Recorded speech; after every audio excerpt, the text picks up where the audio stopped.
the start.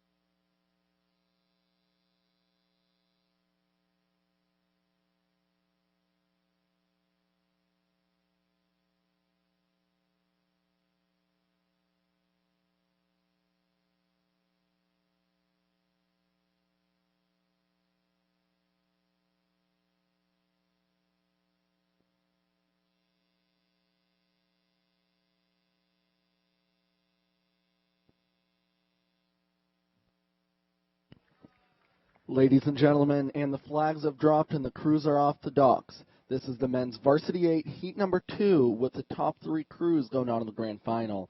We'll get a race call from Adrian on the water as they make it out of the breakage zone.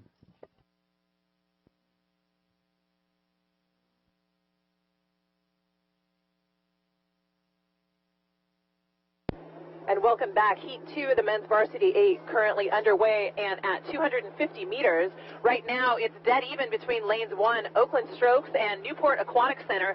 Slight advantage right now going to Newport Aquatic Center just by about a bow deck.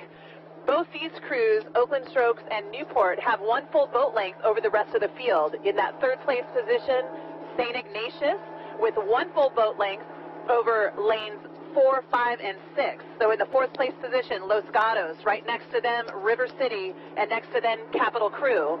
In the seventh place position, back by a bit of open water, is Oakland Tech Rowing Club, a very new program in this region. So we welcome them to this day of championship racing. At 500 meters, though, Oakland Strokes now with an advantage over Newport by 1 seat. Both Oakland and Newport with 1 seat of open water over St. Ignatius. St. Ignatius, 1 seat of open water over now fourth place. So Los Gatos sitting in fourth. They now have 3 seats over River City, and River City with 1 seat over Capital Crew. Oakland Tech continuing in seventh.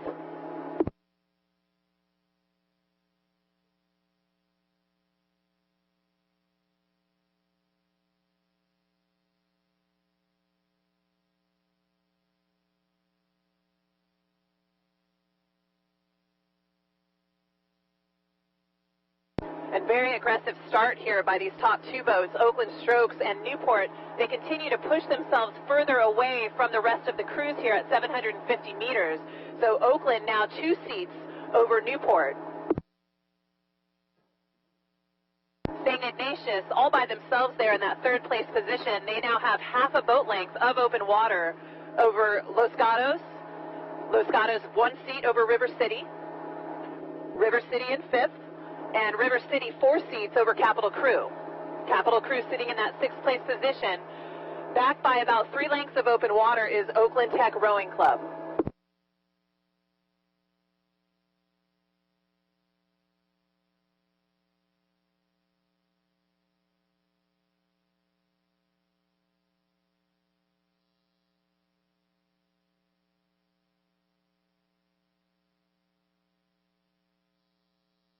And heat number 2 for the men's varsity 8s here at the 2015 U.S. Rowing Southwest Junior Championships, now past the halfway markers.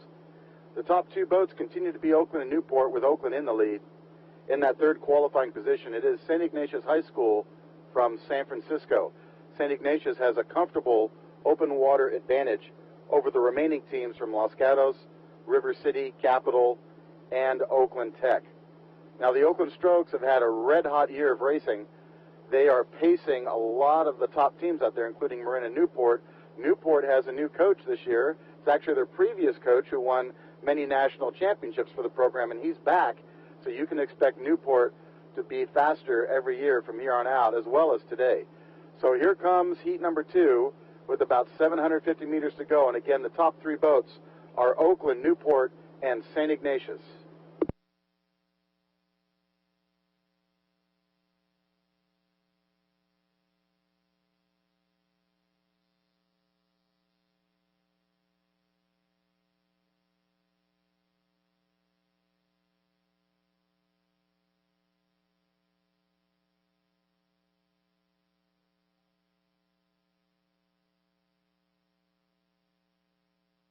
At 1,500 meters, Oakland has a little bit of open water over Newport.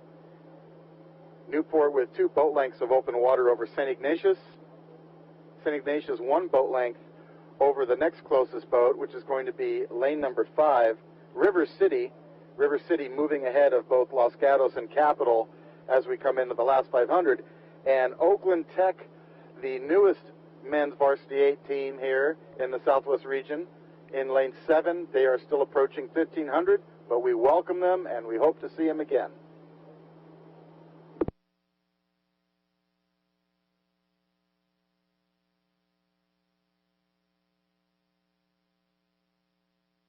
Three boats go on to the grand final this afternoon.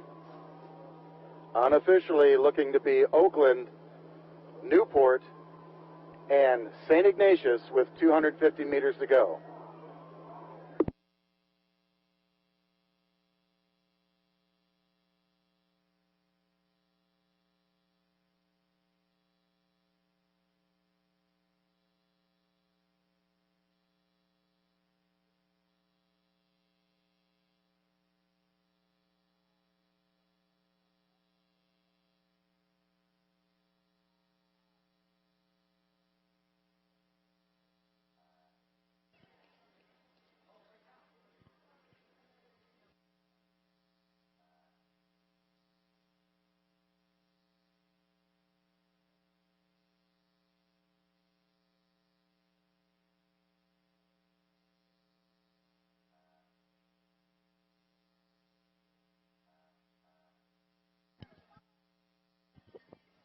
Ladies and gentlemen, that was the finish for the men's varsity 8, heat number 2, and unofficially to the grand final are the Oakland Strokes, Newport, and St. Ignatius.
Ladies and gentlemen, and we've had a start now underway. This is race number 6, the women's varsity 8, heat number 1.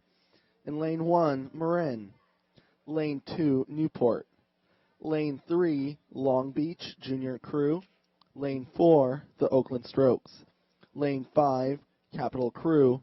Lane 6, North Bay. And Lane 7, Zlack Rowing out of San Diego. 7-boat race, the women's varsity 8, heat number 1, now underway. The top 3 crews will be going on to the grand finals later this afternoon.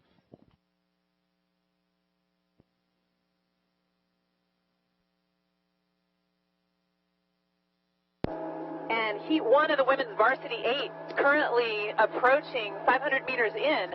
Right now, our leader is coming out of lane 1. That is Marin Rowing Association. They have a 3-seat lead over Newport Aquatic Center in lane 2. In our third place position, we'll move over to lane 4. That is Oakland Strokes. Oakland Strokes sitting 6 seats over lane 5, Capitol Crew. So Capitol sitting in that 4th place position. Back to Capitol by 6 seats. We'll move back over to lane 3. That is Long Beach Rowing Association.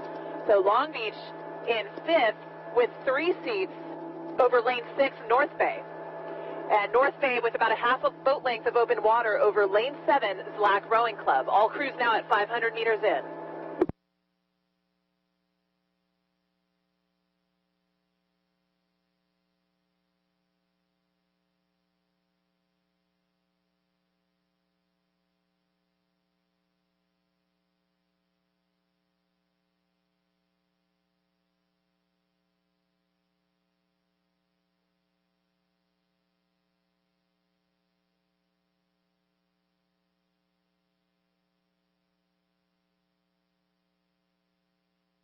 And not even at 750 meters in, Marin Rowing Association now with 7 seats over Newport, and Newport bow to stern over Oakland Strokes. It is noted that the top 3 crews will advance to the grand finals. Right now, those top 3 are Marin, Newport, and Oakland. Oakland now sitting 1 full boat length over Capital. Capital sitting in 4th, still within contact to Oakland.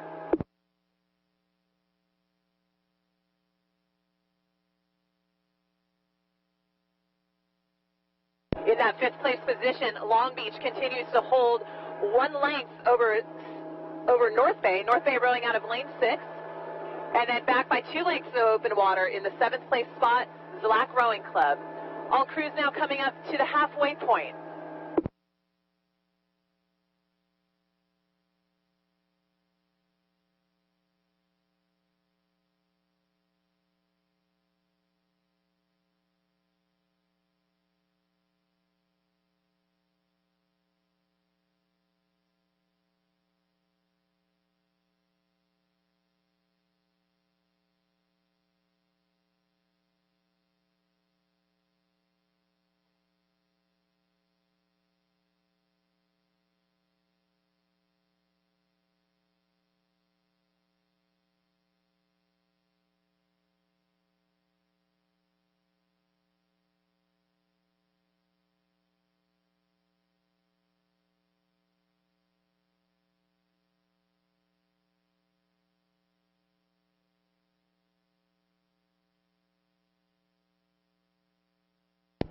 And heat number 1 of the women's varsity 8s now past the halfway markers, approaching 1250.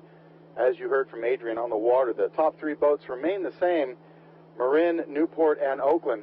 Some pretty phenomenal racing going on here with these women's boats, as we expect to see even more of that later on this afternoon in the grand final.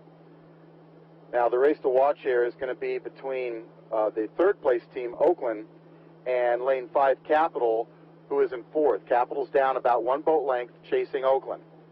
Out in front, though, by a comfortable margin is Marin, and following them in 2nd place, Newport, as we approach the last 500 meters. Again, the top 3 boats go on to the grand final.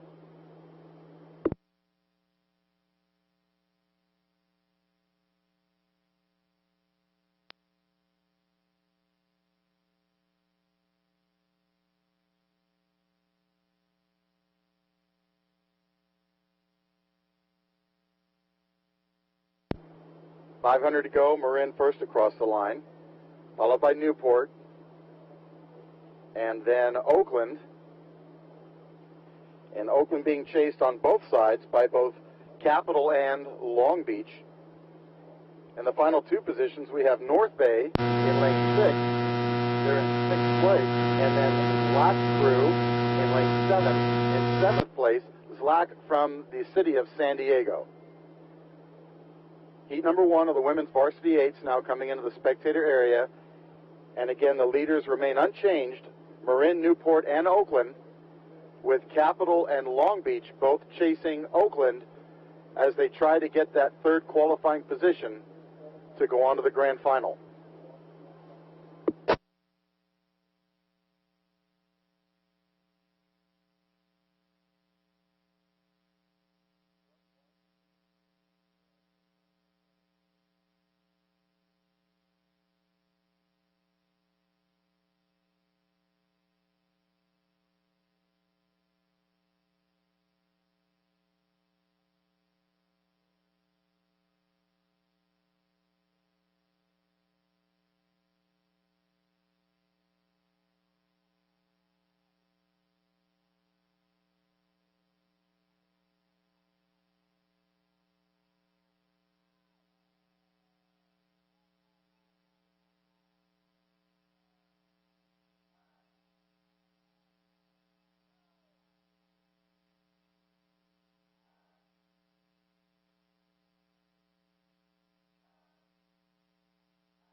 Ladies and gentlemen, and we've had a start. Now underway, this is the women's Varsity 8, heat number 2, with the top 3 crews going on to grand finals later this afternoon. 6 boats in this race here. In lane 1, Marina Aquatic Center. Lane 2, River City. Lane 3, Pacific Rowing Club. Lane 4, St. Ignatius. Lane 5, Los Gatos. And Lane 6, Stockton Rowing Club. The women's Varsity 8, heat number 2, will get a race call from Adrian as these crews have now left the breakage zone.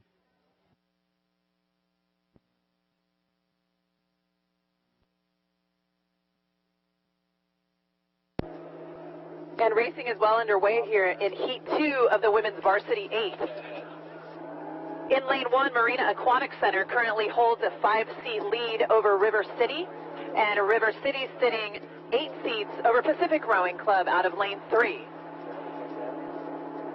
Pacific Rowing Club with 8 seats now over 4th place St. Ignatius. St. Ignatius rowing out of Lane 4. And then back by a half a length or so of open water is Lane 6, Stockton Rowing Club. Stockton sitting 1 full boat length over Lane 5, Los Gatos.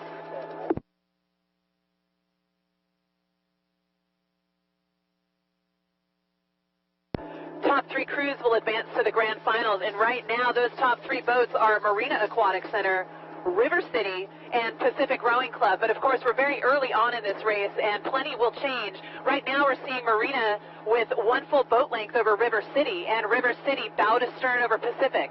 Pacific inching their way forward a little bit farther ahead of St. Ignatius, so now Pacific Coxswain sitting on the bow seat of the St. Ignatius boat.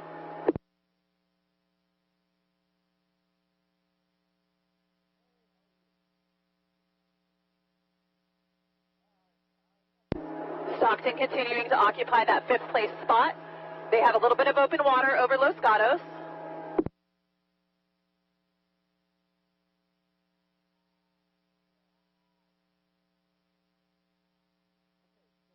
.750 meters is bow to stern over River City for Marina. So Marina leading almost by open water. River City looking strong here. Coxswain sitting on the bow ball of that Pacific boat, and Pacific very tenacious, holding off a really good charge here by St. Ignatius. So Pacific still holding on to that 3rd place spot. St. Ignatius holding tight to 4th, trying to inch their way back, see if they can get in contention for that grand final later this afternoon. But Pacific holding off their charge. All boats now approaching the halfway point, 1,000 meters to go.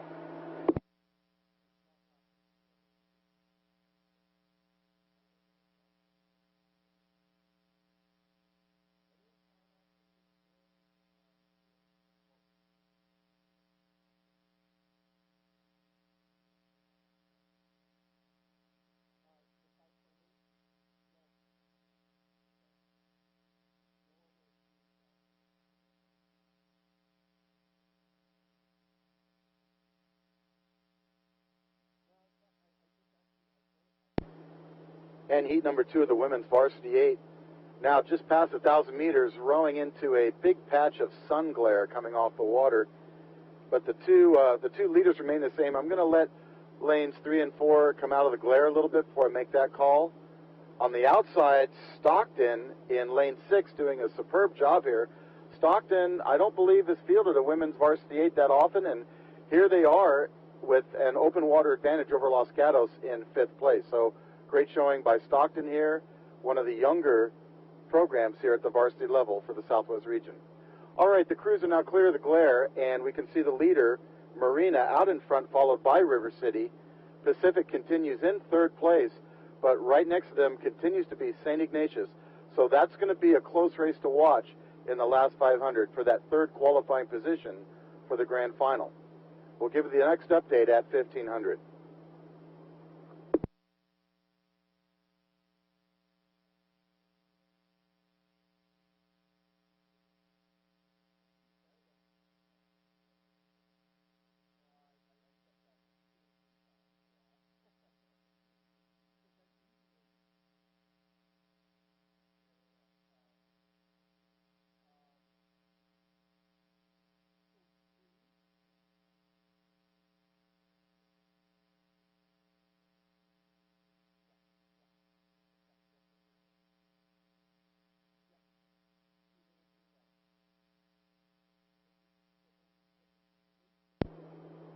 And for heat number 2 of the women's varsity 8s, lane 1, first across the line at 1500, that's Marina Aquatic Center.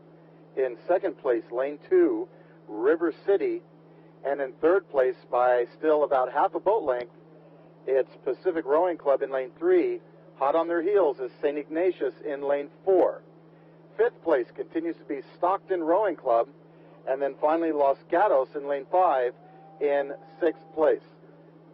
Remember, top 3 boats go to the grand final. The race to watch here is between lanes 3 and 4, Pacific and St. Ignatius.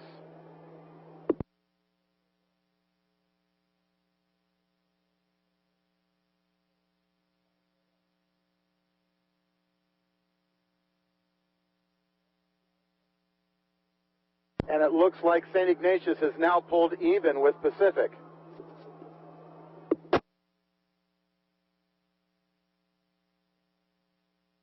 And now St. Ignatius, 1 deck ahead of Pacific, 2:50 to go. We'll let the spectators and referees make the final call. 3 boats to the grand final, certainly Marina and River City, but will it be St. Ignatius or Pacific for that third place position?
Coaches and coxswains, may I have your attention, please? U.S. Rowing would like to remind you that coxswains and athletes, lightweight athletes, must weigh in every day of competition once a day within their weigh-in window. Athletes and coxswains must weigh in each day of competition within their weigh-in window once a day. Thank you.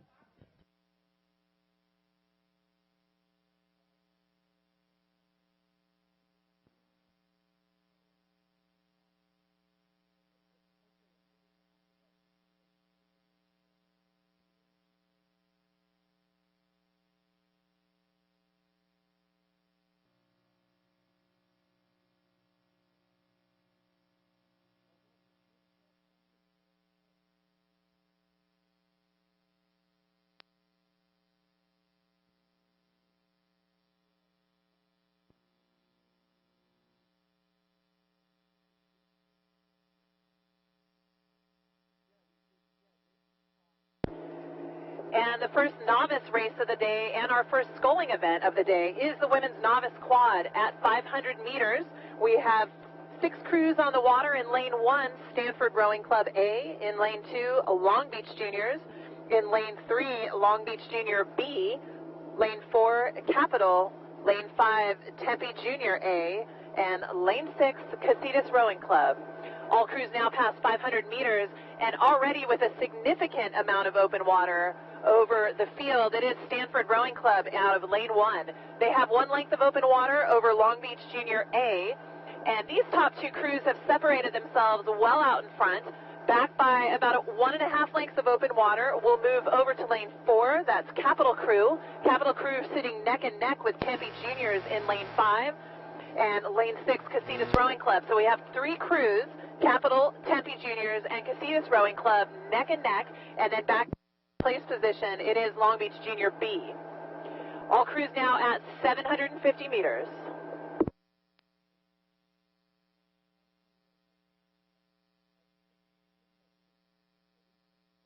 It's worth noting here that there will be 3 heats in this event, and so only the top 2 crews will advance to the grand finals.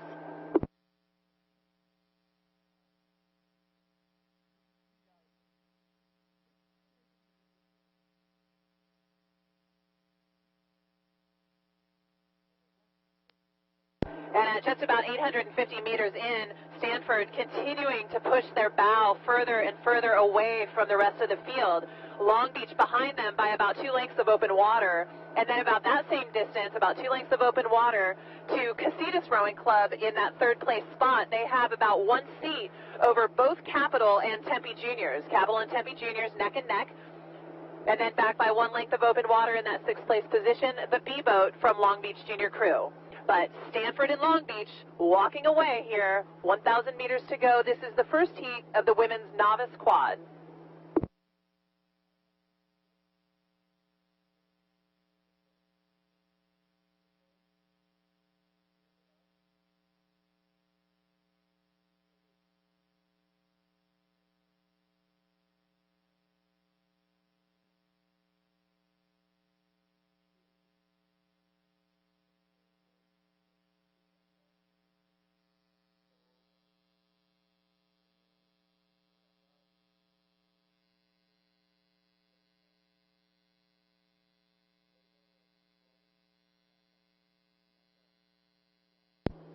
And heat number 1 of the women's novice coxed quad, now at 1,250 meters. There are 3 heats for the event, as you heard, so only the top 2 boats will qualify. And right now, those top 2 are very easy to call, as you heard Adrian call them earlier. Out in front by a sizable open water margin right now is Stanford Junior Crew. They scull every single day, and it sure looks like it right now as their women's novice quad is just powering away from the rest of the field. They are followed by lane number 2, Long Beach. Long Beach in the 2nd and final qualifying position for this heat. Then we go outside to the far lane, Lake Casitas Rowing, coming from Southern California where the Olympics were held in '84 at Lake Casitas. They hold on to that 3rd place position over Tempe Junior Crew and Capital. The trailing team is lane 3, the B boat from Long Beach, as all crews now approach 1,500. Again, 2 to the grand final, and those 2 right now are Stanford Rowing and Long Beach Junior Crew.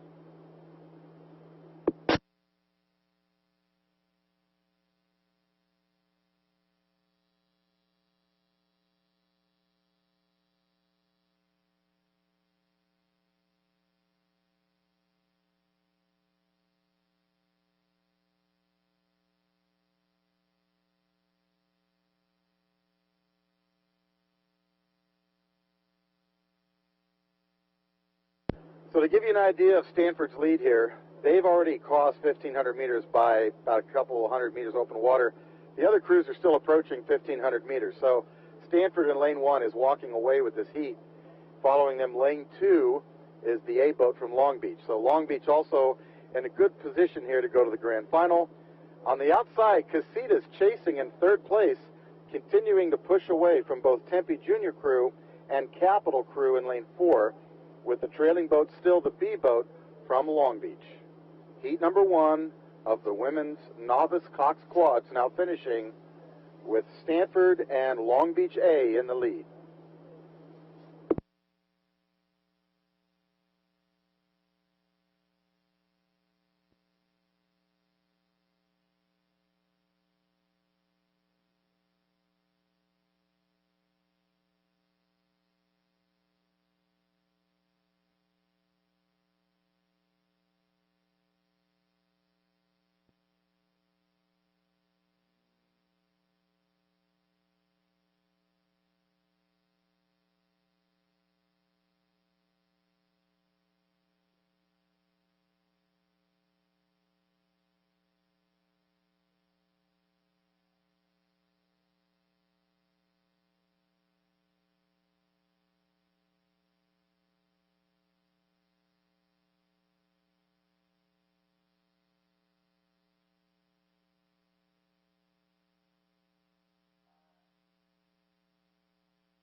Ladies and gentlemen, the liner's flag is up, so we have alignment for the women's novice quad, heat number 2. In lane 1, Newport Aquatic Center. Lane 2, Pacific. Lane 3, Marina Aquatic Center. Lane 4, Artemis. Lane 5, Cathedral Catholic. Lane 6, River City. This is the second heat for the women's novice quads, with top 2 crews going on to the grand finals.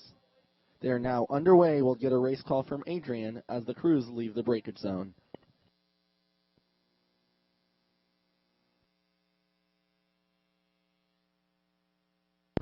Heat 2 of the women's novice quad currently underway and approaching 250 meters. In lane 1, Newport Aquatic Center has the lead with 1 length over Marina. Marina Aquatic Center in that second place position, rowing out of lane 3. These 2 boats already with a little bit of open water over the rest of the field. In that 3rd place spot, we're going to move back inside to lane 2. That's Pacific Rowing Club, but very close to Pacific, it will be Artemis and Cathedral Catholic High School in lane 5. In that 6th place position, we're going to move back over, that would be River City in lane 6. So let me recall that. Newport Aquatic Center with the lead, Marina Aquatic Center in 2nd. They are followed by River City in that 3rd place position, with Pacific right behind them in 4th. And in 5th place, we'll move over to lane 4, that is Artemis, back by about a length and a half of open water in the 6th place position, Cathedral Catholic High School, also a fairly new program in the region. All crews now at 500 meters in.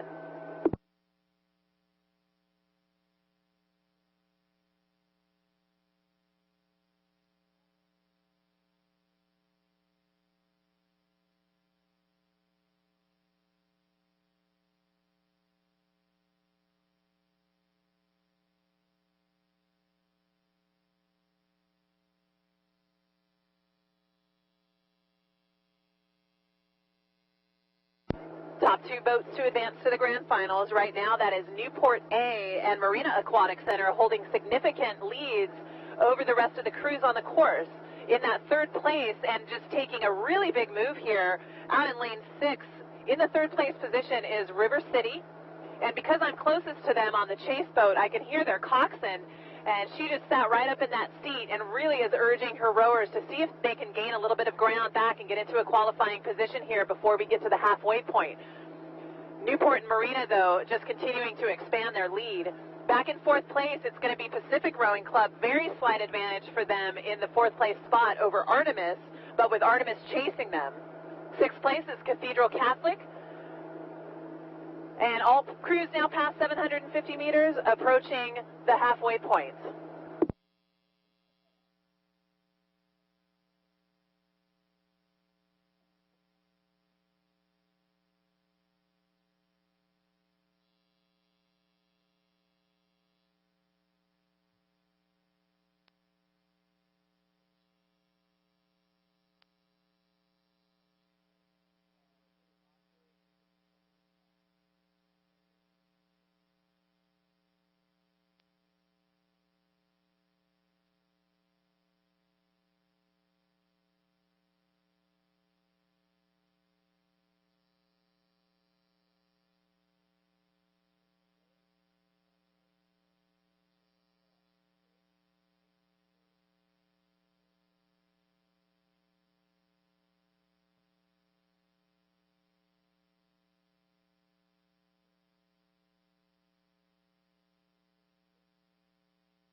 And heat number 2 of the women's novice Cox Quad, now approaching 1,250 meters. The race has tightened up a little bit between the top two boats from Newport and Marina Aquatic Center. Newport in lane 1, still with the advantage over second place Marina. In that third place position continues to be River City in lane 6. River City moving ahead a little bit more of the remaining field. Fourth place is lane 2 Pacific. Then we go to Artemis. Artemis is down about 1 length from Pacific in 5th place. And the final boat is Cathedral Catholic High School. They are back by about 100 meters of open water in 6th place. Again, the top two boats go to the grand final, and with a very comfortable open water margin right now, those two boats are Newport and Marina Aquatic Center at 1,500 meters.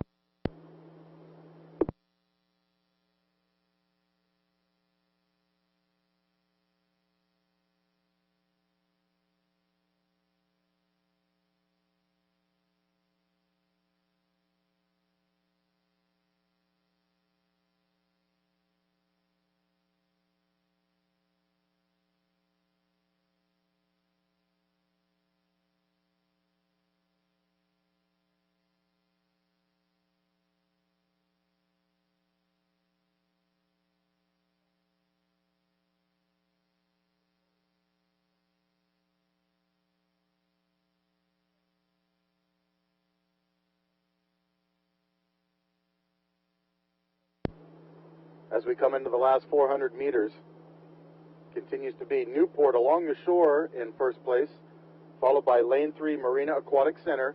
Again, two boats to the grand final. Lots of sculling going on in both these programs down in Southern California, and you can see it here by the quality of their women's novice quads. Now, Marina is moving up a little bit relative to Newport, but again, they are both in a qualifying position to go on to the grand final later today. River City continues in third,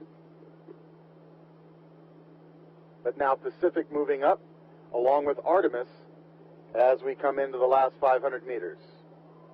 Trailing continues to be Cathedral Catholic High School.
And ladies and gentlemen, thank you for your patience.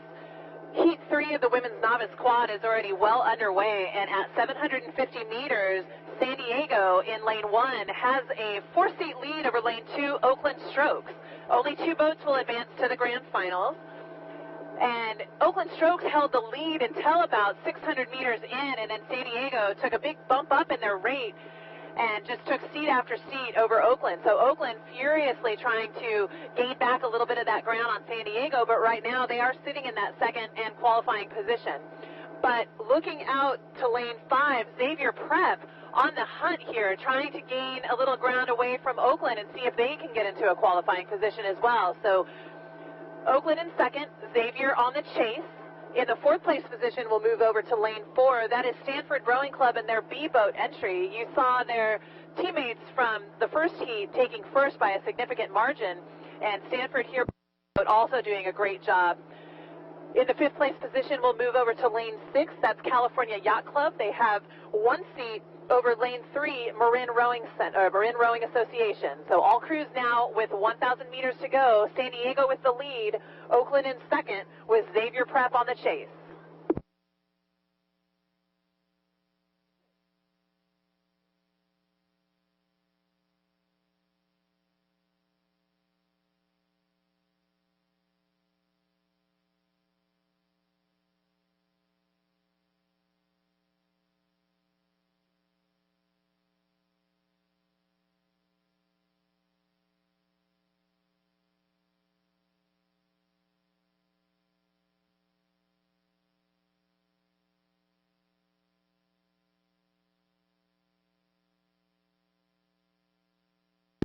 So ladies and gentlemen, this race actually proving to be a much closer heat for the women's novice Cox quads. As you heard from Adrian, lane 5, Xavier Prep, on the hunt trying to catch that Oakland boat in lane 2, and right now they continue to move up.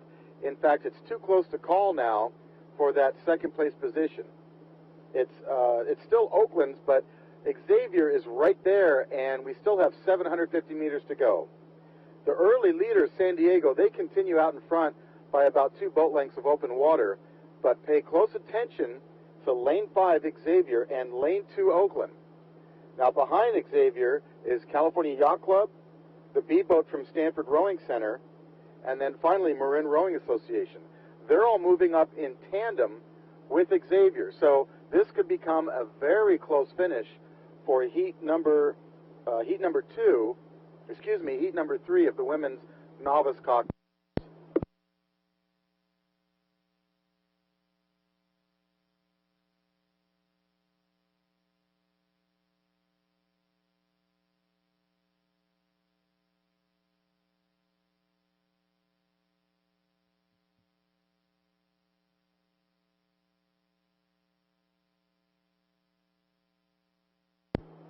All right, at 1,500 meters, all by themselves out in front, it is San Diego in lane 1.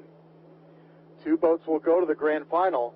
In second place, it's still lane 2, Oakland, but right behind them is Xavier. 4 seats down from Xavier is California Yacht Club, hailing from the Newport Beach area, Marina Del Rey area. But then right with them is the B boat from Stanford. So now what we're seeing is Oakland being chased by 4 boats. Even Marin moving up now. Marin, who was trailing, has now pulled even with Xavier. And now Cal Yacht Club in lane 6 moving up on Xavier. Everybody still has to catch Oakland, though, and that hasn't happened yet.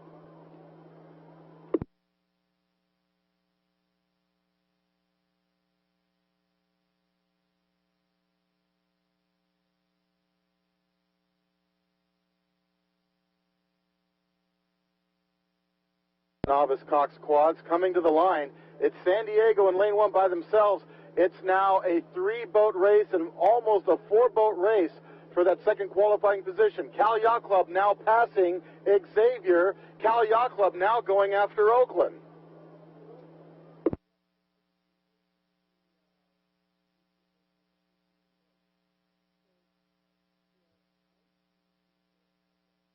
Position here in heat number 3 of the women's novice Cox quads. It's San Diego, Cal Yacht Club, Oakland, Xavier, Marin, and Stanford B. I told you this was going to be a close one, and what a turnaround. Oakland, who had the second place position, getting passed on the outside by Cal Yacht Club. Here comes that finish. Top 2 right now, San Diego and Cal Yacht Club.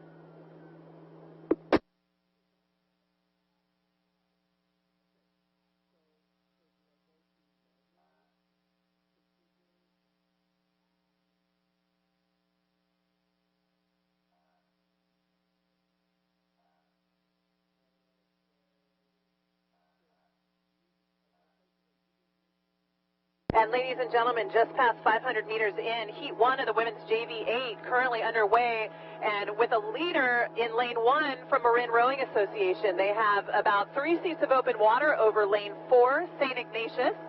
St. Ignatius sitting 7 seats over Marina Aquatic Center in lane 2. So 2 heats here means the top 3 boats will advance to the grand final. And right now, Marin, St. Ignatius, and Marina in those top 3 positions. Now, Marina doing a really nice job here out of lane 2. They are sitting 6 seats over River City in lane 3.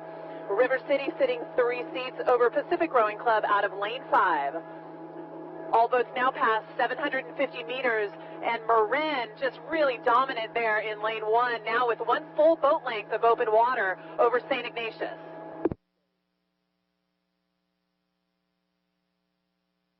St. Ignatius in second, Coxon sitting on the bow ball of the Marina Aquatic Center boat. Marina still holding 4 seats over River City. River City now sitting 4 seats over Pacific. Pacific in 5th.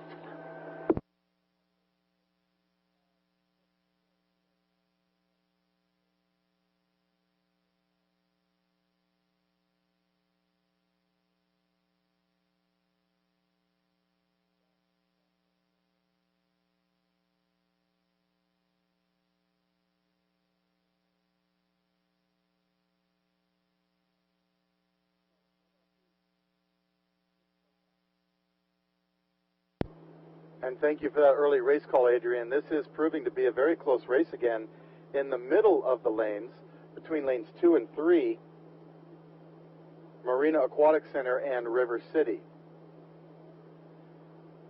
3 boats will go to the grand final. 5 boats racing right now.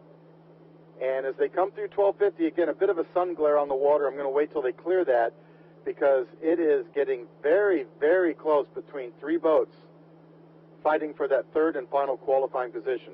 The 2 leaders remain the same, Marin and St. Ignatius. About another 10 strokes here, and we'll make that call for third place.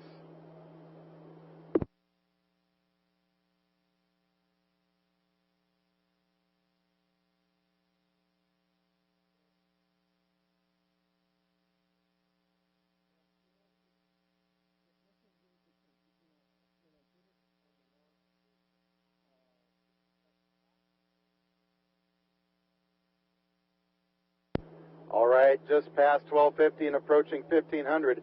Early leader continues to be Marin, followed by St. Ignatius High School from San Francisco. For third place, though, it's a 3-boat race between Marina, River City, and Pacific, and it's really too close to call here from Rattlesnake Hill as Pacific has moved up, even with both River City and Marina. All boats now hitting 1,500 meters. And I'm going to give the advantage now to Pacific in lane 5. Pacific in lane 5 across the line just with a bow deck at 1,500, chased by River City, then Marina. Again, it's a 3-boat race for that last qualifying position in this heat for the women's JV8s.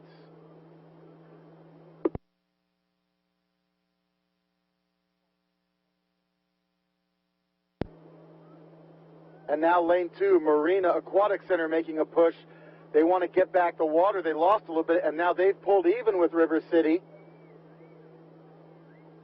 Pacific still has about a seat now, a deck plus 1 seat over Marina and River City coming into the last 350.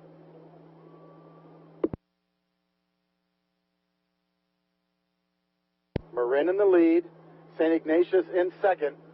3 boats go to the grand final. Marina now falling back as now River City starts to charge to try to pull even with Pacific. It's going to be a photo finish for third place to see who goes to the grand final.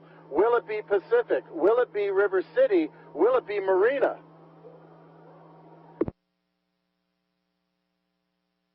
It's still Pacific for third place at 250.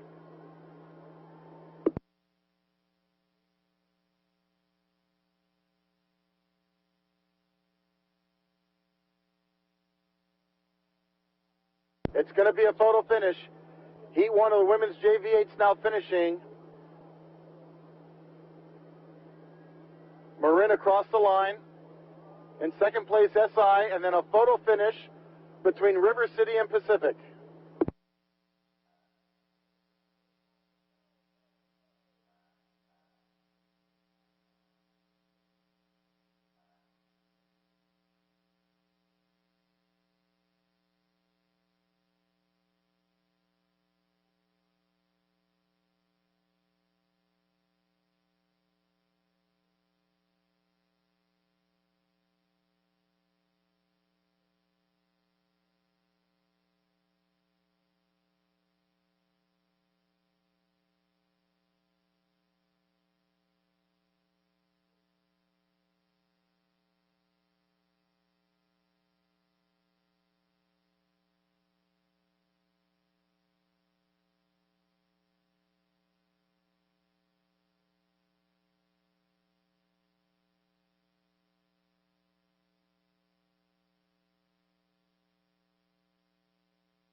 Ladies and gentlemen, we have a start. This is the women's second varsity 8, heat number 2.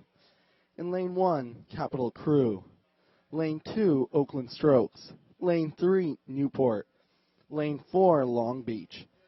And lane 5, North Bay. The women's second varsity 8, heat number 2, Top three going on to the grand final. We'll get a race call from Adrian. These crews are now past 250 meters.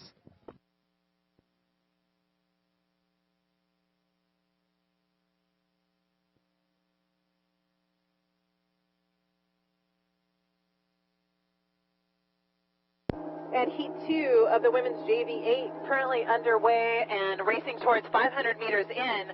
Oakland Strokes rowing out of lane 2 with a 7-seat advantage over lane 1, Capital Crew. Capital, the hometown team here, they practice on this race course every single day. They know every inch of what's going on here on Lake Natoma. If anyone has the hometown advantage, it is Capital Crew. They're doing a great job there, currently sitting in that second place position. Now, Capital has about 1 seat of open water over our third place crew from Newport Aquatic Center. Top 3 crews to advance to the grand final today. So Oakland with the lead, Capital Crew in second, Newport in third, and Newport now sitting 1 seat of open water over Long Beach Junior Crew in lane 4. Back to them by about a length and a half of open water, it is North Bay in lane 5.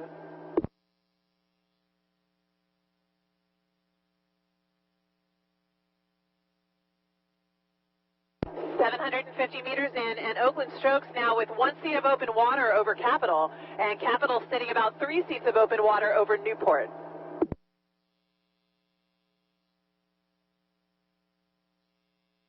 Long Beach continues in 4th, North Bay in 5th. Good to see North Bay here with the JV boat. They are a growing program rowing out of Petaluma on the Petaluma River, and they have done really well in the small boats in the last couple of years. But this year, watching them with a Varsity 8 and a JV 8 is just a testament to the growth of junior rowing in California and on the West Coast. And good to see them out here being competitive from top to bottom. So here we go, Oakland approaching the halfway mark now with a half a boat length of open water over Capital, but with Newport in that third place position and closing the gap between themselves and Capital. Long Beach continuing in 4th, North Bay in 5th.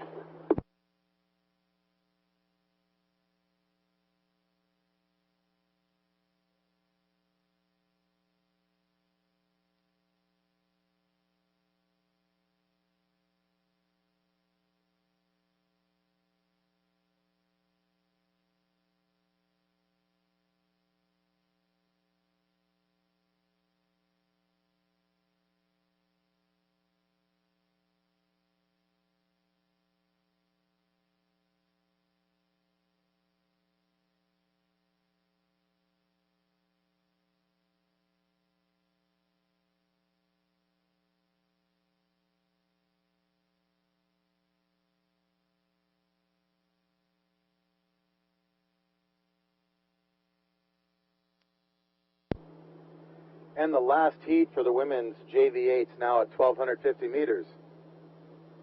3 boats to the grand final. Those 3 boats remain unchanged. In the leader,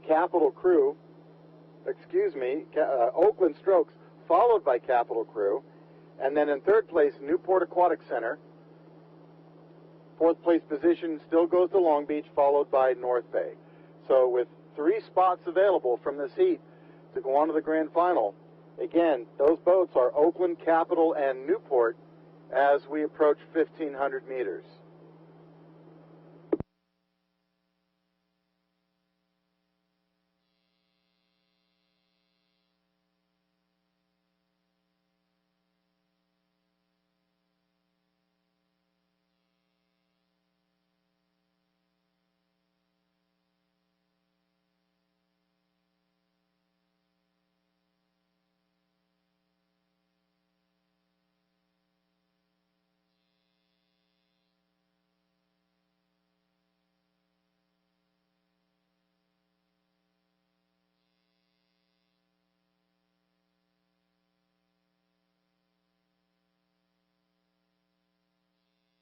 .400 meters to go here in Heat 2 of the women's JV8s, and the third place boat, Newport Aquatic Center, easily has more than a boat length of open water over the 4th place team, Long Beach with plenty of open water over North Bay. So Newport in a good position here. They don't have to worry too much. As long as they keep Long Beach behind them, they will go on to the grand final. That's unofficial, of course, as the other top 2 boats, Oakland and Capital, now come into the spectator area.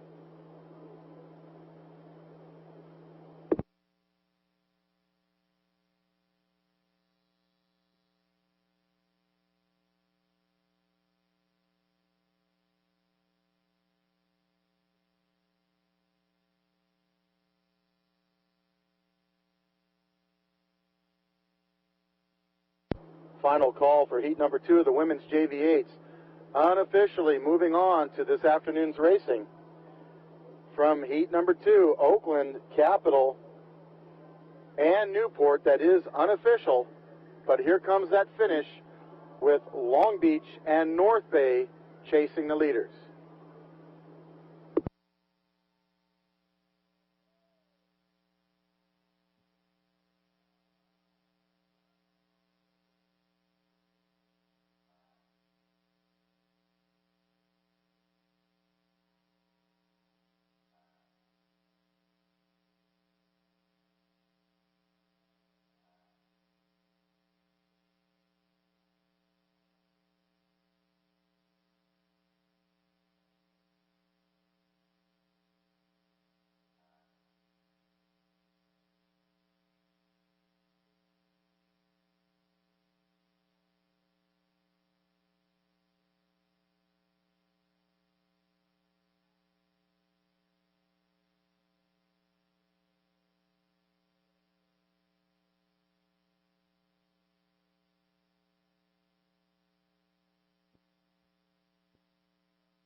Ladies and gentlemen, and they're off. This is race number 13, the men's JV8, heat number 1.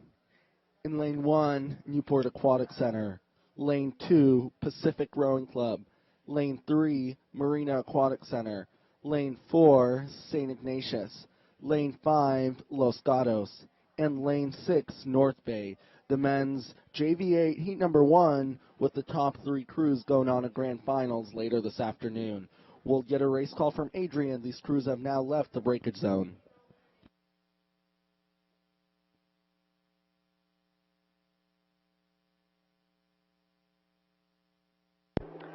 And ladies and gentlemen, heat 1 of the men's JV8, currently approaching 250 meters in, and our leader is coming out of lane 1. That's Newport Aquatic Center.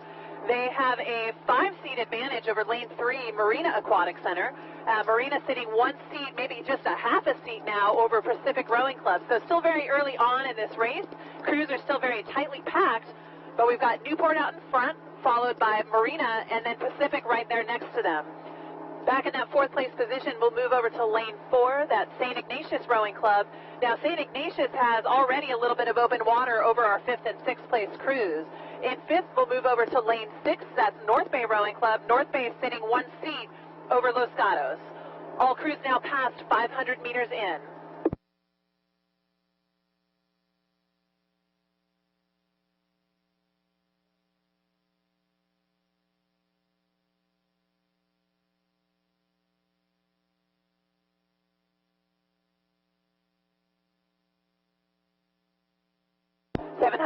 Meters, and Newport continues to extend their lead with the coxswain sitting on the bow ball of the Pacific boat. So Pacific moving themselves into that 2nd place position, now 3 seats over Marina. Top 3 crews to advance to the grand finals. Marina Aquatic Center now 7 seats over St. Ignatius.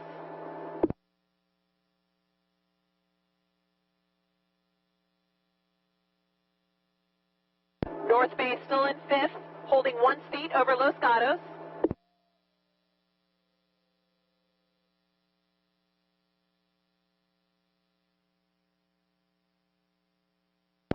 Newport looking really sharp there in lane 1. That coxswain's looking over at the bow ball of the Pacific boat, and I'm sure he's asking for open water by the 1,000, and he just might get it. He's just inches away here. Pacific holding on to that 2nd place spot now with 5 seats over Marina, but with St. Ignatius on the move trying to overtake Marina Aquatic Center. So St. Ignatius now overtaken Marina for that 3rd place position. 1,000 meters to go here.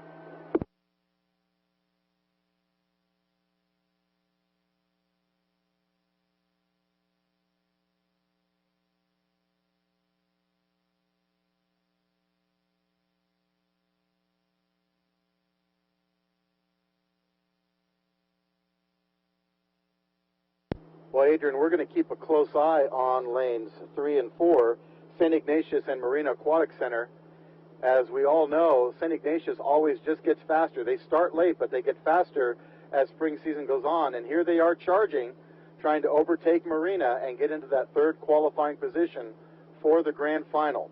If they do that, if their men's 8 here, their men's JV 8 makes the grand final, then so far that puts both their men's and women's varsity 8s and then their men's and women's JV 8s into the grand final. So that's the race to watch here.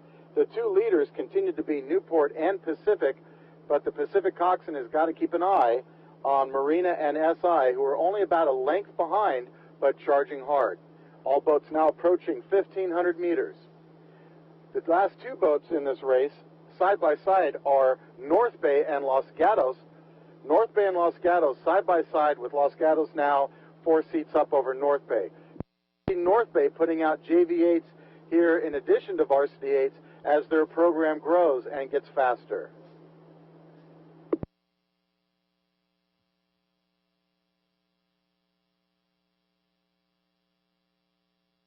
Getting ready for the call at 1,500 meters for Heat 1 of the men's JV 8s. 3 boats move on to the grand final, and first across the line it's Newport, then Pacific in lane 2, and now St. Ignatius in third over Marina.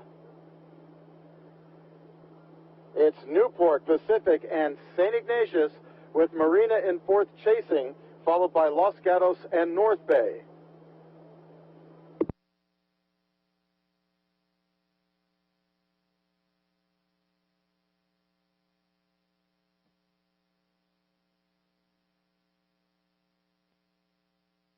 St. Ignatius now bow to stern over Marina with 3:50 to go. St. Ignatius has their bow ball at the Pacific Coxswain. Pacific in a qualifying position in second place. SI charging hard here as they continue to move away from Marina. 250 meters to go for Heat number 1 of the men's JV 8s. 3 boats to the grand final. Unofficially, Newport, Pacific, and St. Ignatius, with Marina, Los Gatos, and North Bay chasing.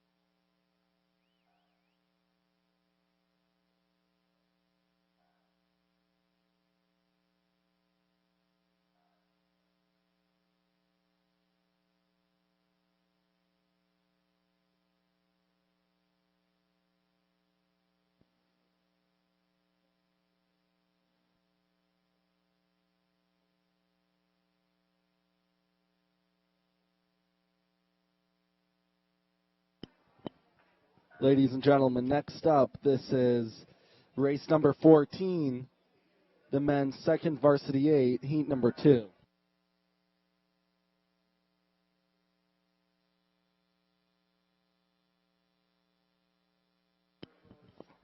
For the men's JV 8, heat number 2, will be lane 1, the Oakland Strokes, lane 2, Marin, lane 3, Long Beach Junior Crew, lane 4, Capital Crew, lane 5, Sarah High School, and lane 6, River City. The men's second varsity 8, heat number 2, is now underway. We'll get a race call from Adrian as they make it past 250 meters.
Ladies and gentlemen, we've had a start. This is the men's JV8, heat number 2, with top 3 crews going on to the grand final.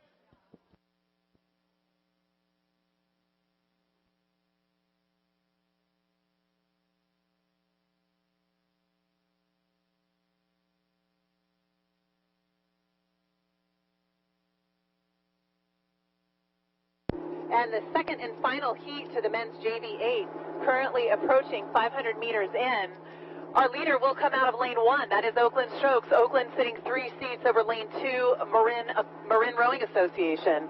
Now, Oakland and Marin have pushed themselves fairly far away already. This early on in the race, they already have open water over the remaining field.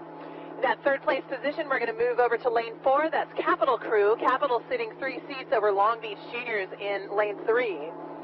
Over in 5th place, we move to lane 5. That's Sarah High School, Junipero Sarah High School. And back to them by 1 length of open water, it is River City in lane 6. Heat 2 of the men's JV8, top 3 to advance to the final.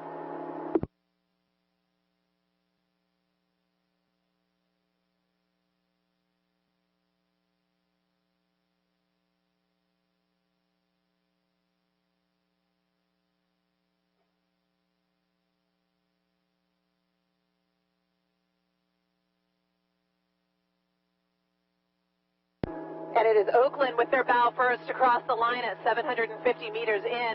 They are sitting 6 seats over Marin and back by about a length and a half of open water. Here comes Capital, very closely followed by Long Beach Juniors. So the race to watch right now is going to be between Capital and Long Beach, but with Sarah as well in the hunt. Back by a couple of lengths of open water, River City continues in 6th. But now keep your eyes on lanes 4 and 3. That's Capital Crew with Long Beach chasing them, seeing if they can get into a qualifying position. And also on the outside with Sarah trying to do the same. 1,000 meters to go. Oakland with the lead. Marin in 2nd. Capital in 3rd with Long Beach and Sarah chasing.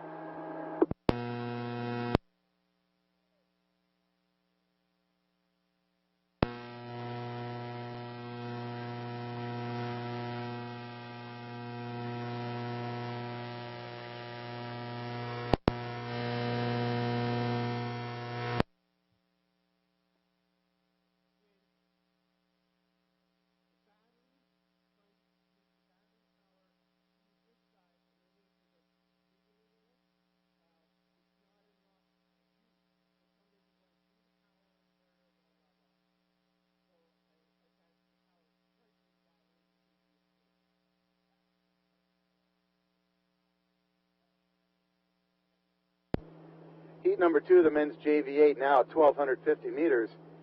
And we have a bit of a separation here. The top 2 leaders, as you heard from Adrian, Marin and Oakland, they have lots of open water between themselves and the next closest boat. In 3rd place, it's still Capital Crew from right here at Lake Natoma. Capital holding off charges from both Long Beach and Junipero Serra High School. So Capital now moving out to about a stern advantage at 1,250 meters over both Long Beach and Sarah High School. In the trailing position, it continues to be River City in 6th.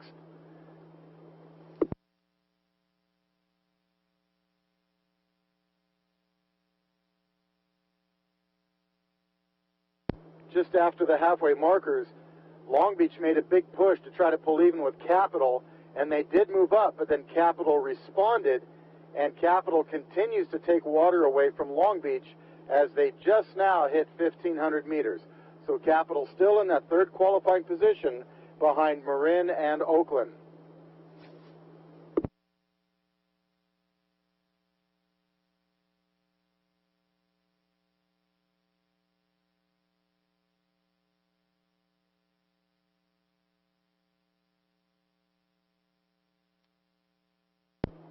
Marin along the shore, or excuse me, Oakland along the shore in the lead. Marin in lane 2. Those 2 crews pacing each other, but as you can see, they've got lots of open water between themselves and the remaining field. Capital, though, now continuing in 3rd with even more open water over Long Beach and Sarah. Sarah starting to charge now to try to at least get even with and beat Long Beach. So Capital in the dark hall out there in lane number 4, they are in that third qualifying position to go on to the grand final this afternoon.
Ladies and gentlemen, and they're off. This is the women's Frosh 8, heat number 1, top 2 to the final. They're in the breakage zone right now.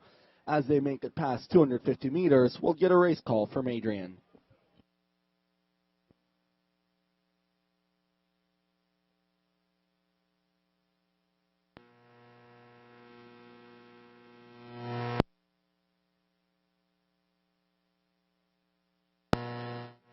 At 250 meters, the women's Frosh 8 heat 1 is just past 250 meters in, and we've got really good spacing already between our crews. In lane 1, Capital Crew has almost one full length over Newport Aquatic Center in lane 2. Newport sitting one seat over Los Gatos in lane 3. And then back by one full length is going to be St. Ignatius, currently in that 4th place position. They are sitting bow to stern over Palo Alto in lane 5. And then back by one length to them, Berkeley High School in lane 6 and in that 6th place position.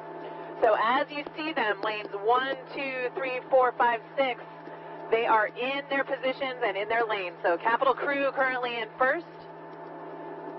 They are now sitting just 6 seats over Newport with Los Gatos right there on the hunt.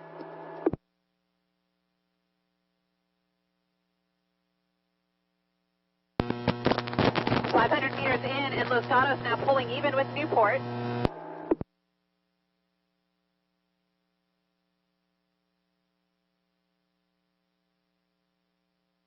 Capital still in 1st, but watching their lead shrink just a little bit.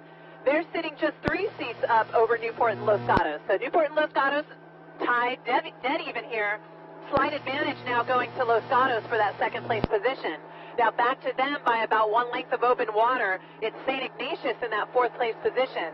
And they have open water between themselves and Palo Alto. Palo Alto sitting in 5th. Berkeley High School still in 6th.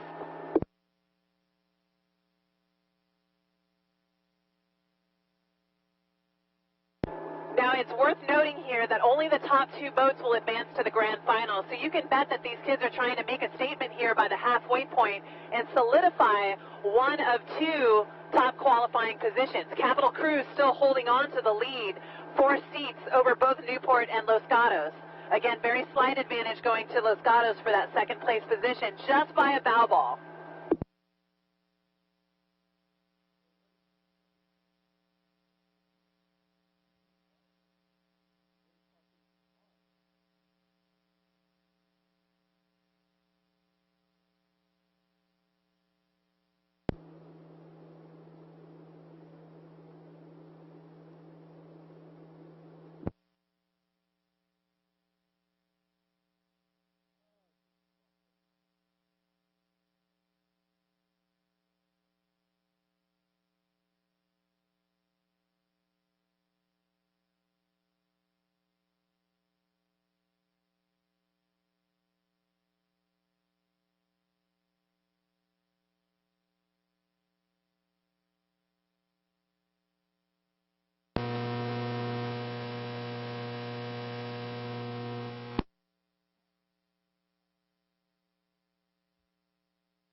And heat number 1 of the women's Frosh 8s, now approaching 1,250 meters.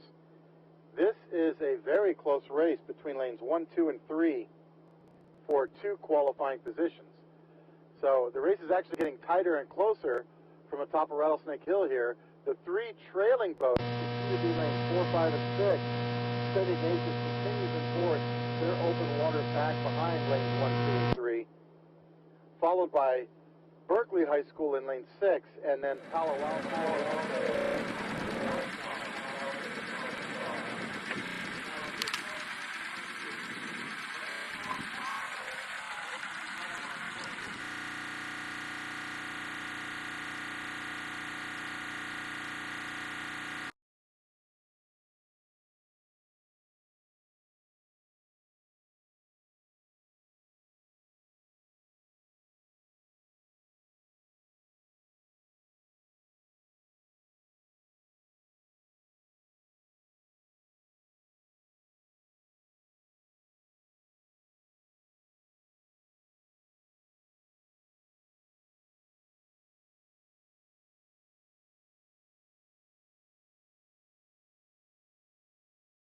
they chase the leader, Capital Crew, at 1,500. It'll be Capital and Newport, the first two women's frosh eights across the 1,500-meter line.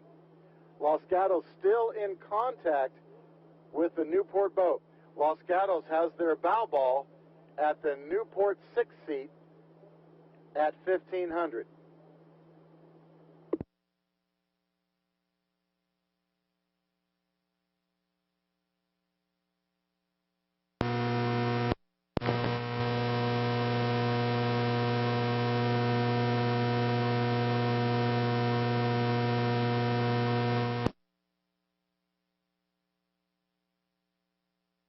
.350 to go here in heat number one of the women's frosh eights, and Capital along the shore in the lead. Newport in second. As you see, the Los Gatos boat in third, still just in contact. They slip back a little bit, but they're still right there with 300 to go. They're still in contact with Newport. These are the women's frosh eights. Everyone in these boats is either a freshman in high school or sometimes even 8th grade. But here comes the finish. Keep an eye on Los Gatos as they try to go after Newport. Newport in that second qualifying position with 2:50 to go.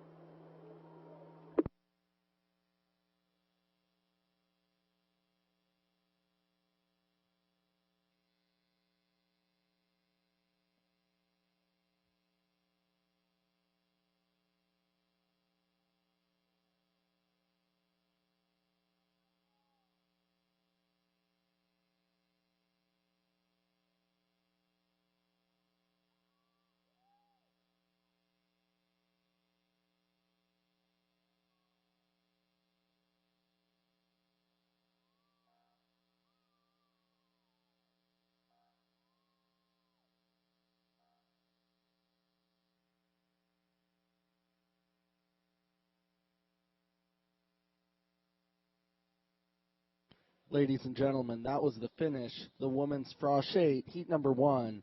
Top two unofficially to the grand final, Capital Crew and Newport Aquatic Center. Next up will be the second heat for the women's frosh eight.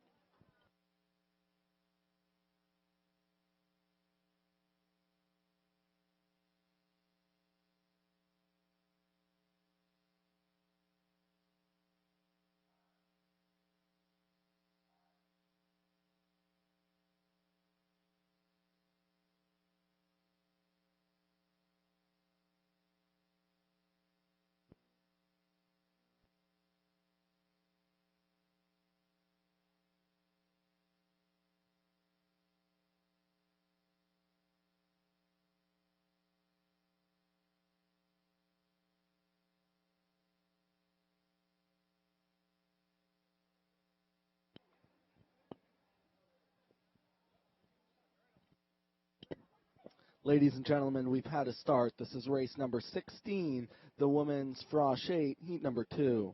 In lane 1, Pacific Rowing Club. Lane 2, Marin. Lane 3, NorCal. Lane 4, Long Beach. Lane 5, St. Ignatius C. And lane 6, Oakland Strokes B. The women's frosh 8, heat number 2. Top 2 here will be going on to grand finals later this afternoon. They're now underway. We'll get a race call from Adrian.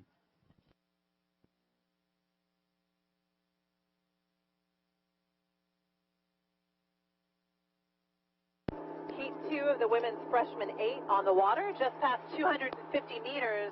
And Marin in lane 2 has a very slight lead over Pacific Rowing Club in lane 1. Marin and Pacific with one full boat length over lane 3, NorCal, and NorCal sitting 6 seats over Oakland Strokes B in lane 6. Now back in that 5th place position, too close to call here between Long Beach Juniors and St. Ignatius C. So with the C boat entry, what that means is St. Ignatius has 3 boats entered in the freshman 8 race. A great testament to the depth of their program. Now back to the leaders, just past 500 meters, Pacific has regained the lead over Marin. Pacific now sitting 1 seat over Marin. Back by about 2 seats of open water, NorCal continues in 3rd. They are bow to stern over Oakland Strokes B. And Oakland Strokes B about half a length of open water over Ignatius C.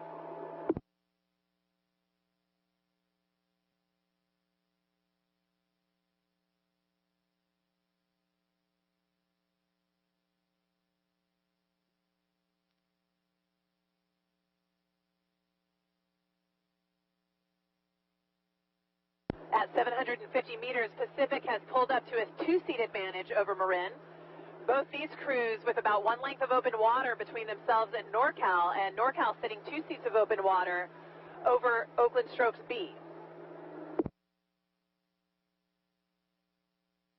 Back in 5th place, St. Ignatius C has about 2 seats over Long Beach Juniors. Long Beach Juniors in 6th. All boats now approaching the halfway mark. Pacific now 3 seats over Marin.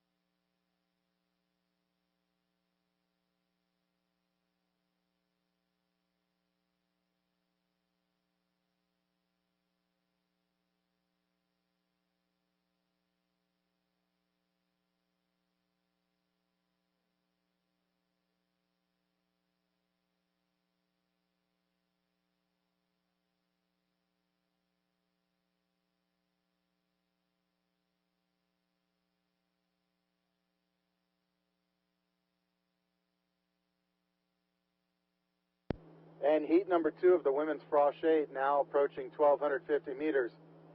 Top 2 boats remain the same, Pacific and Marin. They are still being followed by 3rd place NorCal in lane 3. NorCal holding off lane 6, the B boat from Oakland, by a little bit of open water. The B boat from Oakland in lane 6, as you heard, they're in 4th. They have 2 boat lengths of open water between themselves and the 2 remaining crews. The C boat from St. Ignatius, which is ahead of 6th place Long Beach A.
And we're now past 1,500 meters for heat number 2 of the women's Frosh 8. Pacific pushing ahead now of Marin by an open water advantage.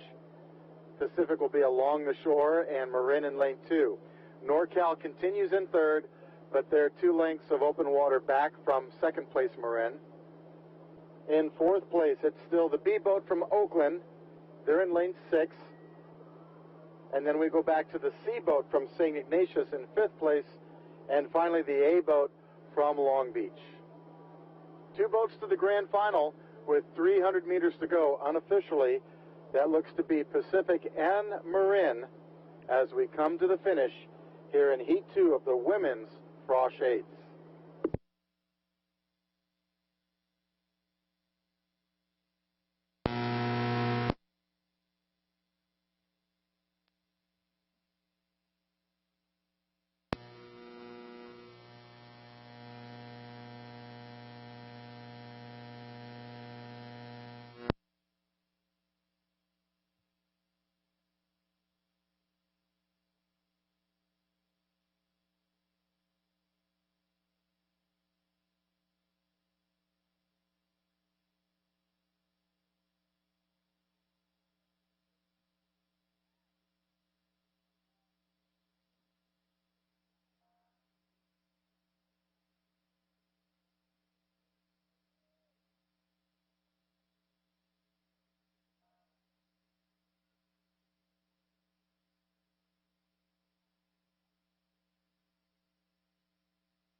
Ladies and gentlemen, that's the finish of the women's Frosh 8, heat number 2, the two boats sent officially to the grand final. It's Pacific Rowing Club and Marin Rowing Association.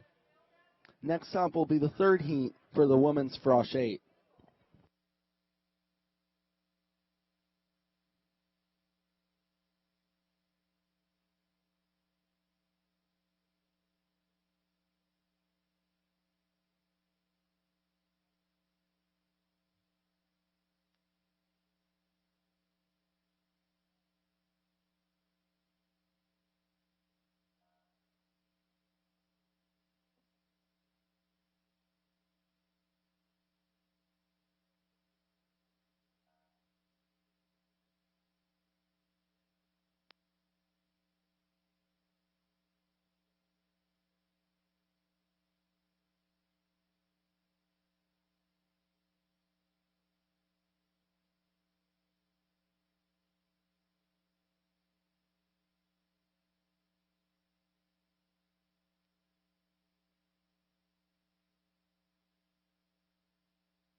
Ladies and gentlemen, we've just had a start. This is the women's Frosh 8, heat number 3. In Lane 1, Marina Aquatic Center. Lane 2, the Oakland Strokes. Lane 3, Zlack Rowing. Lane 4, Casitas. Lane 5, NorCal. Lane 6, St. Ignatius B. And Lane 7, Capital Crew B. The women's Frosh 8, heat number 3. Top 2 from this race will go on to the grand finals later this afternoon. They're now underway, approaching 500 meters. Once they get to the halfway marker, we'll get a race call from Bob at the top of Rattlesnake Hill.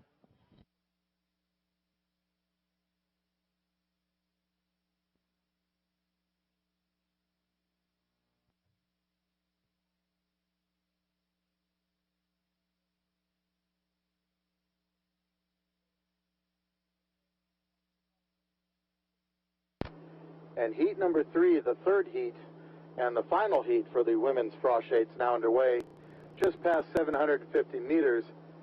And we have 7 boats on the course, all boats rowing cleanly. 3 boats have separated themselves from the rest of the field. Those 3 boats are lanes 1, 2, and 3. Early leader is lane 1, Marina Aquatic Center, now up by a full length over lane 2, Oakland. So Oakland in lane 2 in the second qualifying position. About 7 seats behind Oakland is lane 3, Zlack Rowing Club, spelled with a Z. They are from San Diego, California. They are chasing Oakland very hard, and we'll see how they do after they get past the first halfway, or the first 1,000 meters. going back to fourth place, it's going to be lane number 5, the B boat from NorCal. They are being paced on the outside by the boat from Capital, so a close race there for fourth place between B boats from NorCal and Capital. And then we go inside to Casitas Rowing in lane 4 in that final position. St. Ignatius B pacing Casitas here, so both Casitas and SI in the final position as they pace one another for 6th and 7th place. Top 3 boats now past the halfway markers. Marina continuing to slowly walk away with this heat as Oakland in lane 2 continues to slowly push away from Zlak for the 2nd qualifying position.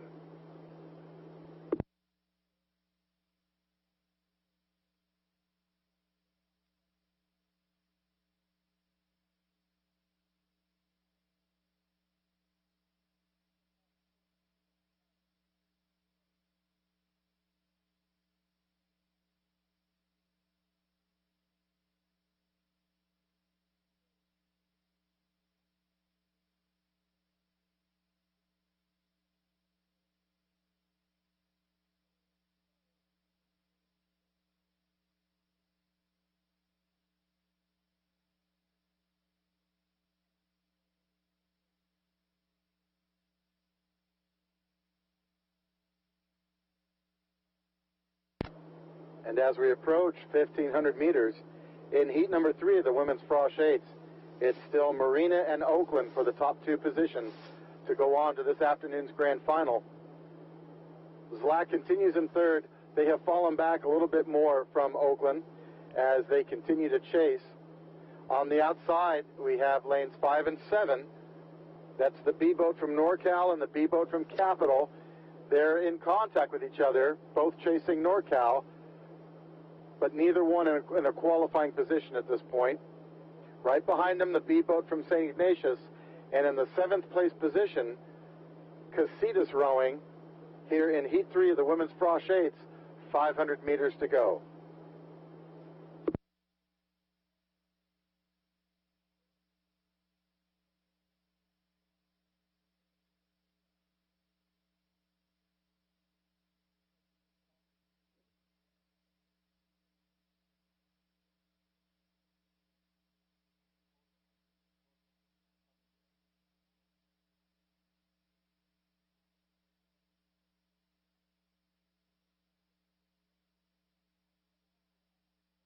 .350 meters to go.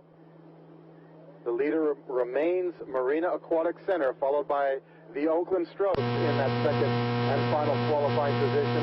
NorCal A in 3rd. On the outside, the B boat from Capital now moving ahead from the B boat from NorCal, followed by the B boat from St. Ignatius in 6th, and finally Lake Casitas. 2 boats go to the grand final from this 3rd heat of the women's Frosh 8s. Final call, unofficially, those look to be Marina and the Oakland Strokes with NorCal chasing. Here comes that finish.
Ladies and gentlemen, that was the finish for the women's Frosh 8, heat number 3. Top 2 boats, unofficially the grand final. Marina Aquatic Center out of lane 1 and the Oakland Strokes out of lane 2.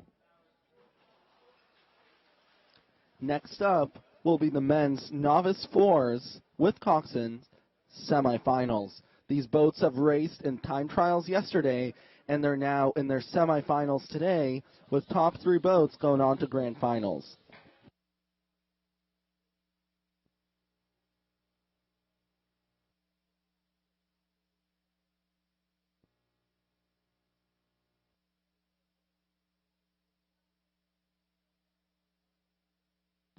Ladies and gentlemen, the men's Novice 4 semifinal number 1 is now underway.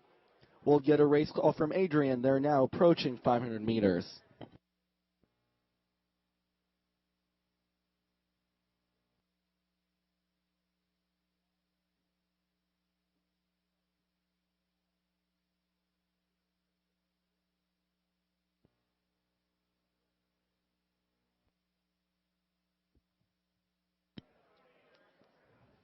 Ladies and gentlemen, the men's Novice 4 semifinal number 1. Let's set lanes here. In lane 1, Oakland Strokes. Lane 2, Los Gatos. Lane 3, Capital Crew. Lane 4, Pacific Rowing Club. Lane 5, River City. Lane 6, North Bay. And Lane 7, Marin. This is the men's Novice 4 semifinal number 1. Top 3 crews going on a grand final. They're now approaching 750 meters. When they're at the halfway marker, we'll get a race call from Bob at the top of the hill.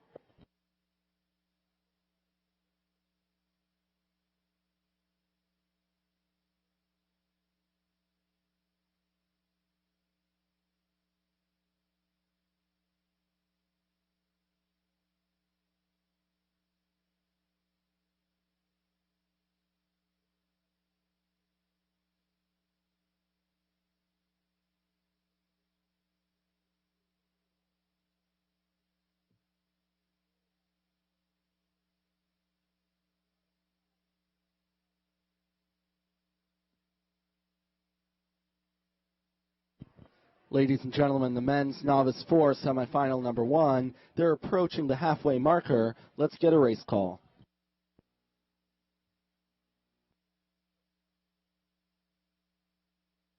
And ladies and gentlemen, semifinal number 1 of the men's Novice 4 now at the halfway markers. This is called a semifinal because we had so many Novice 4s entered in this event that yesterday the rowing officials had to run time trials. From those time trials, the top 14 boats were selected, 7 per semifinal. Those first 7 are racing right now as we approach the halfway markers. This is a crazy race. I am looking at 5 boats in contact with each other as we cross the halfway markers. The only boat I can say clearly that's in the lead is going to be lane 1 Oakland. Oakland out in front by a length.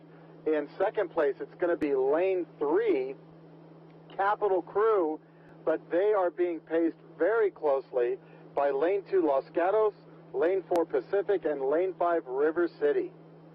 The 2 trailing boats are going to be North Bay in lane 6 and Marin in lane 7.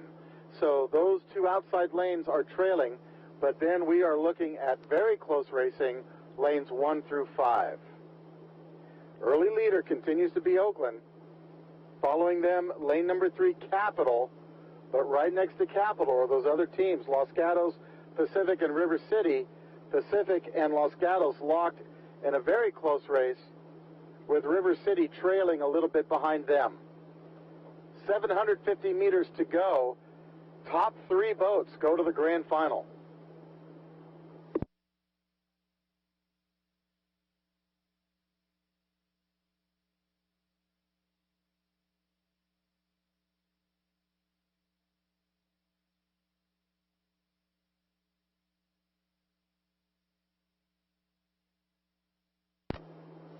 As we hit 1,500 meters, Oakland and Capital, their men's Novice 4s continue to hold the lead. The race now is for that 3rd qualifying position between Pacific, Los Gatos, and River City. Pacific being the closest to that 3rd place position. They are up now about 3 seats over the next closest boat, excuse me, lane 2, I had that backwards, I'm sorry. Los Gatos and Pacific are in contact, so it's still too close to call. Los Gatos is in lane 2, Pacific in lane 4. It could go to either team with 4:50 to go. Trailing them is River City in 5th.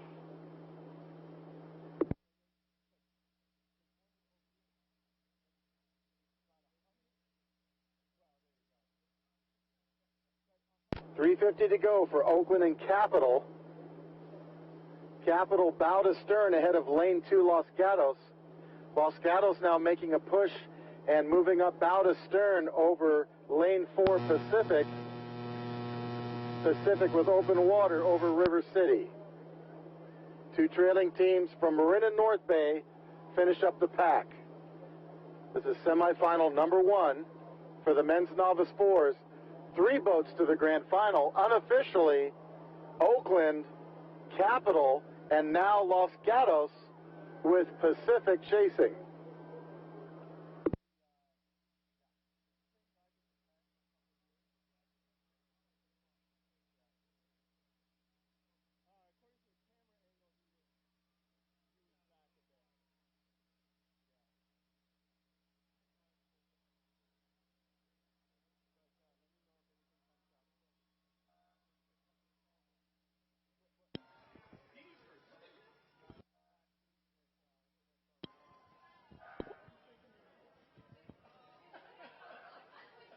Ladies and gentlemen, that was the finish for the men's Novice 4 semifinal number 1.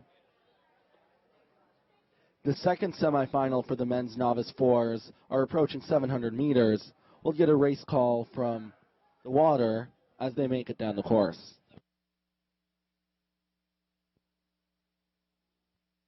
And we're picking up semifinal 2 underway and just past 500 meters. In lane 1, we've got Newport with about 3 seats over San Diego rowing out of lane 2, and San Diego 1 seat over Marina Aquatic Center.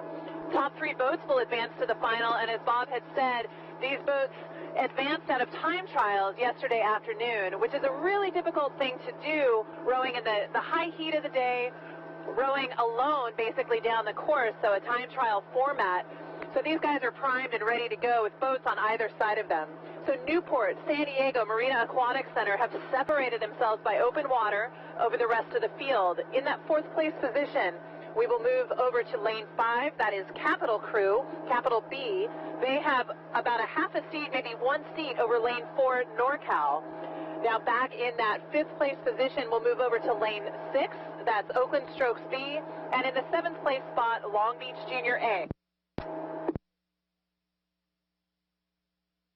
But Newport's still holding on to a lead, and now it looks like Marina Aquatic Center might have taken over that 2nd place spot from San Diego, just by about 1 to 2 seats.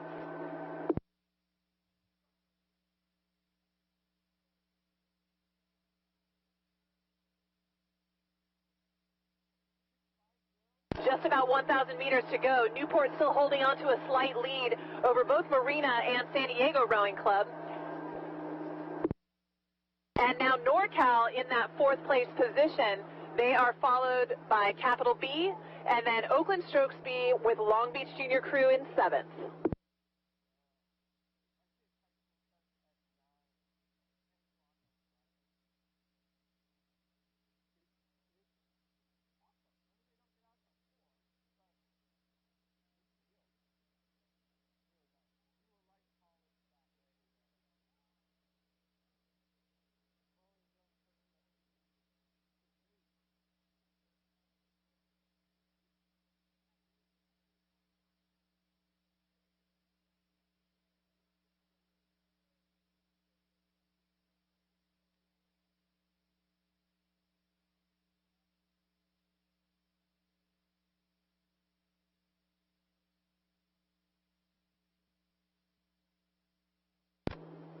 And semifinal number 2 of the men's novice 4 is now at 1,250 meters.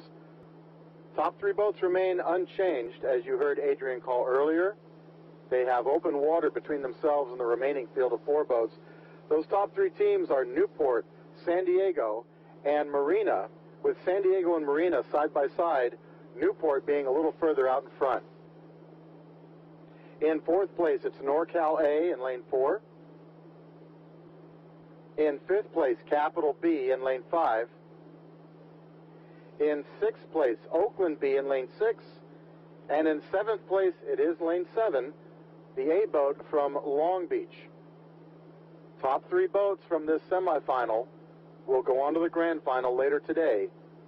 We'll make that last call at 3:50 to go.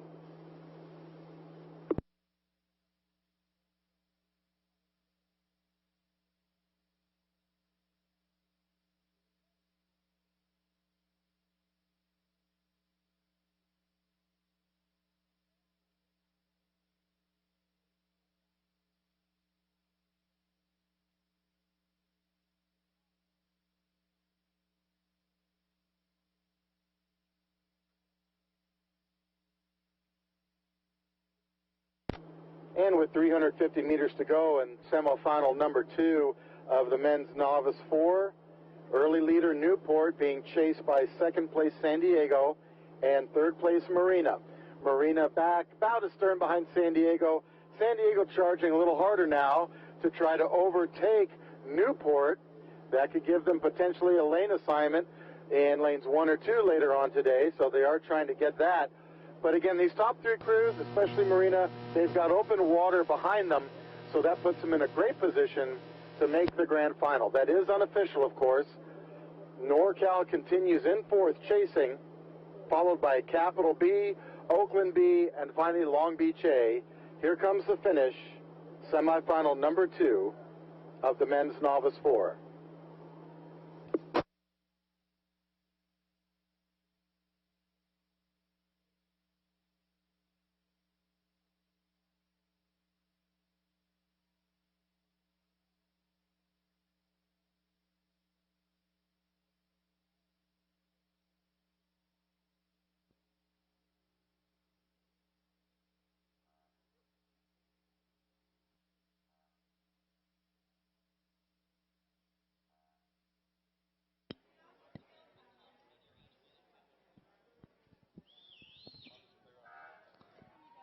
Ladies and gentlemen, now underway past 500 meters is the men's single, heat number 1. Top 3 boats going on to the grand finals.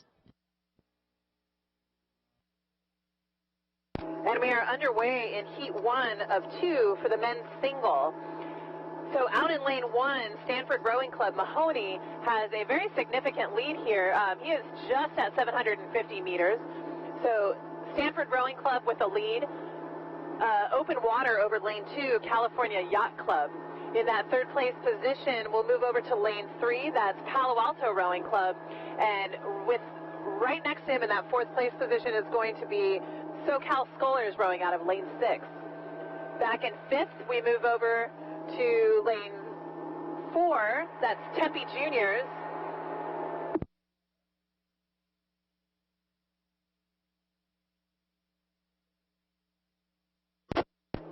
And then in the fifth place, or sixth place, that would be Stockton Rowing Club, followed by lane 7, Artemis.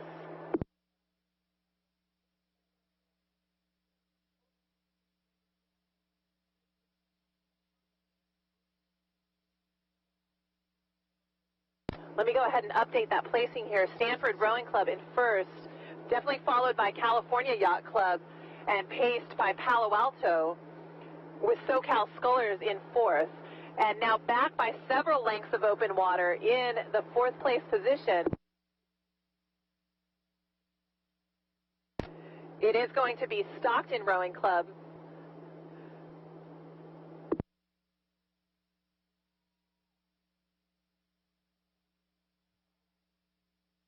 That would be Tempe Juniors in fifth, followed by Artemis, and then Stockton Rowing Club in that seventh place position.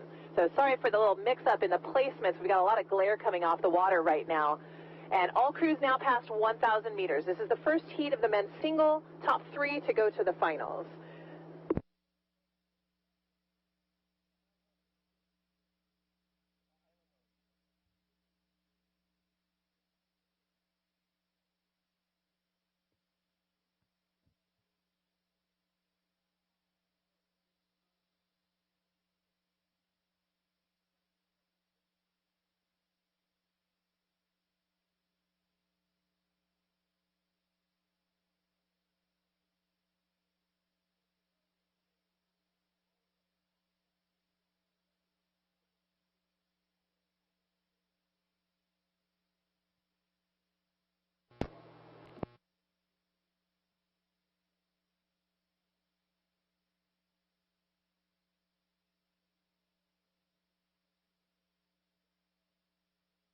and heat number 1 of the men's singles, now approaching 1,500 meters. These single scullers are the best scullers of their program. Rowing these single sculls, not an easy task. These boats are very light, between the weight of 25 and 30 pounds, and they'll flip in a heartbeat if the rower doesn't pay attention to their technique and balance. Now, the race to watch here is SoCal Scullers. That's lane 6. So if you look all the way across the lake to lane 6, in the blue hull, the SoCal Sculler is slowly moving up on lanes 1, 2, and 3. Stanford continues in the lead, followed by California Yacht Club. But Palo Alto, the sculler from Palo Alto, if he looks over his starboard oar, he's going to see that blue shell from SoCal Scullers moving up very quickly, and this could become a 4-boat race for only 3 qualifying positions. Remaining scullers are further back by about 150 meters of open water. The scullers from Tempe Juniors, Stockton A, and the B boat from Artemis. But we're watching the SoCal Sculler and the Palo Alto boat as they come into the last 350.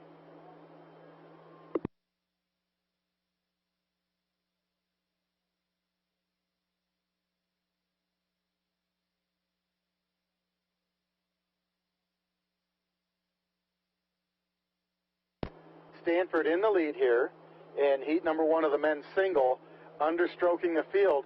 But folks, look at lane number 6 in the blue hull, the SoCal Sculler moving up relative to lane 3. It's going to be a photo finish for that 3rd qualifying position. It's Stanford Rowing Center, Cal Yacht Club, Palo Alto, and SoCal Scullers. 200 meters to go. This could get real close.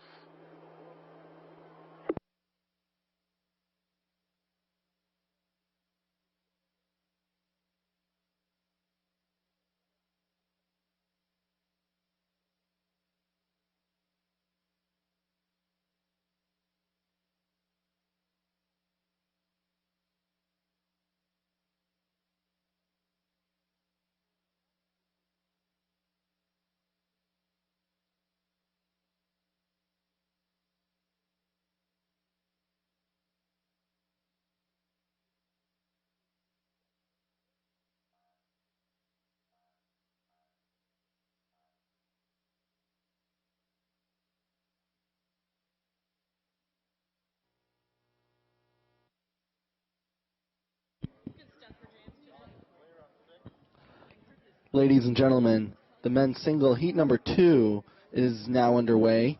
Top 3 going on in the grand final. In lane 1, Stanford Rowing B. Lane 2, Los Gatos. Lane 3, Tempe Town Lake Rowing.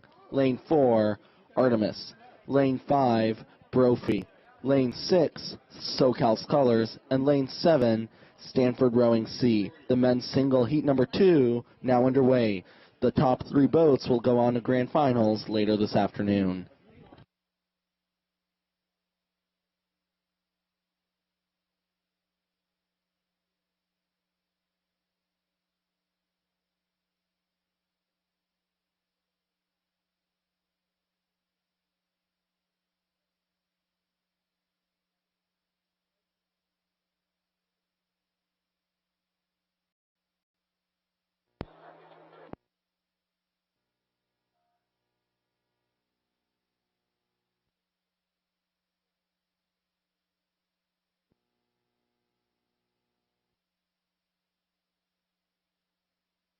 And we are already at 500 meters here in Heat 2 of the men's single. Top 3 crews to advance to the grand finals. In lane 1, Stanford Rowing Club B, already with 1 boat length of open water over Los Gatos. Los Gatos, 1 boat length of open water over Tempe Town Lake. Now back by about a half a length of open water in 4th is Stanford Rowing Club and their 3rd entry, their C boat.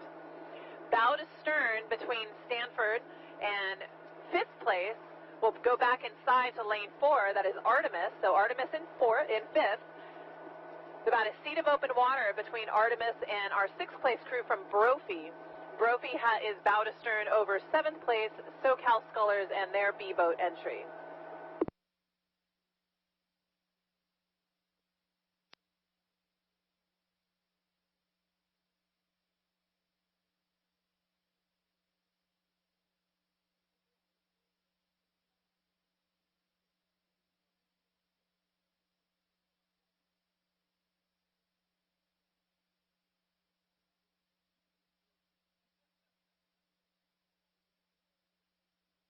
750 meters, and Stanford B continues to extend his lead. He's now got about 2 boat lengths of open water between himself and Los Gatos, and then same distance back between Los Gatos and Tempe Town Lake. So top three really separating themselves, but with quite a bit of distance between first and third.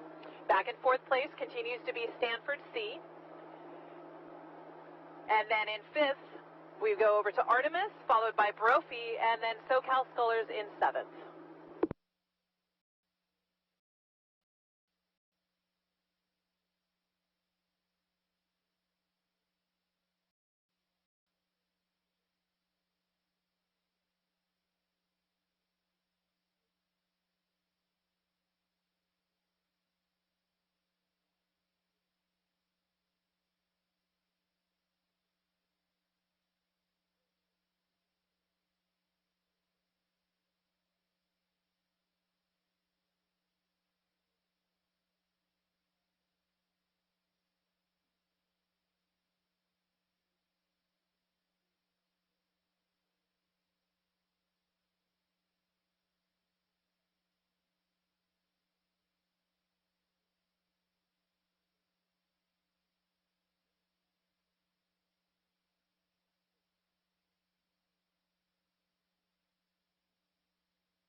And heat number 2.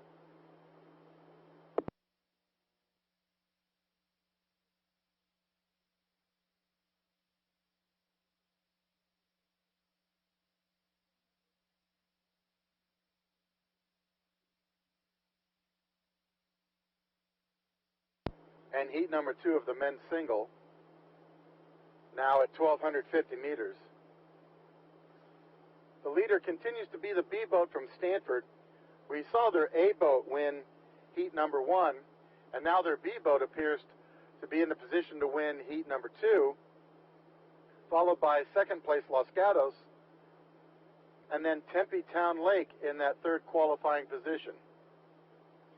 Tempe Town Lake coming all the way from the metropolis of Phoenix, Tempe area down in Arizona.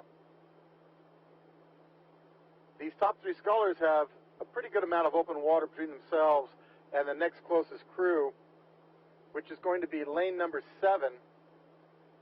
That's the C boat from Stanford Rowing Center. So in fourth place, Stanford Rowing Center C, just ahead of Brophy in lane 5. Brophy open water ahead of the Artemis boat. And then finally, in the trailing position, lane 6 from SoCal Scullers.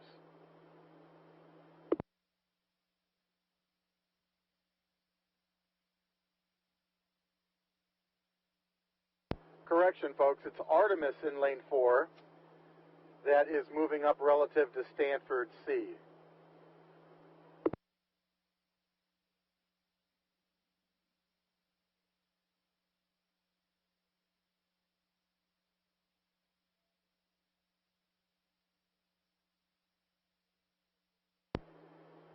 And with 250 meters to go here in heat number 2 of the men's single, that is Stanford B along the shore in the lead, followed by Los Gatos. And then further back, you have Tempe Town Lake in lane 3 in the dark hall. On the outside in lane 7, chasing Tempe Town Lake, is the C boat from Stanford Rowing Center. Then we go back inside to Artemis in lane 4. And then finally Brophy and SoCal Scullers. 3 boats to the grand final. Here they come. Stanford B, Los Gatos, and Tempe Town Lake here at Lake Natoma.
Ladies and gentlemen, we've had a start. The women's lightweight double, heat number 1, is underway. In lane 1, Long Beach Junior Crew. Lane 2, Stanford. Lane 3, River City. Lane 4, Palo Alto. Lane 5, Capital Crew. And lane 6, the Oakland Strokes. Top 2 boats will go on to grand finals. Let's get a race call from Adrian as the boats make it down the course.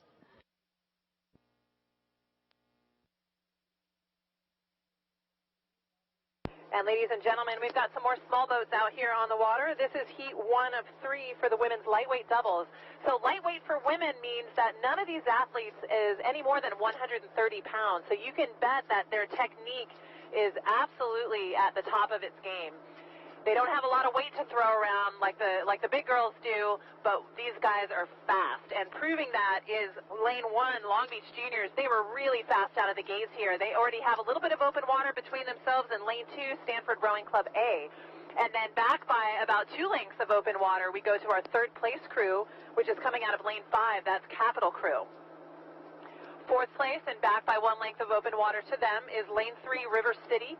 They have 2 seats over lane 4, Palo Alto, and in that 6th place position we move out to lane 6, that's Oakland Strokes.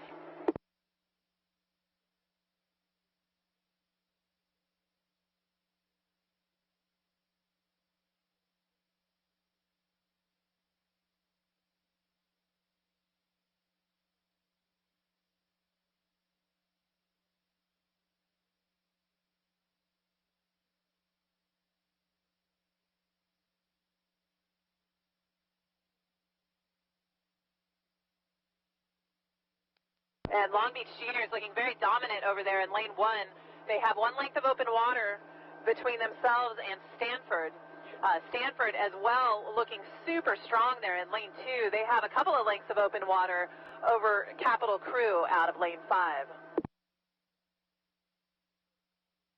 750 meters in. 4th place still belongs to River City. River City still sitting in that same position, just 2 seats over Palo Alto. And then in 6th, Oakland Strokes A out in lane 6.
And heat number 1 of the women's lightweight double, now at 1,250 meters.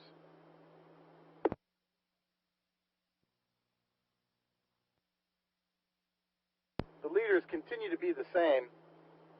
It's Long Beach in lane 1, now with a very large margin of open water between themselves and the 2nd qualifying crew at this point.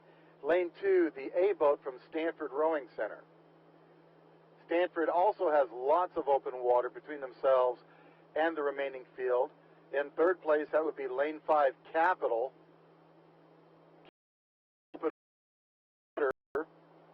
Over both Palo Alto and River City.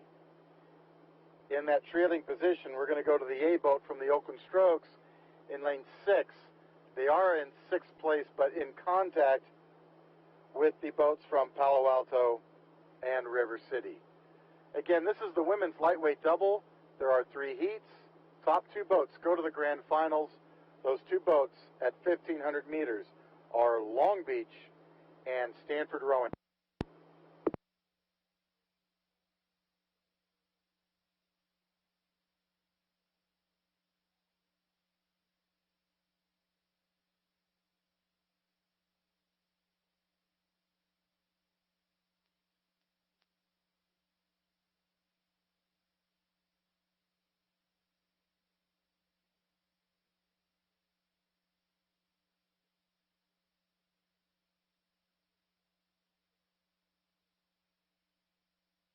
And the 2 leaders are now past 1,500 meters as we wait for the remaining field.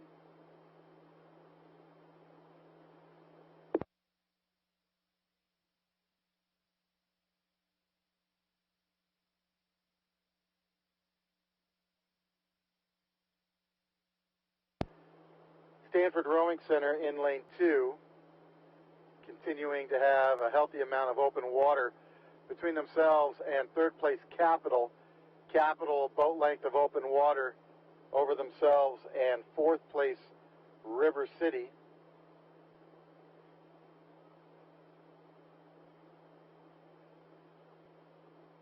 River City with open water over Oakland A and Palo Alto.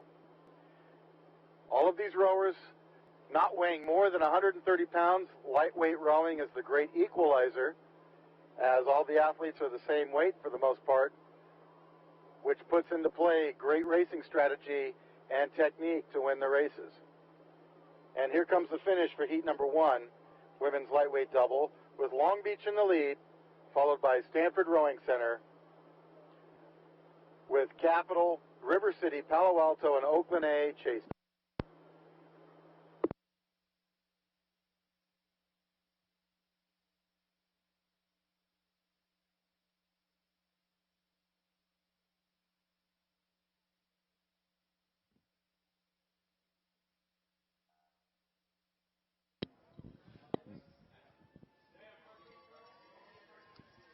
Coaches, may I have your attention, please? May the novice coach for Newport Aquatic Center please come to the finish line tent. Newport Aquatic Center novice coach to the finish line tent. Thank you.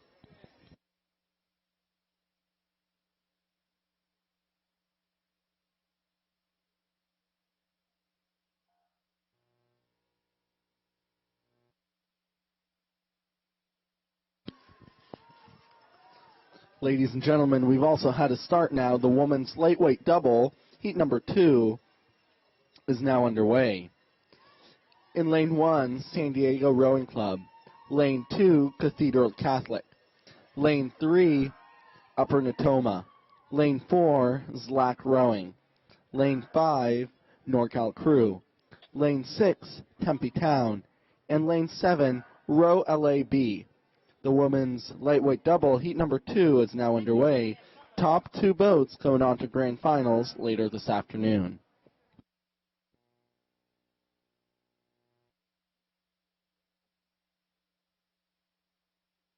And we're back for heat 2 of the women's lightweight double. Lane 1, San Diego Rowing Club is in the lead with 1 length over lane 3, that is Upper Natoma Rowing Club. These 2 crews with a little bit of open water between themselves and the remaining field. In that third place position, we'll move over to lane 4. That's Zlack Rowing Club, Zlack from San Diego, but being challenged by Tempe Town Lake and Row LA in lane 7.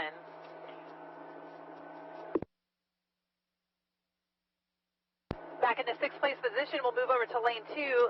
That's Cathedral Catholic High School. And in 7th place, we'll go back to lane 5. That's NorCal Crew. But a lot is changing here as we progress up the course. And we'll pick it up again a little bit later down the road. Crews just approaching 500 meters in.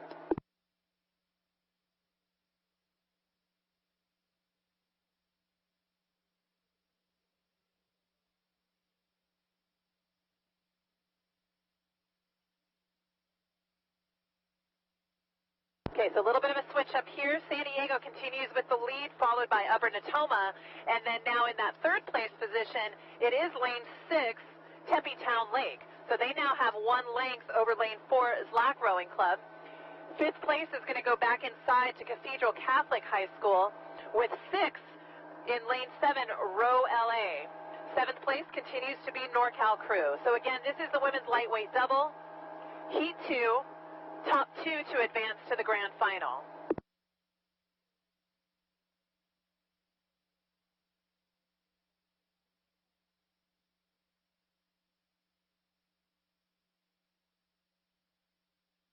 San Diego and Upper Natoma really pushing each other as we approach 750 meters. San Diego continues with the lead, sitting bow to stern over Upper Natoma. Upper Natoma, a crew that practices here on Lake Natoma. They've done very well in the small boats over the last couple of years, and they're proving that here. They continue to be strong. As we get towards the halfway point, San Diego and Upper Natoma now several lengths of open water ahead of Tempe Town Lake. Tempe Town Lake occupying that 3rd place position, and now Cathedral Catholic moving into 4th, just overtaking Slack Rowing Club out of lane 4. So Slack slipping back into 5th, followed by Row LA, and then finally NorCal Crew.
Heat number 2 of the women's lightweight doubles now passing 1,250 meters. As the 2 leaders remain unchanged, Upper Natoma and San Diego Rowing Club with a commanding open water lead over the remaining field. For 3rd place, even though that's not a qualifying position in this heat, it's a 4-boat race between Cathedral Catholic, Slack, Tempe Town Lake, and NorCal.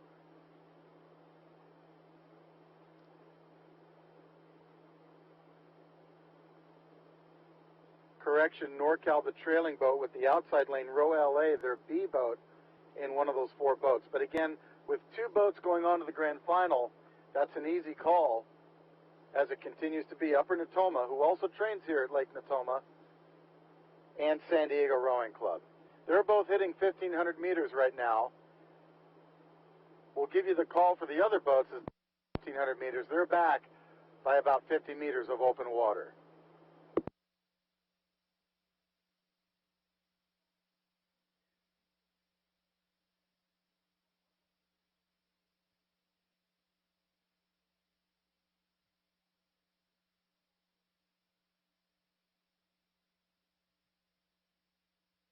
So in 3rd place, approaching 1,500 meters, it'll be Cathedral Catholic High School. They are one of the newer programs from San Diego, California. They will be across the 1,500-meter line in 3rd place. Pacing them very closely are Tempe Town Lake in lane 6, and then Slack in lane 4, and Row LA. Now, Row LA making a move. Row LA actually moving up and overtaking Tempe Town Lake at 1,500. But again, these crews are racing for 3rd. Heading back to the finish line, we see our leaders coming to the line. Upper Natoma and San Diego for the women's lightweight doubles, heat number 2, as they come into the last 250 meters.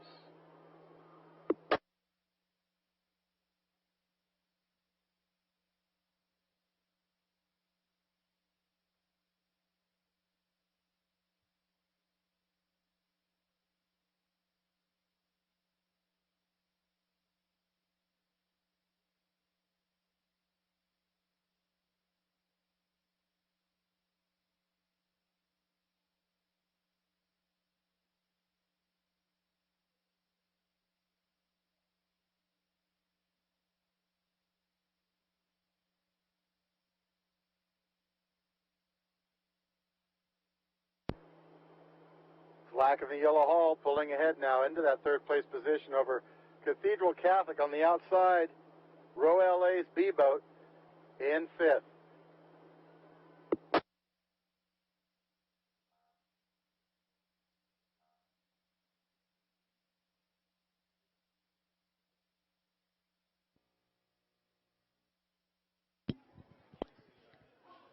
Ladies and gentlemen, next up is the women's lightweight double, heat number 3. Top 2 boats going on to grand finals. In lane 1, Row LA A boat. Lane 2, California Yacht Club. Lane 3, Artemis. Lane 4, SoCal Scullers. Lane 5, Tempe Junior Crew. Lane 6, Berkeley High School. And Lane 7, Tempe Town Lake Rowing. Women's lightweight double, heat number 3, now underway. We'll get a race call from Adrian. These crews are approaching 250 meters.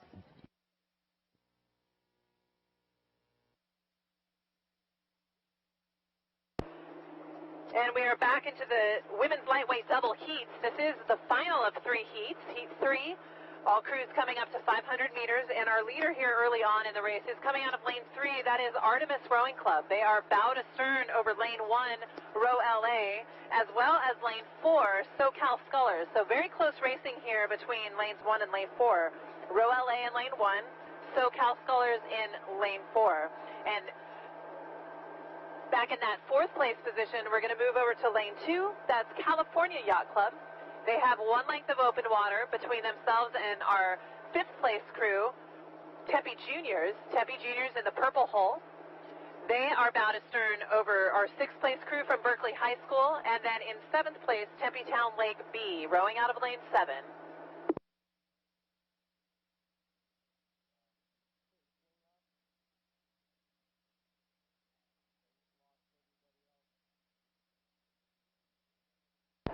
SoCal Scullers doing a nice job here being patient as this race progresses down the course. They have overtaken Row LA for that 2nd place spot, but it's still very, very tight. Artemis continuing to hold on to a lead with a little bit of open water between themselves and SoCal. The Scullers from SoCal sitting about 1 seat over Row LA. 750 meters in.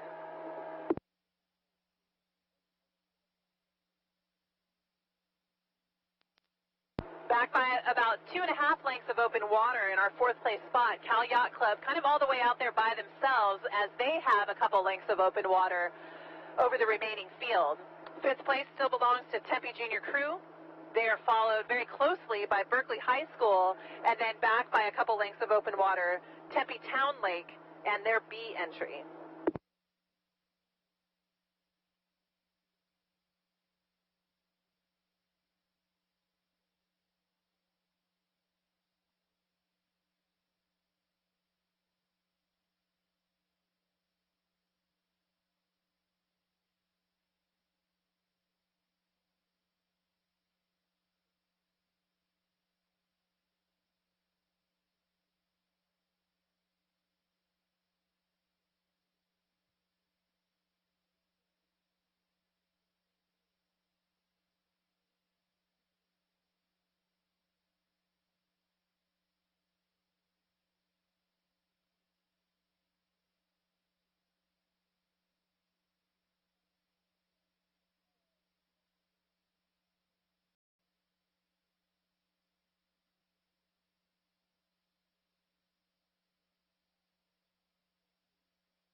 And the third and final heat for the women's lightweight double.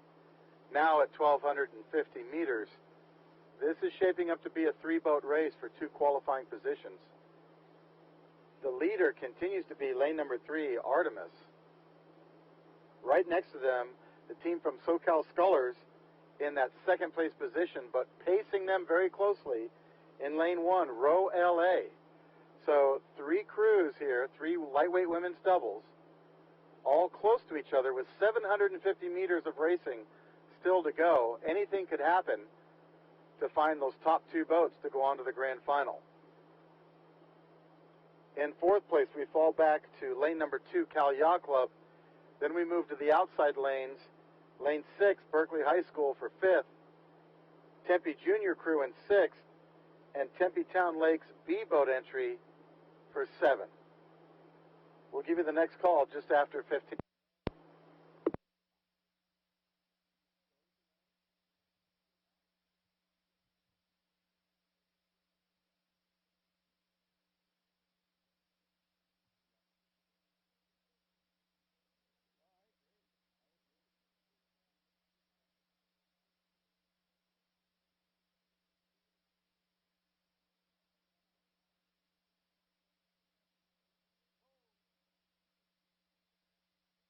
And at 1,500 meters, it will be lane number 3, Artemis, their A-boat entry, in the lead. And now it's too close to call between lanes 1 and 4, Row LA and the SoCal Scholars. Both the SoCal Scholars and Row LA are from Southern California. So this is a real dogfight for them here, as only one of those 2 crews will advance into the second place position and go to the grand final. Artemis continues in the lead, bow to stern, over both SoCal and Row LA. 4th place continues to be Cal Yacht Club, then out to Berkeley High School, then Tempe Junior Crew for 6th place, and finally Tempe Town Lake in 7th. These are the women's lightweight doubles, the third and final heat, 2 boats to the grand final.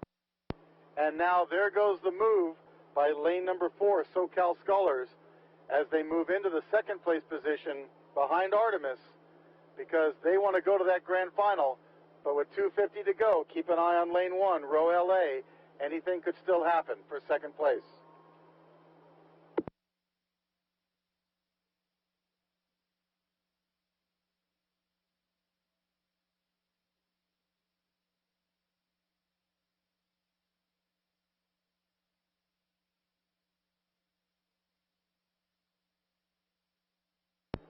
SoCal Scholars now in contact with Artemis here in Heat 3 of the women's lightweight doubles. As they move in tandem to the finish line, they're both leaving behind lane 1, Row LA. Here comes that finish. 2 boats to the grand final, unofficially. Artemis and the SoCal Scholars.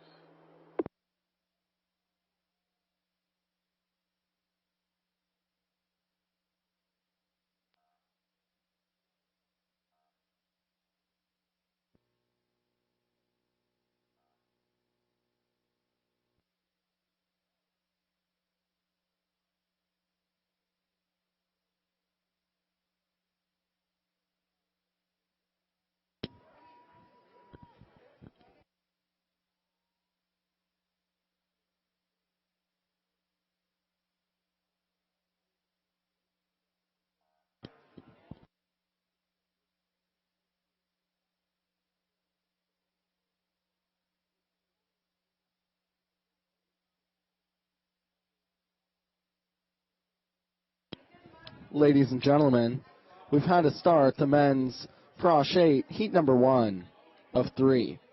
In lane 1, Marin. Lane 2, Berkeley High School. Lane 3, Capital Crew. Lane 4, St. Ignatius. Lane 5, Los Gatos. The men's Frosh 8, heat number 1. They're now past 250 meters. Let's get a race call from Adrian.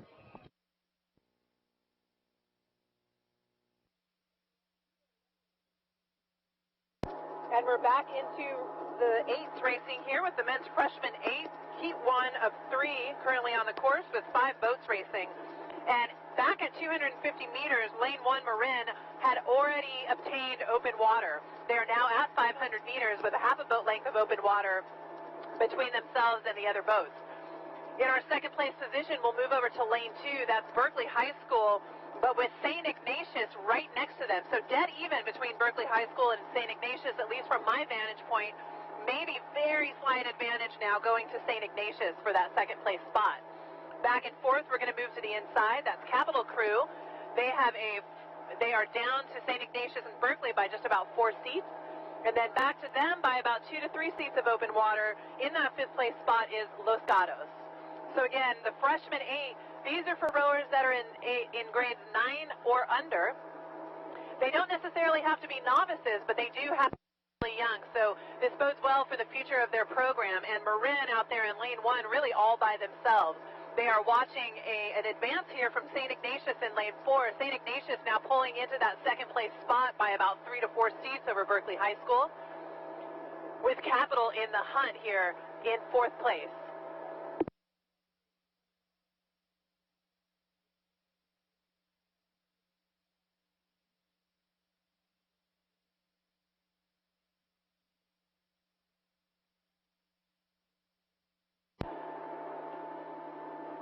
Already well past 750 meters, Marin with 1 length of open water over St. Ignatius. St. Ignatius now sitting 7 seats over Berkeley High School.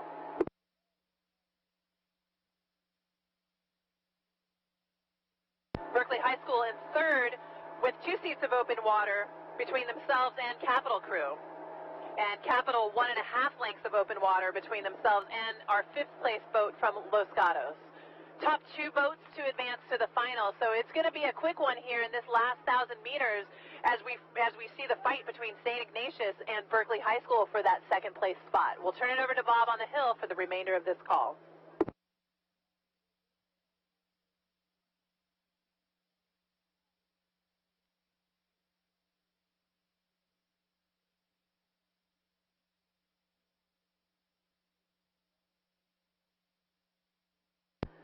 Thank you, Adrian, for that call. And the men's frosh eights, with a lot of experienced rowers now, as a lot of kids are starting to row in 7th and 8th grade.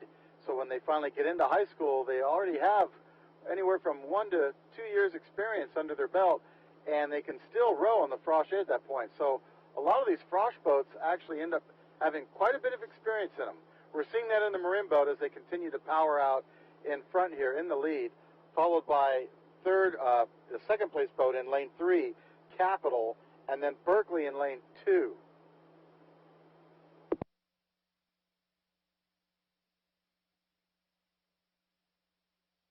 Correction, folks, St. Ignatius in second place as we pass 1,250 meters, chasing Marin. So it's Marin, St. Ignatius, then we go back inside to Berkeley, Capital in 4th, and then outside Los Gatos in 5th. 5 boats on the course, all boats now approaching 1,500. 2 boats to the grand final, Marin and SI in the lead.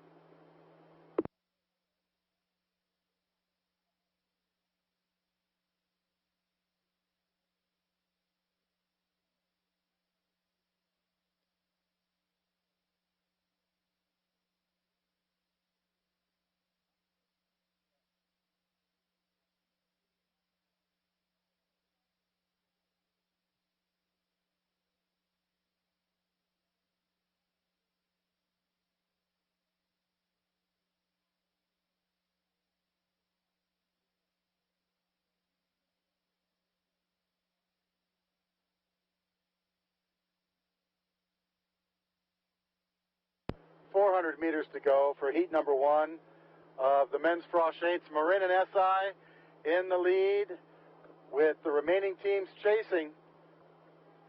2 boats to the grand final.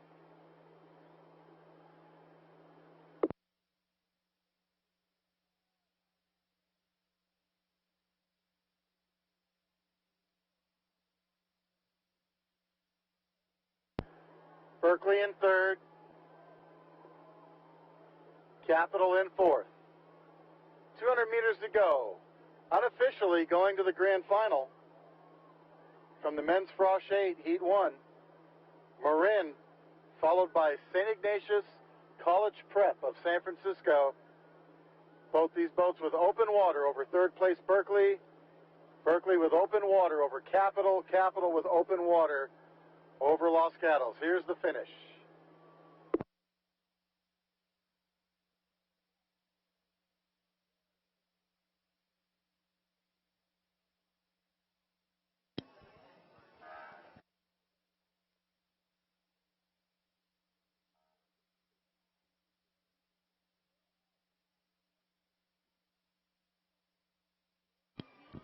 Ladies and gentlemen, the finish here, the men's Frosh 8, heat number 1.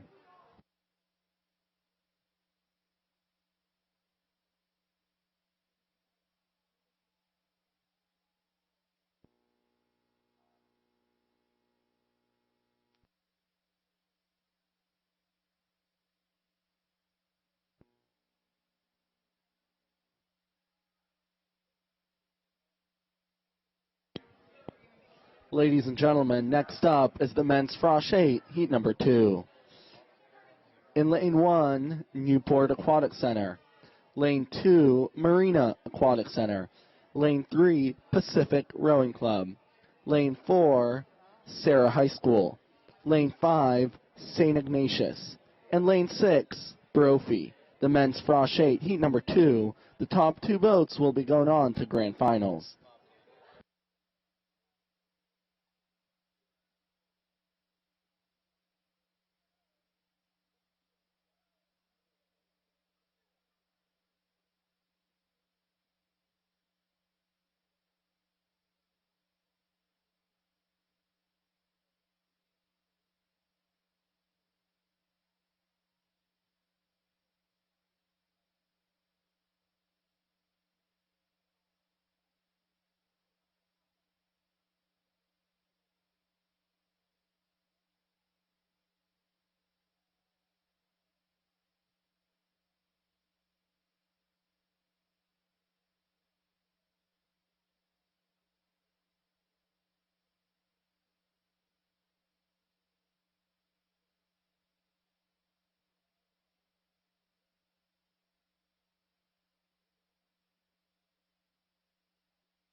Ladies and gentlemen, and we've had a start, the men's Frosh 8, heat number 2.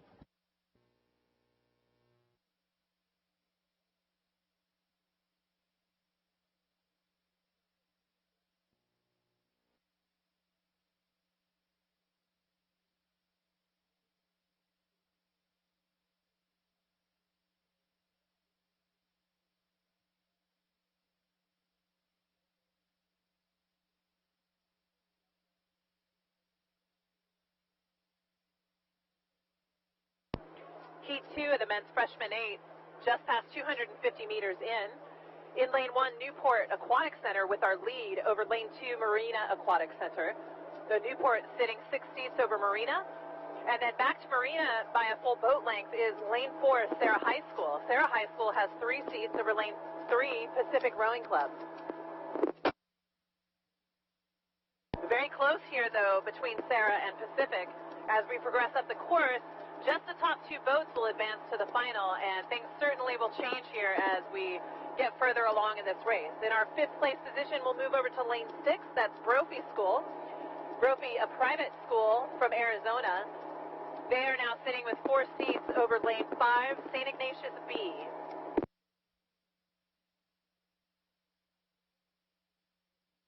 But at 500 meters in, Newport now extending their lead to 1 boat length over Marina, and Marina with a tiny bit of open water over Sarah High School.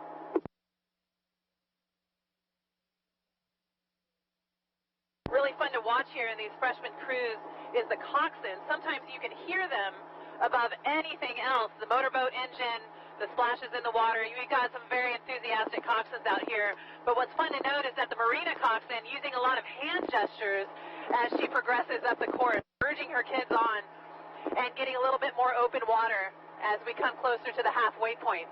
They now have a half a boat length of open water between themselves and Sarah High School, and Sarah now sitting 2 seats over Pacific. Brophy continuing in 6th, followed by St. Ignatius. That is the St. Ignatius B boat.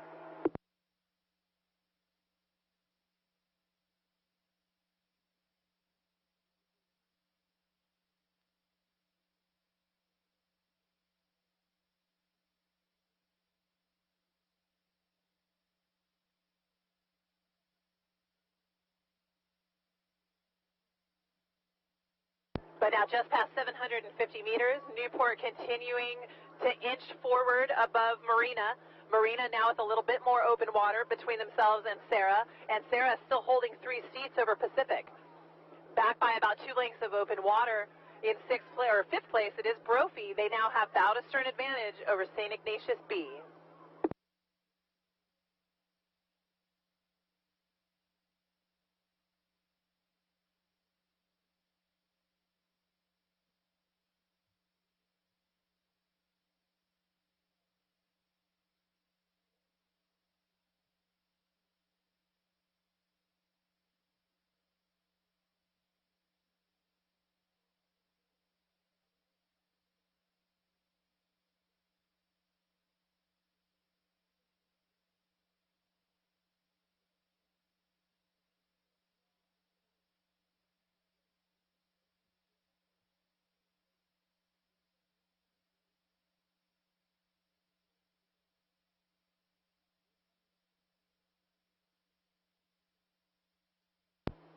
Heat number 2 of the men's frosh 8 now approaching 1,250 meters. Every coach wants fast freshmen, and right now the coach from Newport and Marina, they have that as these freshmen continue to be out in front ahead of Sarah High School, who continues in 3rd place, just ahead of 4th place Pacific Rowing Club. Brophy, one of the newer teams in the region, they continue to be ahead of the ahead of the A boat from Long Beach. Here as we come down, that is the B boat from St. Ignatius as we continue to come down the course here in Heat 2 of the men's frosh 8s. We'll keep a close eye on both Pacific and Sarah High School as they race relative to Marina and Newport to see if they move up at the 1,500 meter line.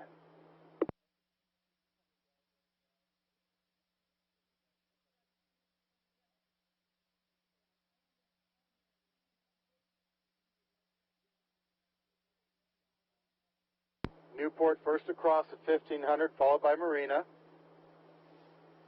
And Sarah will continue ahead of Pacific at 1,500, followed by Brophy and the B boat from St. Ignatius.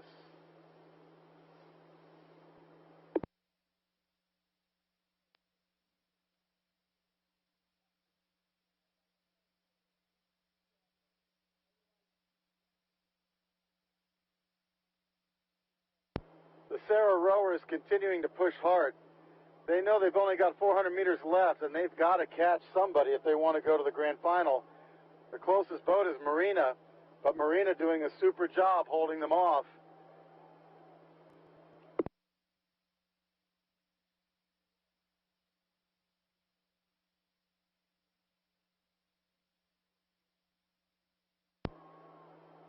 .250 meters to go for heat number 2 of the men's frosh 8. 2 boats to the grand final, unofficially Newport and Marina, with Sarah High School, Pacific, Brophy, and St. Ignatius B chasing.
Ladies and gentlemen, the third of three heats here in the men's freshman 8. We've got 6 boats currently underway and approaching 250 meters. In lane 1, Oakland Strokes A. Lane 2, Marin B. Lane 3, NorCal Crew. Lane 4, River City. Lane 5, Sarah B. And lane 6, Long Beach Junior A. And right now our leader is coming out of lane 1. That is Oakland Strokes. They've got a 3-seat advantage over Marin B in lane 2. Now these two boats, very aggressive right out of the gates. They've already pushed themselves to an open water lead over the remaining field. The third place position will move over to lane 4. That's River City. They have 7 seats over lane 3, NorCal Crew. Now NorCal sitting in 4th. They have a full boat length over Junipero Serra High School in lane 5. And Serra with 4 seats over Long Beach Juniors in lane 6. 500 meters in. Oakland continuing with a 3-seat lead over Marin. Couple seats of open water back. River City in 3rd. NorCal in 4th. Sarah in 5th. Long Beach in 6th.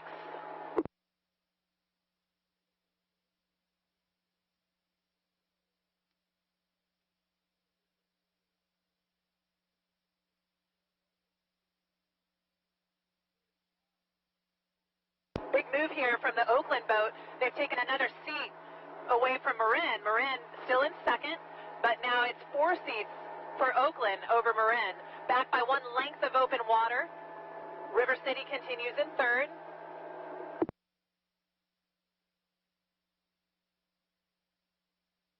About 2 seats of open water behind River City. It is NorCal. NorCal now sitting with a couple seats of open water between themselves and Sarah and Long Beach. So Sarah and Long Beach dead even for that 5th or 6th place position. Top 2 boats to advance to the final here. Very competitive category here in the freshman 8. A lot of these kids, as Bob had said, already with a couple of years experience under their belt. And now at the halfway point, Oakland, Coxon sitting on the bow ball of the Marin boat. 1,000 meters to go here, and it is Oakland and Marin for those top 2 qualifying positions.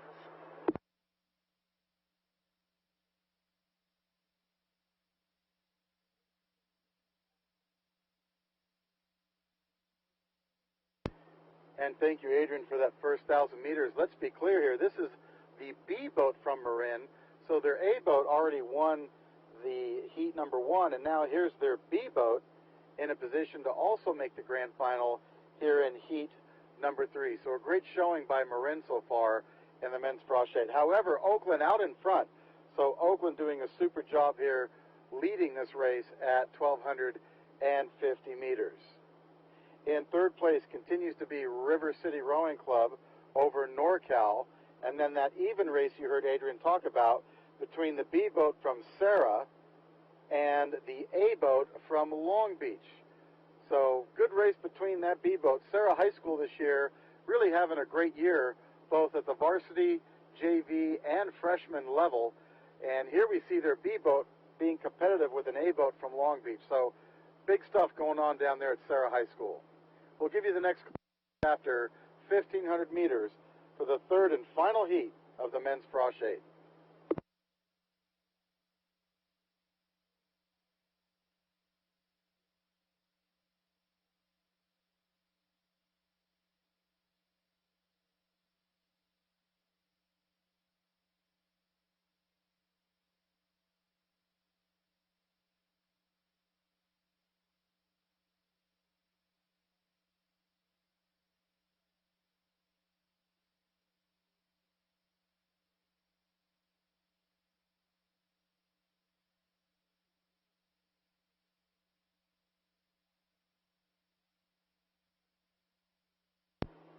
And from on top of Rattlesnake Hill, I can hear the Oakland coxswain. Their boat is in the lead, but I can hear that coxswain just barking at his boys. And it seems to be working because Oakland keeps taking water away from everybody here in heat number 3 of the men's Froshades. Oakland way out in front ahead of Marin B. Marin B with open water over River City. River City a few seats of open water over NorCal. NorCal being in 4th place. and still a dead even race between the B boat from Sarah High School in lane 5 and the A boat from Long Beach in lane 6. They're both fighting for 5th and 6th place.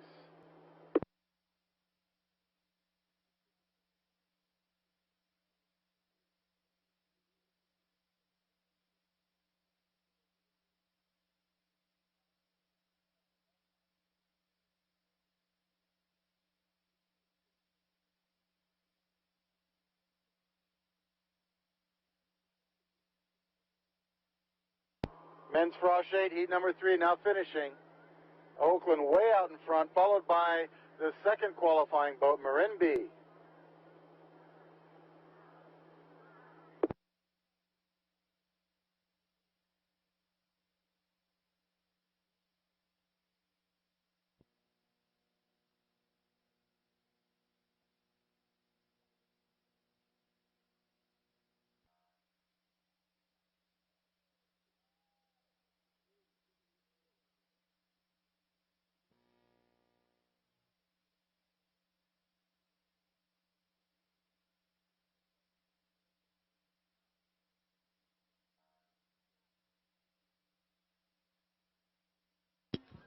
Ladies and gentlemen, next up, the Women's Novice 4, semifinal number 1.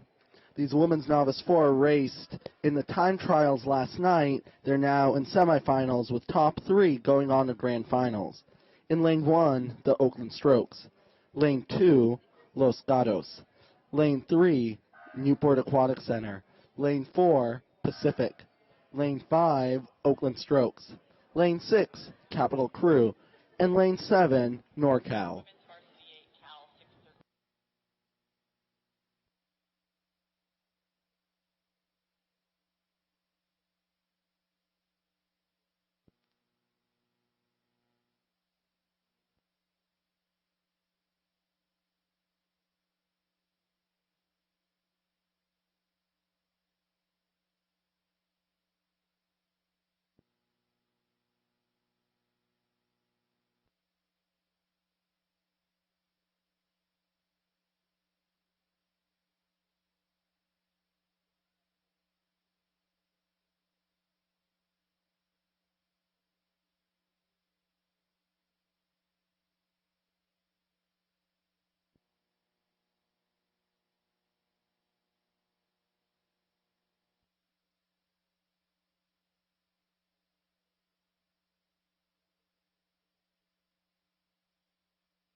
Ladies and gentlemen, we've had a start. The Women's Novice Coxed 4, semifinal number 1.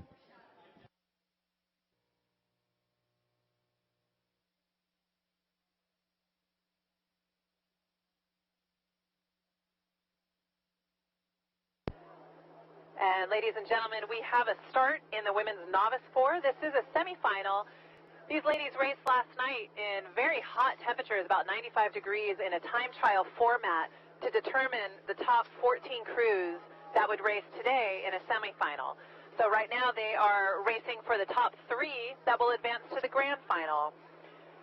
In lane 1, Oakland Strokes is in that leader position. They're followed by Newport Aquatic Center out of lane 3. And just a couple seats behind them, Los Gatos Rowing Club in lane 2. But very fast and hot on their heels is lane 5. That's Oakland Strokes and their B boat. So the B boat looking to get themselves into a position where they can row with their teammates in the grand final.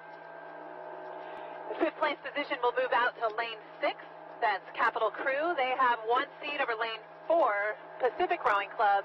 And Pacific sitting 4 seats over lane 7, NorCal Crew.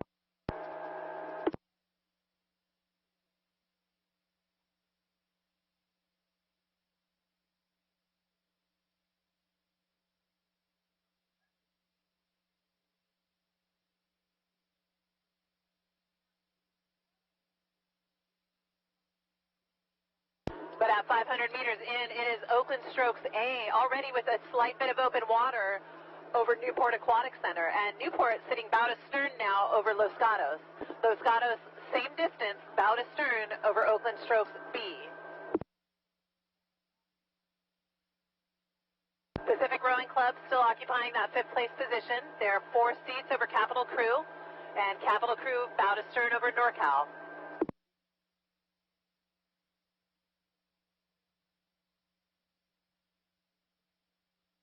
A little more separation here, a little more shakeout as we come up to 750 meters in.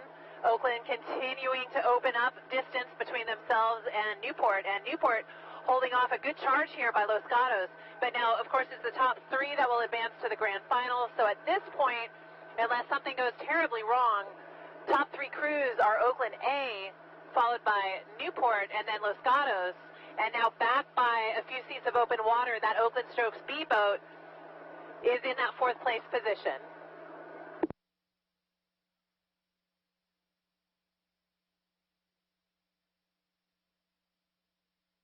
Pacific still continues in 4th.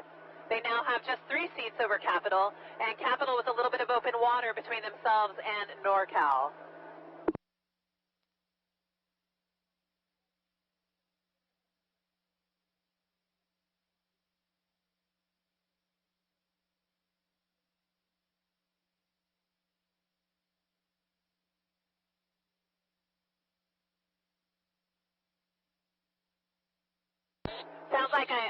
Sounds like I might have made a mistake in the call. I'm not sure that I did, but let me just make sure that the placement is correct. Oakland A in the lead.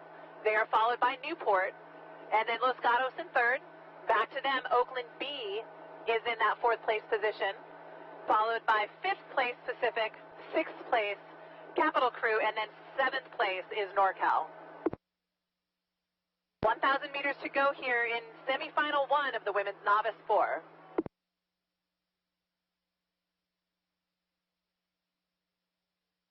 And thank you for that update, Adrian, here in semifinal number 1 of the women's novice 4.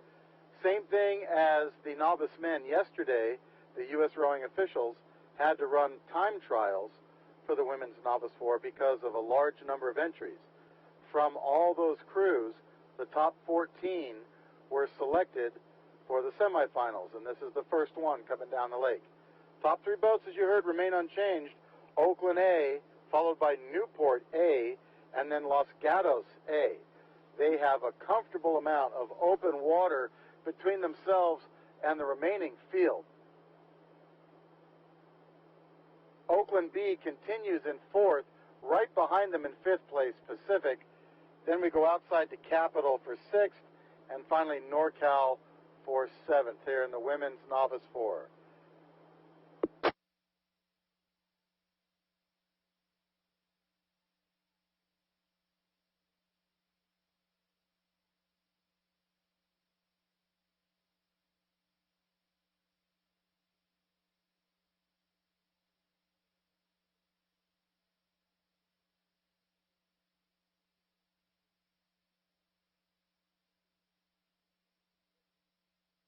So in semifinal number 1 of the women's novice 4, the coaches from Oakland, Los Gatos, and Newport, they can take a deep breath right now and relax a little bit because their 3 boats are way out in front. And with 3 boats going to the grand final, they're in a very good position. Now Pacific has moved up even with the Oakland Strokes B boat for 4th place, but both Pacific and Oakland Strokes B are back about 6 boat lengths of open water behind the 3 leaders. In the last 2 positions, we have Capital in lane 6. They are in 6th place, followed by NorCal in lane 7 in 7th place here in semifinal number 1 of the women's Novice 4.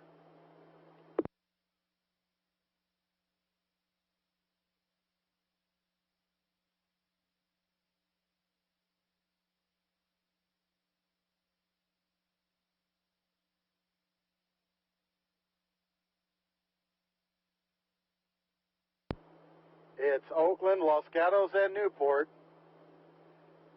350 meters to go. Pacific now clearly in 4th place, followed by Oakland B, Capital, and NorCal.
Ladies and gentlemen, the women's Novice 4 semifinal number 2, they've just crossed the 500-meter mark. We'll have lane 1, Marin, lane 2, Marina Aquatic Center, lane 3, North Bay, lane 4, Long Beach, lane 5, River City, lane 6, San Diego Rowing Club, and lane 7, Cathedral Catholic. It's the women's Novice 4 semifinal number 2. Past 500 meters, let's get a race call from the water.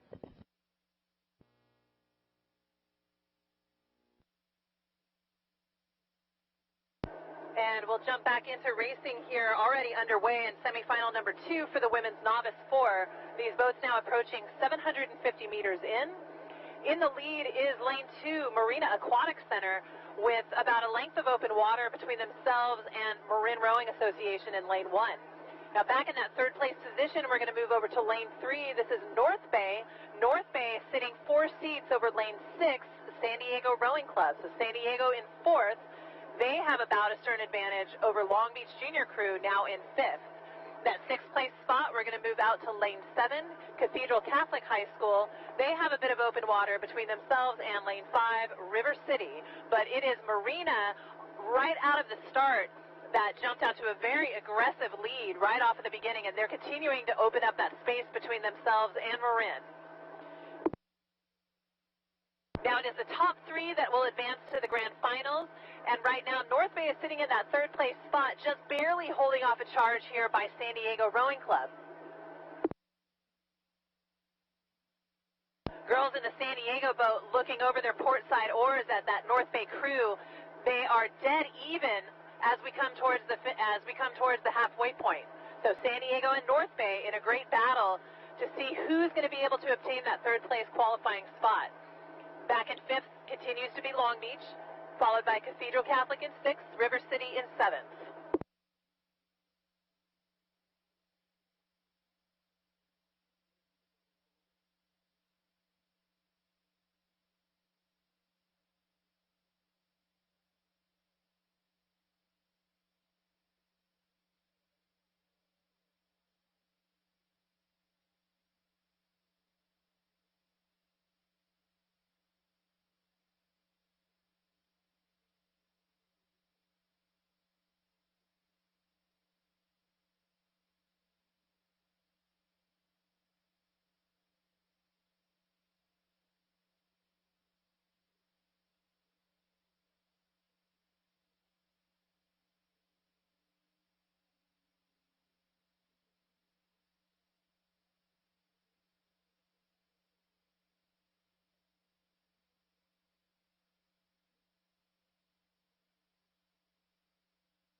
semifinal number 2 of the women's novice 4 is now at 1,250 meters. And the leader, Marina Aquatic Center, continues out in front. They've been dominant the whole race here as they come down the lake. They are holding off lane 1, Marin. The race to watch here, though, as you heard earlier, is between North Bay, who's in the 3rd qualifying position, and San Diego Rowing Club in lane 6. Now, San Diego Rowing Club has moved up even with North Bay. We'll give you a more accurate call at 1,500, but it is very close, and I mean super close, between San Diego and North Bay as we come into the last 600 meters. 3 boats go to the grand final. At this point, will it be North Bay or San Diego?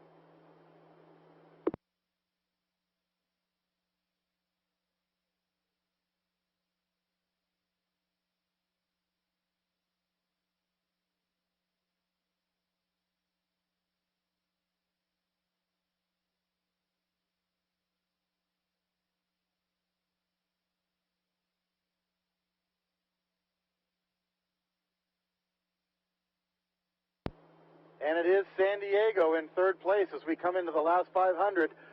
But North Bay is right there. Anything could happen in the blind fury of novice racing. And North Bay could put on a charge. And it looks like they're trying to right now. In fact, they are. North Bay putting on a power 10. And it looks like they're about to pull even with San Diego again. This could be a photo finish for the 3rd qualifying position. It's close. North Bay is still down from San Diego. San Diego still has the 3rd qualifying position, but North Bay is working so hard to try to get that water back. Meanwhile, out in front, it continues to be Marina Aquatic Center and Marin as the top 2 boats. Will it be San Diego in the red hull, or will it be North Bay in lane 3 to go to the grand final? It's only about half a deck with 300 meters to go. San Diego still by half a deck over North Bay for that 3rd qualifying position. This is semifinal number 2 of the women's novice 4s, and now San Diego making a move. San Diego now putting more water behind them. It's still going to be close. Keep an eye on San Diego and North Bay as Marina takes it to the line, followed by Marin.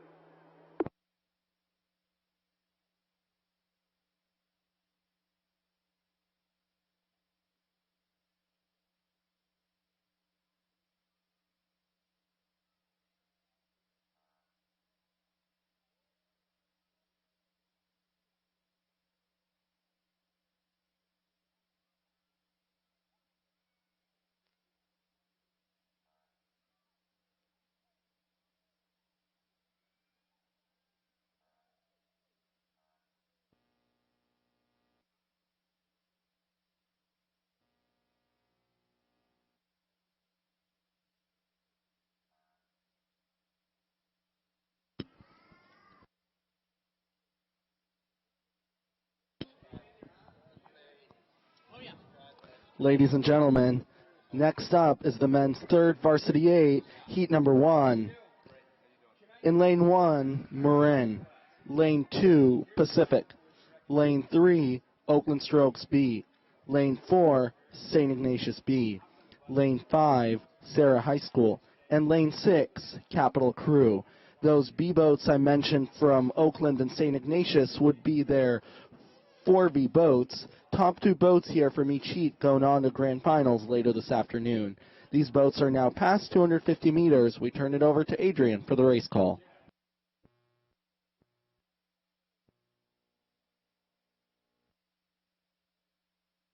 And the racing never stops here on Lake Natoma. We are into heat 1 of the men's 3rd Varsity 8.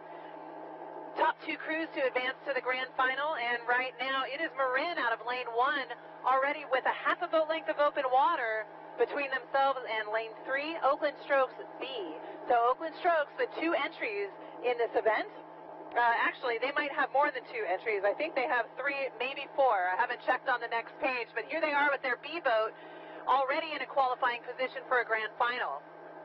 So Oakland Strokes B in second. They are followed by lane 2 Pacific. So Pacific, between Pacific and Oakland, about a half a boat length of open water. That fourth place spot will move over to lane 5. That's Sarah High School. Sarah High School with about 1 seat over Capital Crew in lane 6. And then in our final and 6th place position, we move over to lane 5.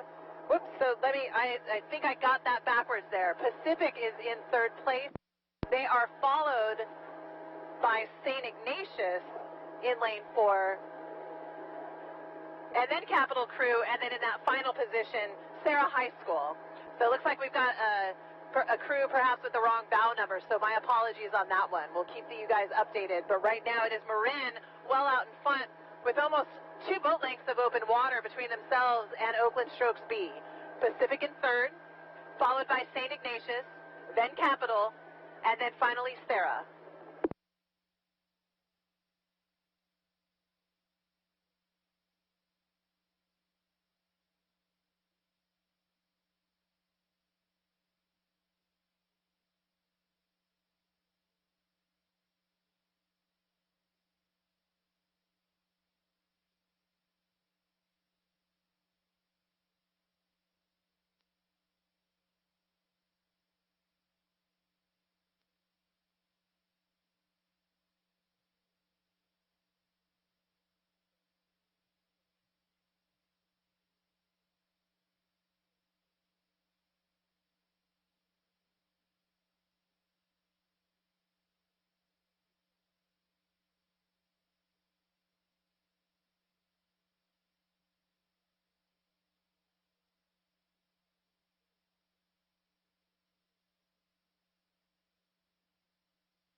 And heat number 1 of the men's 3rd level varsity 8s, now past 1250, approaching 1500.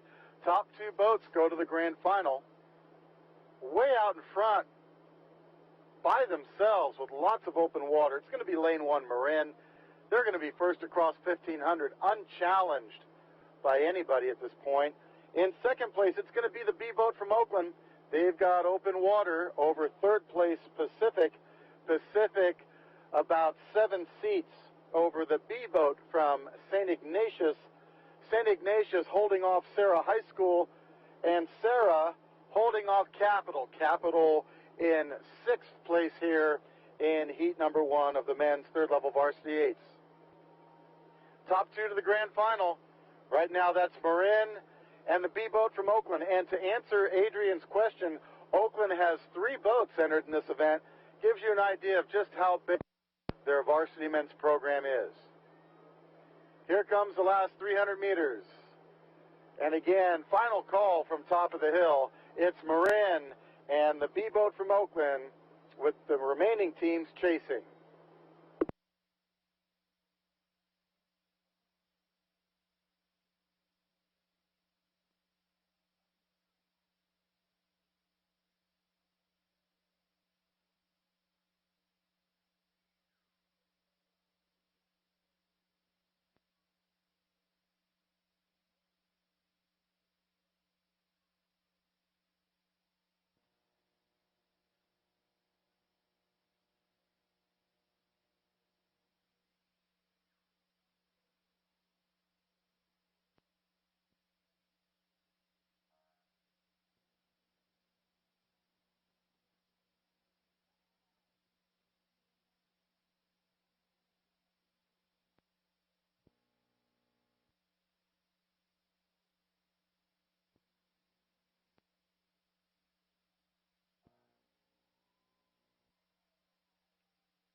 And ladies and gentlemen, we await the start of Heat 2 of the men's 3rd varsity 8. In Lane 1, Newport Aquatic Center.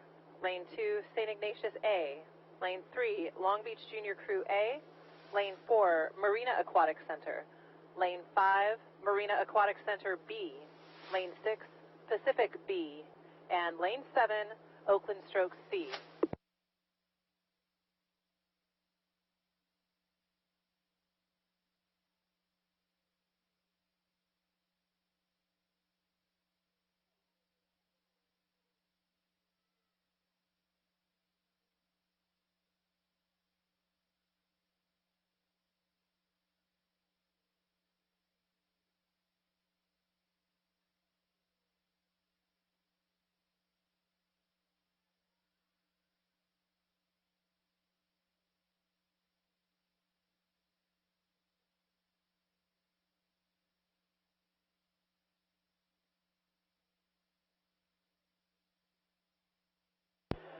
And cruise now past 250 meters. Lane 1, Newport Aquatic Center is our leader.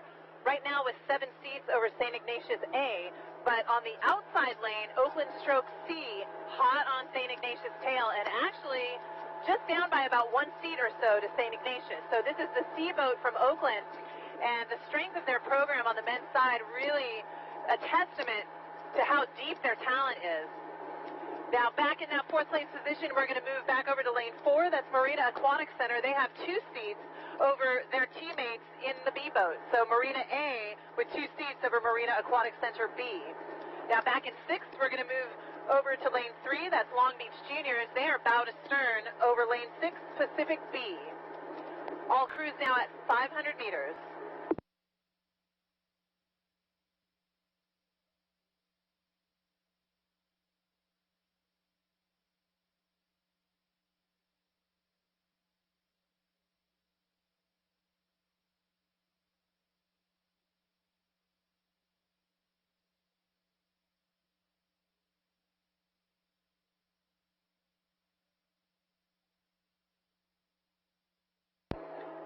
And as we approach 750 meters, Newport continuing to open up the water between themselves and St. Ignatius.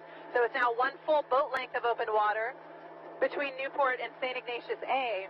And now St. Ignatius sitting bow to stern over Oakland Stroke C. So with the C boat in this race for Oakland, that means this is their 5th varsity boat. So lots of boys run for that program, and definitely with a lot of effort here and being very competitive.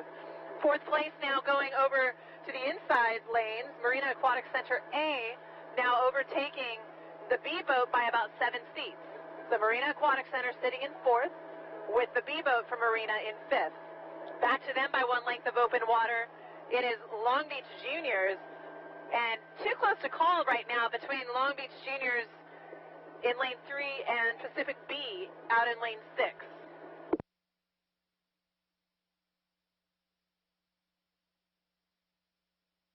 It will be the boys from Newport with their bow first across the line with 1,000 meters to go, followed by St. Ignatius, and then Oakland C, Marina A, then Marina B, and then in 6th place, Long Beach Juniors, followed right next to them by Pacific B.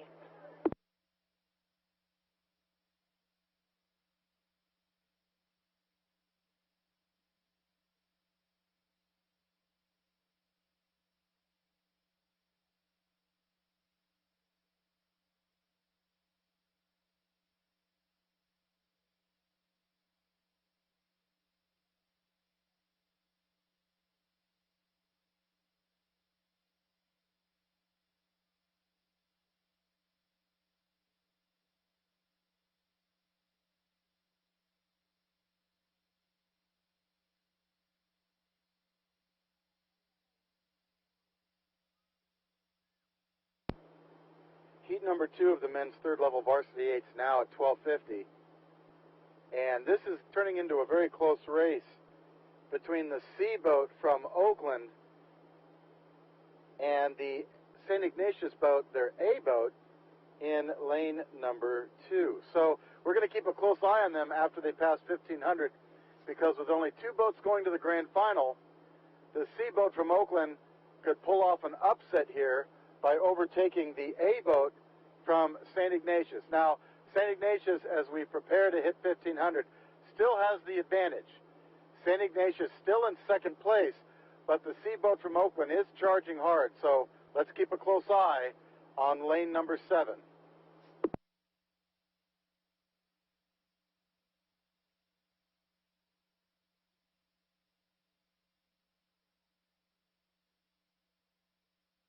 At 1500, it's Newport, then St. Ignatius A, then Oakland C, then Marina Aquatic Center A and B boats side by side, then Pacific B, and finally Long Beach A, in that order. So with only 2 boats going to the grand final, St. Ignatius in second place is still in a good position, but they've got to keep an eye on lane 7, the Oakland C boat.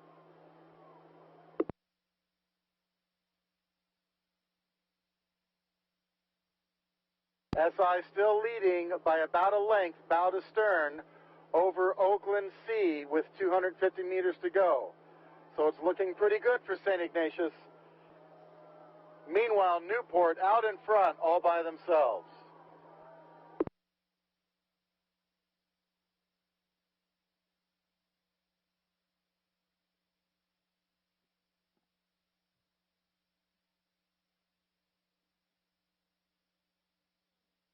St. Ignatius still has it. They still got that second place position. So, final call, Heat 2 of the men's third level varsity 8s. Unofficially going to the grand final, Newport and St. Ignatius with Oakland C chasing.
Ladies and gentlemen, next up is race number 32, the men's third varsity 8, heat number 3.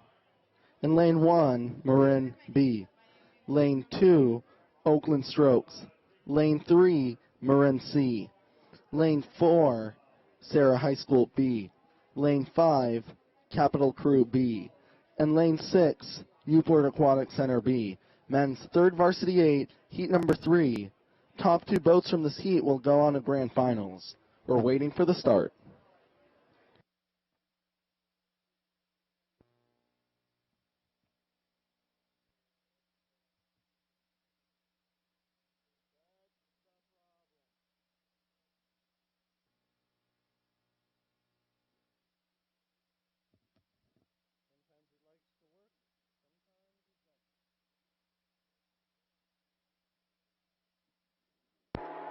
Heat 3 of the men's third varsity 8, now at 500 meters. Our leader is coming out of lane 1, that is Marin B. They have a 2-seat lead over Oakland Strokes and their A boat. Now, these top 2 crews have a good amount of open water between themselves and the rest of the field. The third place spot will move to lane 3, that is Marin and their C entry, so Marin C, with a bow to stern advantage over lane 6, Newport B. Newport B is sitting 7 seats over lane 5, Capital B, and then Capital B with half a boat length of open water between themselves and Sarah B.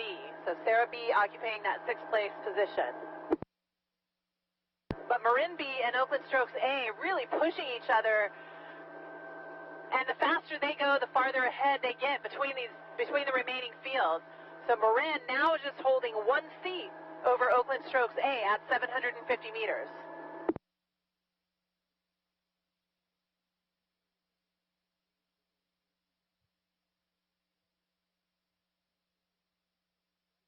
Now top 2 go on to the final this afternoon.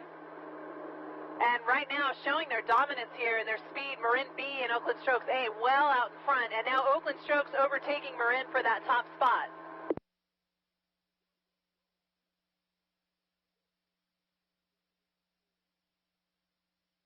Marin C continuing in third. They have a little bit of open water between themselves and Newport B. Newport B now with 1 seat of open water over Capital B, and Capital B 1 length of open water over Sarah High School. 1,000 meters to go here. This is the final heat for the men's third Varsity 8. Top 2 boats to go to the Grands.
At 1,250 meters, heat number 3 of the men's third level varsity 8s continues to be a dogfight between Oakland and Marin.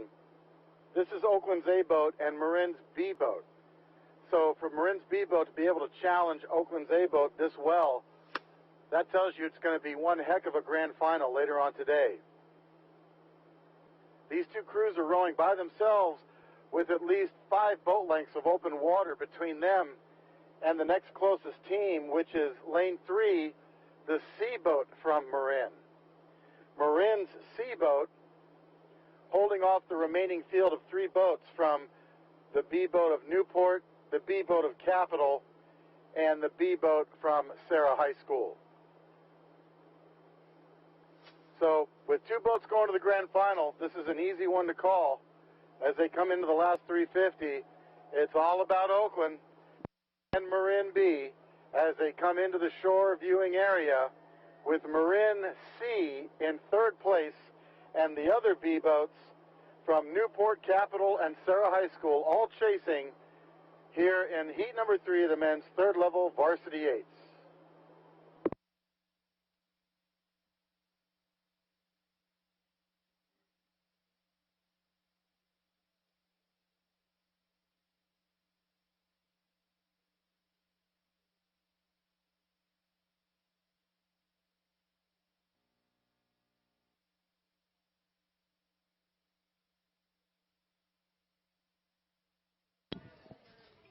Ladies and gentlemen, now finishing the men's third varsity 8, heat number 3. Top 2 boats going on to grand finals.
one of the women's third varsity 8, currently at 500 meters.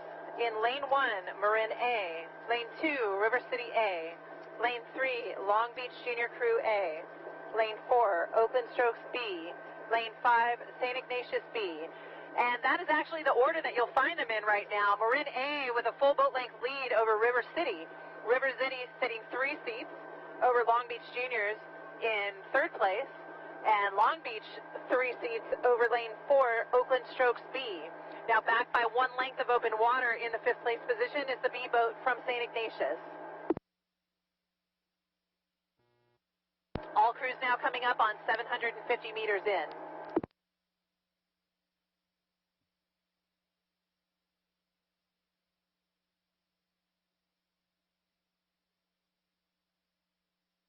And sometimes racing gets very tight out here on Lake Natoma, not just in placement, but in terms of lanes. So what we're seeing from the officials is a little bit of course correction here for the boats right down the center of the course.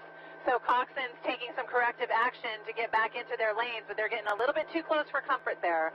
But what is happening is that Marin is very dominant there in lane 1. They've got a little bit of open water between themselves and River City, but River City seeing a good challenge here from Long Beach Juniors. So Long Beach Juniors almost even with River City. Again, only 2 boats to qualify for Grands later this afternoon. Back by 1 full boat length in the 4th place position, Oakland Strokes B. And then in the 5th place spot, back by a couple lengths of open water, St. Ignatius B.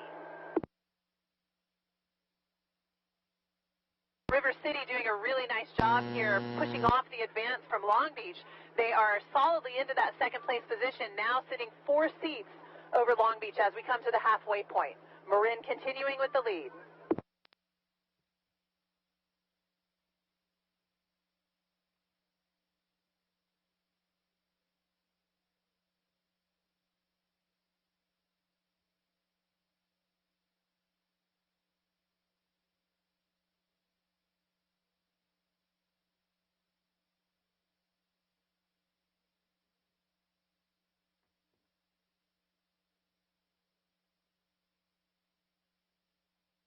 And heat number 1 of the women's 3rd level varsity 8s, now in the second 1,000 meters. That early leader, as stated by Adrian, is Marin out in front. In 2nd place, it is lane 2, River City. River City, though, in a very close race with Long Beach in lane 3. River City with only a few seats over Long Beach at 1,250 meters. In 3rd place, it's going to be Long Beach, followed by 4th place, Oakland Strokes B, and then finally a little further back by about 2 boat lengths open water, the B boat from St. Ignatius. So as Marin continues to march down the course, behind them they see River City and Long Beach, both trying to catch them, both River City and Long Beach rowing in tandem, side by side, with that slight advantage going to River City. We'll give you the next call just after 1,500 meters. 2 boats go to the grand final. At this point, will it be River City or Long Beach?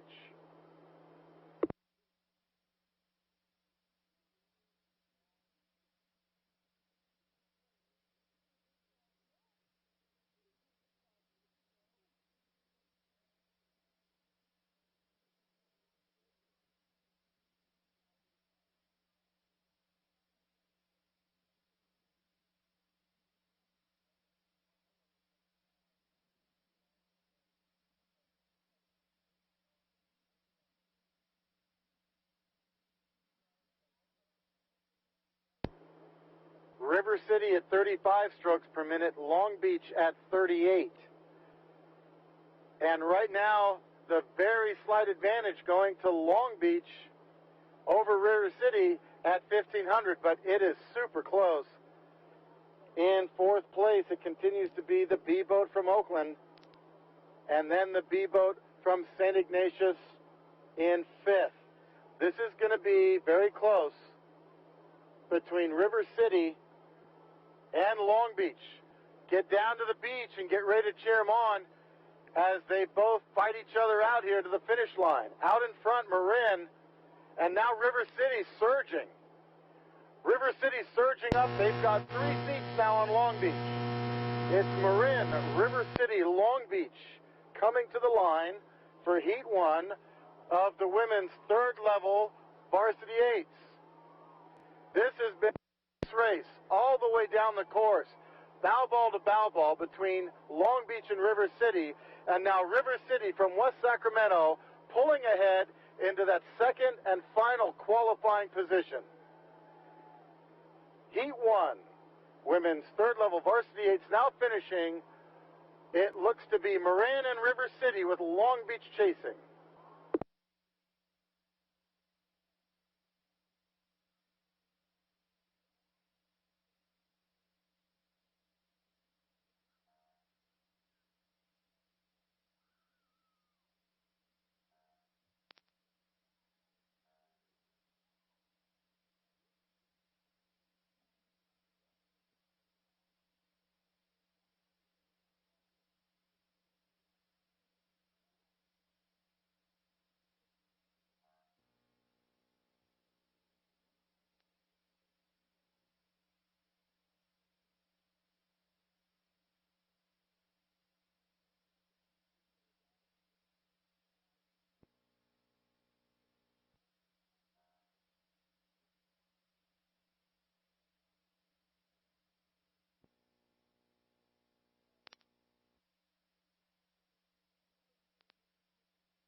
Ladies and gentlemen, we're waiting for the start for race number 34. This is the women's third Varsity 8, heat number 2. In lane 1, Oakland Strokes. Lane 2, Marina Aquatic Center. Lane 3, Capital Crew.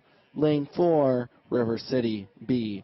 Lane 5, Oakland Strokes C. Women's third Varsity 8, heat number 2, soon to be underway. The top 2 boats from this heat will go on to grand finals.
And welcome back. We are into Heat 2 of the women's third Varsity 8. We've got 5 crews on the water, and right now, Lane 1, Oakland Strokes A, is in a leader position. They have 7 seats over Lane 2, Marina Aquatic Center A, and then same distance for Marina over Capital. So Marina 7 to 8 seats now over Capital A.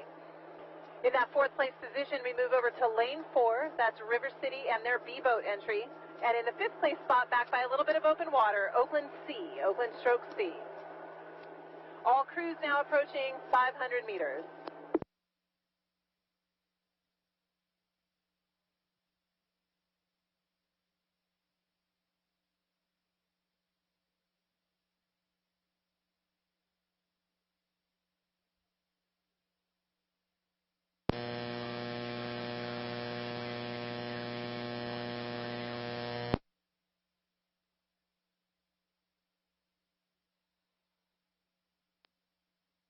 Very aggressive racing here by Oakland. They already have a slight bit of open water between themselves and Marina Aquatic Center. And Marina doing a nice job with the coxswain sitting on the bow ball of that Capital Crew boat. Capital Crew sitting 7 seats over River City B. And then back by just a little bit more open water, it's the C entry from Oakland Strokes.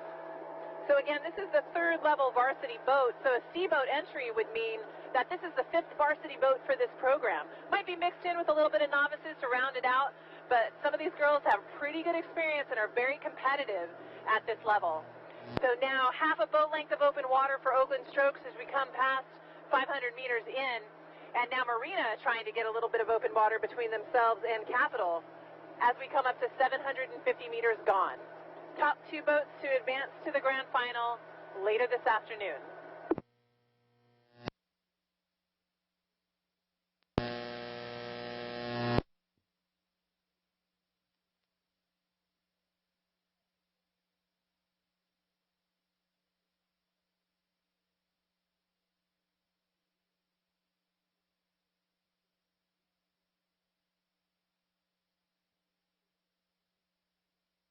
All boats now past 750 meters. No placement changes. Oakland continuing to extend their lead out over Marina. So now 1 full boat length of open water for Oakland Strokes A. Marina Aquatic Center still sitting bow to stern over Capital Crew. Capital also bow to stern over River City. So River City sitting in 4th. And then back by just a couple of lengths of open water, that's C entry from Oakland Strokes. We'll turn it over to Bob on the hill for the final half of Heat 2 of the women's 3rd Varsity 8. Well, thank you, Adrian, for that call. It is amazing to see how deep some of these programs are and the phenomenal coaching and racing that we're seeing as a result of that. It's clear here that Oakland has a deep program as they continue to power away from the field and move out in front. It's Marina Aquatic Center. They've been fast in the women's 8s for a long time now, and they're in 2nd place, looking good to go on to the grand final later this afternoon. The other boats remain unchanged, Capital in 3rd, River City B in 4th, and Oakland Strokes C in 5th. We'll give you the next call just before 1500, and we'll keep a close eye on Marina because they're in 2nd place. They're still ahead of Capital, and we'll see how that continues down the course.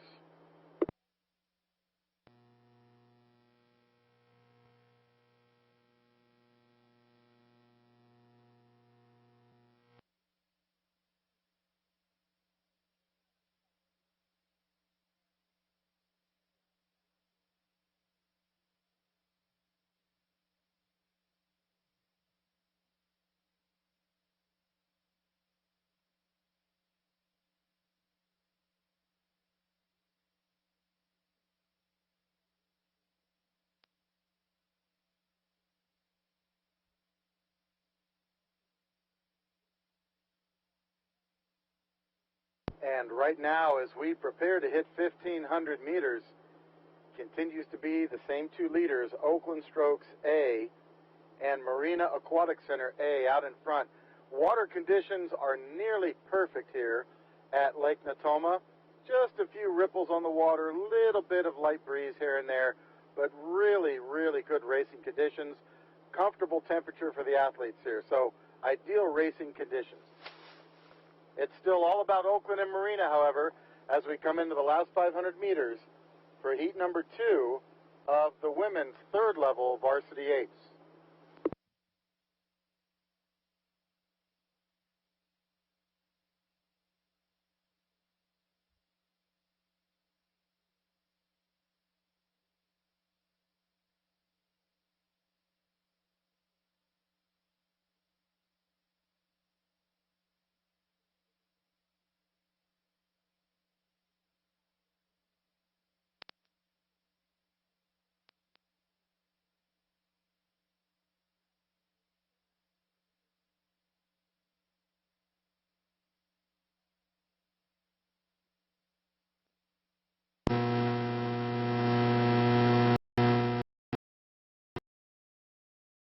Oakland Strokes A out in front, 300 meters to go. 2 boats to the grand final. Marina Aquatic Center from Marina del Rey down near Southern California. They still have that second qualifying position, holding off Capital by a few seats of open water. Capital continues to hold off the B boat from River City, and River City has lots of open water over the C boat from Oakland. Two boats move on unofficially. It looks to be Oakland A and Marina Aquatic Center A, now finishing in Heat 2 of the women's third level varsity eights.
And here we are back in Heat 3 of the women's third varsity 8 with 5 boats racing. We've got St. Ignatius A in lane 1, Newport A in lane 2, Pacific in lane 3, Marin B lane 4, and Marina Aquatic Center B in lane 5.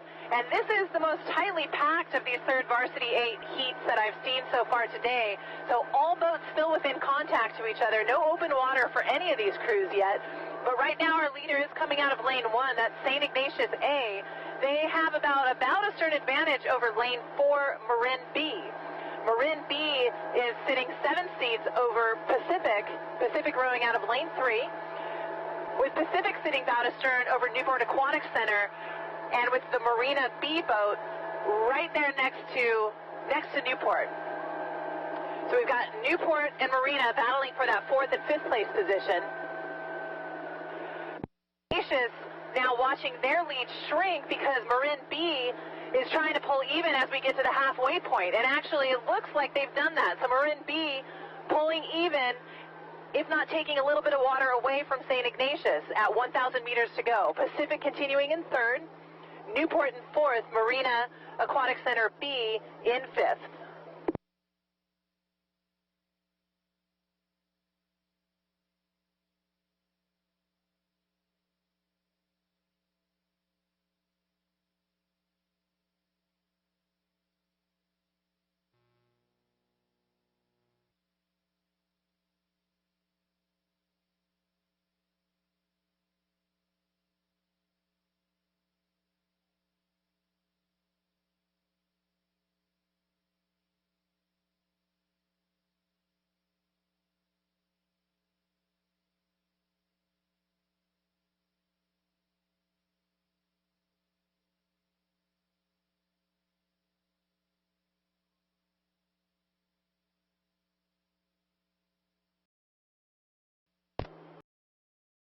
And the third for the women's third level varsity 8s now at 1,250 meters, with St. Ignatius A in lane 1 continuing with a slight advantage over the B boat from Marin in lane 4. Now, the saying in the rowing world around here is that SI always gets faster, and they are showing speed right now, but that B boat from Marin's been deep for years, and here they are again putting up a B boat that's challenging A boats from other teams. In 3rd place, it continues to be Pacific in lane 3. and then a very close race between Newport A and Marina Aquatic Center B, with the advantage going to Marina Aquatic Center's B boat. With only 2 boats going on to the grand final, it's do or die time here with 500 meters to go. And right now, it's St. Ignatius B and Marin B, both bow to stern ahead of Pacific.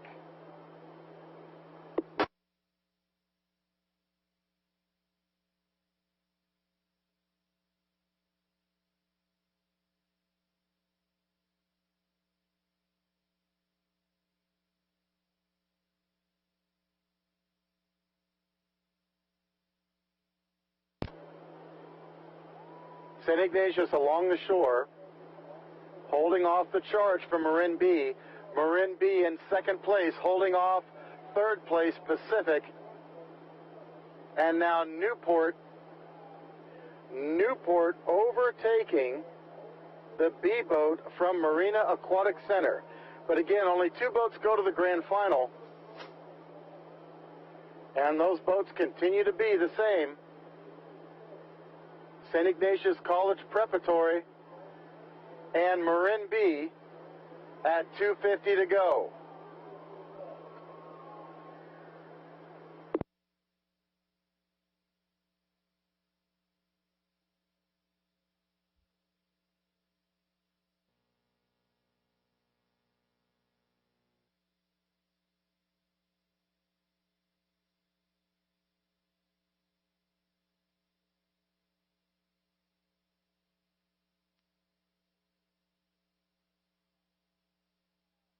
Now finishing Heat 3, women's third level varsity 8s.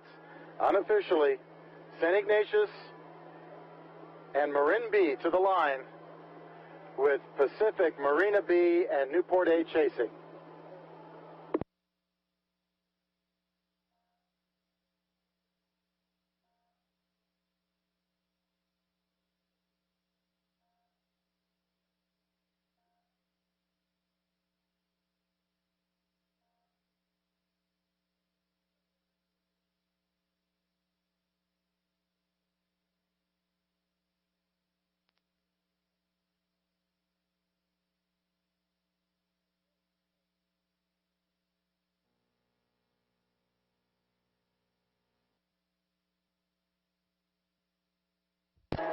And we are back to the small boats here in a very, very competitive category, which is the single. This is the women's single. We saw the men's being contested earlier this morning, and now we've got the women on the water. So some very fast boats out here.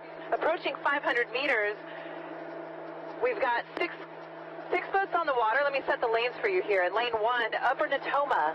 Lane 2, Capital Crew. Lane 3, Humboldt Bay Rowing Association. Lane 4, North Bay. Lane 5, SoCal Scullers, and Lane 6, Tempe Junior Crew B. And right now, our leader is going to come out of Lane 1, that's Upper Natoma Rowing Club. She is very closely followed by Lane 2, Capital Crew, and then back by 1 length of open water, Lane 3, Humboldt Bay Rowing.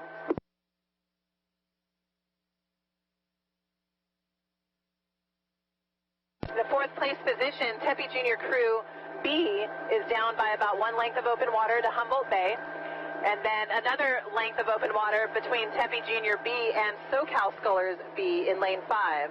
The 6th place position, we're going to move over to lane 4, and that is North Bay and their B boat entry. But Upper Natoma in lane 1 doing a really nice job attempting to pull clear of lane 2, Capital Crew. Humboldt Bay is still down by about 1 length of open water, but in that 3rd place position, top 3 boats will qualify for the grand finals. 750 meters down.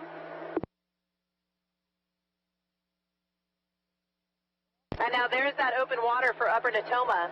Just past 750 meters, she's got about a half a boat length of open water between herself and Capital Crew.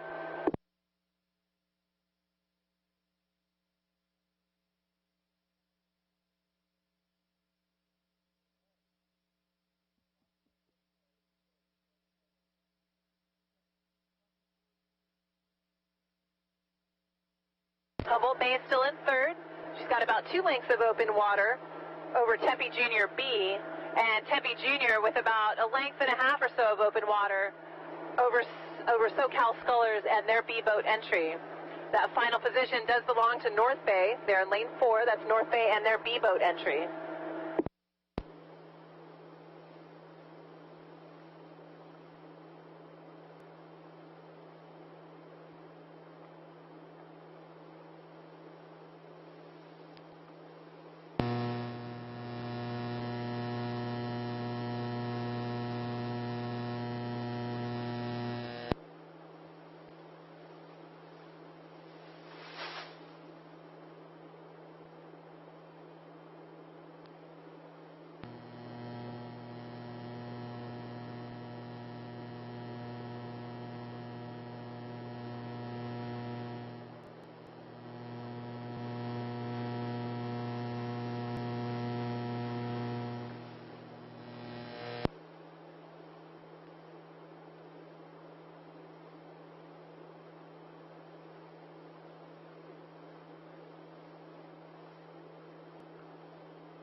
And all the women's singles now clear of the halfway markers, approaching 1,250 meters. With the 3 leaders remaining the same, Upper Natoma Capital and the Humboldt Bay Rowing Association. 4th place does go to the outside lane still, the B boat from Tempe Junior crew, followed by that close race between the SoCal Scholars in lane 5 and North Bay's B boat in lane 4. The top 3 crews here from Upper Natoma, Capital, and Humboldt are all separated by about the same amount of open water. It's about 2 to 3 boat lengths each. The 3rd place crew from Humboldt, she has a comfortable amount of open water between herself and the next closest boat, which is lane 6 in 4th place, the B boat from Tempe Juniors. We'll give you that next call after 1,500 meters.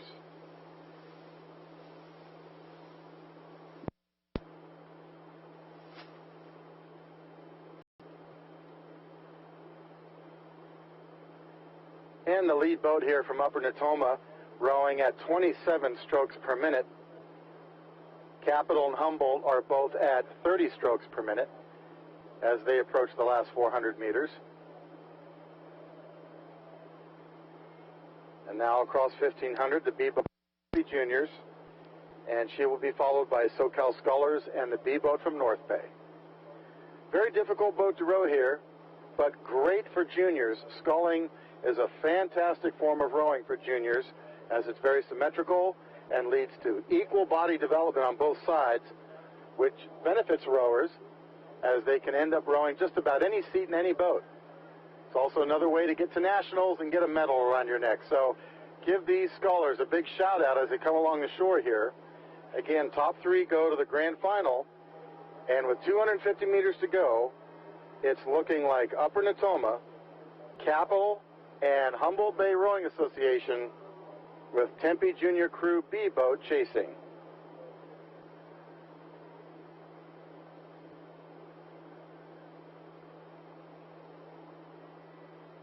Bob to Aaron, copy.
Ladies and gentlemen, the second heat for the women's singles is now past 500 meters. Let's get a race call from the water.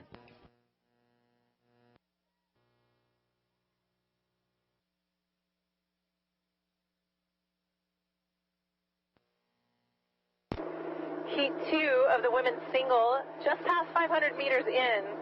We've got 6 boats on the water again, and now we've got our top 3 boats actually pretty tightly packed to one another. So in lane 1, Newport Seabase, a brand new program out of Southern California, obviously in the Newport Beach area.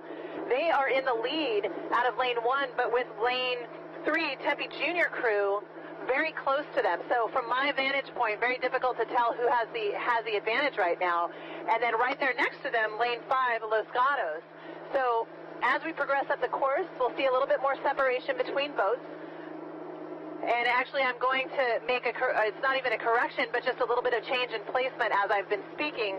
Lane 3, Tempe Juniors, has overtaken the lead, and now Newport Seabase and Los Gatos right there next to each other for either that second or third position.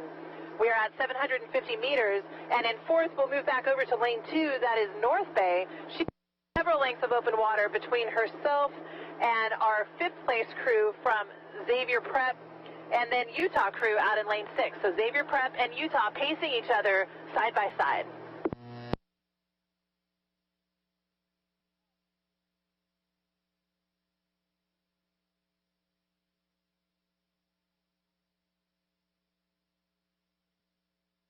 This is going to be a great final later on this afternoon because right now Newport Seabase is in the lead, followed very closely here by Tempe Junior crew, and then Los Gatos maybe just about a seat or so down to Tempe Junior. So Los Gatos sitting on the stern deck of the Tempe Junior boat. So all those top 3 boats within contact to each other, coming up to 1,000 meters to go.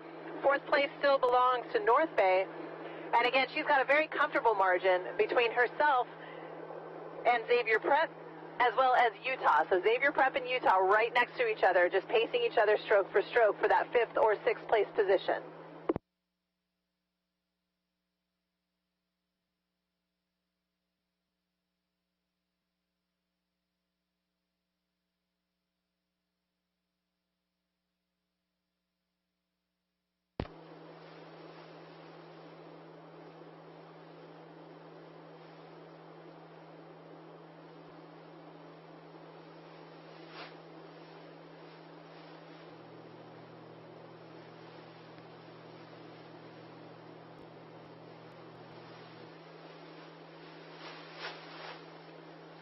And the second and final heat for the women's single, now at 1,250 meters. The 3 leaders remain the same, and as you heard Adrian say, this is probably going to shape up to be a fantastic grand final later on today.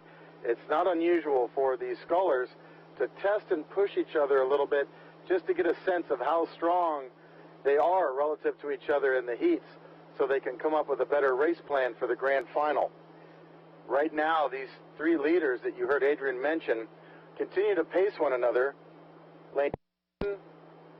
Lanes 3 and lane 4, Newport Seabase, Tempe Junior Crew A, and correction, Los Gatos, not Xavier, Los Gatos in that 3rd qualifying position here, as these top 3 boats continue to take more open water between themselves and the remaining field. 4th place continues to be North Bay in lane 2. Lane 4, Xavier Prep and Utah are in the trailing positions, with Utah now moving ahead of Xavier Prep as they approach 1,500 meters. But it's all about Newport Seabase, as you heard Adrian say, a new program in the league down in Newport Beach. And here they are in a 1st place position, 500 meters to go in heat number 2 of the women's single.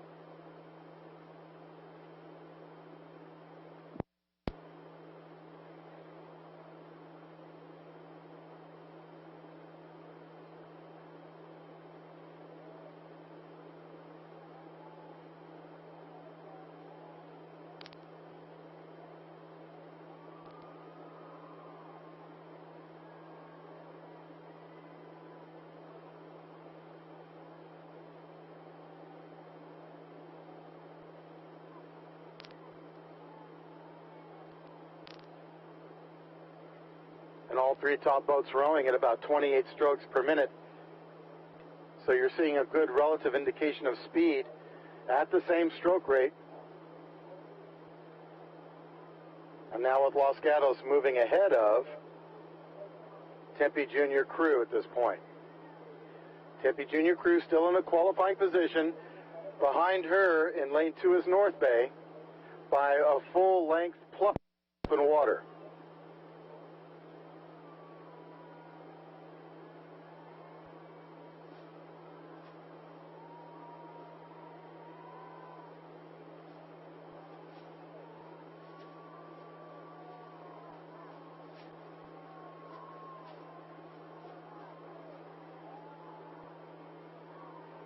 .250 meters to go for heat number 2 of the women's single. Newport Seabase continuing her lead all the way down the course. Los Gatos now in second, followed by Tempe Junior Crew, with North Bay chasing. And then the remaining team from Los Gatos and Utah, Xavier Prep in Utah in the final 2 positions.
Ladies and gentlemen, now underway, approaching 500 meters. It is race number 38, the men's lightweight double scull, heat number 1. In lane 1, Long Beach. Lane 2, Artemis. Lane 3, Berkeley. Lane 4, San Diego B. Lane 5, Stanford B. Lane 6, Palo Alto. And lane 7, Capital Crew. Men's lightweight double, heat number 1, with the top 2 boats going on to grand finals. Let's get a race call from the water.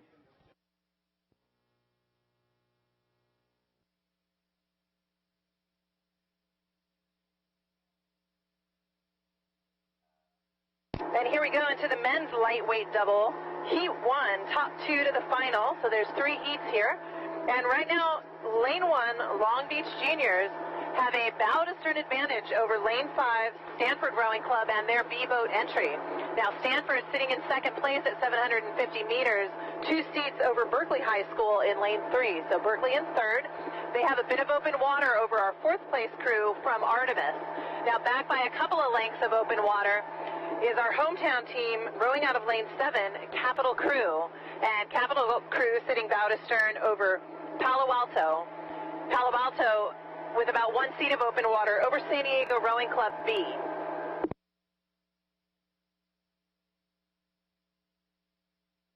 But with a sizable margin here, rowing out of lane 1, Long Beach Juniors looking really strong as we come into the halfway point. Stanford Rowing Club and their B entry as well, looking very confident here, holding off a charge by Berkeley High School. And again, it's just the top 2 boats to advance to the grand final. So the race to watch right now is between Stanford and Berkeley High. Artemis continuing in 4th, Capital in 5th, Palo Alto in 6th, San Diego in 7th place.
And heat number 1 of the men's lightweight doubles now coming into the last 750 meters.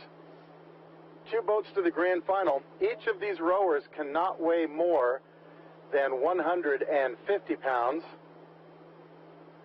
So you're looking at a very high strength to weight advantage here with these lightweight rowers. Early leader Long Beach in the yellow unisuits in lane 1. They continue out in front by a sizable margin. Now, as you heard, in third place, it was close between Berkeley High School and Stanford Rowing Center. That advantage now is going to go to Berkeley High School as they move into that second place position, moving ahead of Stanford Rowing Center at 1,500 meters. Stanford in third. In fourth, we fall back to Artemis in lane 2.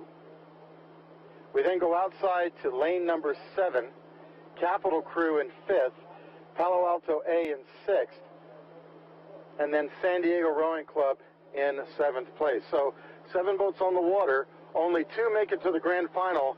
That is tough racing for sure, but Long Beach is making it look easy, along with Berkeley High School with the yellow blades with the big B right in the middle. 250 meters to go for Long Beach, 300 meters to go for Berkeley, and a trip to the grand finals later on today for the men's lightweight double. This is heat 1 now finishing.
Ladies and gentlemen, next up, the men's lightweight double, heat number 2 of 3. In lane 1, Stanford A. Lane 2, Brophy B. Lane 3, Upper Natoma. Lane 4, Artemis B. Lane 5, Utah. Lane 6, Upper Natoma B. And Lane 7, Palo Alto B. The men's lightweight double, heat number 2, top 2 boats going on to grand finals. Let's get a race call from Adrian.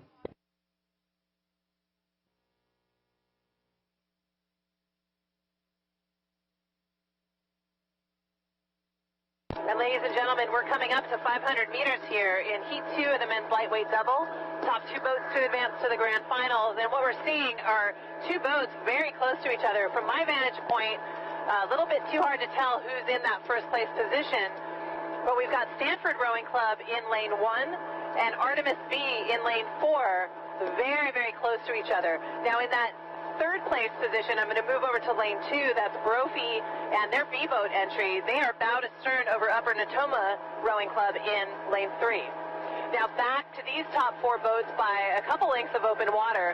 We're looking at Utah and their A-boat entry, so Utah Crew. They have about 2 lengths of open water between themselves and Upper Natoma Rowing Club, or excuse me, that would be Palo Alto B.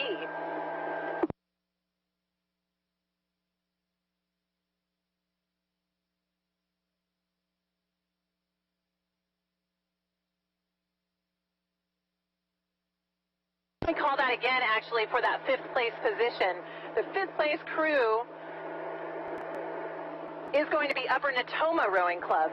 They have a couple of boat lengths between themselves and Palo Alto B, with the final position belonging to Utah Crew. Now back to the leaders, still really tight here between Stanford Rowing Club and Artemis B. Too close to call between those two, so I'm sure there'll be a little bit of a shakeout as we approach 1,000 meters to go. But in that third place position, it is still Brophy B, now with a little bit of open water over Upper Natoma A.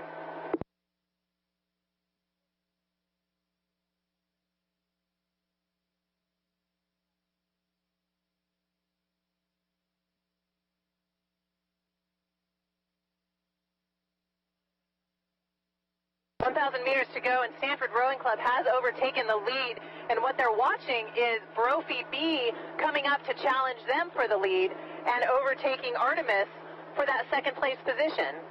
Upper Natoma continuing in fourth, Upper Natoma B in fifth, Palo Alto in sixth, Utah in seventh.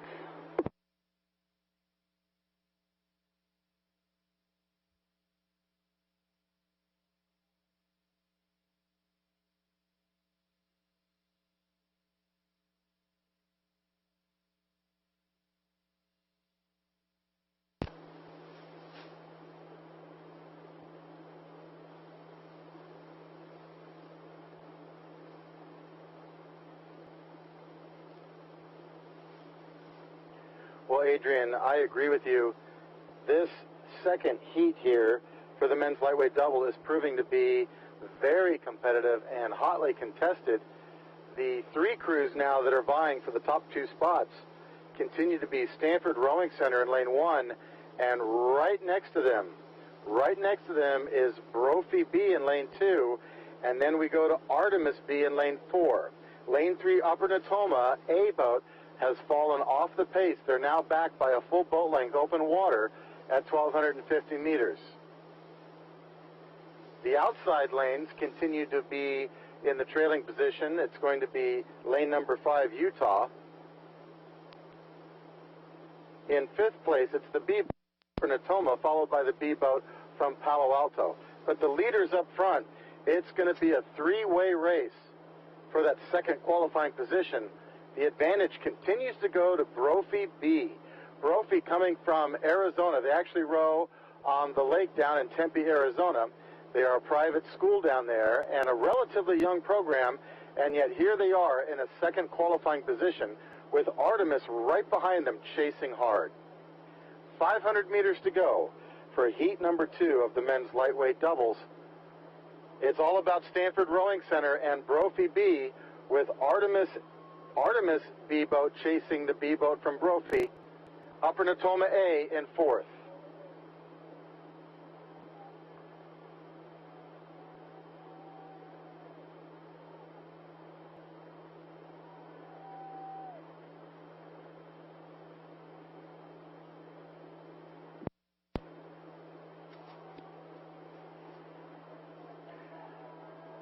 Brophy in lane 2 with the red unisuits. Artemis in the red shell out in lane 4, chasing hard.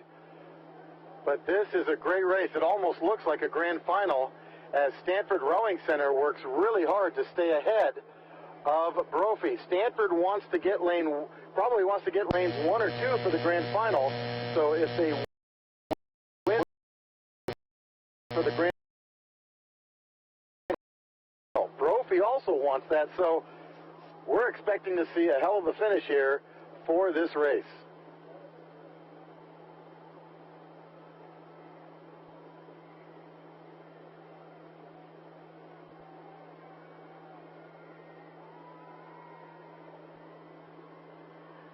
.200 meters to go, and it's Stanford and Brophy. Heat number 2, men's doubles now finishing.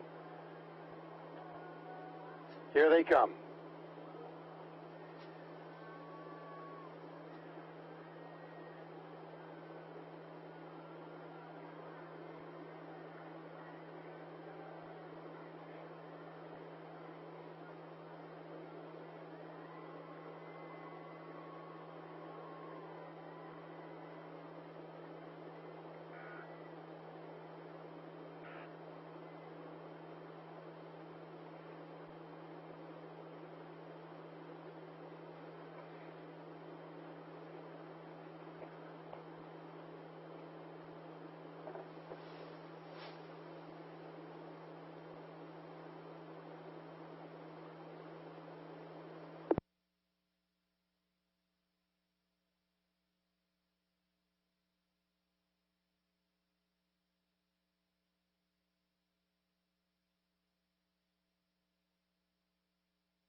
Ladies and gentlemen, the men's lightweight double sculls heat number 3 is now underway. In lane 1, San Diego. Lane 2, Brophy. Lane 3, Newport Seabase B. Lane 4, Newport A. Lane 5, Los Gatos. Lane 6, Long Beach Junior Crew. And lane 7, Cathedral Catholic. This is the men's lightweight double, heat number 3, and the top 2 boats will be going on to the grand finals. We'll get a race call from Adrian at 500 meters.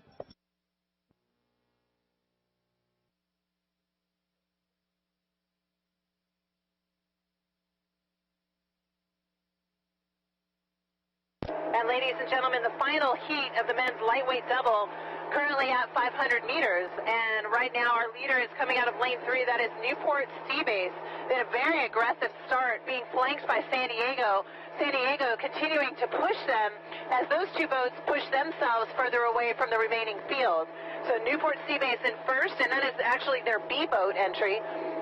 They're being challenged by San Diego Rowing Club, and San Diego in second. In the 3rd place spot, we'll move over to lane 5. That's Los Gatos Rowing Club, just barely holding off Long Beach Junior and their B boat entry.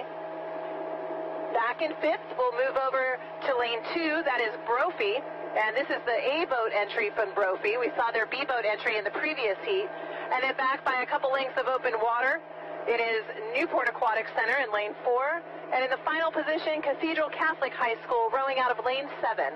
But very competitive here at 700 meters. And now too close to call for who has the lead between Newport Seabase and San Diego. Looks to be dead even to me.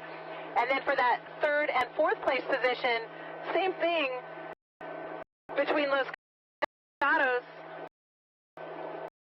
and, that would be Long Beach and Los Gatos. So Brophy continuing in 5th. Too close to call right now between Los Gatos and Long Beach for that 3rd or 4th place position. But what we do know is that only 2 boats will advance to the grand final.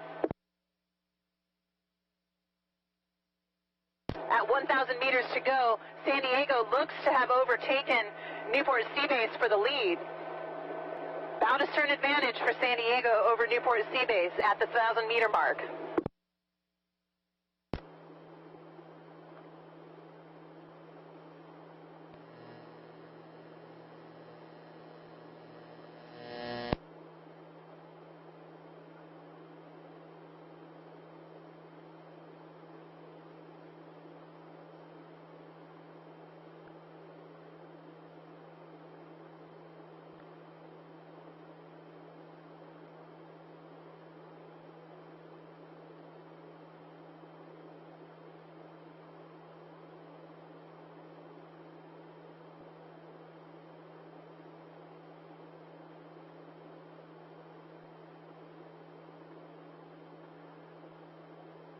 So in the 3rd and final heat here for the men's lightweight doubles, a lot of water separation between the boats.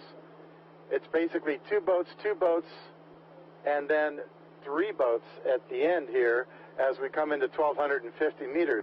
San Diego in lane 1 continues in that leading position.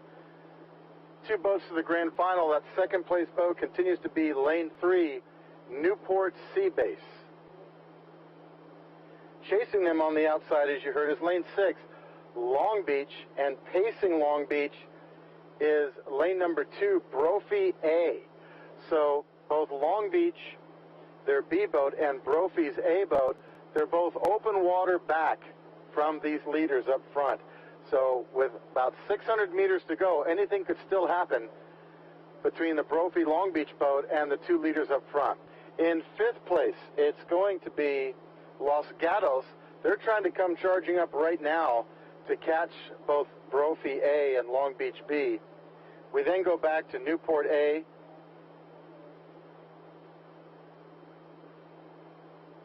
And in the final trailing position is Catholic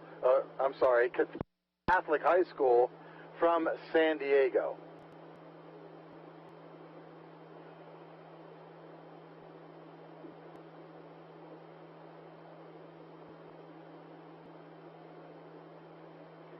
Now just past 1,500 meters for Heat 3 of the men's lightweight double, San Diego and the Red Hall, they continue in the lead. They're still being followed by that new team from down south, Newport Seabase. Newport Seabase with a length of open water between themselves and the A boat from Brophy. Brophy holding off Long Beach's B boat. Los Gatos trying to move up still. Then back to Newport, and finally Cathedral Catholic. You can see there's a bit of a headwind right now. Headwind, crosswind. For lightweights, that's tough because they don't have as much momentum or mass to swing into the wind. So they got a little harder than the heavyweights as they come into these wind patches. Regardless, they're handling it well. And Newport Seabase, a brand new team, here they are 250 meters away from going to a grand final. This is heat number 3 of the men's lightweight doubles, now finishing unofficially to the grand final, San Diego Rowing Club and Newport Seabase's B boat.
Ladies and gentlemen, we have 3 more races before lunch break.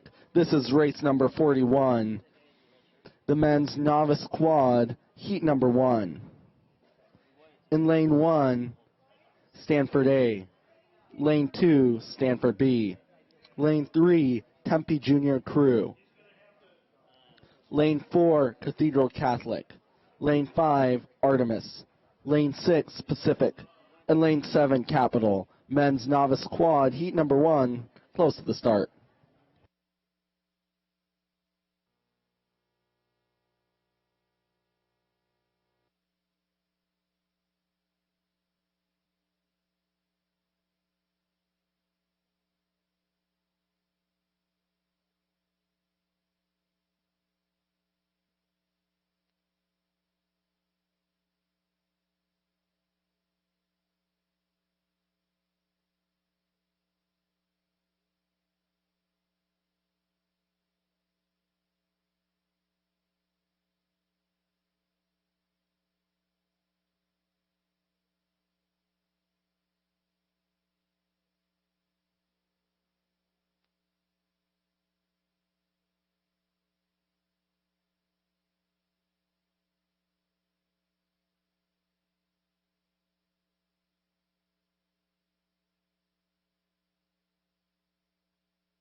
Ladies and gentlemen, and we've had a start, the men's novice quad, heat number 1.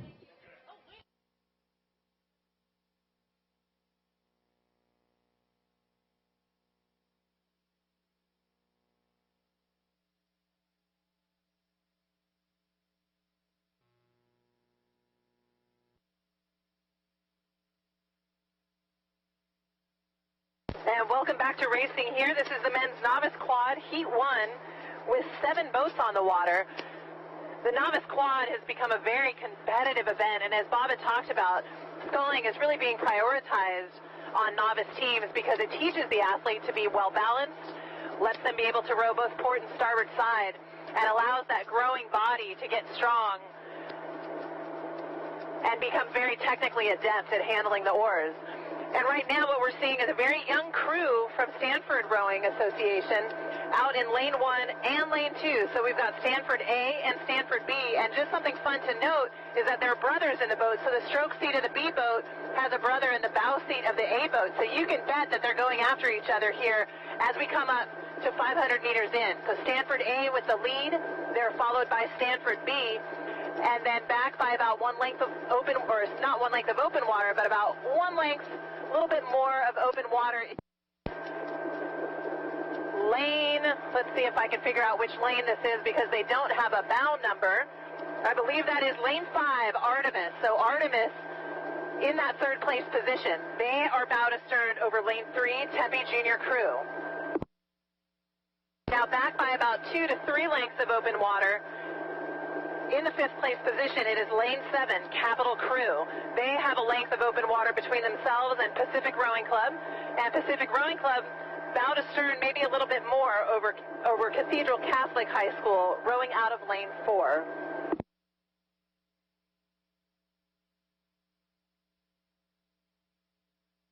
Top 2 boats to advance to the final right now. In this heat, you're looking at Stanford all the way. So Stanford A with a lead of about 2 seats of open water over the B boat from Stanford.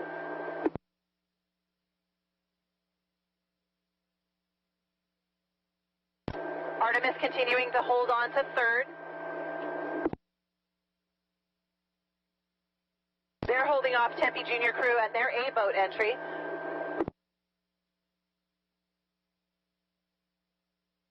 Capital continues in 5th, followed by Pacific and then Cathedral Catholic.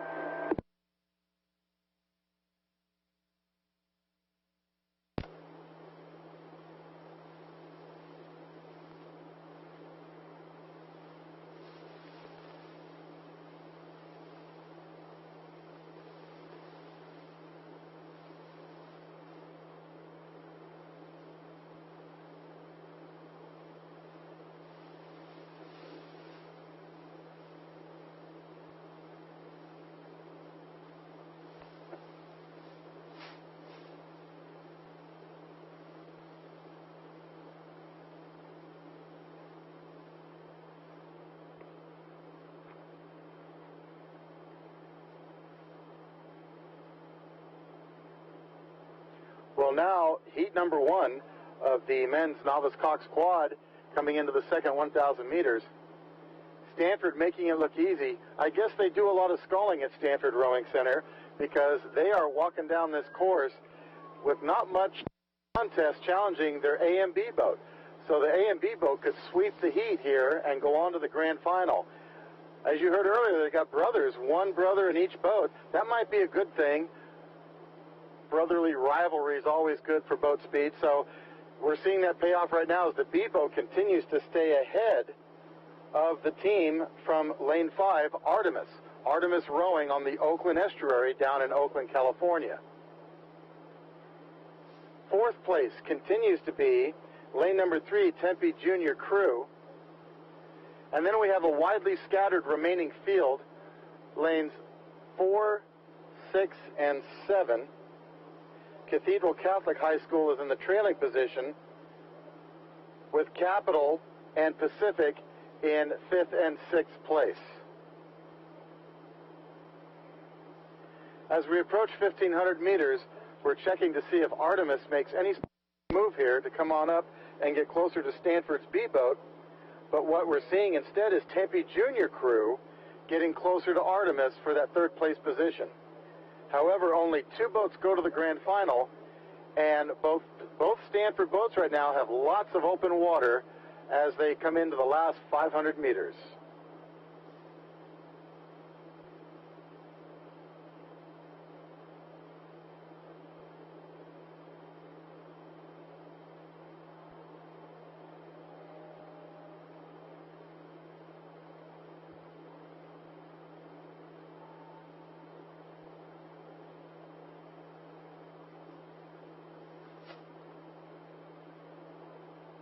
Stanford A rowing at 30 strokes per minute.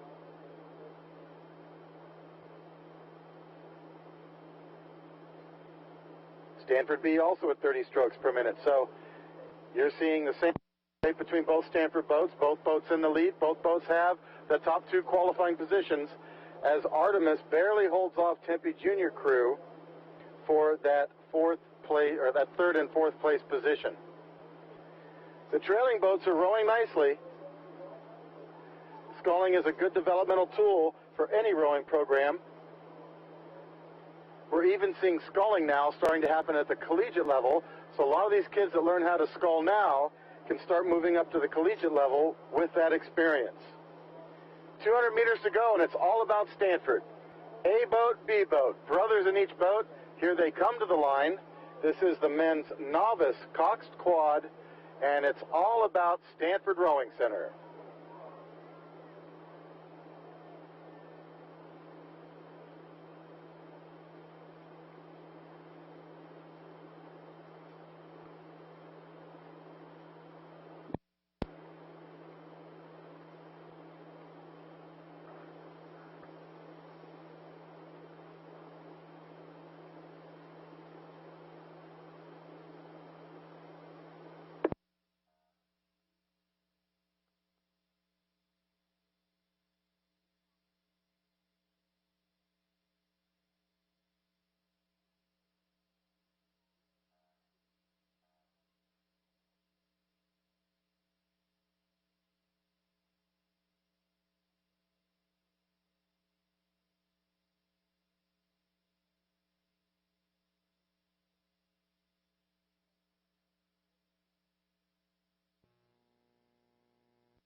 Ladies and gentlemen, the men's novice cock squad heat number 2 is now past 250 meters.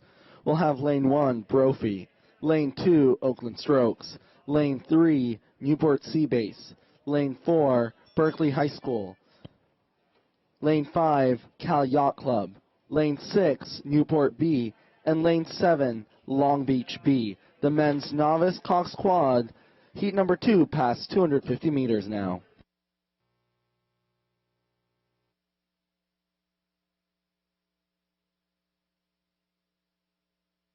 Ladies and gentlemen, we are into Heat 2 of the men's novice quad. Top 2 boats to advance to the grand finals later today. We're just at 500 meters, but very early on, Oakland Strokes, rowing out of lane 2, jumped to an early lead. They already have a bit of open water between themselves and Brophy in their A-boat entry. Now back by 1 length of open water, we'll move out to lane 5, California Yacht Club, currently in that 3rd place position, and sitting 2 seats over lane 7, Long Beach Junior Crew B. So Long Beach in 4th, they have a bow to stern advantage over lane 6, Newport B. Now, Newport B is sitting in, 5th place position. They are bow to stern over lane 4, Berkeley High School. Berkeley High School being challenged by lane 3, Newport Seabase A. So Newport Seabase in 7th, but very close to Berkeley High School. Berkeley High School in 6th. So pretty good separation here between crews, but Oakland Strokes way out in front already with 1 length of open water between themselves and Brophy at 750 meters in.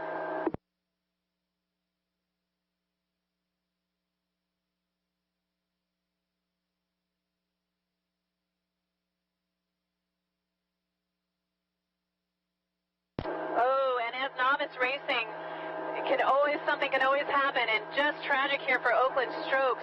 Big crab by one of their oarsmen, and that boat is stopped dead in the water. And there goes Brophy. So Brophy taking advantage as they approach the halfway mark. But let's see if Oakland can bring up a little bit of ground. They're now dropping back to 4th, but you can bet that those guys are going to crank it up and see if they can get back into position. They look really, really strong.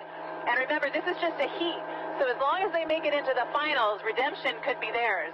And there they go. They are taking off like a rocket again as we approach the halfway mark. But what that's done is put Brophy in the lead, and then Long Beach Juniors way out in lane 7 into the 2nd place position. If that coxswain is savvy in the Long Beach crew, they will have noticed what happened to Oakland and used that to their advantage. California Yacht Club still in 4th. Newport in 5th. Newport Seabase in 6th, with Berkeley High School in 7th. We'll let Bob take it over from the hill for the remainder of this race.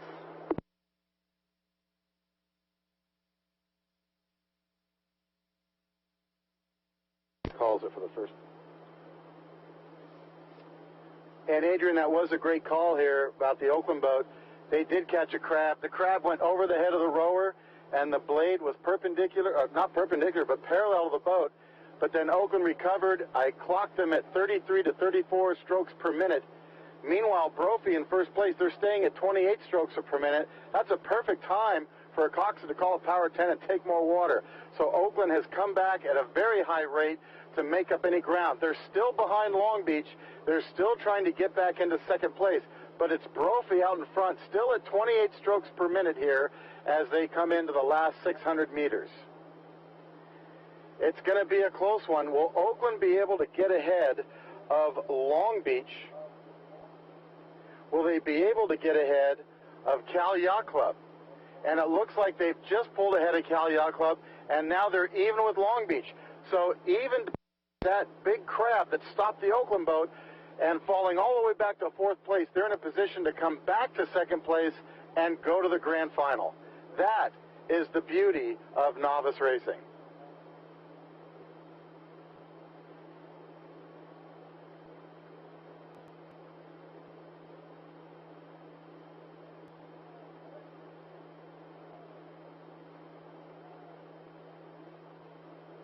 At 1,500 meters, there goes Brophy across the line in the red jerseys along the shore in lane 1. Long Beach still with a slight advantage in 2nd place. Oakland is right there Oakland is so close to getting back into that second place position. With the way Oakland's rowing, I wouldn't be surprised if they do it. Cal Yacht Club back in fourth, followed by Newport B, then Newport Seabase, and then Berkeley.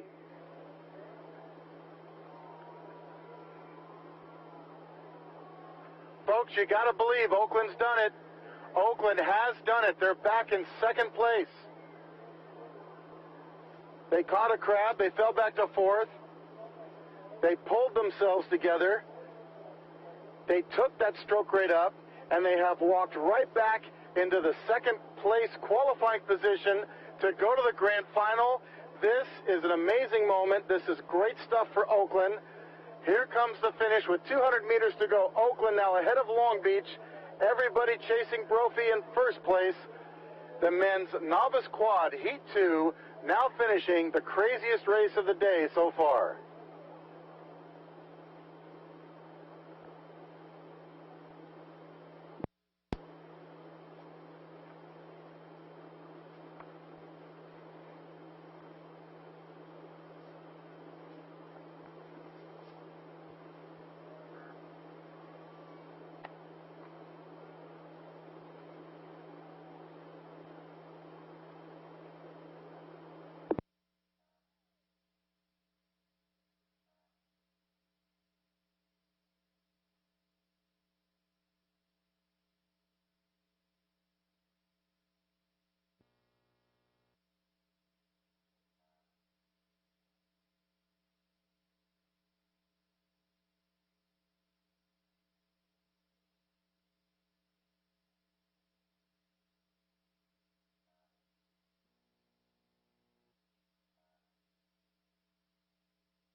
Ladies and gentlemen, we have one more race before we have a lunch break in our schedule.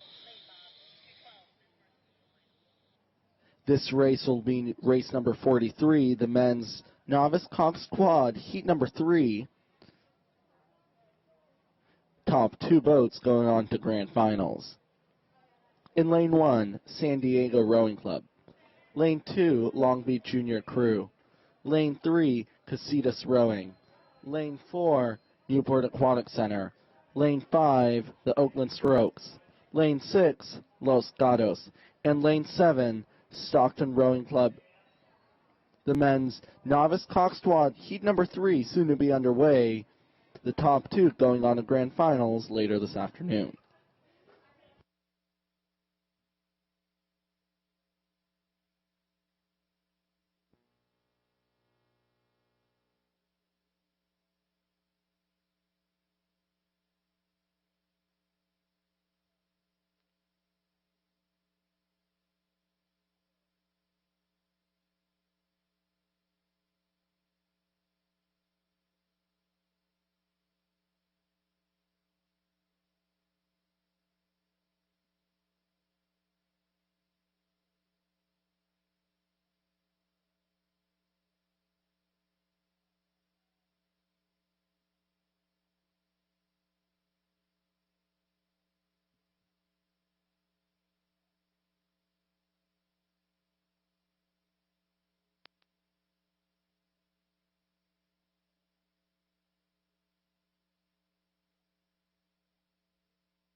underway, and San Diego Rowing Club out of lane 1. A very good lead right out of the gate. They are followed by lane 4, Newport Aquatic Center. San Diego, though, already with open water, and then in that second place position, Newport Aquatic Center. Now, down to them by about 1 boat length, it is Casitas Rowing Club. Casitas rowing out of lane 3. They have about a stern advantage over lane 5, Oakland Strokes B. So top 4 boats already with a significant lead over the remaining field. In the 5th place position, we move back over to lane 2. That's Long Beach Juniors. They have a bit of open water between themselves and lane 6, Los Gatos Rowing Club. And then back in that 7th place position is Stockton. So Stockton rowing out of lane 7. San Diego with their bow first across the line at 500 meters in, followed very closely by Newport and then Casitas and then Oakland Strokes. So top 4 boats pretty well packed, although San Diego looking pretty dominant here, and it's very early on in this race, so they continue to inch up and extend their lead out over the remaining 6 boats.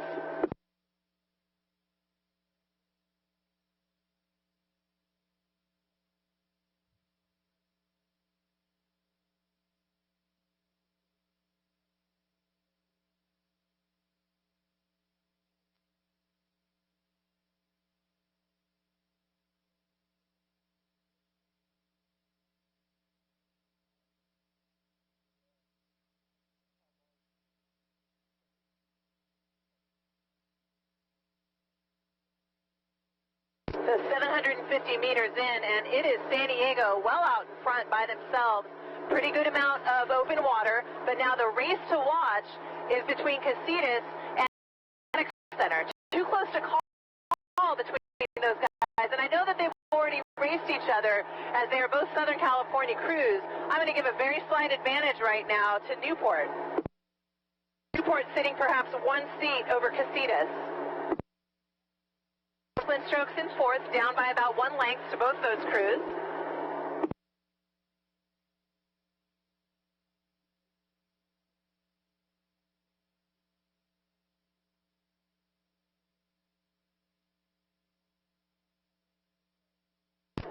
Los Gatos continues in 5th, followed by Long Beach Juniors, and then Stockton. So Stockton in that 7th place position.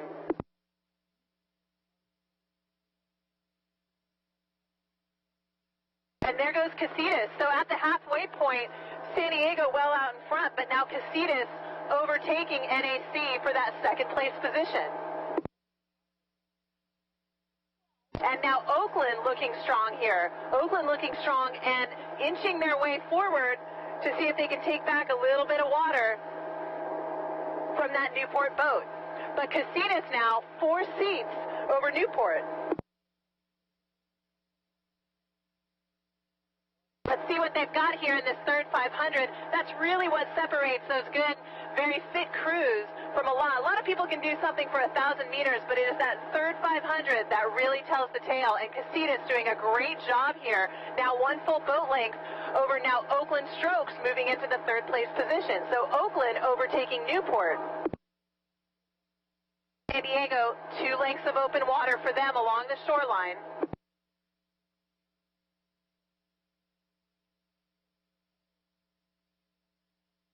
And now Oakland coming up to challenge Casitas. As these are novice cox quads, that means that the coxswain generally is in the bow seat or in a bow loader. So they're down very, very close to the water, and they're looking in the direction that the boat is rowing. So if they're savvy, they will look around and see what's going on around them. That Casitas coxswain looking up and taking a look at that Oakland boat, because Oakland is trying to come up and challenge Casitas and take away one of those qualifying positions. Casitas doing a nice job holding off Oakland. Oakland in 3rd, bow to stern over Newport Aquatic Center. Long Beach continuing in 5th, Los Gatos in 6th, and Stockton Rowing Club in 7th. A bit of a wind patch here in the last 500, cross headwind. San Diego all by themselves along the shoreline as we come into the spectator area. They have a significant lead, and the race to watch is between Casitas and Oakland. Oakland knowing that they're still within contact to Casitas and have a shot at the grand finals.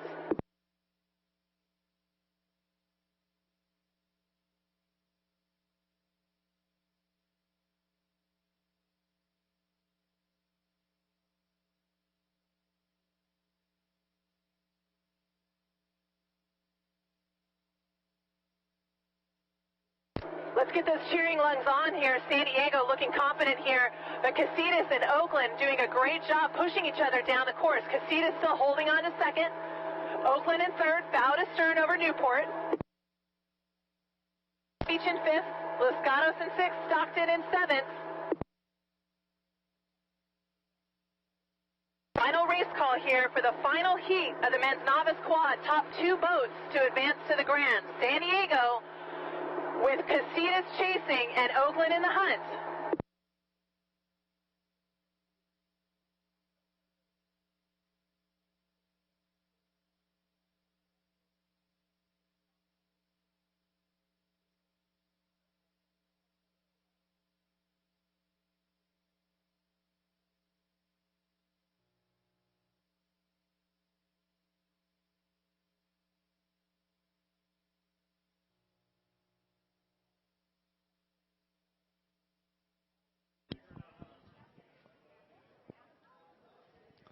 Ladies and gentlemen, you're watching the finish for the men's novice cock squad, heat number 3.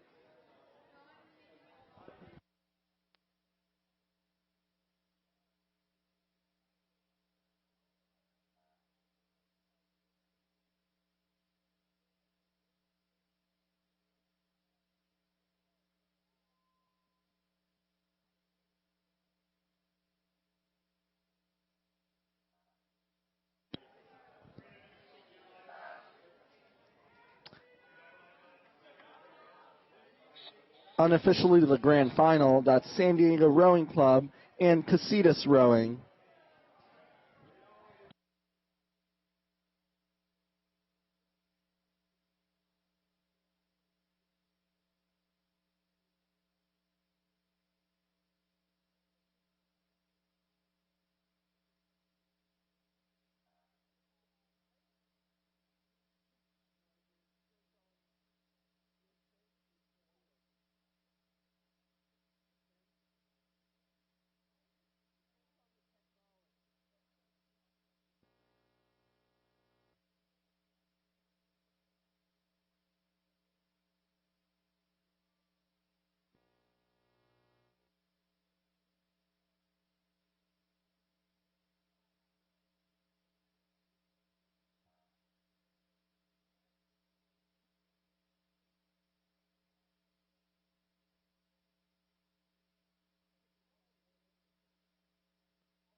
And ladies and gentlemen, we are awaiting the start for the grand final of the men's varsity 8. Let me set the lanes for you. In lane 1, Oakland Strokes. Lane 2, Marin. Lane 3, Newport. Lane 4, Sarah High School. Lane 5, St. Ignatius. Lane 6, Pacific Rowing Club.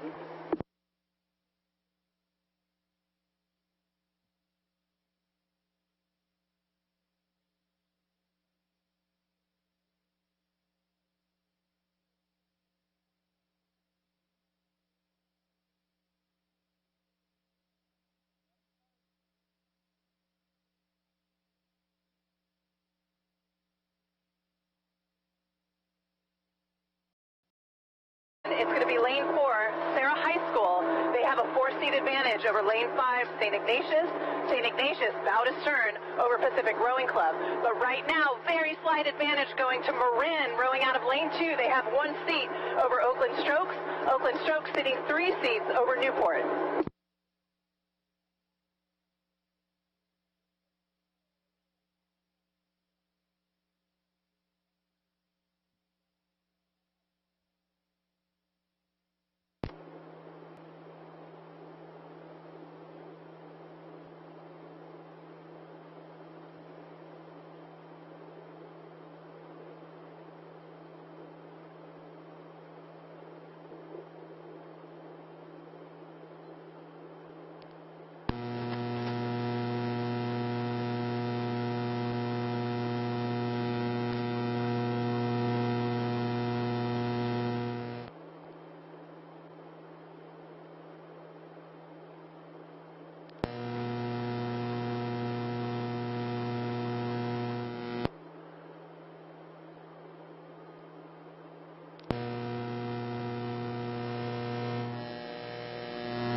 And the men's varsity 8 now in the second 1,000 meters.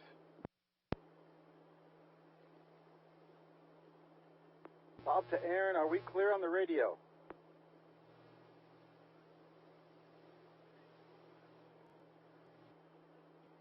And the men's varsity 8 now in the second 1,000 meters.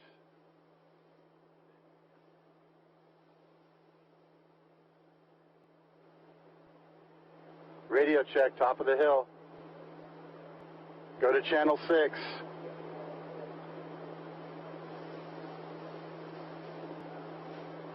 And the men's varsity 8 now at 1,250 meters. In the first 500 meters, both Marin and Oakland were at 38, 39 strokes per minute. Right now, they are still dead even. It is such a race between these two powerhouse programs with a slight advantage going to Marin. Newport in third. These crews are racing for the top 3 spots to go to Youth Nationals this year in Sarasota.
It's looking like Oakland for the gold, Marin for the silver, Newport for the bronze as we come to the finish line in the men's varsity 8. Oakland by 3 seats, Marin down in second. It's golden for Oakland. They're going to take it to nationals. Here it comes.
Ladies and gentlemen, and we just had a start. They're off the blocks. This is race number 45, the women's varsity 8 grand final.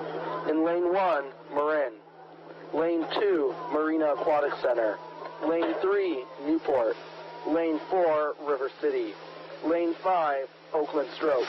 And lane 6, St. Ignatius. Women's varsity 8 grand final now underway.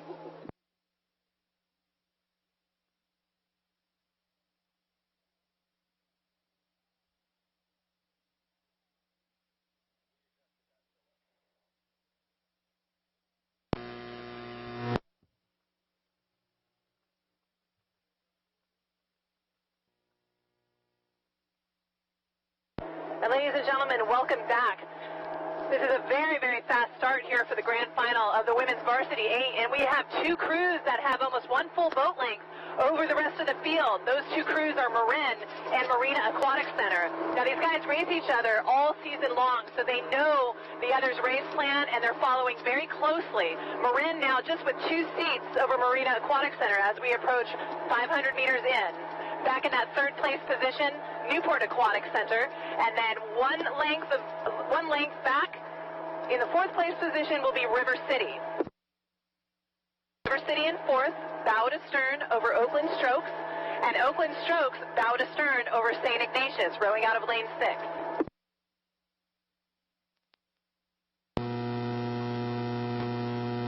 But it is Marin with their bow first across the line at 500 meters now with 4 seats over Marina. Marina sitting 8 seats over Newport.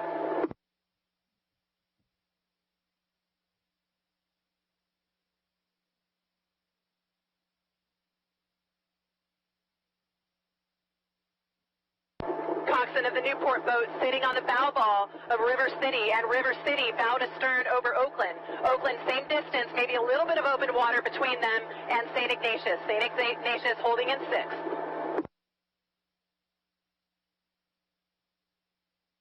we progress up the course, it is Marin just inching their bow a little bit further away from Marina. It is now 7 seats over Marina for Marin. Marin in the lead.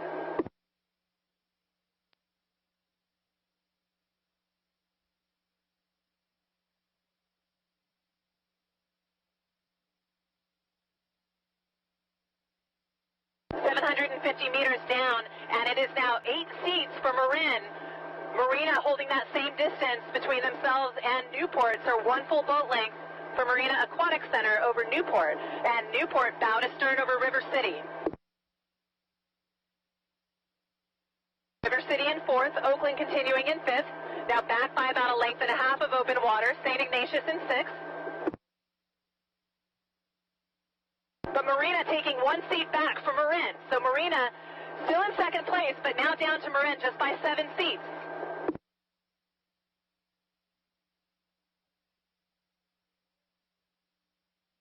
Coming up to the halfway marker, Newport continues in 3rd, now with 1 seat of open water over River City. Top 3 boats will go on to qualify for the Youth National Championships later in this spring.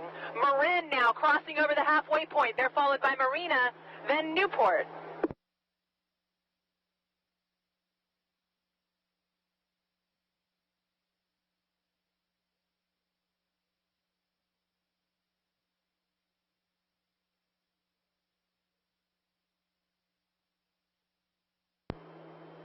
And the women's varsity 8 now coming into the second 1,000 meters here as these varsity women vie for an automatic bid to Youth Nationals in Sarasota, Florida.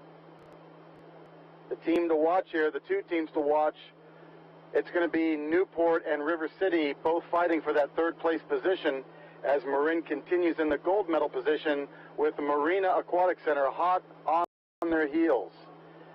This is going to be a real fight as we come into the last 750.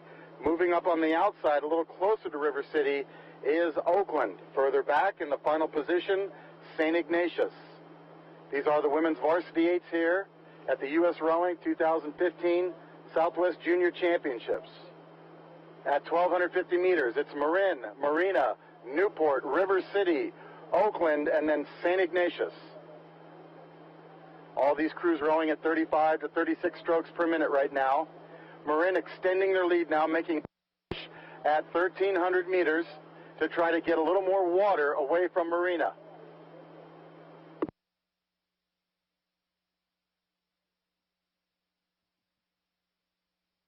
Newport is hanging strong here. Newport hanging with Marina. They have their bow ball at Marina's 7th seat. As we prepare to hit 1,500 meters, it remains the same. Marin first across the line, followed by Marina, then Newport, River City, Oakland, and trailing will be St. Ignatius.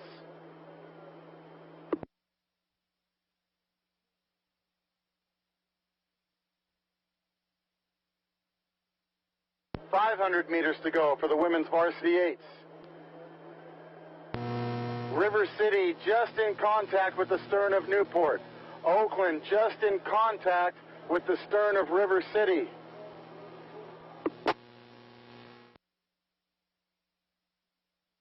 .350 meters to go. Marin looking golden. Marina has that silver medal right now. Newport for the bronze as River City and Oakland both try to move up. St. Ignatius for 6th.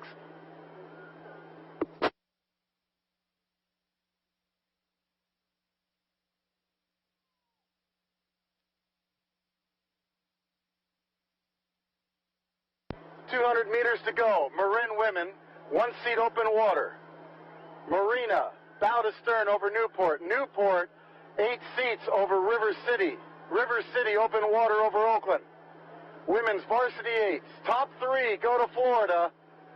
Here comes the finish with Marin for the gold, Marina for the silver, Newport for the bronze, with River City, Oakland, and SI chasing.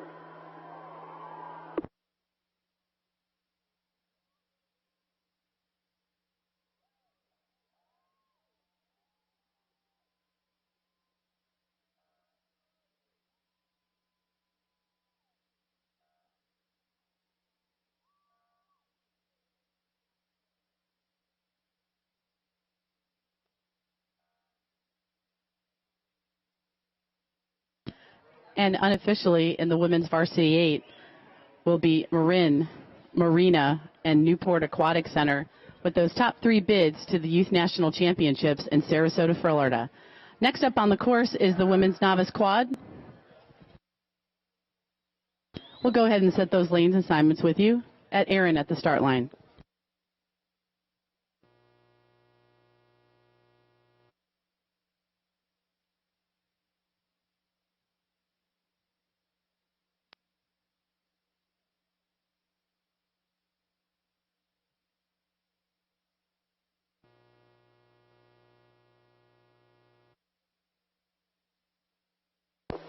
Ladies and gentlemen, we're getting ready for the start.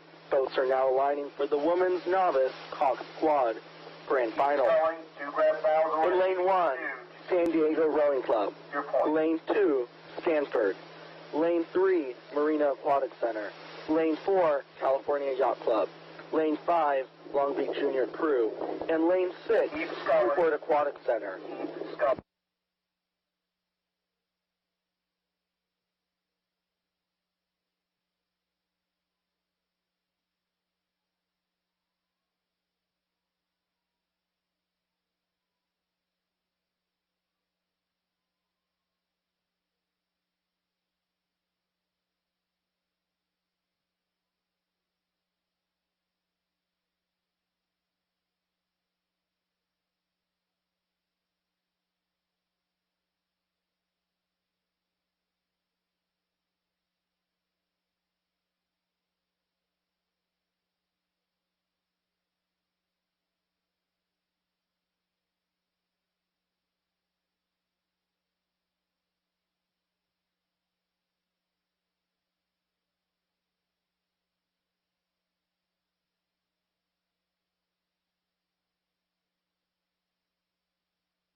Stanford A, Marina, California Yacht, Long Beach, Newport.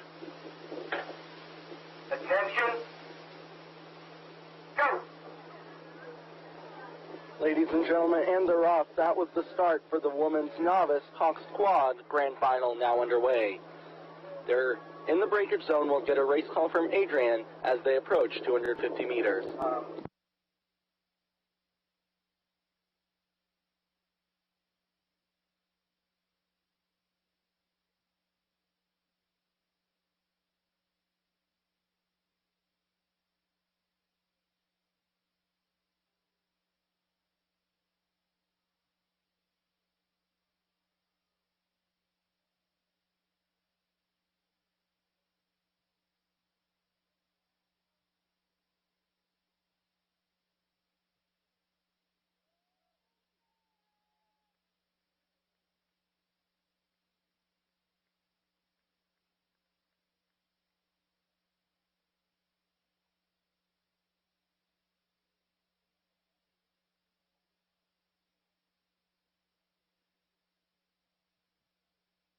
And welcome back. The grand final for the women's novice quad, just at 250 meters, and we've already got one crew with a significant amount of open water. Stanford Rowing Club right now, half a boat length of open water for them, and they're literally just about 30 strokes into this race piece. They're followed along the shoreline by San Diego Rowing Club, and San Diego sitting bow to stern over Long Beach Junior Crew rowing out of lane 5. Now very, very closely packed here for that 4th, 5th, and 6th place position. I'm going to give a slight advantage to lane 6, Newport. Newport may be sitting 1 to 2 seats over Marina Aquatic Center. And then finally in the 6th place position, California Yacht Club. Stanford way out in front here, not even at 500 meters. They've got one length of open water between themselves and San Diego. And San Diego also establishing quite a good lead over Long Beach.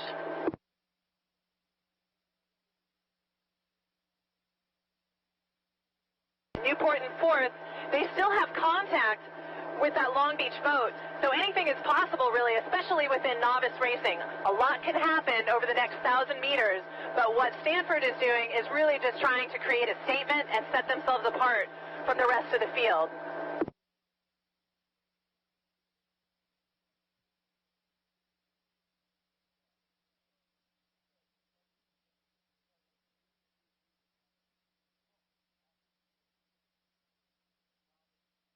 Stanford is in lead. San Diego looking sharp against the shoreline here in lane 1. They have about a seat of open water over Long Beach, and Long Beach now is clear, a little bit of open water over Newport. So Newport no longer in contact with that Long Beach boat, but with Marina on the chase here. So Marina trying to pull even with Newport. California Yacht Club continues to hold on to that 6th place position, but Marina really just taking their stroke rate up and trying to come back, taking a little bit of water away from Long Beach. Stanford extending their lead out just past 750 meters.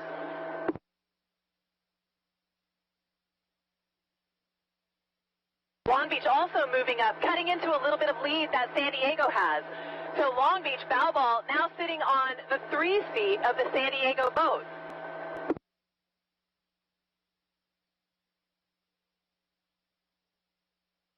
NAC pulling back into that 4th place position. Marina in 5th. California Yacht Club in 6th. Stanford approaching the halfway mark here. They now have 2.5 lengths of open water between themselves and San Diego. San Diego in 2nd. Long Beach in 3rd.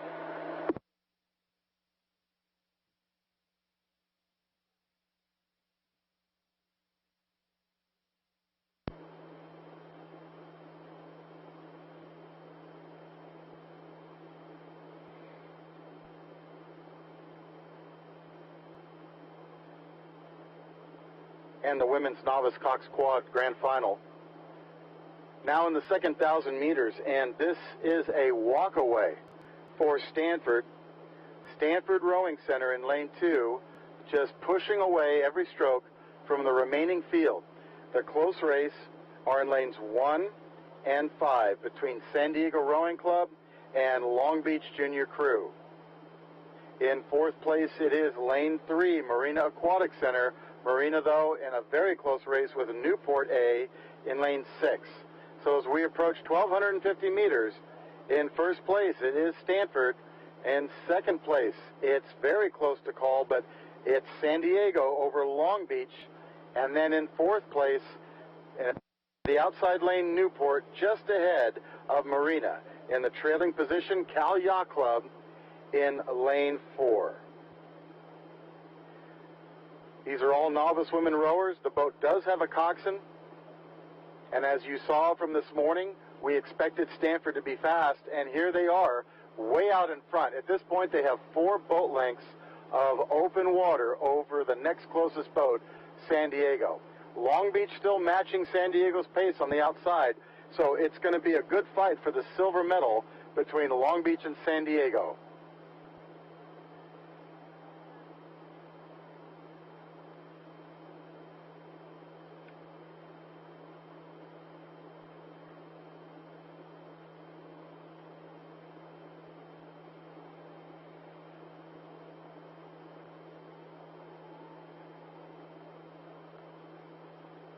And here comes Stanford Center across the line at 1,500 meters.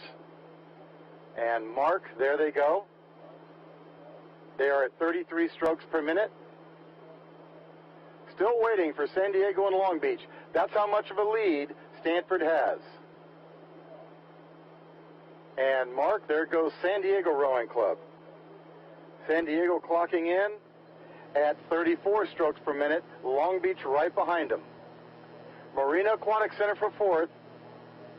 Newport for 5th now. They have fallen back in the 3rd 500. And Cal Yacht Club for 6th. These are the top 6 women's novice Cox quads for the Southwest region. Stanford making it look easy as they come into the spectator area. It's a race all by themselves. They're just seeing how fast can we go down this course as they keep taking water. They're disappearing behind from up here on Rattlesnake Hill. So all I see left is the remaining field as Stanford rows alone for the gold medal. San Diego along that shore, they've got that silver medal bow to stern over Long Beach. Long Beach, open water over Marina. Marina, open water over Newport. Newport, several boat lengths open water over Cal Yacht Club. This is going to wrap up the season for these novices. So here they are, going for the gold and the silver and bronze to take home to their boathouses And Stanford has a golden moment here as they are about 20 strokes from the finish line.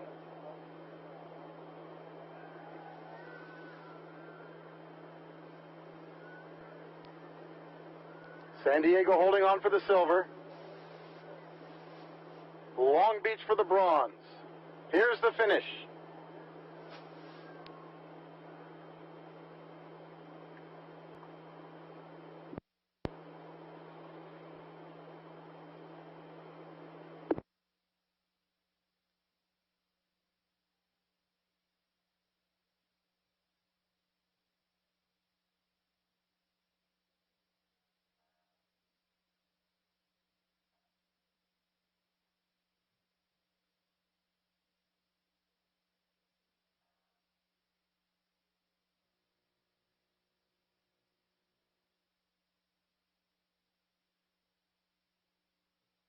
And we will jump into the women's JV8 Grand Final, already underway and approaching 750 meters. Lane 1, Marin. Lane 2, Oakland. Lane 3, St. Ignatius. Lane 4, Capital Crew. Lane 5, River City. Lane 6, Newport. And right now, just approaching our halfway mark, it is Marin all the way along the shoreline here. Almost open water for them over Oakland. And Oakland sitting with 1 seat of open water over Capital Crew. Now down to Capital Crew by 7 seats. It is St. Ignatius rowing out of lane 3, backed by a little bit of open water, and in that 5th place position, Newport Aquatic Center, very, very closely followed by River City in 6th. But open water right now for Marin, not quite to the halfway point, but we just saw them with their Varsity 8 do the same thing, same race plan, and it is working. So halfway, Marin in that gold medal position. They are followed by Oakland. Oakland looking now with half a boat length of open water over Capital Crew, but with St. Ignatius on the chase. St. Ignatius looking to pull even with Capital. St. Ignatius in 4th, down to Capital by 4 to 5 seats. Back by about a half a length of open water. River City now in that 5th place position, 4 seats over Newport.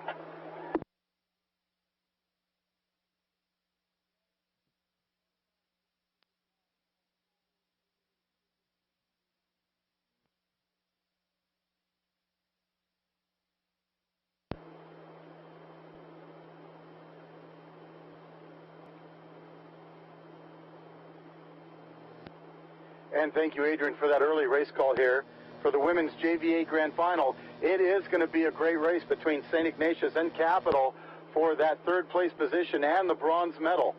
They are both working side by side here, both chasing the top 2 boats from Marin and Oakland. Marin, however, continues to take away water and push out to a greater margin of victory here over Oakland. Oakland in lane 2 in 2nd place. Behind them on starboard side, St. Ignatius has now pulled even with Capital.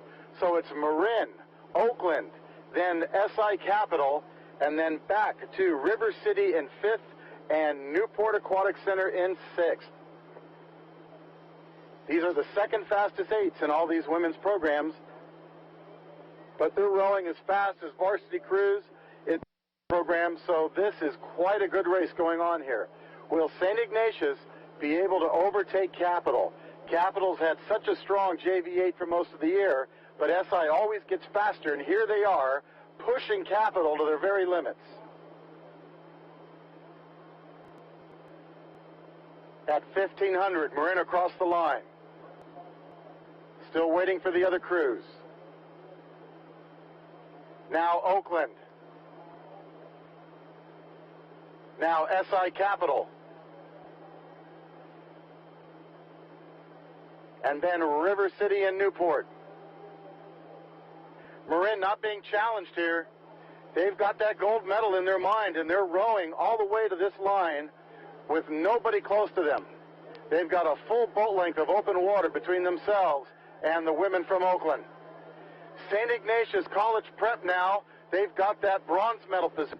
They've moved up and overtaken Capital for the bronze medal. It's Marin, Oakland, St. Ignatius, Capital, River City, and Newport for the women's JV8 here at the Southwest Junior Championships.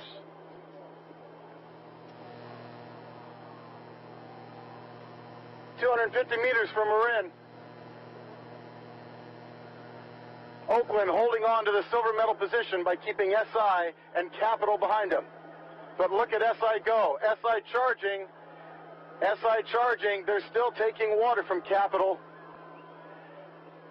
Capital now trying to respond. It's Marin, Oakland, SI, then Capital coming to the line, the finish for the grand final of the women's JV8s, with SI pulling off a big move to go into the bronze medal position, and here's the finish.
And the grand final for the men's JV8, currently on the course and approaching 500 meters in. We have two boats already out in front by one full boat length. Oakland Strokes with a very slight advantage over Newport. Newport rowing out of lane 1. These two boats with one full boat length over lane 4, Marin. Marin sitting 3 seats over Pacific Rowing Club. So Pacific in 4th. In that 5th place position, we're going to move over to lane 5, St. Ignatius. St. Ignatius sitting bow to stern over Capital. Capital rowing out of lane 6.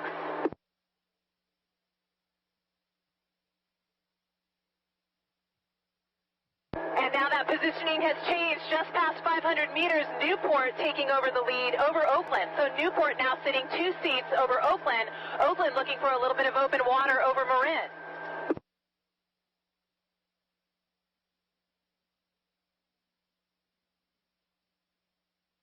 At every stroke, Oakland fighting for those inches back. They've now decreased that lead from Newport by 1 seat. Oakland still in second, but looking to pull even here at 750 meters, and Oakland now in the lead. It's going to be a dogfight all the way down the course. Oakland now in the lead by 1 seat over Newport. Newport sitting bow to stern over Marin. Marin bow to stern over Pacific.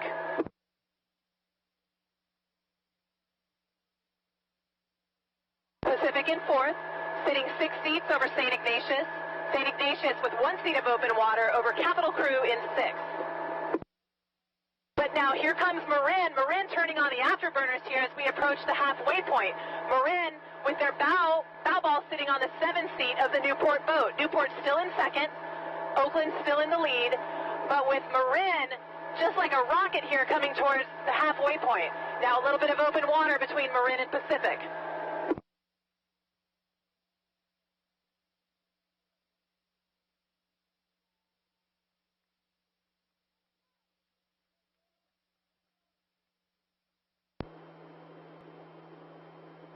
And as these boats now come into the second 1,000 meters for the men's JV8, Newport, I have them clocked at 34 strokes per minute, Marin at 37, Oakland at 36. So Newport with the lowest stroke rate of the top 3 boats, Marin at 37, as you heard, pulling up and getting in contact with the Newport boat, really trying to make a move and use a higher stroke rate to do so. Now Marin is still finding that they've got some real speed they're dealing with from lanes 1 and 2, as both Oakland and Newport go for head-to-head battles here, with Oakland now moving up. Oakland now up and out ahead of Newport as we come into 1,250 meters. Marin trying to at least get into the silver medal position, as Oakland right now has the gold medal position over both Newport and Marin. Pacific in 4th, finding a race with St. Ignatius right next to the 5. That's SI and Pacific very close together as they fight for that fourth place position. Capital continues in sixth here in the grand final for the men's JV8s.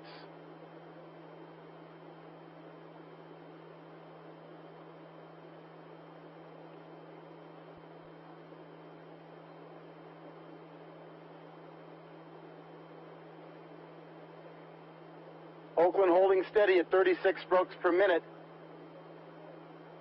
They are just putting the hammer down. Their third 500 has been golden as they did not slow down. They did not give up any water. They've taken water in the third 500. And at 1,500 meters, it's Oakland first across the line.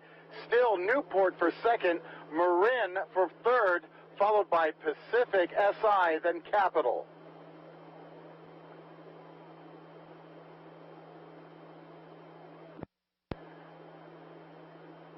Newport is still right there along the shore.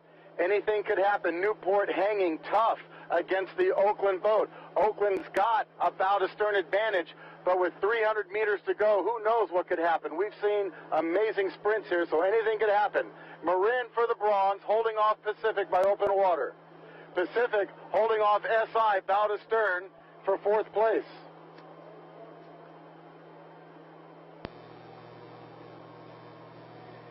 .150 meters to go. Oakland won the men's varsity 8, and now here's their men's JV 8 about to win another gold medal. Newport has the silver, Marin for the bronze. Men's JV 8s now coming to the line. It's another golden moment for Oakland at Lake Natoma.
Ladies and gentlemen, now in the start docks and currently aligning is race number 49, the women's Frosh 8 Grand Final. In lane 1, Marina Aquatic Center. Lane 2, Capital Crew. Lane 3, Pacific Rowing Club. Lane 4, Oakland Strokes. Lane 5, Newport Aquatic Center. And lane 6, Marin Rowing. Women's Frosh 8 Grand Final currently aligning.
Ladies and gentlemen, the white flag is up and we have alignment.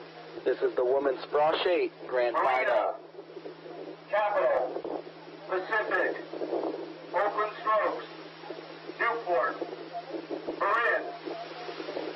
Attention. Go.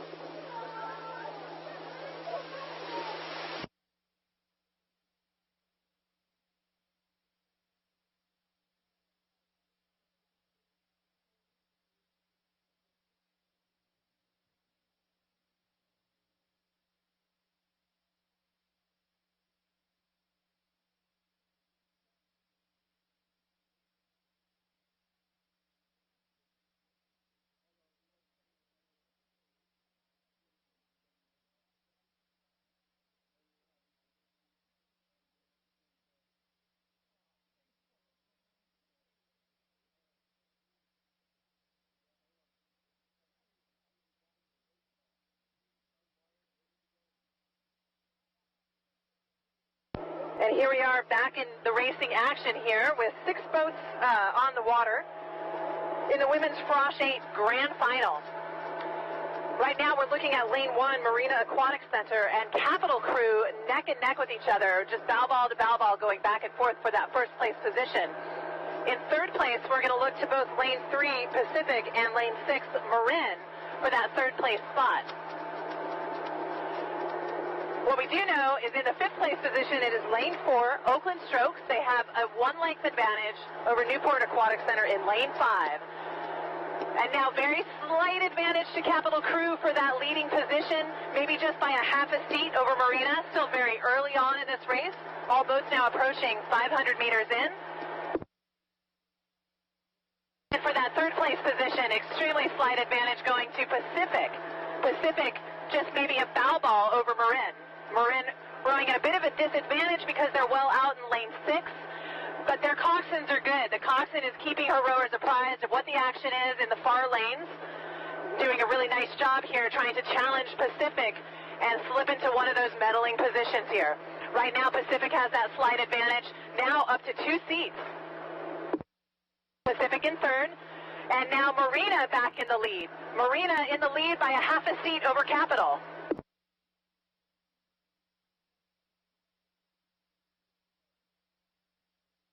Marina and Capital sitting about 3 seats over Pacific. Pacific now edging themselves a little bit farther ahead of Marin. So Marin slipping back into 4th. Oakland Strokes in 5th, Newport in 6th. Not a significant lead by any of these crews, so not a whole lot of open water separating boats. This is a very, very competitive grand final here. And now Capital Crew pushing themselves 3 seats ahead of now Pacific, so Pacific putting themselves in that second place position. Pacific taking 1 seat over Newport, over Marina.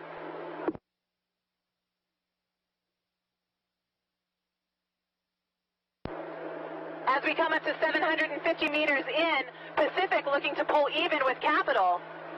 Capital now sitting 6 seats over Marina. Marina and Marin even. Back by a little bit of open water, Oakland Strokes in 5th. Maybe sitting 3-4 seats over Newport. Newport in 6th. And now Pacific pulling into the lead. Pacific now sitting 3 seats over Capital. Marin now pulling into 3rd. All boats approaching the halfway point. Marina now taking a little bit of that water back away from Marin. We're going to turn it over to Bob on the hill for the remainder of this call. This is an exciting race here for that first place spot and the second or third place position.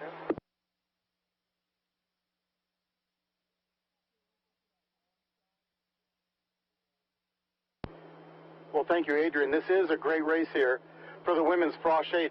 Pacific clocking in at a stroke rate of 35 strokes per minute. As you heard, they are showing a lot of speed here in the middle thousand of the race as they challenge Capital for that gold medal position. Marina in lane 1, they've had a very strong women's Frosh 8 as well, and they are finding that Marin on the outside in lane 6 is moving up to challenge them for the bronze medal position.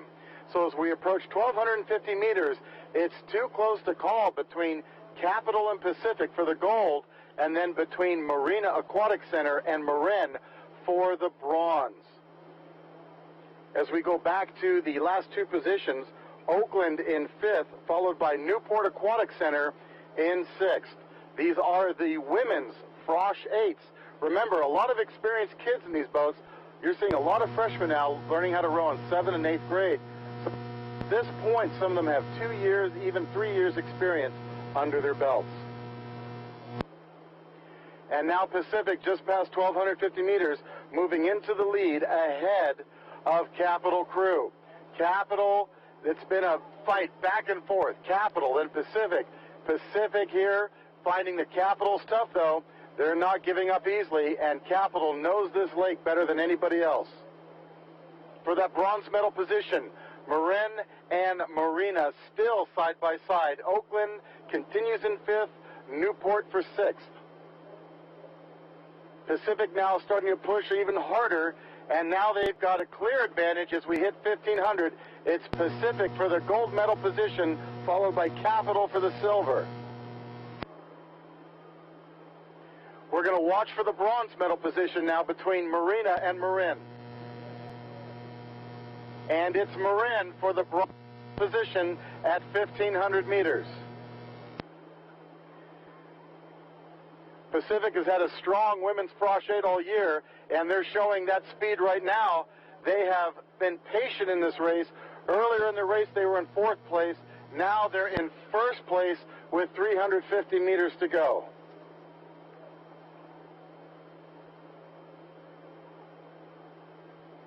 It's bow to stern for Pacific over Capital. Capital, open water over Marin. Marin, maybe a few seats over Marina, but Marina now charging. Marina along the shore now charging.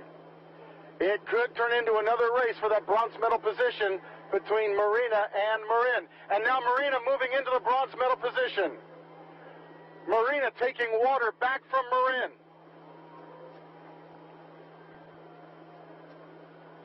These are the women's states. Pacific for the gold medal.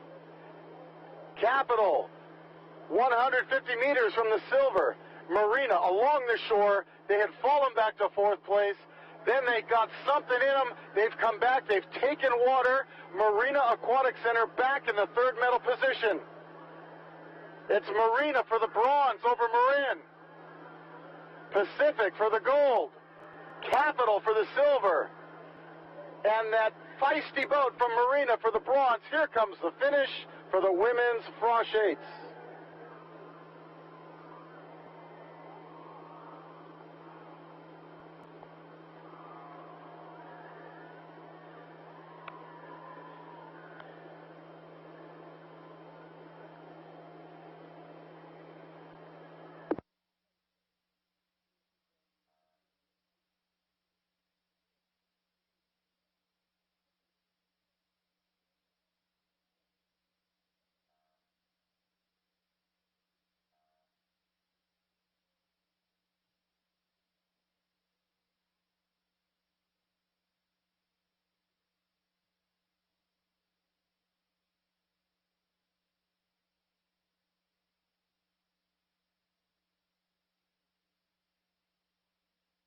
We'll pick up this race already underway. This is the grand final for the men's novice 4.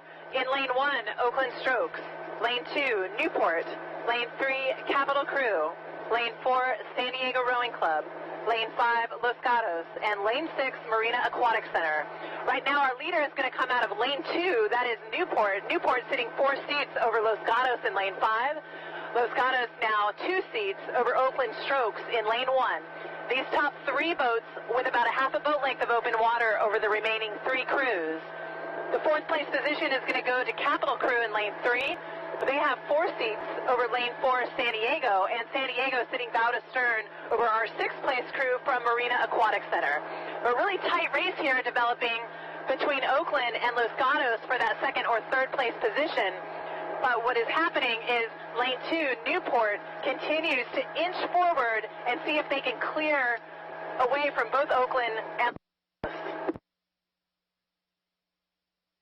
Newport in the lead, almost bow to stern over Oakland. Oakland sitting 2 seats over Los Gatos. 750 meters here. It is Newport with their bow first across that line, followed closely by Oakland. Oakland now 4 seats over Los Gatos.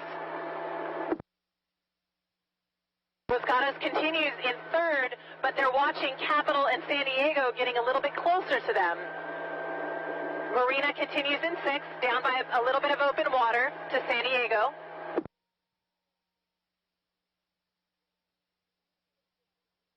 Newport still sitting there, 4 seats over Oakland. Oakland now bow to stern over Los Gatos.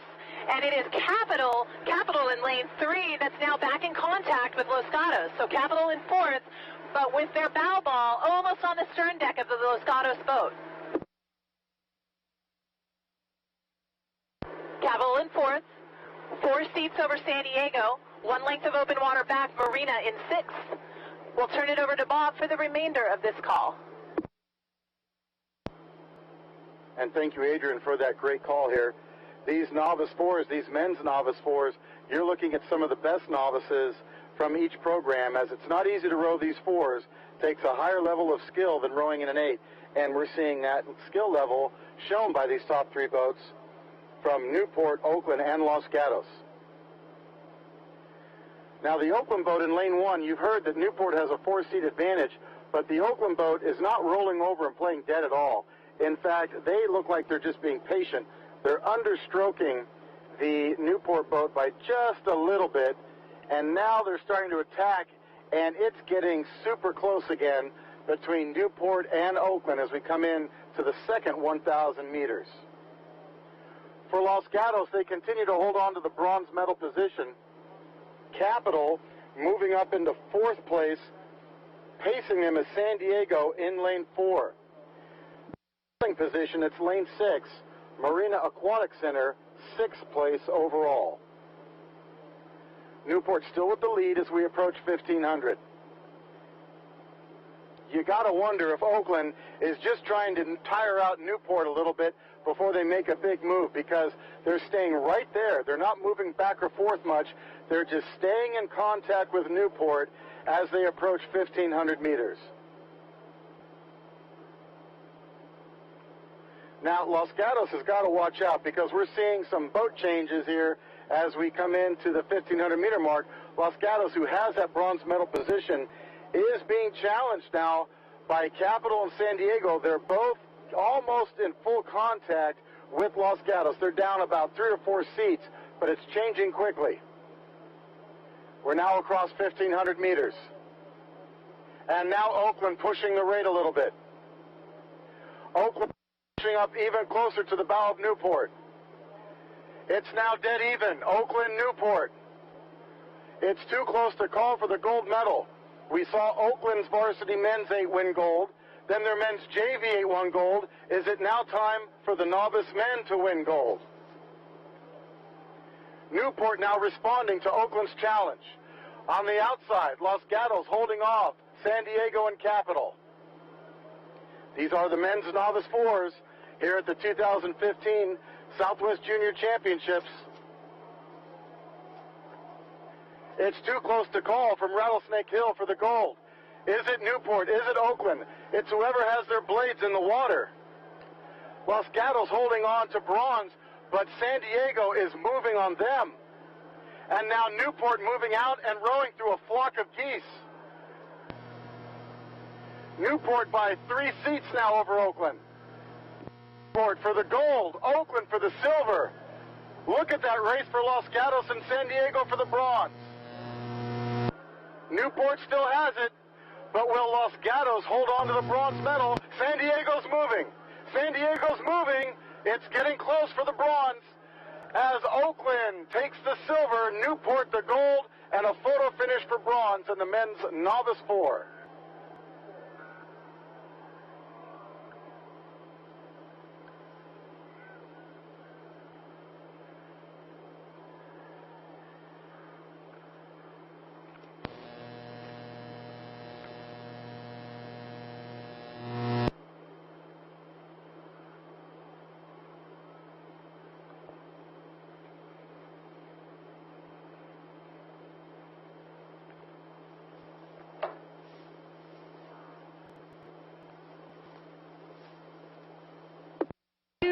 Stanford rowers on the course. We have Stanford B in lane 1, Stanford A in lane 2, Los Gatos in lane 3, Cal Yacht Club in lane 4, Tempe Town Lake in lane 5, and Palo Alto in lane 6. And what has happened is that the A entry from Stanford out of lane 2 has led for the majority of the race, but we're watching lane 1, the B boat entry from Stanford, now pulling even. So almost at the halfway point here, and it's Stanford side by side, Stanford A next to Stanford B. Los Gatos is in that third place position, down by about a length of open water, and then back by maybe 2 to 3 lengths of open water in the fourth place position, California Yacht Club. Fifth place, we're going to move over to lane 6, that's Palo Alto. Very slight lead for Palo Alto over Tempe Town Lake. Tempe Town Lake in 6th. But now lane 1 from Stanford, that is the B-boat entry, now with a very slight lead over Stanford A. The Stanford program looking golden and maybe with a little bit of a touch of silver for them as they come down the course. Los Gatos in that third place bronze medaling position.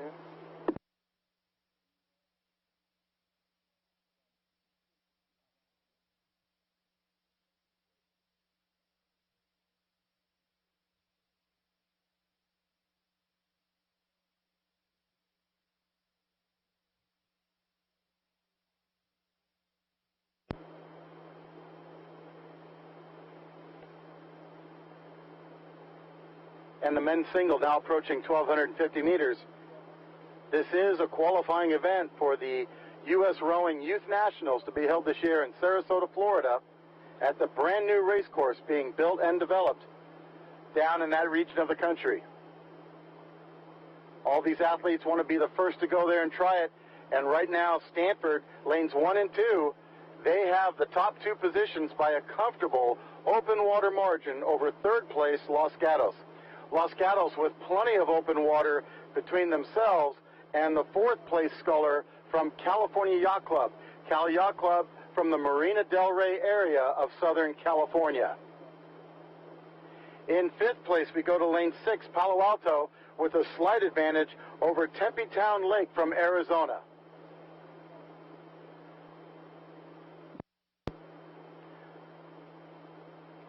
Stanford Rowing Center focusing almost exclusively on sculling, and you can see that in their performance. They've gone to nationals for the past several years and have brought home lots of medals, both from the national level as well as right here at Lake Natoma at the regional level. And right now they look to be doing the same all over again as their 2 brotherly boats, the A boat and the B boat, pace each other here in lanes 1 and 2, with Los Gatos continuing in third at 1,500 meters. The B boat in lane 1 still with a slight advantage over the A boat.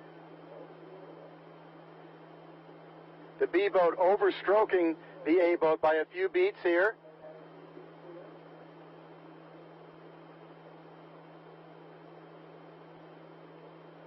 All crews rowing cleanly here. Not an easy boat to row. The boat is definitely the trickiest boat to row in the boathouse in terms of balance. 350 meters to go, and Stanford will have a gold and silver to take home, and 2 singles that they could send to nationals. Los Gatos, 350 meters from a bronze medal, and also a trip to nationals. These are the men's singles now coming into the spectator tents, down on the beach to cheer them on as these top scullers race for the medals here at Lake Natoma.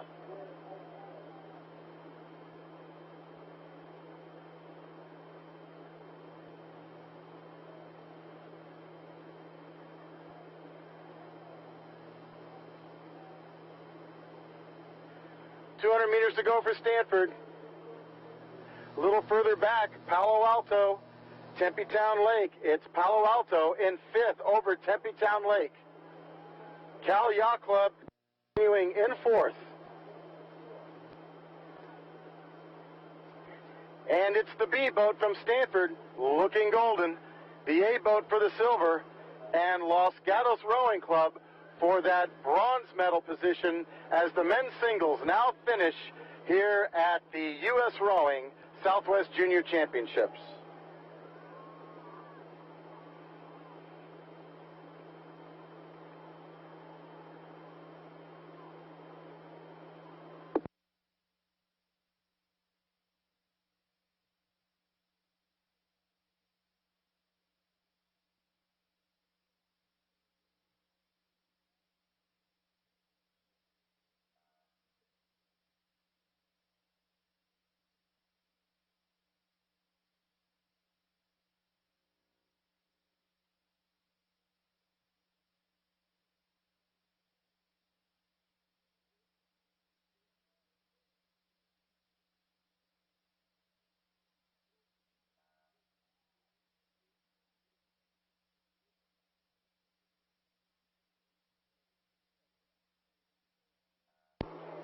And the grand final for the women's lightweight double currently underway and at 250 meters in. In lane 1, Artemis A. Lane 2, Long Beach Junior Crew. Lane 3, Upper Natoma Rowing Club. Lane 4, Southern California Scullers. Lane 5, Stanford Rowing Club. And Lane 6, San Diego Rowing Club. Right now, just about 300 meters in, our leader is coming out of lane 1. That is Artemis. They are sitting bow to stern over Long Beach. Long Beach in second, with about a half a boat length of open water over lane 4, Southern California Scullers.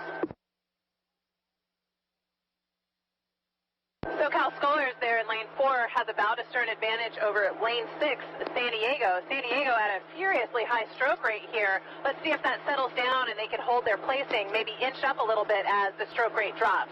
So these ladies moving into the body of their piece as we approach 500 meters in. In that 5th place position, we'll move over to lane 3, that's Upper Natoma Rowing Club, with a very slight lead over lane 5, Stanford.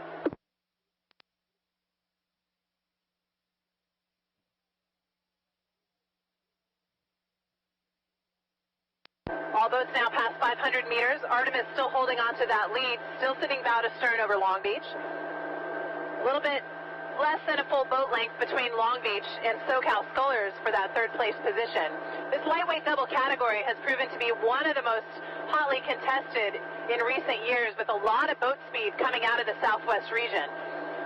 So as these guys move forward in the season and they go on to Youth Nationals, it will be no surprise when they end up on the podium. Artemis continuing to hold off Long Beach, still sitting 2 seats over Long Beach in second, and now a little bit more space between Long Beach and SoCal Scullers. SoCal in that 3rd place position, bow to stern over San Diego holding on to that 4th place spot. San Diego sitting 1 length over Upper Natoma, and Upper Natoma 2 seats over Stanford.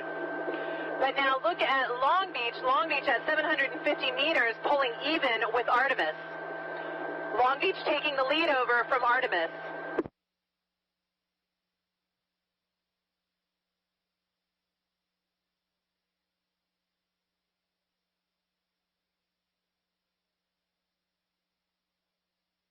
A little bit of a headwind here as we come into the halfway point. This part of the course tends to get a little bit more exposed and see a little bit more wind. And as a lightweight, again, these ladies are all under 130 pounds. They don't have a lot of weight to throw around, so they really have to be technically sharp. So the quicker the catch, the faster that boat is going to go. And right now, Long Beach doing a really great job getting right into that wind and now pulling themselves 1 boat length over Artemis. Artemis in 2nd place. Two boat lengths of open water back. Southern California Scullers continues in 3rd, just barely holding off San Diego. San Diego is in a position here, if they've got the fitness and the savvy to maybe challenge SoCal Scullers and get into a medaling position. Upper Natoma continuing in 5th, back by about a length and a half of open water. Stanford in 6th.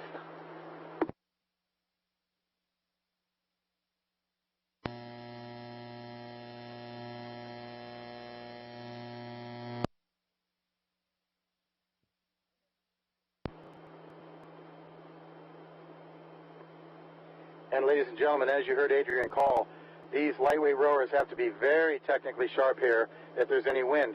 But to remind you, this is also an event that qualifies for Youth Nationals. The lightweight double does go east to the Youth National Championships. So right now, what I'm noticing is that the SoCal Scullers, they're understroking everybody. They're at 31.5 strokes per minute. San Diego, who's chasing them, is at 34. Meanwhile, Long Beach and Artemis, they're all pushing 35, 36.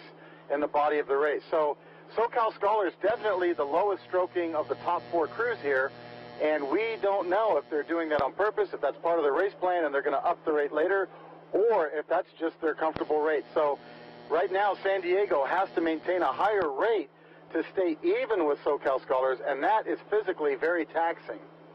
Now Long Beach out in the front, they've separated by a lot of open water. They've got a good pitch now. They've got at least a boat length, more like 2 at this point, as they approach 1,500 meters. That's golden for Long Beach. In lane 1, Artemis, they've got that silver medal position, and that would also give them an automatic bid to go to Youth Nationals in Florida. The race here is going to be between SoCal Scholars and San Diego as they approach 1500. A little bit of a wind patch they're going through right now.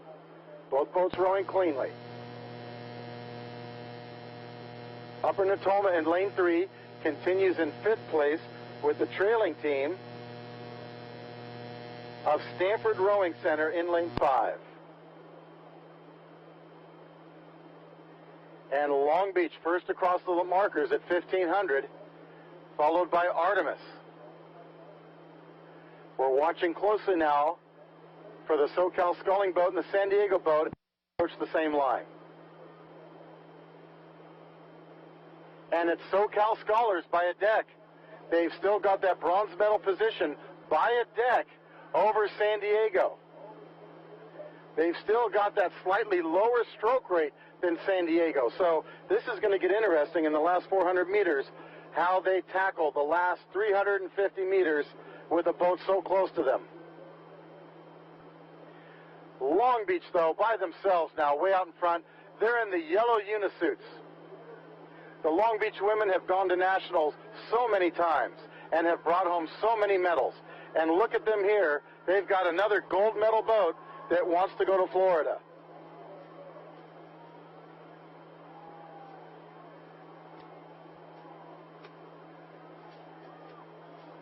Artemis is one of the younger teams in the league, and they've got that silver medal boat here, 250 meters to go, and Artemis get a medal around their neck and an automatic bid for Youth Nationals. On the outside now, in the red shell, San Diego chasing SoCal Scholars, and now Upper Natoma putting on the pressure. It's still SoCal Scholars over San Diego. San Diego over Upper Natoma. And then finally Stanford Rowing Center for 6th. Women's lightweight doubles now finishing.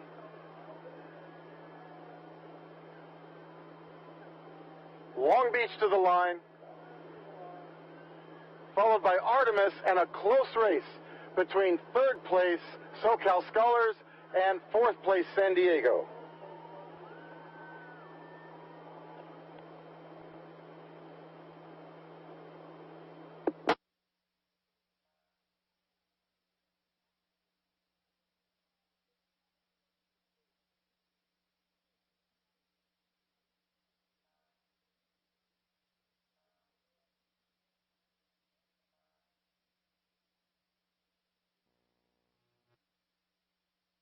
Marin A, Newport A, Marin B, St. Ignatius, Marina Aquatics. Attention. Go. Ladies and gentlemen, what you heard was the start for the men's Frosh 8 Grand Final. In lane 1, Oakland Stroke. Lane 2, Marin. Lane 3, Newport. Lane 4, Marin B. Lane 5, St. Ignatius. And Lane 6, Marina Aquatic Center. Men's Frosh 8 now underway.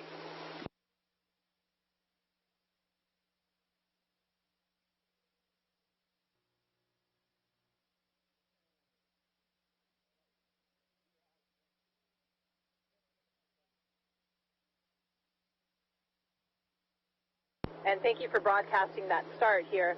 Out of the gate, it's always really fun to listen to the starts and the fury of the coxswains. All crews now at 250 meters, and we've got an early leader coming out of lane 3. That is Newport Aquatic Center. Newport is sitting with just 1 to 2 seats over Marin, and Marin sitting 2 seats over Oakland. Now, hot in the hunt there is the Marin B boat. So we've got 2 Marin boats, one in lane 2 and then another one in lane 4. And right now, both of those could be vying for a potentially medaling position. Back by 1 length, it is going to be Marina Aquatic Center in lane 6. They have a 3-seat advantage over St. Ignatius. St. Ignatius in that 6th place spot. So all crews approaching 500 meters in.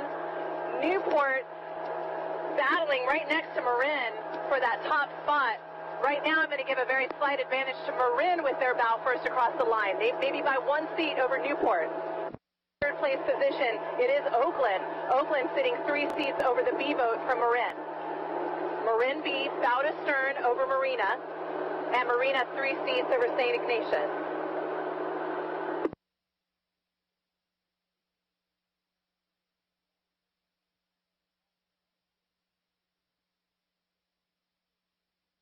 So as Marin A and Newport push each other, they have pushed themselves a little bit farther away from the rest of the field. So there is now one full boat length between Newport in second, and Oakland along the shoreline, and then Marin B, though, right there with Oakland. Great racing here at 750 meters. Marin A continuing to extend their lead, now sitting 4 to 5 seats over Newport. Newport bow to stern over Oakland. Oakland just 1 seat over Marin B.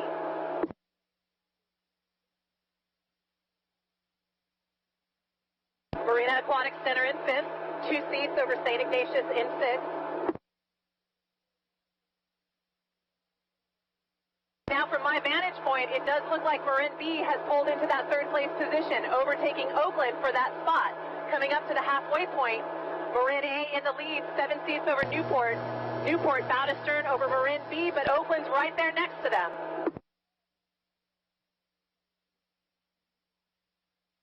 It's going to be a great race all the way down the course, and that third 500 is going to be the truth of the tale. So Oakland or Marin B for that 3rd place position, and then back by a length of open water, Marina Aquatic Center, followed very closely by St. Ignatius.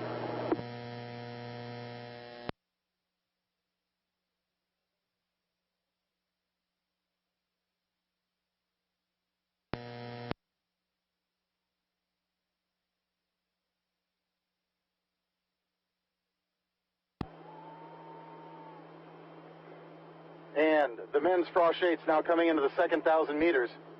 As you heard from Adrian, Marin has 2 boats in this race, and the boat in lane 4 overtaking Oakland in lane 1, that puts Marin B in 3rd place.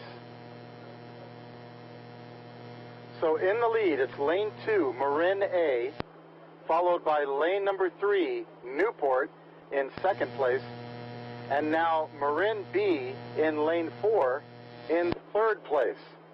Oakland in lane 1 has fallen back to 4th, and then we go outside to Marina Aquatic Center in 5th, just ahead of St. Ignatius College Preparatory in 6th. These are the men's freshman eights, now past 1,250 meters. To have 2 boats of freshmen in the grand final, both in medaling position, that tells you something about the Marin, so strong and so deep with their talent that they are able here to go ahead of a big program like Oakland with their B boat. Impressive by any means, and Marin B continues to take water away from Oakland.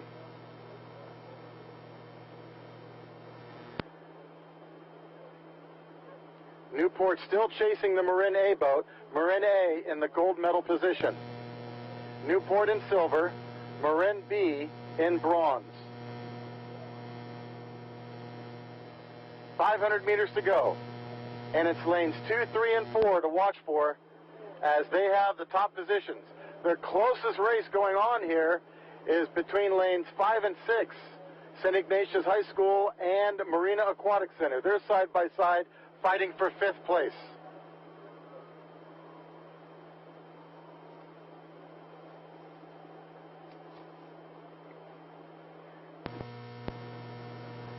Marin bow to stern over Newport. Newport open water over Marin B. Marin B, though, they've got a challenge now. Oakland along the shore making a move. Marin B still has that bronze medal position, but anything could happen here. These are the men's frosh eights, and Oakland is charging along the shore.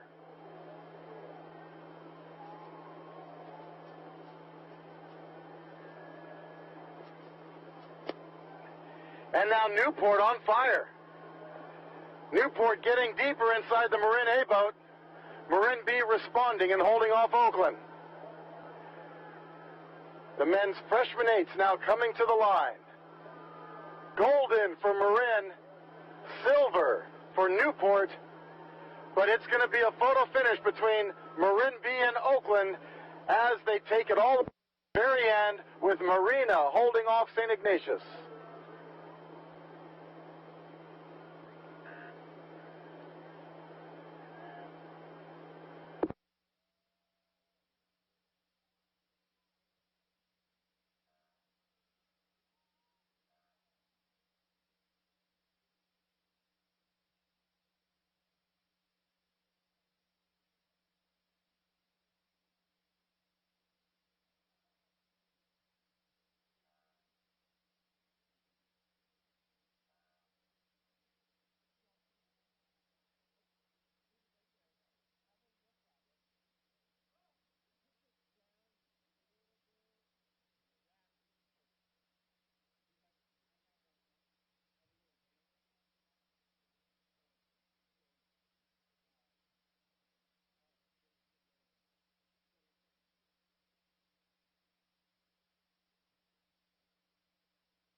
Ladies and gentlemen, soon to start will be the women's novice Cox 4 Grand Final.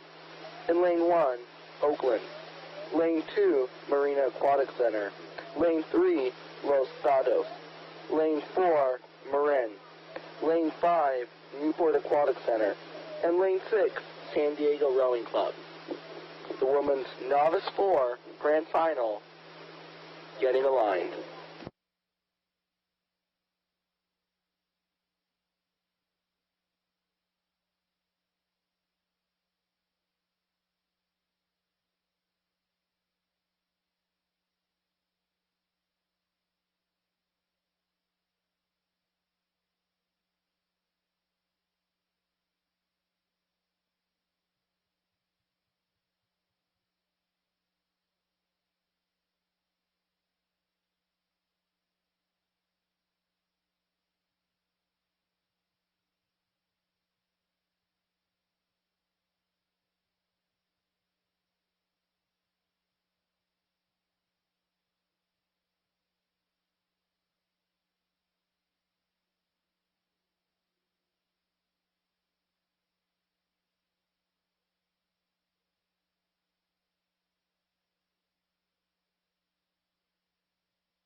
Marina Aquatic, Los Gatos, Marin A, Newport A, San Diego.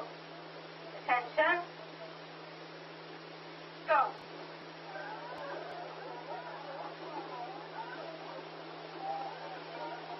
And that was the start. This is race number 54, the women's novice 4 Grand Final now underway.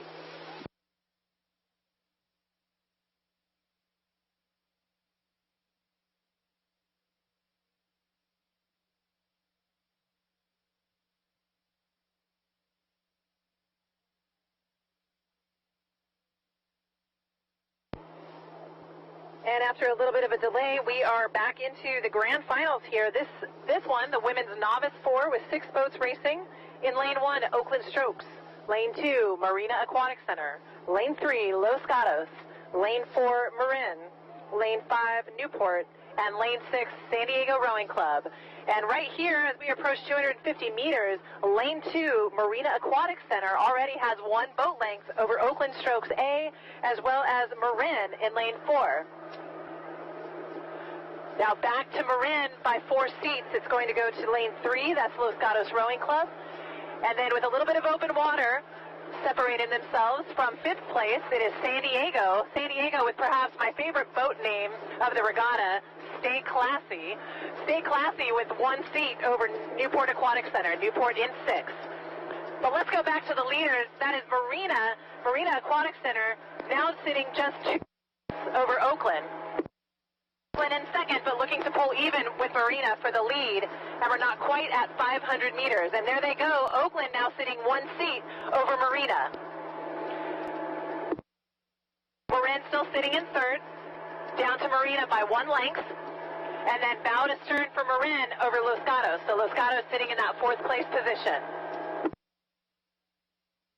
Big move there by Oakland, not quite at 500 meters in, and they already have 4 seats over Marina.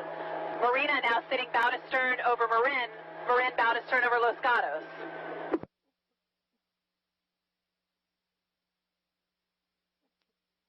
San Diego continues to hold on to fifth, 3 seats over Newport. Really big headwind here as we come down the course, so we're going to see a little bit more splashing. And as these are novices, they obviously don't have a lot of strokes under their belt, but these guys are very experienced from racing so much throughout the season, so they know how to handle the changing conditions. But what we're seeing is Oakland doing a really nice job getting their blades very quickly into the water, pulling themselves now to about a stern advantage over Marina. Marina still sitting in a very good position there in second place, but watching Marin take a little bit of water away from them. So Marin looking to come up and challenge that second place position that Marina currently has, now just by 1 seat. Half a length of open water back. Los Gatos continues in fourth. 2 lengths of open water back. San Diego and Newport battling it out for that 5th or 6th place position. But now Marin taking over that second place spot. Marina fading to third.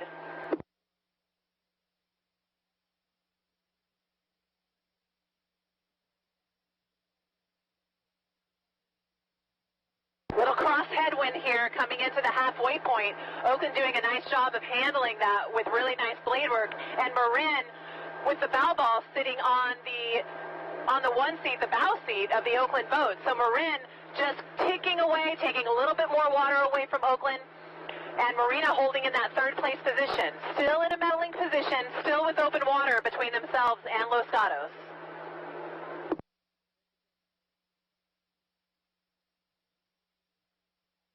And now it looks that Newport has slipped into that 5th place position, maybe 1 seat over San Diego. San Diego in 6th.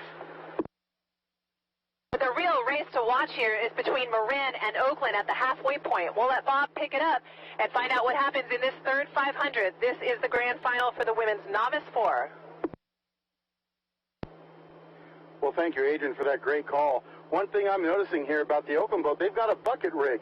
That is something you just don't see very often at the novice level, where you've got 2 rowers back-to-back on the same side. So Oakland rowing with a unique bucket rig, which is not easy to row, and yet they're doing a great job with it.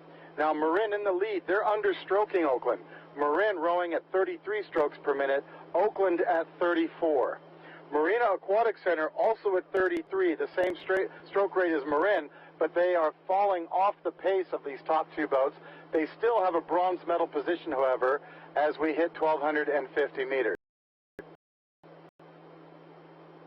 Los Gatos in lane 3, they continue to hold on to 4th place by a sizable open water advantage over the 2 trailing boats from Newport, and they are side by side duking it out for 5th place. Now Marin is very consistent here. They have not done anything I would call by the novice level crazy or unexpected. They have just gone to work 1 stroke at a time. They've held the stroke rate fairly steady and away at Oakland's lead, as you heard Adrian call. And as they're doing that, they're just building confidence every stroke. So Marin, we're about to hit 1,500. They're going to have that gold medal position, as Oakland is in the silver medal position just ahead of Marina.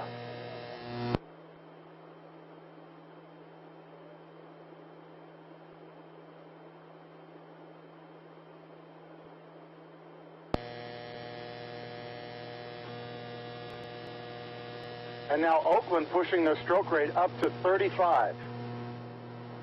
So they are trying to pull back in that water that they lost to Marin. And Marin, however, is going to be first across the line at 1,500. They've got a stern advantage over Oakland. In 3rd place, Marina Aquatic Center. They have 1 boat length of open water behind them before you get to 4th place, Los Gatos. In the 2 outside lanes, Newport now pulling ahead of San Diego Rowing Club for 5th.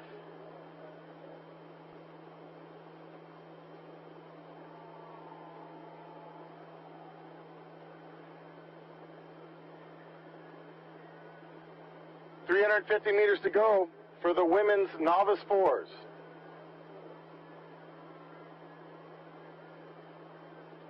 Marin now at 37 strokes per minute.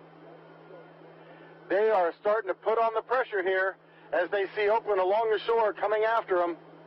So Marin now at 37, and they've got a bow to stern advantage for the gold medal. Oakland for the silver, Marin bronze with good amount of open water between them and fourth place Los Gatos.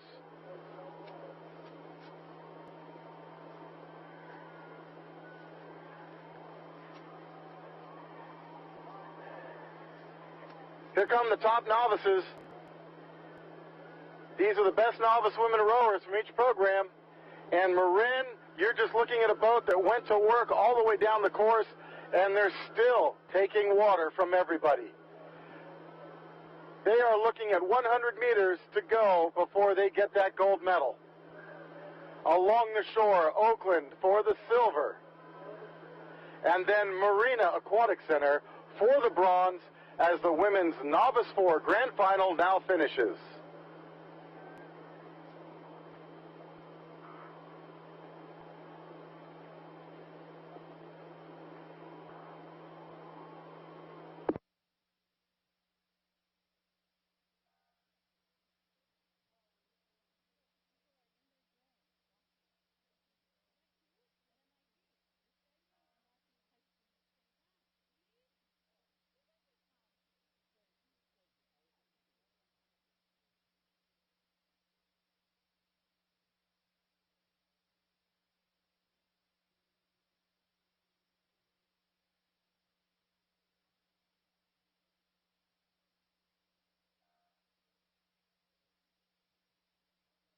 Ladies and gentlemen, now underway is race 55, the men's third, varsity 8 grand final. In lane 1, Marin. Lane 2, Newport. Lane 3, Oakland. Lane 4, Oakland B. Lane 5, St. Ignatius. And lane 6, Marin B. Men's third, varsity 8 grand final. Now past 250 meters, we'll get a race call from Adrian. And thank you, Aaron. As you said, our boat's now just past 250 meters, and we've already got a pretty good little separation going on between boats. Right now, lane 1, Marin, has a 4-seat advantage over lane 2, Newport Aquatic Center. All boats now approaching 500 meters. The third place position will move over to lane 3, that is Oakland Strokes A. They have almost a full boat length over lane 6, Marin B. So again, Marin with 2 boats in this race, Oakland with 2 boats in this race. So great depth in this program. Now, Marin B currently in that 4th place position with about 1 seat of open water over our 5th place crew, and that is Oakland Strokes B. Oakland Strokes B sitting bow to stern over St. Ignatius. Along the shoreline and very quickly approaching 750 meters, it is the A boat from Marin now with 6 seats over Newport, and Newport sitting a full boat length over Oakland A. But almost an identical race plan as we saw in the last race, that Marin B boat out in lane 6, very patient, almost understroking the other boats that are in the lead, but just chipping away and taking inches away from Oakland's 3rd place spot right now. So that Oakland coxswain has to look over his starboard side and see that Marin B is right there on the hunt. Marin A right now sitting almost bow to stern over Newport. Newport bow to stern over Oakland A. There goes Oakland. They've taken a little bit of that water back away from Marin B, and they've pushed themselves up now almost with 1 seat of open water over Marin B. Marin B in 4th. Back by half a boat length of open water, Oakland Strokes B. They have a bit of open water between themselves and our 6th place crew from St. Ignatius. But at the halfway point, Marin A with the lead over Newport, followed by Oakland, and then with Marin B chasing.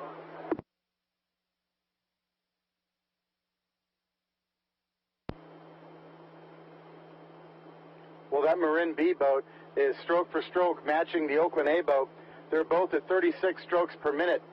Oakland bumped theirs a little bit there for about 20 strokes, and that's when they got their water back from the B boat from Marin. So don't underestimate that lane 6 boat, the B boat from Marin, because anything could happen.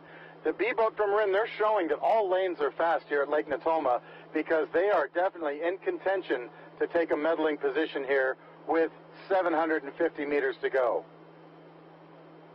Out in front, the A boat from Marin in lane 1, they continue to slowly push away from Newport. Newport continues with a bow to stern advantage over the A boat from Oakland.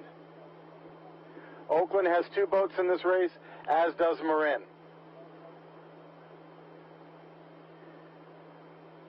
Now that B boat from Marin, now they're coming into cleaner water. All the crews are through the small wind patch that happens at 1,250 meters, and we'll see if the B boat from Marin ups their rate a little bit to try to pull back that water they lost to the Oakland A boat.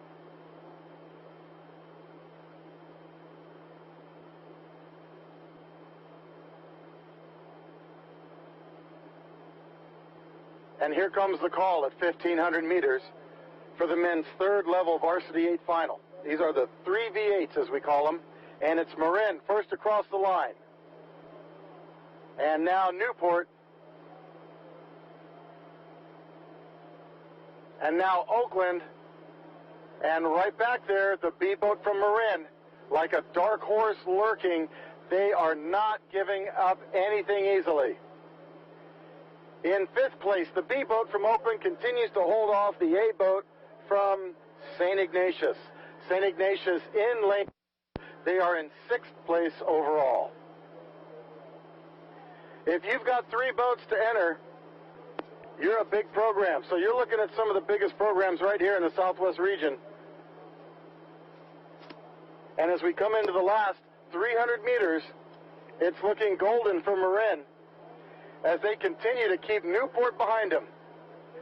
They're just sending their puddles down the lake, and they're keeping open water over Newport. Newport open water over Oakland A.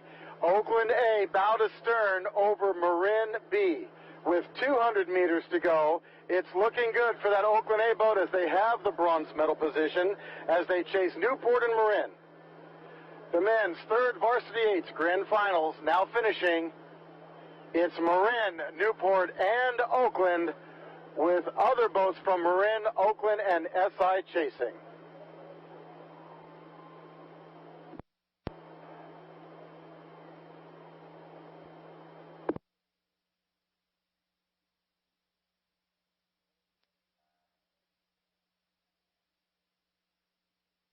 Marina Aquatics, Marin C, River City.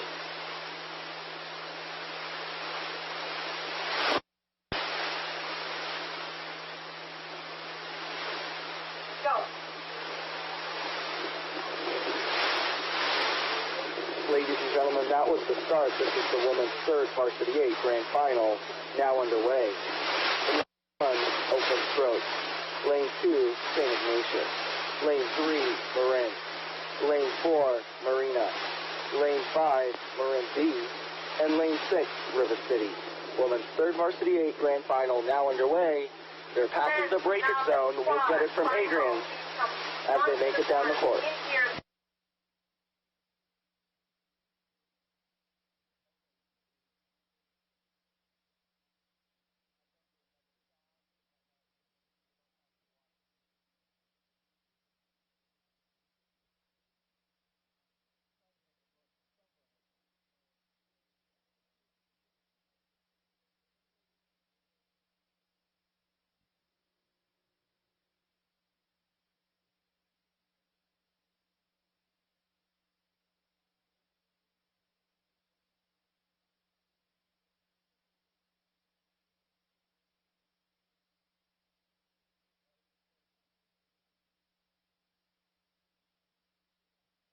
And the grand final for the women's 3rd Varsity 8 currently underway and approaching 500 meters in.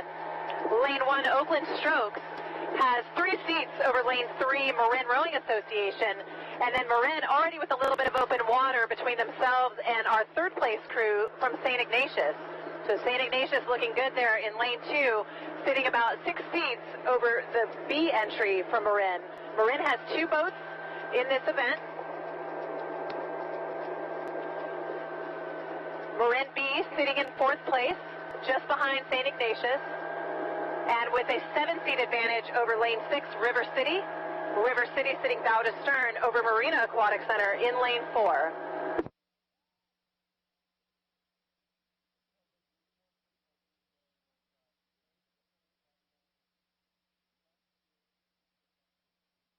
two boats pushing themselves away from the remaining field. This is Marin. Marin now with 6 seats over Oakland.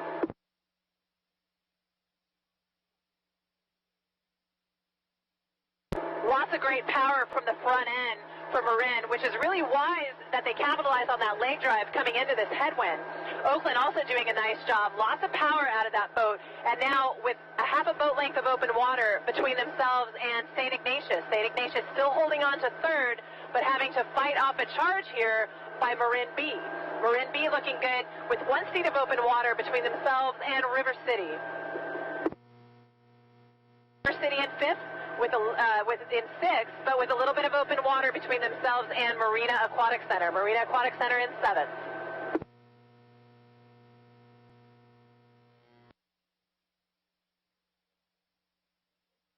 I'm sorry, that would be River City in 5th, Marina Aquatic Center in 6th. Now here we go, almost at the halfway point, and there is about a seat of open water between Marin A, and Oakland Strokes. Oakland Strokes along the shoreline. Almost 1 full boat length of open water for them over St. Ignatius. St. Ignatius still holding very tenaciously over Marin B. But Marin B cocks in looking across at that St. Ignatius boat, seeing if she can pull even with SI by the halfway point. River City continuing in 5th, Marina in 6th. 1,000 meters to go here in the grand final of the women's 3rd, Varsity 8.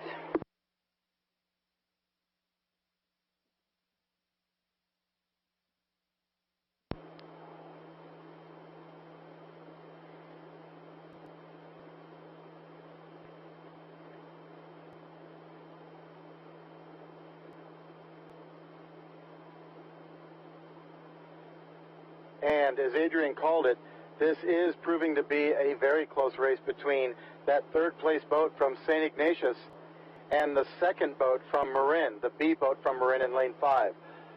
That's going to be the race to watch here, as the A boat from Marin now has even more open water for the gold medal position, and behind them by about half a boat length open water is Oakland. So Oakland in the silver medal position, Marin A in the gold medal position, but the question is, who will take the bronze? Will it be St. Ignatius, or will it be the other boat from Marin? This shows the depth of Marin's women's program. You saw that depth in the men's race. Now you're in the women's race. Continuing in 5th place, we go outside to River City. River City continuing to push away with 4 boat lengths of open water over Marina Aquatic Center at this point in the race. All boats now past 1,250 meters. And now Marin B pulling even with St. Ignatius. It's going to be a nail biter for the SI and Marin coach here, as it's just getting even more difficult here for these two crews as they come into the last 600 meters. This is a great showing by St. Ignatius because they start late. They don't start rowing until spring. So to have a boat in the grand final and to take on a team like Marin, that is a huge testament to the skill level of their athletes. 400 meters to go. Marin A boat. Marin's in that golden position. Oakland for the silver. And it's bow ball to bow ball for bronze between St. Ignatius and the B boat from Marin. River City still in 5th. Marina Aquatic Center in 6th.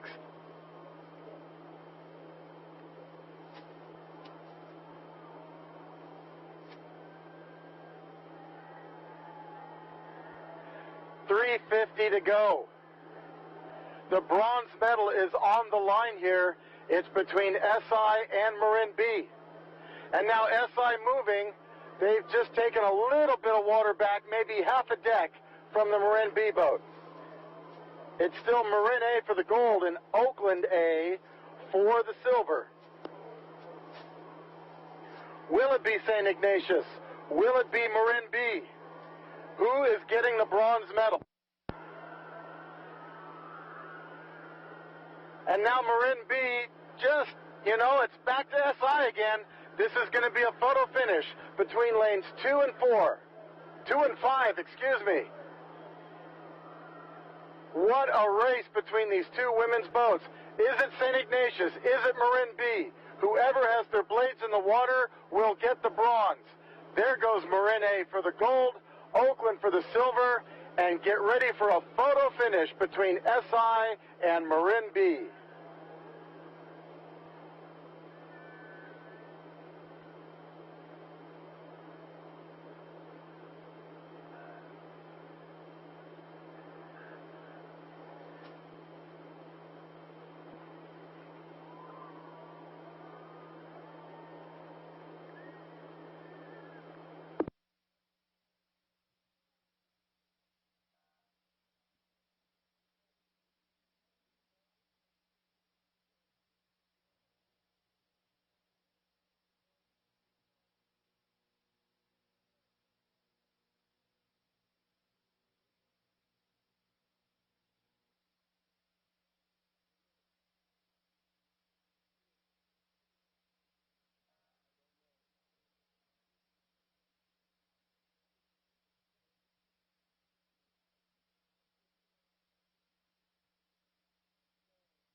And ladies and gentlemen, we are into the grand final for the men's novice quad.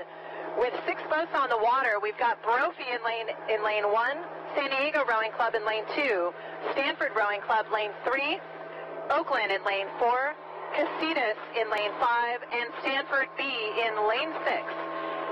All crews now approaching the halfway point, and what we're seeing is 2 crews that have 1 boat length ahead of the rest.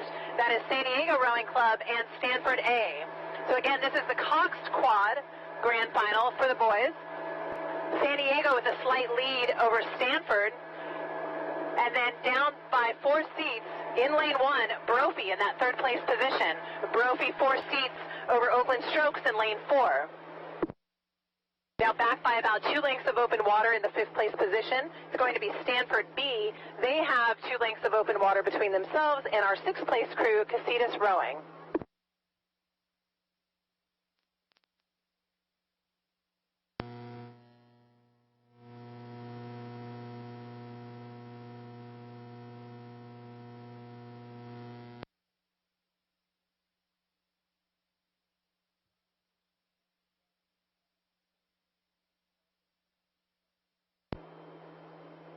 Well, ladies and gentlemen, the racing never stops at Lake Natoma. Can't even catch our breath out here on the water up on the hill because the boats just keep coming. And now it's the men's novice Cox Quad, as you heard Adrian call. They're already 1,250 meters into their race, so the U.S. rowing officials keeping this regatta on time. It's a 3-boat race for the gold medal position. Lanes 1, 2, and 3, Brophy, San Diego Rowing Club, and Stanford Rowing Center all bow ball to bow ball here for that gold medal. In 4th place, it is Oakland in lane 4. They're back 1 seat open water behind these top 3 crews. We then go back 4 boat lengths of open water to the 5th place boat. That's going to be Stanford Rowing Center's B boat. They got 2 boats in this race. And then finally, Casitas Rowing in 6th place for the novice Cox Quad.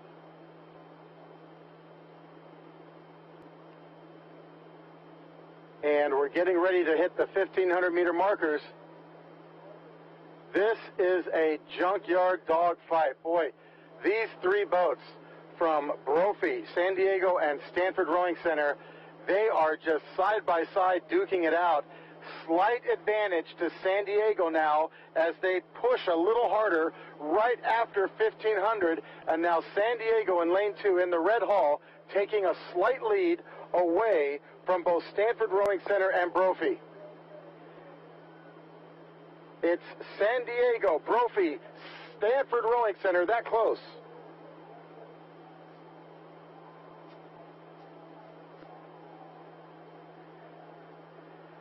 Oakland continues in 4th, followed by the B boat from Stanford and Casitas. And now San Diego pouring it on. San Diego now up by 4 seats. It's San Diego, and now Brophy over Seattle for silver. It's San Diego, Brophy, Seattle. It is novice racing. Anything could happen in the next 200 meters. Brophy along the shore, coming all the way from Arizona. They are in a medaling position. They're just holding off Stanford for the silver medal, as San Diego has the gold.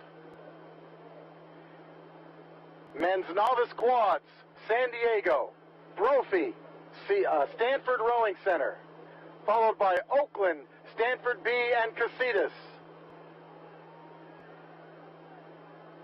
There goes Brophy, and here comes the finish. It might be the finish.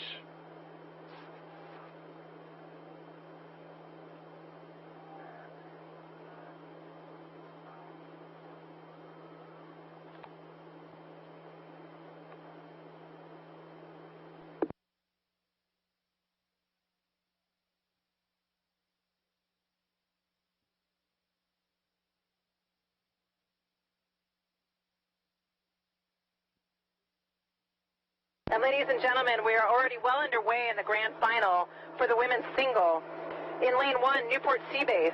Lane 2, Upper Natoma Rowing Club. Lane 3, Los Gatos. Lane 4, Capital Crew. Lane 5, Tempe Junior Crew. And lane 6, Humboldt Bay Rowing Association. All crews now past 750 meters, and our leader by a fair margin is rowing out of lane 2. That's Upper Natoma. Upper Natoma sitting about a half a boat length of open water over Capital Crew in lane 4.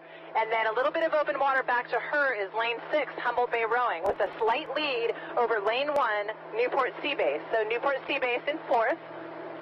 In that 5th place position, we'll move over to lane 3. That's Los Gatos Rowing Club. They are sitting bow to stern over lane 5, Tempe Junior Crew.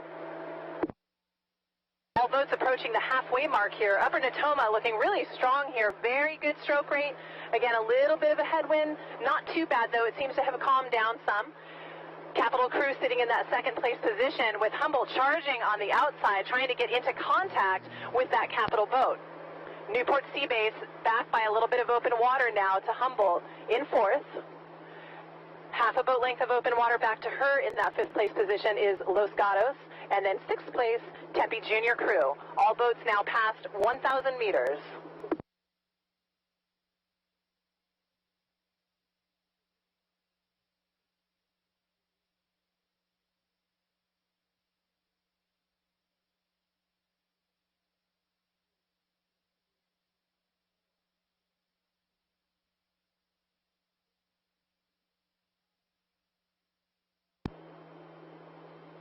And the women's singles now approaching 1,250 meters. This is the grand final. This is a qualifying event for Youth Nationals. Top 3 scullers from the women's singles get the automatic bid to go to Florida.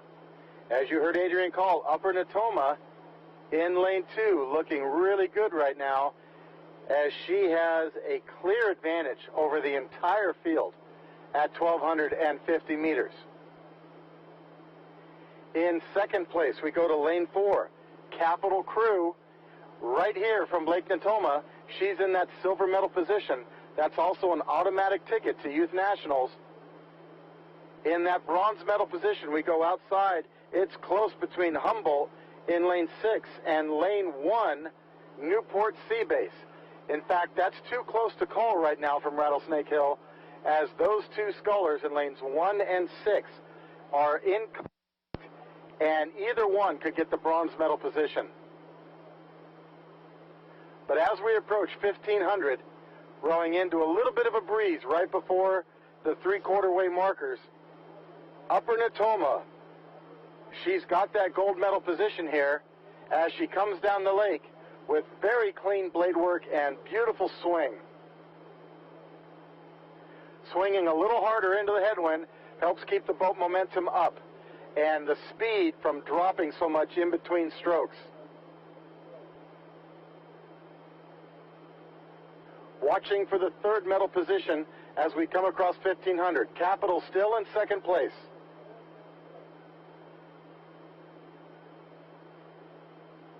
And it will be Humboldt. Humboldt for that 3rd place position just across 1,500 meters, but it's very close between Humboldt and Newport Sea Base in lane 1. In 5th place, we go back to Los Gatos in lane 3, and then finally Tempe Junior Crew in lane 5, behind Los Gatos for 6th. These top women scholars, they all want to go to Florida. They want that automatic ticket. Upper Natoma looking great here, 350 meters to go.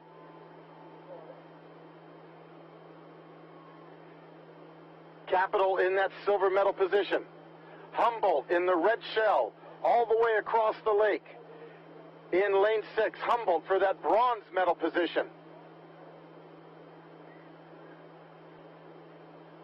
Along the shore in 4th, Newport Sea Base, the newest team in the league. And here they are in the grand final, still possible to move up to a top 3 position, but she would have to catch Humboldt. Finally, Los Gatos and Tempe Junior Crew to finish out the top 6 boats here for the women's single. Such a high level of skill and ability seen in these scullers. A lot of personal drive and ambition expressed with every stroke. Humboldt in lane 6 continues to hold on to that bronze medal position. Humboldt coming from the far northwest corner of California. That's going to be a long airplane ride to Florida, but I don't think she's going to mind as they take it to the line here in the women's singles. It's going to be Upper Natoma, Capital, and Humboldt.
Newport C, Berkeley A, Brophy.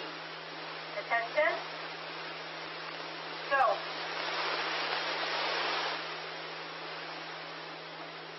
Ladies and gentlemen, and we've had a start. This is the men's lightweight double sculls grand final. In lane 1, San Diego. Lane 2, Long Beach Junior Crew. Lane 3, Stanford. Lane 4, Newport Sea Base B. Lane 5, Berkeley High School. And lane 6, Newport C, Brophy get B. your point. Newport C, get your point. Men's lightweight double grand final now underway. We'll get a race call from Adrian as they now leave the breakage zone.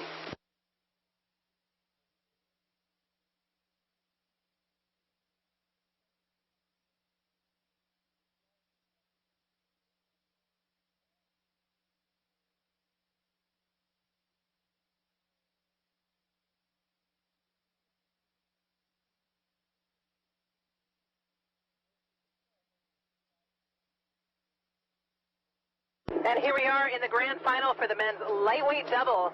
We've got 6 boats on the course, and a little bit of course correction, as you heard, coming for some of these boats from the officials. So the small boats, and with a little bit of a headwind here, and maybe a little crosswind, very difficult to steer. But these guys are very experienced. They're handling it well. All crews are in their lanes and rowing well. Right now, our leader out in front is coming from lane 2. This is Long Beach Junior Crew. They've got one full boat length over San Diego Rowing Club in lane 1. Now back in that third place position, we're going to move over to lane 3. That's Stanford Rowing Club. They are being paced very closely by lane 5, Newport Seabase, and then right next to them, Berkeley High School. Back in the 6th place position is Brophy and their B boat entry. But out in front, as we pass 500 meters, it is Long Beach with one boat length of open water over San Diego. And now here we're watching Berkeley High School edging themselves into that third place position. Berkeley High School now bow to stern over Stanford and then Newport Seabase. Brophy B still in 6th.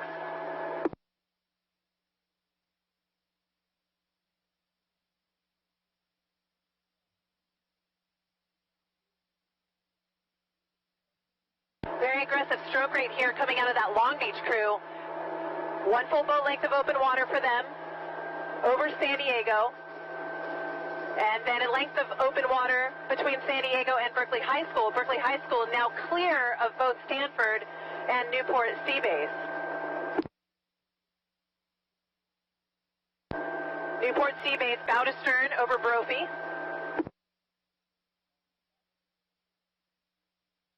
It's just past 750 meters. And looks like the wind has calmed down just slightly here. Maybe temperature going up just a little bit to calm down that wind. But these guys handling it very well with excellent blade work. Again, these are very, very efficient young men, none of them over 150 pounds. So strength to weight ratio is extremely high. And Long Beach proving that here as they continue to increase their lead, now with 2 full boat lengths of open water over San Diego. Berkeley High School doing a nice job in that third place position, taking a little bit of that lead away from San Diego. Berkeley High School in 3rd, trying to clear themselves of Stanford Rowing Club.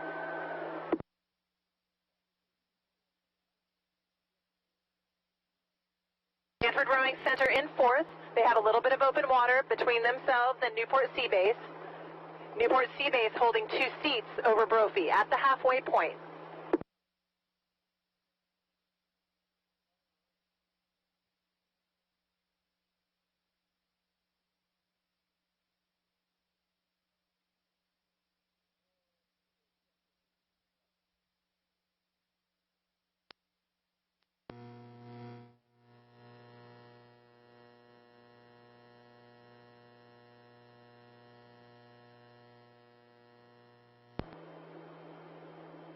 And the grand final for the men's lightweight double, now approaching 1,250 meters.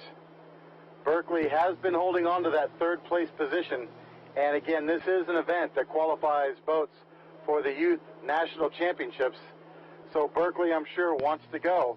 What they've got to watch out for is that Stanford boat in lane 3. Berkeley's in lane 5. They still have the bronze medal position, but Stanford is slowly getting closer to the Berkeley boat. Rowing alone out in front in the bright yellow unisuits, that's Long Beach men. They've got a good amount of open water between themselves and the 2nd place crew, which is lane 1, San Diego Rowing Club. San Diego themselves have plenty of open water behind them to Stanford and Berkeley. Now Stanford making a push. They're making a push right in the middle of a wind patch right now. Gust of wind going across. Stanford pushing. Berkeley still has the bronze medal position with 550 meters to go. Behind Stanford and Berkeley, Newport Seabase and Brophy are side by side fighting for 5th.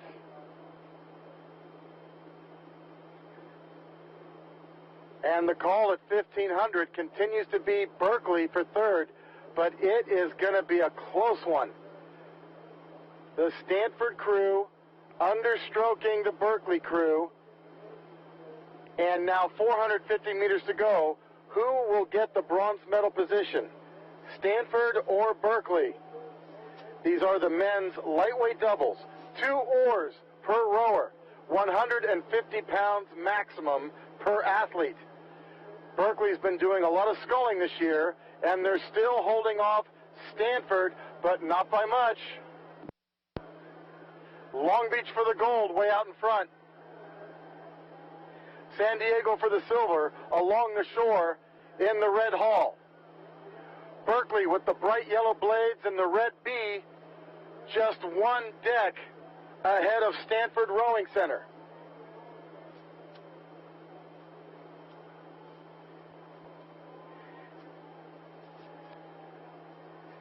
It's still Berkeley for the bronze.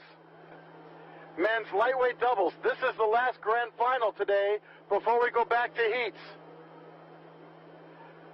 Long Beach lightweight men, just like their unisuits, looking golden. San Diego along the shore for that silver. Berkeley working so hard. Berkeley still holding off Stanford. This is a fight to the finish.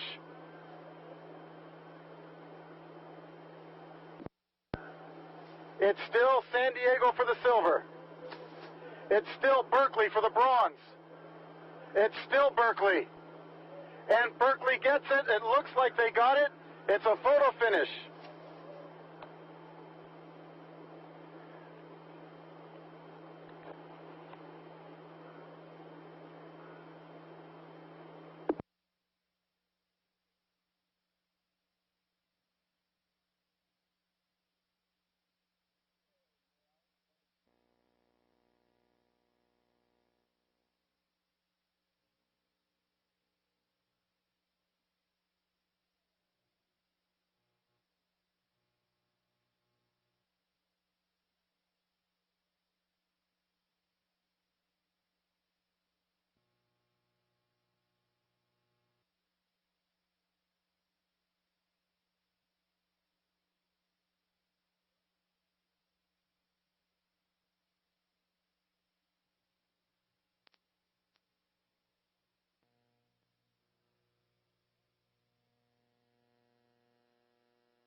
And the racing never stops here on Lake Natoma. We are back into the heats, and all of the rest of the races that will be happening this afternoon will progress into grand finals that will take place tomorrow. Right now we're looking at 7 crews on the water. In lane 1, Long Beach Junior crew, and let me back up, this is the women's lightweight 4, heat 1. In lane 1, Long Beach Junior crew. Lane 2, NorCal. Lane 3, Artemis. Lane 4, Tempe Junior crew. Lane 5, Pacific. Lane 6, Palo Alto. And Lane 7, Zlack Rowing Club. And right now we have 3 boats that have separated themselves already by a significant margin over the rest of the field. Long Beach Juniors all the way along the shoreline there in lane 1, doing a nice job heading into this pretty big headwind here with good amount of open water between themselves and both Pacific Rowing Club and NorCal. So Pacific out in lane 5 has to look all the way across their port side oars to lane 2 in NorCal. And right now from my vantage point, kind of too close to call to see who has the advantage. Now back by several lengths of open water, our 4th place crew is going to come out of lane 6, and that is Palo Alto. Palo Alto with a very slight lead over lane 7, Zlack Rowing Club. 6th place, we're going to move back a couple of seats to Tempe Junior crew in lane 4, and they are sitting 1 over lane 3, Artemis. So Artemis in that 7th place position. But all crews now approaching the halfway point, and it is Long Beach well out in front. I'm going to give them 2 or 3 lengths of open water here, not quite at 1,000 meters, and then I'm also going to give them very slight advantage to Pacific, but with NorCal right there next to them. So it's Pacific, perhaps by a bow deck.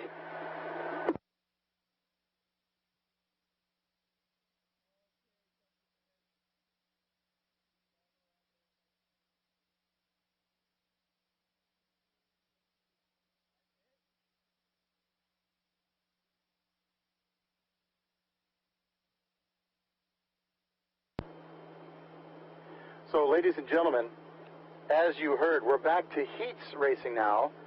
So we're back to qualifying heats. The grand finals for these races are coming down the lake will take place tomorrow morning. This right now is heat number 1 for the women's lightweight 4. 2 boats go to the grand final. You've heard that Long Beach is way out in front, and that remains the case. The close race here is between Pacific in lane 5 and NorCal in lane 2, with Pacific still having the advantage for second place. Now the top 3 boats from Long Beach, Pacific, and NorCal, they've got lots of open water between themselves and the remaining teams in this 7-boat race. In 4th place, it's going to be lane number 6, Palo Alto. Then we go outside the Zlack in lane 7. They're in 5th place. Then back inside the Tempe Junior crew in 6th, and Artemis crew in 7th. Again, this is the first of 3 heats for the women's lightweight 4s. 2 boats will make it to the grand finals, which will be held tomorrow morning.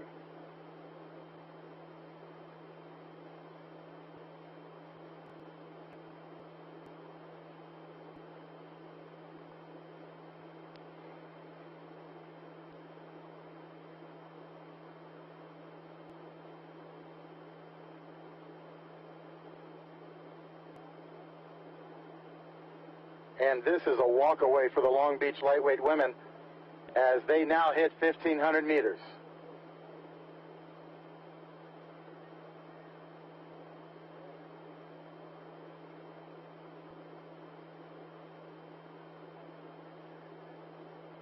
And now Pacific hitting 1,500 meters. And now NorCal hitting 1,500. So just by hearing that gap, you can see that Pacific has a good open water advantage now over NorCal for that second qualifying position to go to the grand finals.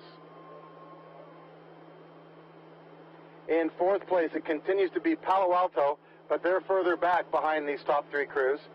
Palo Alto continuing to hold off Zlack, Tempe Junior crew, and Artemis.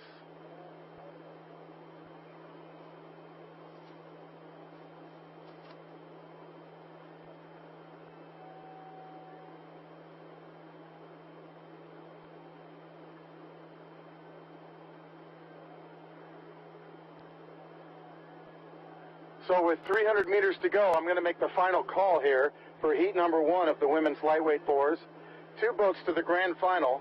Unofficially, it looks to be Long Beach Pacific Rowing Club with NorCal chasing.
Ladies and gentlemen, now underway the women's lightweight 4, heat number 2. In lane 1, Newport. Lane 2, Marin. Lane 3, Los Gatos. Lane 4, Cathedral Catholic. Lane 5, Oakland Strokes B. And lane 6, Tempe Town. Women's lightweight 4, heat number 2, now underway.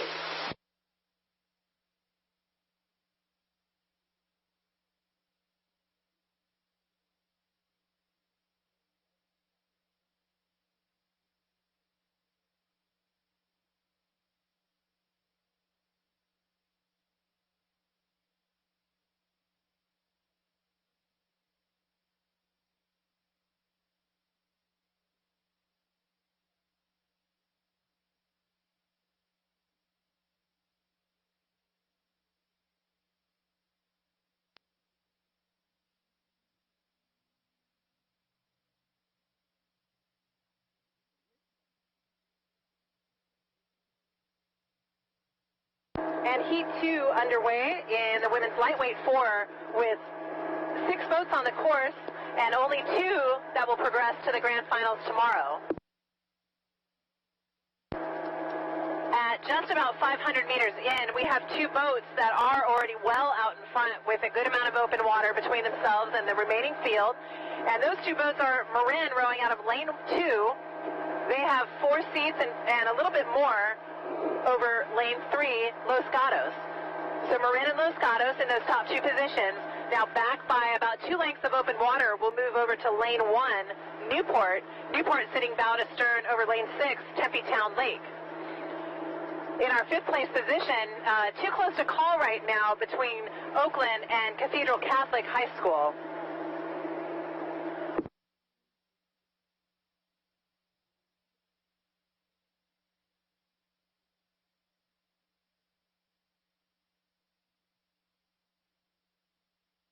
Marin and Los Gatos now approaching 750 meters. Marin now with 3 seats of open water over Los Gatos.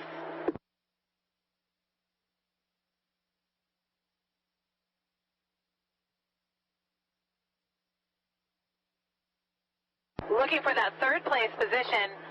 It's going to be either Newport or Tempe Town Lake. Let's see if I can get into position to see exactly where these guys are at, but I'm going to give us very slight advantage now to Tempe Town Lake for that 3rd place spot. Paced very closely by Newport, and then in 5th place, Cathedral Catholic. They have now bow to stern advantage over Oakland Strokes B. So again, this is the 2nd of 3 heats for the women's lightweight 4, top 2 boats to progress to the grand finals. And right now, those top 2 boats are Marin with an open water lead over Los Gatos. Los Gatos with a significant open water lead to our 3rd place crew from Tempe Town Lake.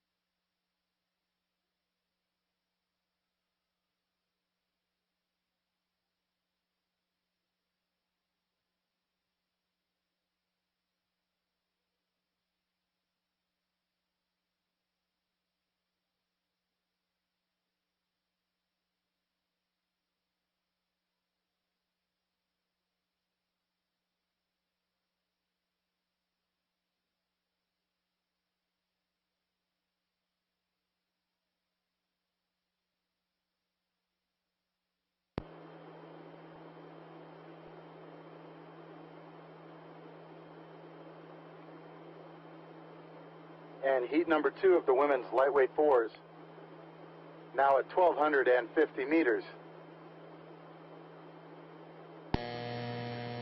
Top 2 boats remain the same.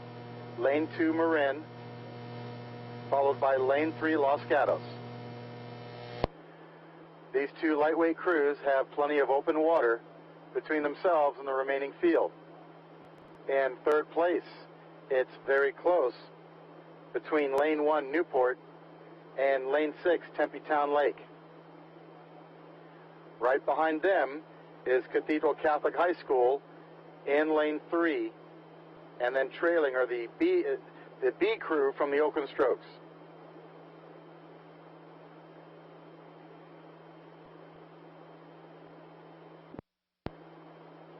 As we prepare to hit 1,500 meters in this race, the two leaders, the two qualifying teams at this point, are Marin and Los Gatos. And again, it's by a comfortable margin.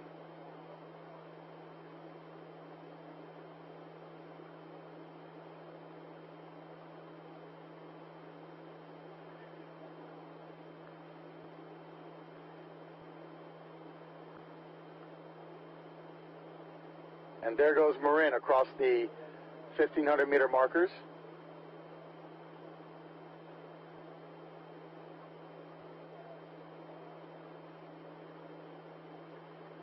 And now Los Gatos.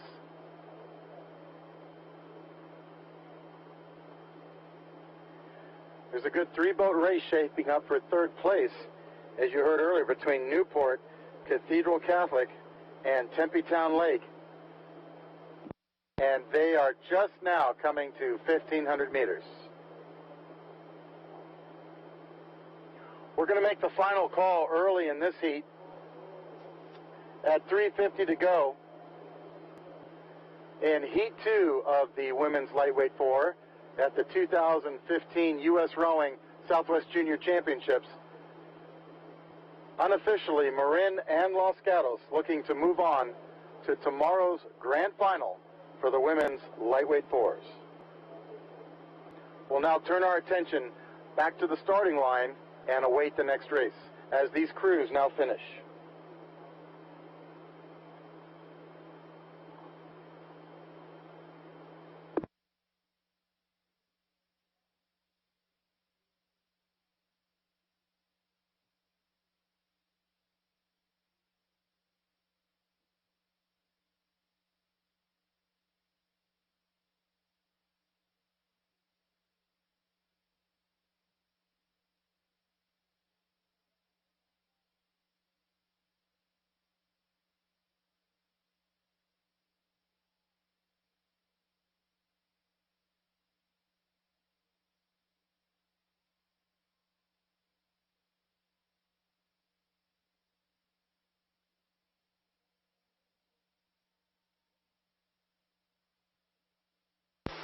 Ladies and gentlemen, out here at the start, we're aligning women's lightweight heat number 3. Light quarterly headwinds here. Who's having a difficult point? Let's up lanes here. Lane 1, Casitas. Lane 2, Marina Aquatic Center. Lane 3, Oakland Strokes. Lane 4, Capital Cruise. Lane 5, 6, Xavier Press. Still aligning women's lightweight 4, heat number 3.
ladies and gentlemen, wind is picking up here at the start, and we're still waiting to lock on one more crew for the lightweight 4, heat number 3.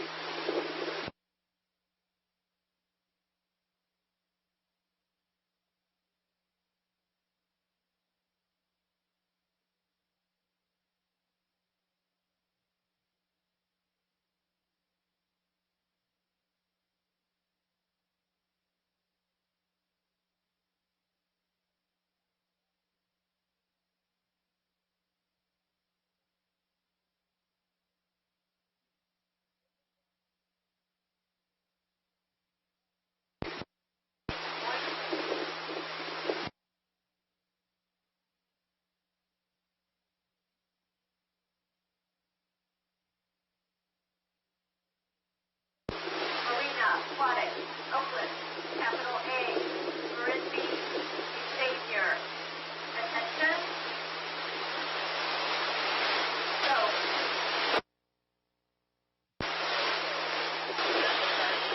Go. Ladies and gentlemen, after a somewhat difficult aligning process, the women's lightweight 4, heat number 3 is now underway. They're in the breakage zone. We'll get a race call from Adrian as we see the first 250 meters.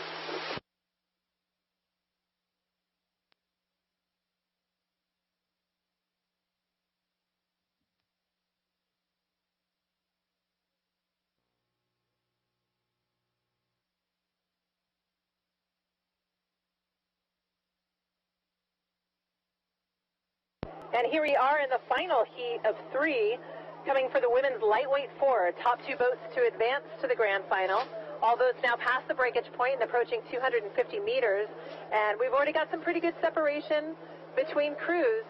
Right now, really with an aggressive start right out of the gates is lane 1, Casitas Rowing Club. So Casitas with 1 seat over Marina Aquatic Center, and then Marina bow to stern over Oakland. Now, Oakland is sitting 4 seats over our 4th place crew from Capital, and Capital sitting with just a little bit of open water over Marin. Marin in 5th, and with a half a length of open water over Xavier Prep, rowing out of lane 6. So right now it's Casitas and Marina with a quick start. Marina and Casitas too close to call here from my vantage point as to who holds that lead.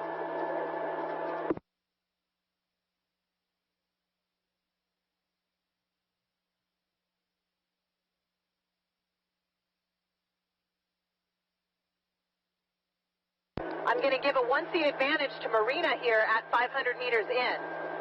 But with Casitas sensing exactly where they're at, they are almost stroke for stroke as we come across the 500-meter point. Now back to them and bow to stern is Oakland Strokes. They have that same distance between themselves and Capital. Capital rowing in that 4th place position. Now back by 1 length of open water, Marin continues in 5th, followed by Xavier Prep in 6th.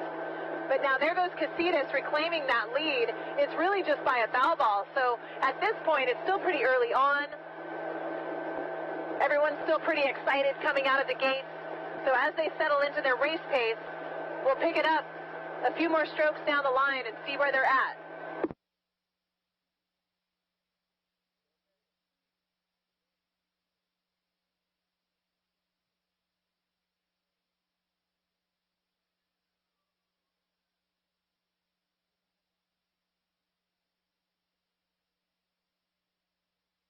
Well, it looks like Casitas has a take-no-prisoners kind of attitude because they have now extended their lead to 4 seats over Marina Aquatic Center.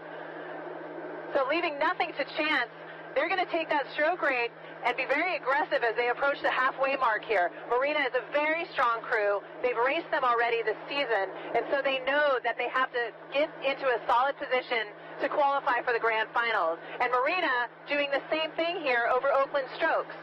So we're looking at bow to stern advantages for both Casitas and then followed by Marina. Marina bow to stern over Oakland, and Oakland bow to stern over Capital Crew.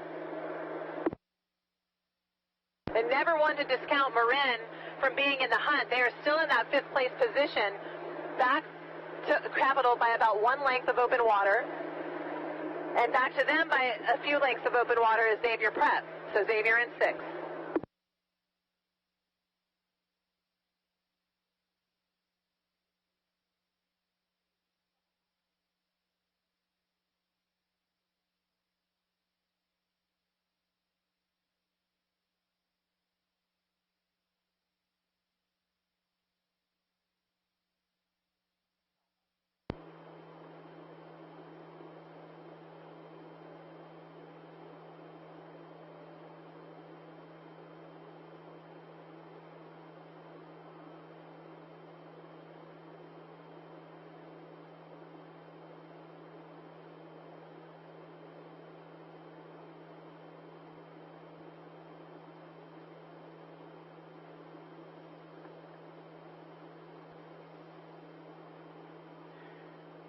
heat number 3 of the women's lightweight 4, now at 1,250 meters, and you gotta love Casitas in lane 1. They've got that Kelly green boat that stands out, really easy to see, and it's a beautiful color. Oakland in lane 3, they've got a pretty cool looking paint scheme too, with a deep green boat with a white bow. Definitely two of Oakland's colors, and it stands out. Now Marina continues in second place, but they have a race on their hands as Oakland in lane 3 slowly tries to keep chipping away at their lead, or not their lead, but their second place position. Capital in lane 4 is in fourth place.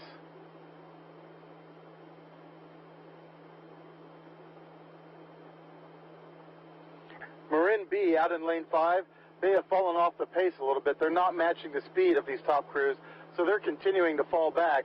And then finally, lane 6, Xavier Prep.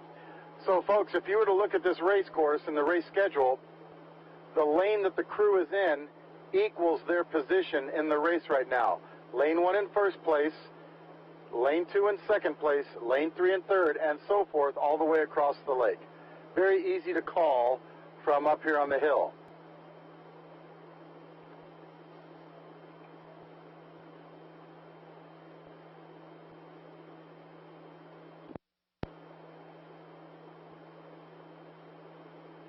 And just so the coaches know, the next race has already started. Heat 1 for the men's pair is already on the race course approaching 250 meters. So we'll make a last call for this women's light 4 heat as they hit 350 and then turn it over to Adrian for the men's pairs.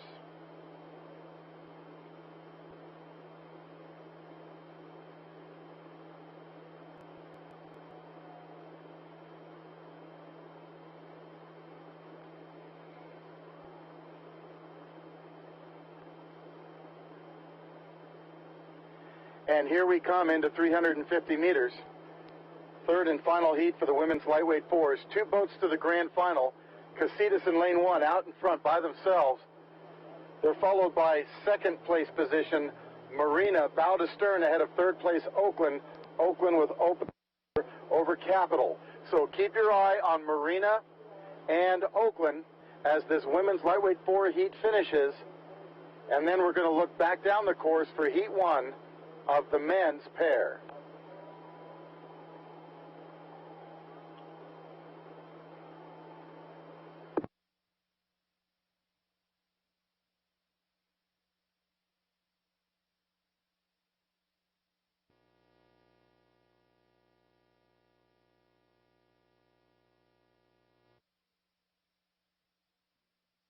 And ladies and gentlemen, as Bob said, there is a race already in progress and coming past 500 meters. Right now we have a boat way out in front, and that is NorCal crew. NorCal, rowing out of lane 3, has an open water advantage over Upper Natoma. Upper Natoma in lane 2. They are bow to stern over lane 4, Pacific Rowing Club, but very close to them on the outside lane, lane 1, Newport Aquatic Center. Newport Aquatic Center in fourth, but being paced very closely by lane 5, Oakland Strokes. And then in that sixth place position, it is Marin rowing out of lane 7. So Marin actually trying to come back in contact with these top 5 boats. The 7th place position, we're going to move over to lane 6. That's Palo Alto Rowing Club. They are back by a couple of lengths of open water, doing a fine job in this very difficult boat to row. For those of you that are fairly new to the sport of rowing, the pair is quite difficult, where there is no coxswain. It is a sweep boat, so each rower has one oar, either port or starboard, and generally they are steering using their feet or the pressure on their blades. So right now, NorCal doing a really nice job coming across the halfway point.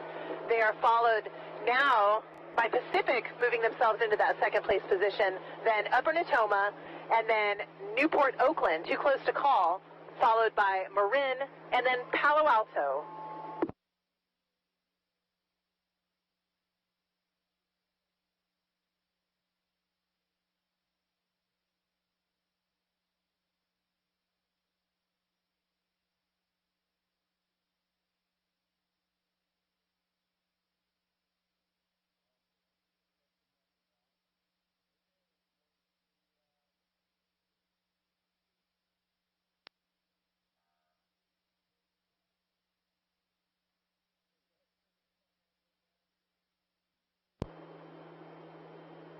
And folks, as you heard from Adrian, the racing never stops here. Heat number 1 of the men's pair now past the 1,250 meter line. Top 3 boats go to the grand finals tomorrow. We're watching the crews closely here. NorCal holding their lane pretty well, and they are way out in front. But it is turning into a close race for that second place position and that third place position to go on to the grand finals. Newport in lane 1 doing a good job with their steering. They're definitely a contending boat here to go on. Pacific is as well. Pacific in that third place position.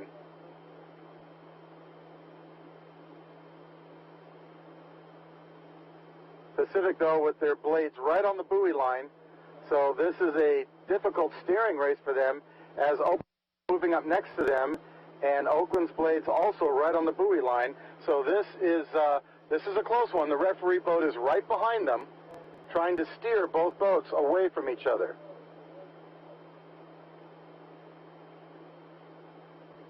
Three boats go to the grand final.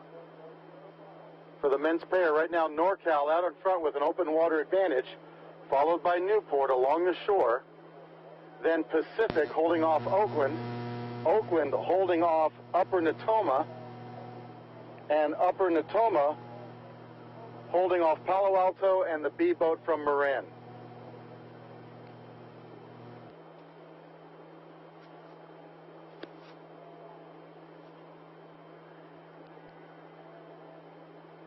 It's still pretty close here. You're going to probably have a 3-boat race at the end for the last 2 qualifying positions for the grand finals. NorCal out in front, Newport, Pacific in second, Newport in third along the shore, as Newport and Pacific keep trading places. Oakland chasing in fourth.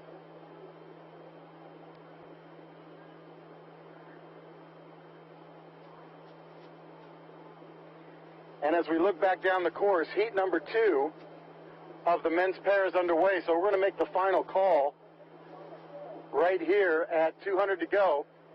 3 boats unofficially to the grand final. It's looking to be NorCal, Pacific, and Newport with Oakland chasing. And we'll turn it over to Adrian down the course.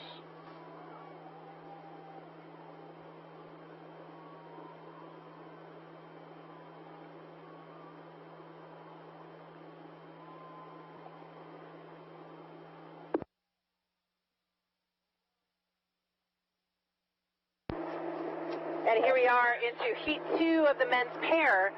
We've got 7 boats on the course. Very difficult boat to row. We're seeing a little bit of course correction coming from the refs for some of these boats. They're all rowing cleanly, no interference, which is really the big concern when you're looking at what we call blind boats, or boats that are without a coxswain. So right now what we're looking at is our leader coming out of lane 7. That is Capital Crew. They are sitting with a bow to stern advantage over lane 2. That is Marin A. Marin A sitting bow to stern over lane 1, Marina Aquatic Center. Only 2 boats, or excuse me, that would be 3 boats will head to the grand finals tomorrow. And right now, it's looking like Capital, Marin, and Marina are in those top 3 spots at 750 meters in. They are followed back by a little bit of open water, followed by Los Gatos. Los Gatos rowing out of lane 6. And then back to them by about 2 lengths of open water is NorCal B. So NorCal B is sitting in that 5th place position. They have a length and a half of open water over Tempe Town Lake. And then in our final spot, we'll move over to lane 5. That is Oakland Strokes and their B entry. So now coming back to our top crews as we approach 1,000 meters, Marin moving into the lead. So Marin rowing out of lane 2, moving into the lead, overtaking Capital for that top spot. So Capital still in second. Stroke rates are coming up here in the Capital boat as they're trying to hold off a charge from Marina. All boats now approaching 1,000 meters.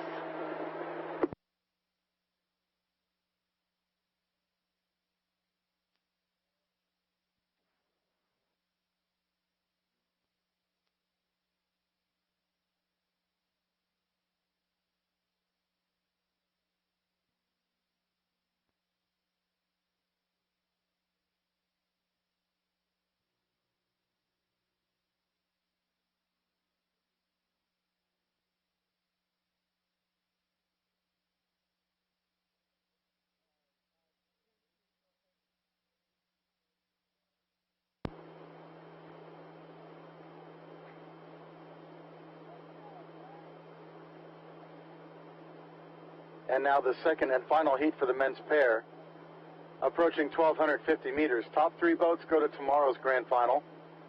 Those three boats remain the same. In the lead, lane 2, Marin. Marin has two boats in this race. In second place, Capital Crew in lane 7. That's all the way across the lake. And then Marina Aquatic Center in lane 1.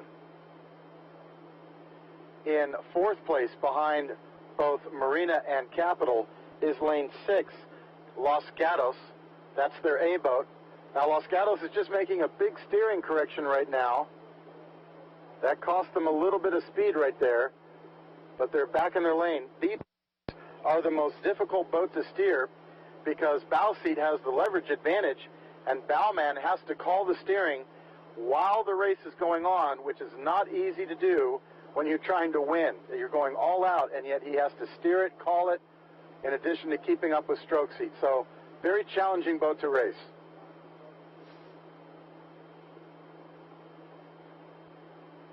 Some of the crews steer with a rudder system attached to the footboard.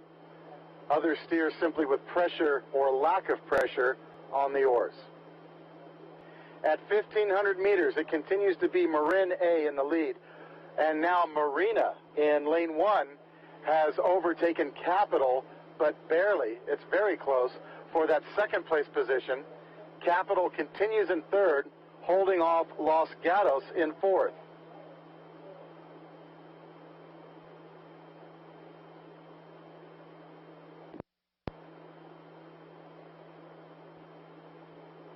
NorCal B continues in fifth.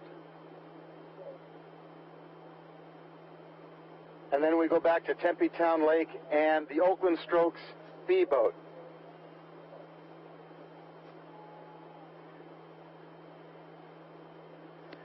So with 350 meters to go, we're going to make our last call for Heat 2 of the men's pair. Three boats going to tomorrow's grand final. Unofficially, Marin, Marina, and Capital, with Los Gatos chasing.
Ladies and gentlemen, we're just waiting for referees to get into position. We have alignment for race number 65. This is the women's quad, heat number 1. In lane 1, San Diego Rowing Club. Lane 2, Marina Aquatic Center. Lane 3, Los Gatos. Lane 4, Long Beach. Lane 5, Berkeley. Lane 6, Tempe Junior Crew. And lane 7, Xavier. Marina Aquatic. Los Gatos. Long Beach, Berkeley, Tempe, Xavier, attention, go. And what you heard there was the start for the women's quad, heat number 1, with the top two boats going on to the grand final. Tempe, watch your point.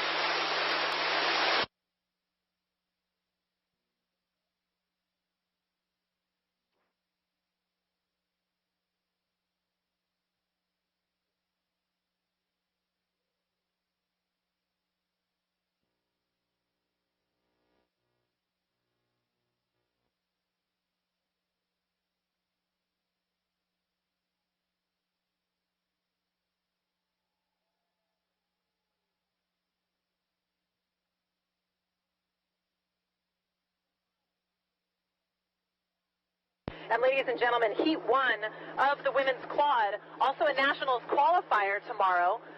So very competitive in this category. We've got only 2 boats that will advance to the grand finals. Right now we've got 7 boats on the course. In Lane 1, San Diego Rowing Club. Lane 2, Marina Aquatic Center. Lane 3, Los Gatos. Lane 4, Long Beach Juniors. Lane 5, Berkeley High School. Lane 6, Tempe Junior Crew. And Lane 7, Xavier Prep B. And right now we've got 2 boats already with a good amount of distance between themselves and the rest of the field. We're not quite at 500 meters yet, but San Diego, who's had a phenomenal season on the women's side this year, looking great in Lane 1, all the way out in front, a little bit of open water between themselves and Los Gatos. Los Gatos also very strong in this event. In the 3rd place position, we're going to move back to the inside. That's Lane 4, Long Beach. Long Beach with 1 seat over Marina Aquatic Center. So Marina looking good there with maybe 3 seats over Berkeley High School. And then back by a few lengths of open water, we're going to go to Xavier Prep B. And then down to them by just a couple of seats, Tempe Junior Crew A.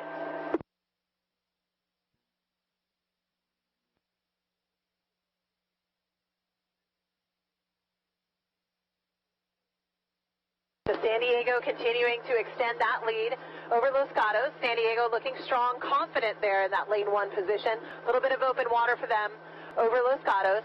And then about a length and a half of open water between Los Gatos and Long Beach. Long Beach now a full boat length over Marina and Berkeley High School. So Marina and Berkeley High School almost even with each other as we come up to 750 meters in. Xavier Prep B continues in 6th. They are followed by Tempe Town Lake. Xavier looking like they're having a little bit of problem steering and trying to find their lane. They are in their lane. They're not impeding anyone's course. But a little bit swervy there, which is not to their advantage as they try to make the quickest route possible from point A to point B.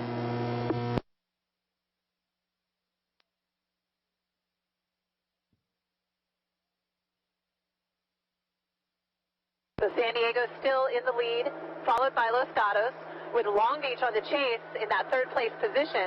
And then now Marina taking over from Berkeley High School for that 4th place spot. So Berkeley High slipping back into 5th, but still very close to Marina. Xavier continuing in 6th. Tempe Town Lake down to them by just a couple of seats in 7th place.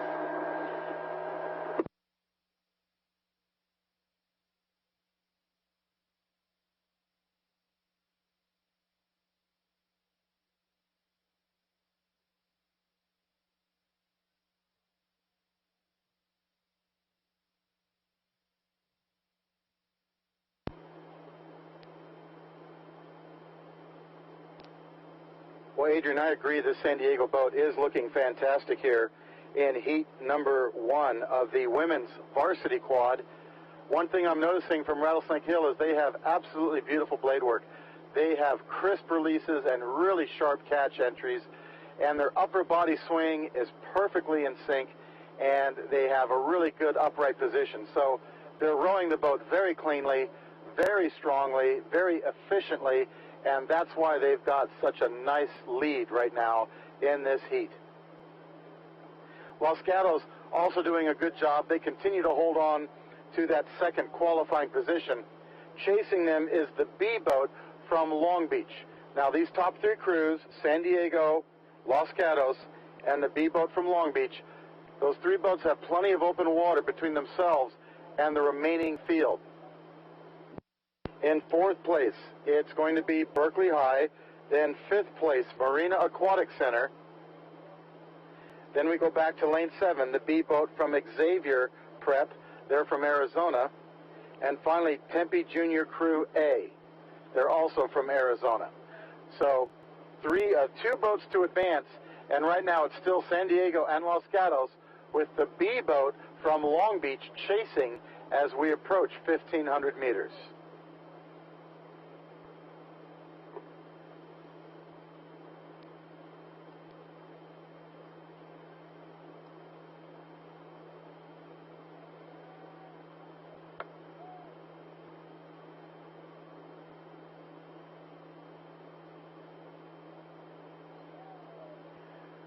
San Diego rowing at 35 strokes per minute. A little bit of rowing trivia here for you. Good quads.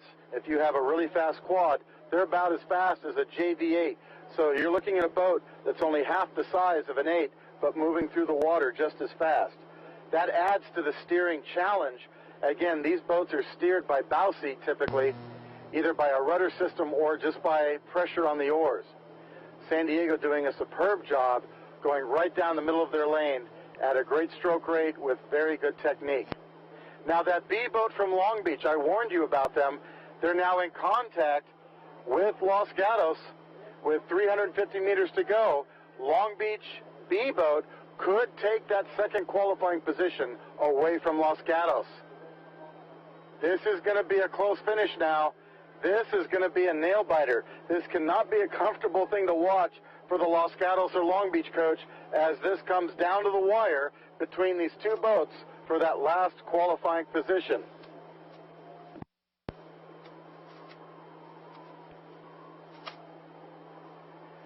Long Beach has almost pulled even.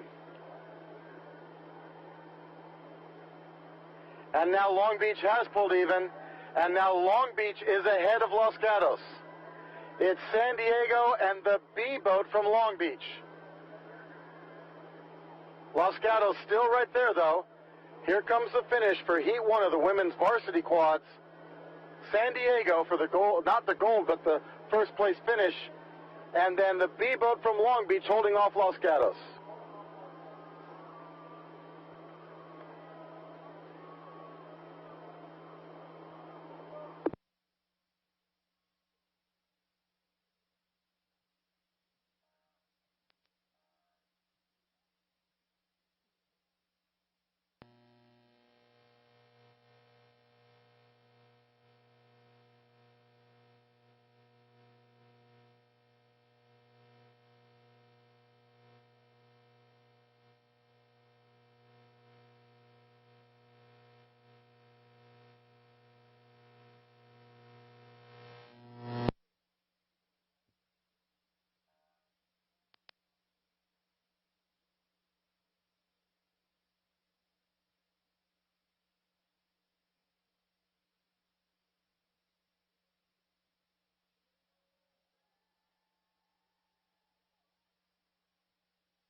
Ladies and gentlemen, now underway and well past the 250 mark is the women's squad, number 2. In lane 1, Cal Yacht Club. Lane 2, Stanford. Lane 3, NorCal. Lane 4, SoCal Scullers. Lane 5, San Diego Beach. Lane 6, Cathedral Catholic. And Lane 7, Pacific. Women's squad, heat number 2 now underway. We'll get a race call from Adrian on the water.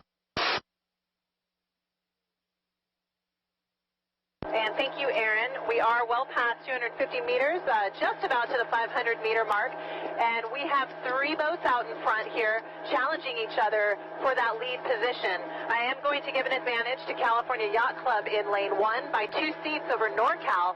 NorCal rowing out of lane 3. In that third place position, we'll move back over to lane 2, that's Stanford. And now back by a little bit of open water in the fourth place position, it is San Diego B. So San Diego A proving their speed in their A boat, also very quick here in their B boat. So top to bottom, a very fast crew of scullers. In the fifth place position, we're going to move back to the inside. That's SoCal Scullers rowing in a beautiful bright pink boat. Behind SoCal Scullers by about a length or 2 of open water, it is Cathedral Catholic High School being paced very closely by Pacific. The Pacific occupying that 7th place position. But now back to the leaders. I do believe California Yacht Club is still holding on to that very slight lead over NorCal, but with Stanford here stepping up their pace a little bit to see if they can take away a little bit of that lead from both Cal Yacht Club and NorCal. Only 2 boats will advance to the grand finals tomorrow. And then we're not going to discount San Diego B out in lane 5. They are still within contact to these top 3 boats, and anything is possible here in the final strokes of this race. Just past 750 meters, Cal Yacht Club still holding on to the lead. NorCal and Stanford almost even. San Diego B in the hunt. SoCal Scullers out in lane 4 in that 5th place position. holding 1.5 boat lengths of open water over Cathedral Catholic, and then Pacific holding up that 7th place position.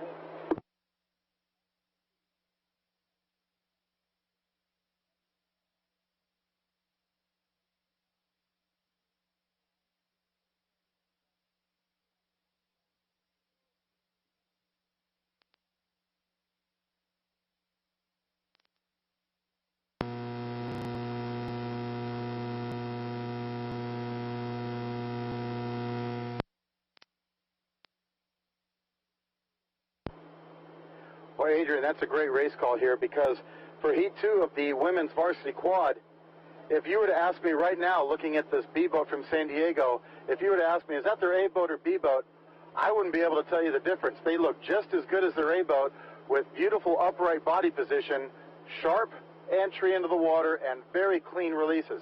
And they have now pulled even with the other top 3 boats.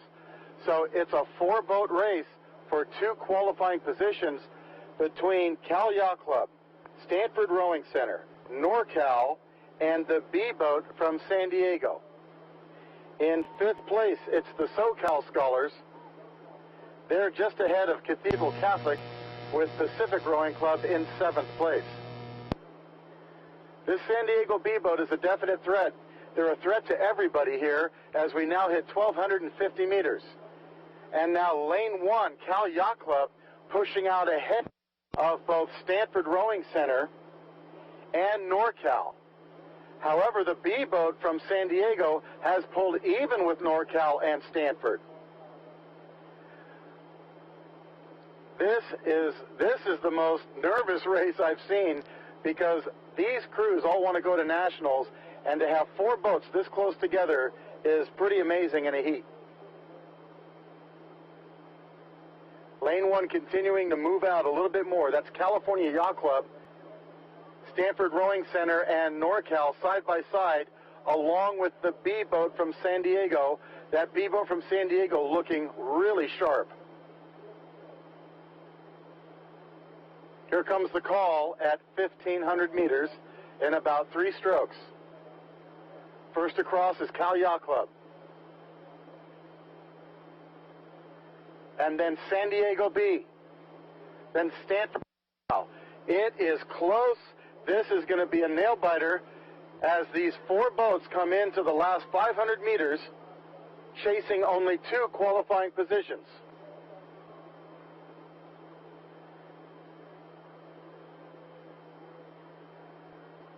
NorCal now moving up just a little bit.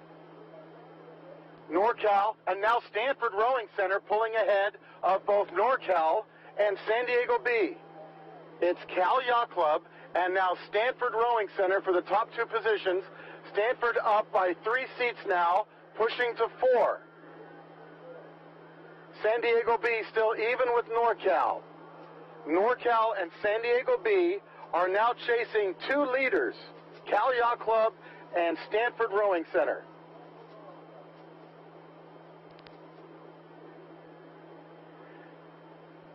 What a critical move by Stanford. Just at 350, they made a push, and they took an entire boat length of water away from NorCal and San Diego B. NorCal now moving up ahead of San Diego B. But it's Cal Yacht Club in lane 1. They made the biggest move earliest, and they've got that 1st place position, followed by Stanford Rowing Center for that 2nd and final qualifying position here in heat number 2 of the women's varsity quad.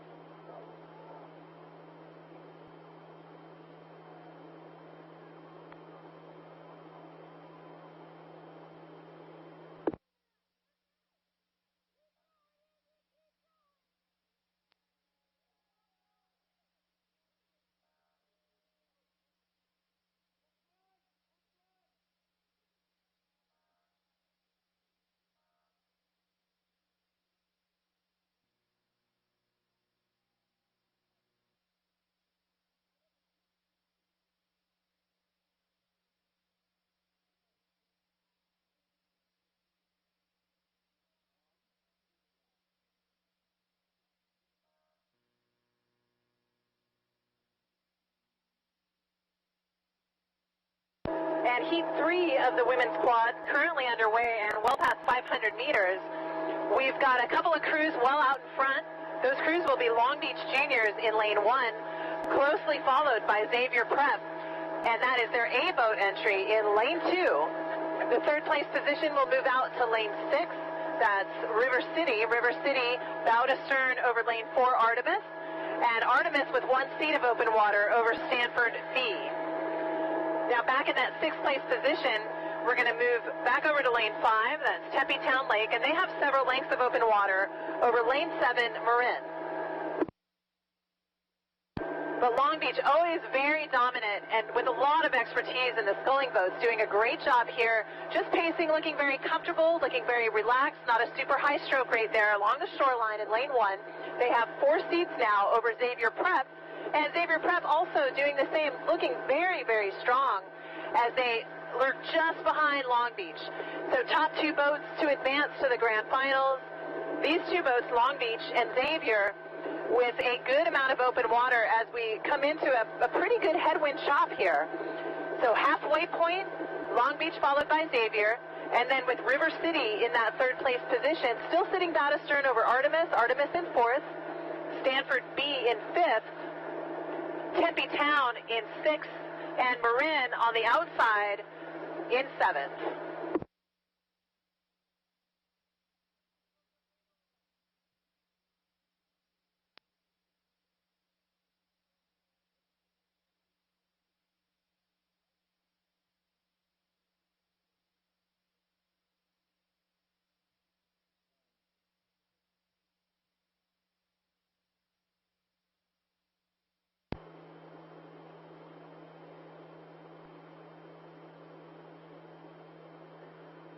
Well, this last heat for the women's varsity quads is a little bit calmer than the last one.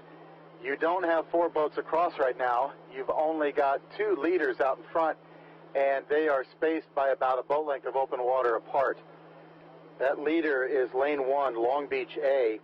They're followed by the A boat from Xavier Prep from Arizona. Those are the top 2 women's quads right now in heat number 3 of the women's varsity quad. 3rd place position goes all the way outside to lane 6.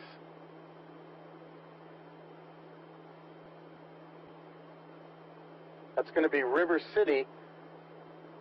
River City still back about 2 to 3 boat lengths of open water from the top 2 crews. River City is holding off Artemis, as well as Stanford Rowing Center B boat, and then trailing Tempe Town Lake and the A boat from Marin. So this field is a little bit more spread out, as I told you, and not quite the nail biter that last heat was.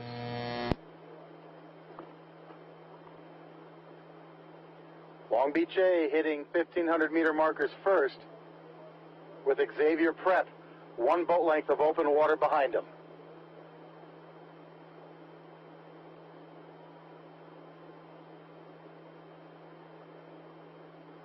River City continues in 3rd, but again, you've got to be top 2 to go to the grand final tomorrow. So as we come into the last 350, we'll make that last call before we turn our attention down the lake to the men's lightweight 4 heats, which are now staging.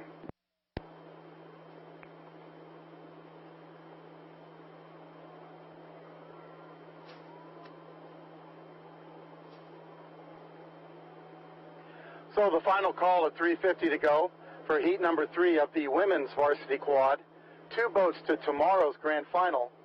Unofficially, lane 1, Long Beach, and lane 2, Xavier Prep, with lane 6, River City chasing, followed by Artemis, Stanford Rowing Center B, Tempe Town Lake, and Marin A, now coming to the line.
And ladies and gentlemen, we are now into Heat 1 of the men's lightweight 4. Top 2 boats to advance to the grand final. We have 5 boats on the course here. In lane 1, NorCal. Lane 2, Long Beach. Lane 3, Casitas. Lane 4, Oakland Strokes B. And lane 5, Marina Aquatic Center.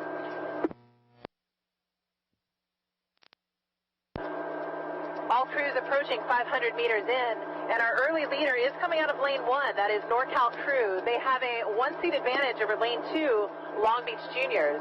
Now back to them by 1 seat of open water. It's going to be Casitas rowing in that beautiful lime green shell, that Resolute that just really pops out of the water. Back to them by a length and a half of open water. It's going to be Oakland and their B entry here, just coming across 500 meters. And then back to them by another 2 lengths of open water, Marina Aquatic Center. NorCal in the lead currently with 4 seats over Long Beach. Again, only 2 boats to advance to the grand finals, and now both NorCal and Long Beach with a little bit of open water over the rest of the field.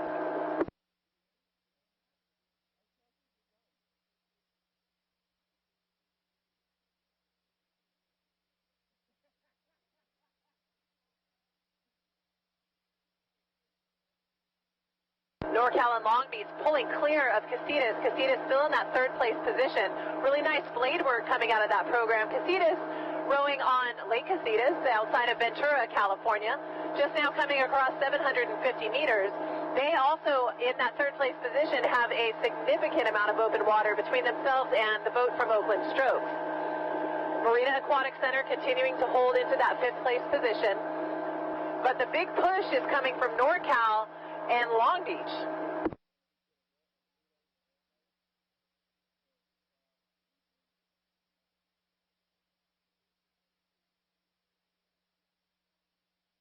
And as this is a lightweight event, the weight range here is for boys under 150 pounds. So again, very efficient, very good strength to weight ratio. NorCal and Long Beach doing a great job here along the shoreline with Casitas right in the hunt. 1,000 meters to go here in Heat 1 of the men's lightweight 4.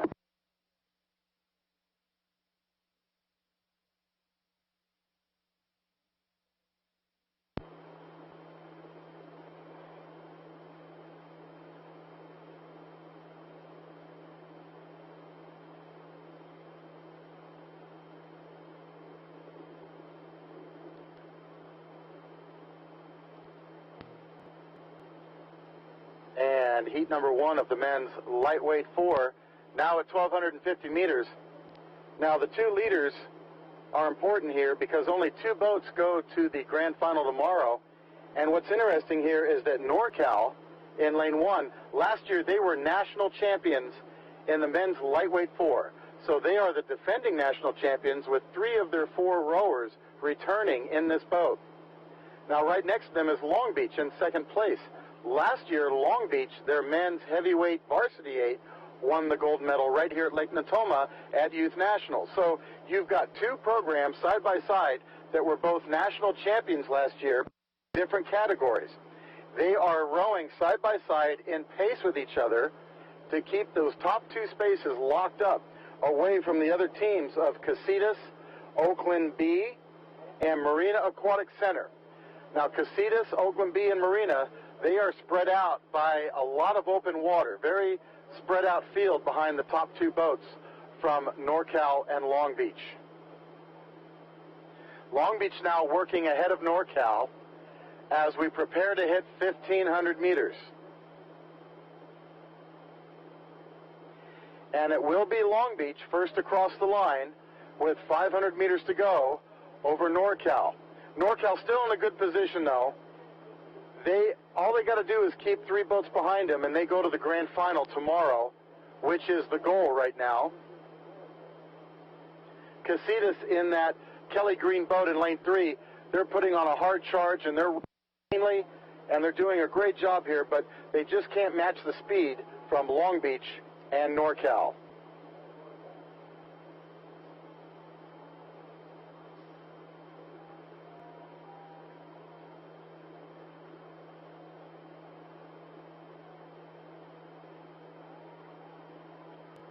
We're going to make the final call here at 300 meters to go for heat number 1 of the men's lightweight 4. 2 boats to the grand final. Unofficially, Long Beach and NorCal, 2:50 to go as we turn it over to the finish line. And we'll look back down the course as heat number 2 is now staging.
Berkeley, Oakland, San Diego, Brophy, attention,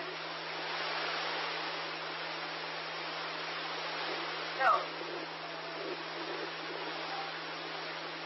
Ladies and gentlemen, that was the start. The men's lightweight Cox 4, heat number 2 is now underway.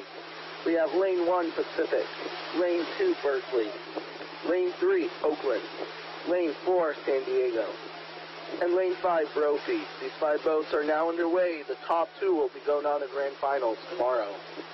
We'll get a race call from Adrian as these crews leave the breakage zone.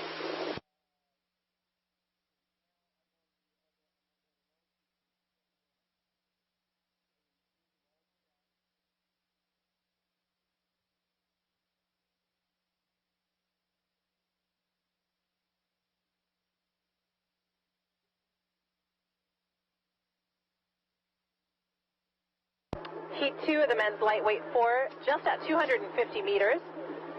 We've got 5 boats again on the course, and with a big jump right out of the starting blocks, the Pacific Rowing Club in lane 1, already with an open water advantage over lane 2, Berkeley High School. Berkeley High School in that second place position, sitting 4 seats over Oakland Strokes in third. Oakland Strokes now sitting 2 seats over our 4th place crew, San Diego Rowing Club, and then bow to stern advantage for San Diego over Brophy in lane 5. So in lane order is where you will find their placement, but it's Pacific that's really just walking away here, and we're not even quite at 500 meters.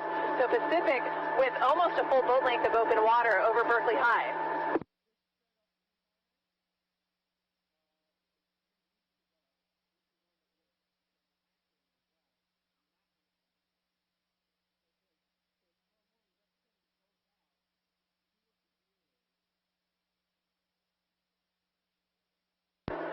Meters down for all crews. Pacific continuing to extend their lead with open water over Berkeley High School, and then with a really nice race developing here between Oakland Strokes and San Diego Rowing Club. Right now dead even between those crews for that 3rd or 4th place position.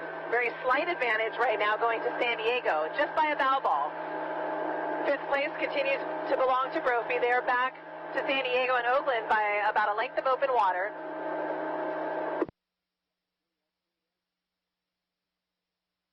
Pacific in a really nice position here, being able to look down at the rest of the crews and know that they're in a pretty solid lead. So Berkeley High School, not quite as solid, although they're in that 2nd place position. They are being pushed really hard here by San Diego and Oakland. So San Diego and Oakland, any one of those crews could take over that 2nd and qualifying position from Berkeley High. But Berkeley High, always very strong in this category and always very savvy, knows that they need to defend this spot. And that 2 seat just looked across its starboard side, and there it goes. Rate comes up just a little bit because San Diego and Oakland are on the hunt.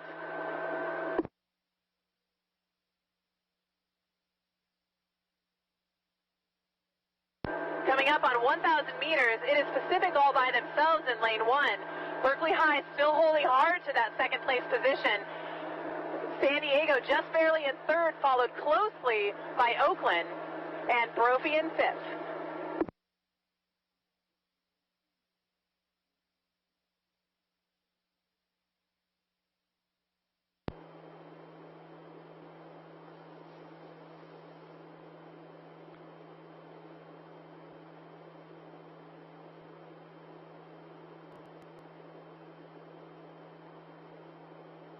Well, Adrian, I agree with you. This is definitely a tough heat here for the men's lightweight fours, but men's lightweight rowing is always tough.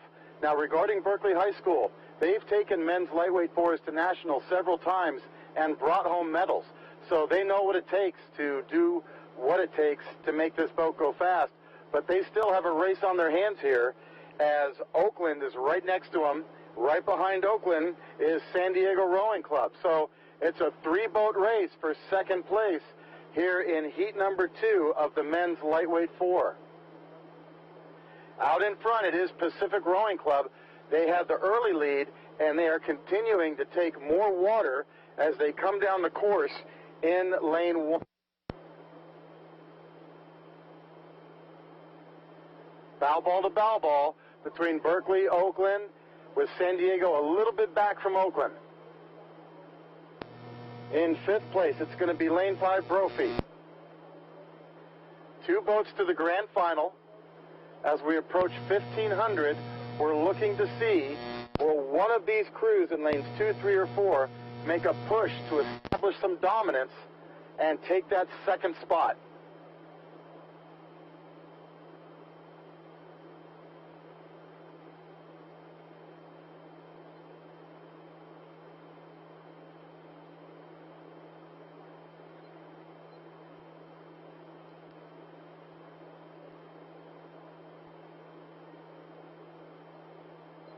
Both Oakland and Berkeley at 34 strokes per minute.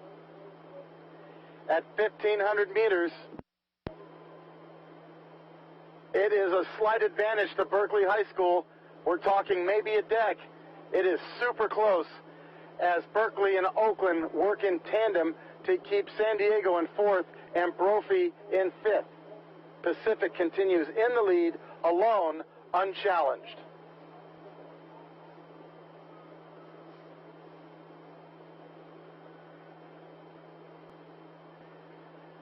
It's too close to call for a second place here in Heat 2 of the men's lightweight fours. Will it be Berkeley? Will it be Oakland? Now Oakland surging a little bit. Oakland getting maybe a quarter deck over Berkeley. San Diego still in 4th. 2 boats to the grand final. Right now it's Oakland.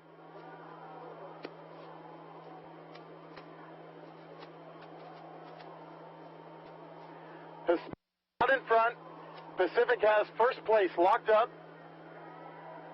Oakland squeezing out an advantage over Berkeley. Berkeley's still right there, 150 to go. Oakland by half a deck. Who will it be, Berkeley or Oakland? 2 boats to the grand final tomorrow. Photo finish, lanes 2 and 3. Here it comes.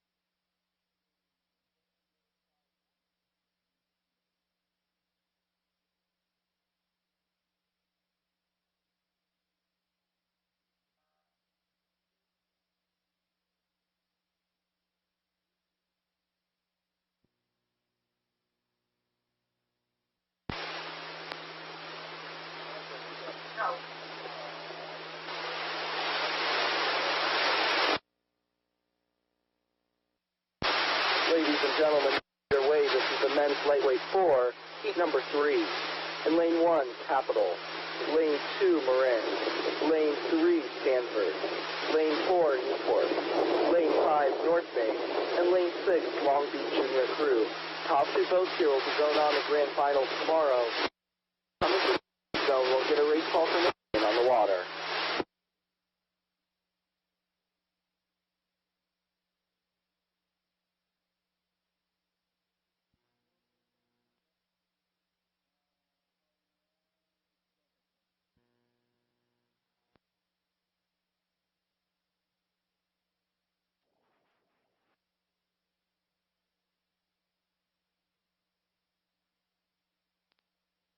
And here we are in the third of 3 heats, the final heat for the men's lightweight 4. As you could tell from that last heat, a very competitive category with a lot of kids gunning for those top 2 spots for the Grands, and then a potential spot at Youth Nationals later this spring. Right now we're looking at 2 crews well out in front. That is Capital Crew along the shoreline in lane 1. They have about a seat or 2 over Marin rowing out of lane 2. So these 2 boats already with open water over the remaining crews. In that third place position, we're going to move out to lane 6. That's Long Beach Juniors and their B entry. They have a couple of seats over our 4th place boat from North Bay. Now back by open water to North Bay, in the 5th place spot is lane 4, Newport Aquatic Center and their A entry. Newport has 3 seats over Stanford. Stanford actually rowing here in a sweep boat. We see them mostly in the sculling events, but this proves that they can also row those sweep boats pretty well as well.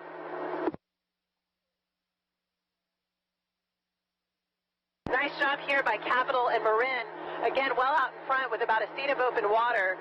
And with Long Beach Juniors on the outside, seeing if they can take a little bit of that open water lead away from both Marin and Capital, perhaps getting into a qualifying position.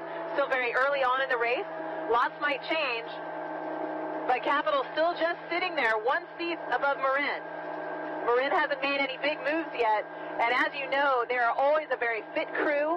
So we'll watch as they get a little bit farther along here. Both boats now at 750 meters. Capital still holding 1 seat over Marin. Long Beach still in third, sitting bow to stern over North Bay. North Bay sitting 2 seats over Newport, and Newport bow to stern over Stanford Rowing Center.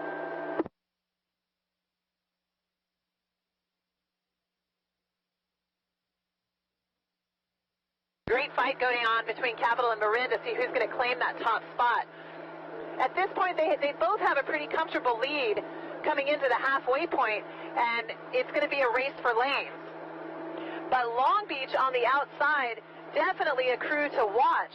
So we'll keep our eyes on them as we go further down the course and getting into this third 500. North Bay has been overtaken by Newport for that 4th place spot. So Newport moving into 4th, now sitting 1 seat over North Bay. North Bay, 1 seat of open water over Stanford Rowing Center. Stanford in 6th. All crews now at 1,000 meters to go.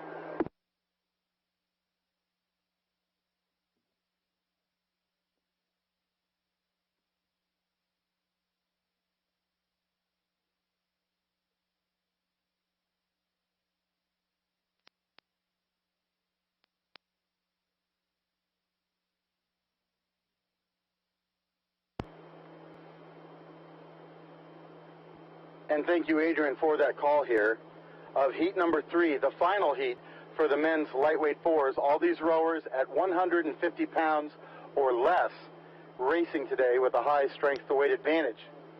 The 2 leaders continue to be Capital and Marin, and as you heard Adrian say, they sit right next to each other here, just pacing one another.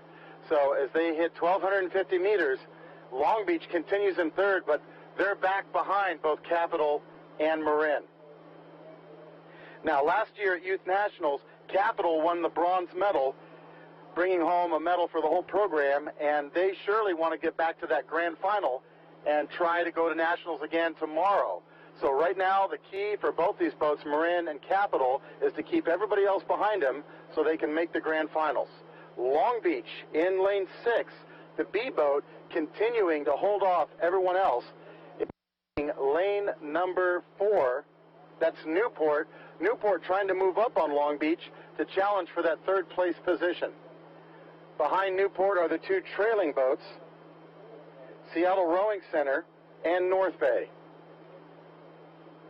Yes, you heard that right, Seattle Rowing Center. They row sweep boats too sometimes. That's how they have fun. Back to the leaders, past 1,500 meters, 2 boats to the grand final. It's still Marin and Capital side by side.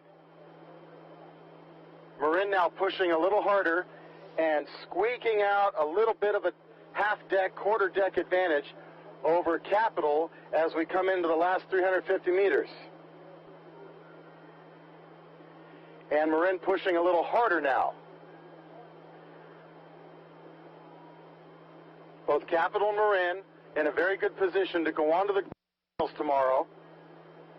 Long Beach B in third, followed by Newport, then North Bay and Stanford Rowing Center.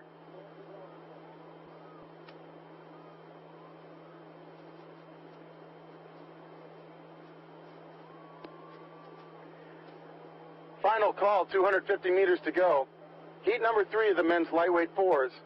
Unofficially looking to go on to the grand final tomorrow, Marin and Capital, with Long Beach and Newport chasing, followed by North Bay and Stanford Rowing Center.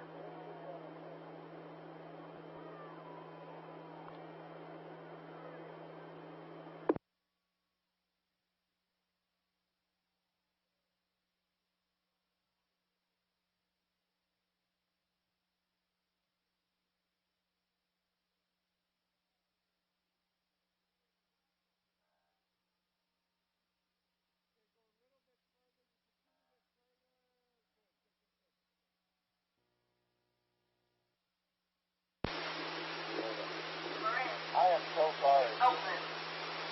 Attention. Go.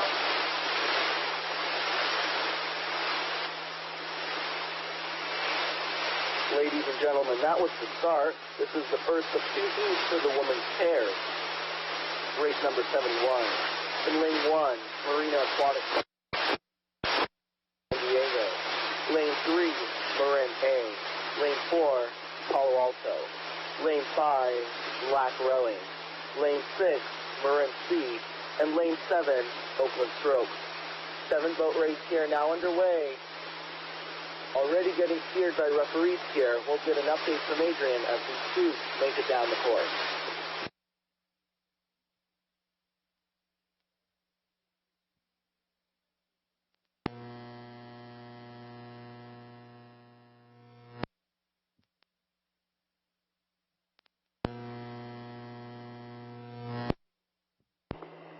Heat 1 of the women's pair, currently on the course and approaching 250 meters. A lot of these programs are training in pairs these days, so what we're going to see is a high level of proficiency with these ladies, and definitely as they go on to college, they'll see a lot of pairs training as they prepare for the big boats. What we see right now is one program that definitely uses a lot of pairs training, and that's Marina Aquatic Center. They look extremely confident there in lane 1.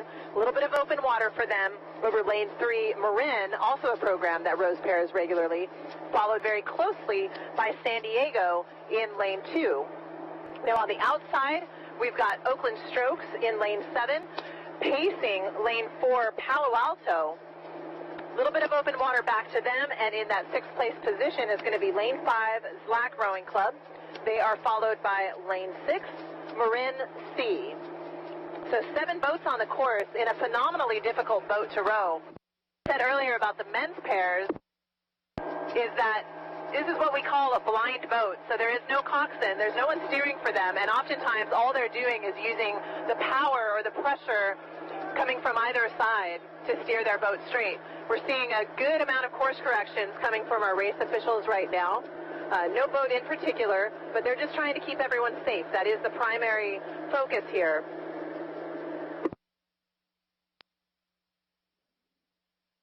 So what I used to tell my athletes is that if they're in the pair or in a boat where there could be some sort of contact with another crew, get a fast start, get out ahead, and stay ahead. Just get out of the fray. Right now, Marina Aquatic Center doing a really nice job with that, being flanked by Marin Rowing Association in lane 3. San Diego still in 3rd. Top 3 crews to advance to the grand finals tomorrow. Oakland Strokes on the outside, still in the hunt there. They are still within contact to that San Diego boat, but still sitting in fourth. Palo Alto back to Oakland by about a half a length of open water. They are bow to stern over Marin C, and Marin C bow to stern over Slack Rowing Club, rowing out of lane 5.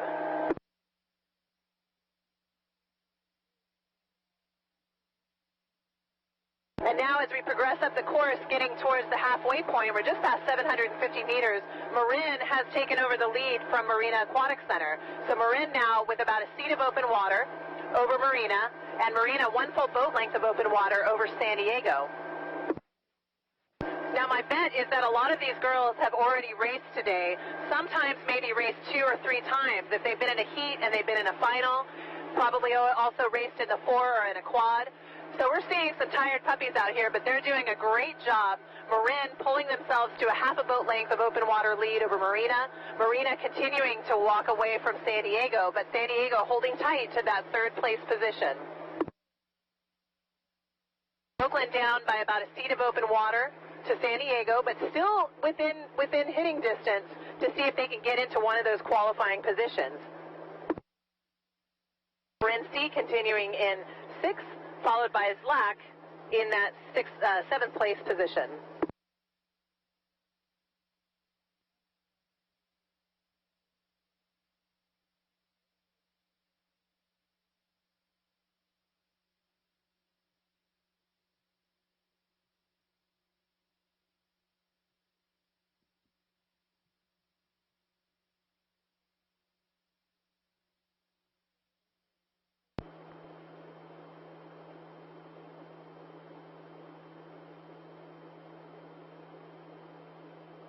And folks, the women's pair, heat number 1, now approaching 1,250 meters. But before I give the race call, I'd like to apologize to the Stanford Rowing Center coach in that last race. I was calling her about the Seattle Rowing Center. Take that as a compliment. They're both fast programs, so sorry, Monica. Anyways, back to the women's pairs. We now have a little bit more of a race on our hands, as you heard from Adrian, with that outside boat from Oakland trying to move up. They're getting a little bit closer to the Marina Aquatic Center crew, and with them, the San Diego Rowing Club boat in lane 2. Marin continues to charge forward in the lead. They are showing Marina a little bit about boatmanship here as they steer a great course and come down the lake with the fastest time so far.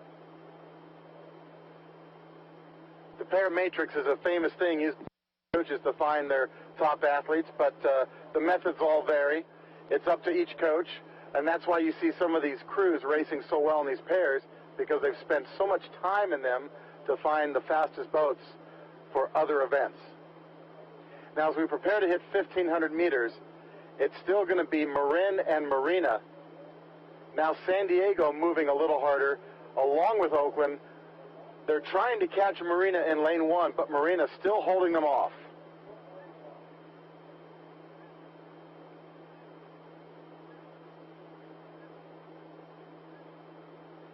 Top 3 boats go to the grand final. Will it be San Diego or Oakland for that 3rd place position?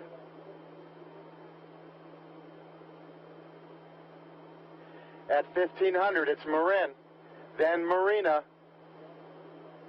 and now it looks to be San Diego for 3rd, just ahead of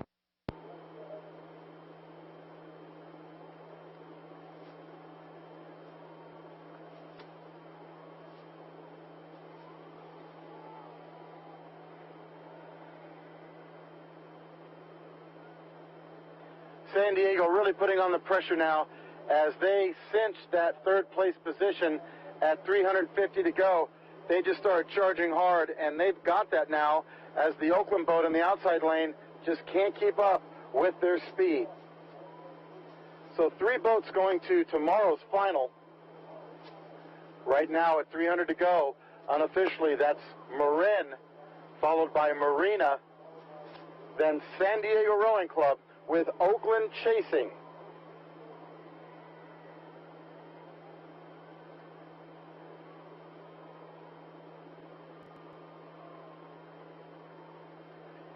Marin C continued in the 5th place position.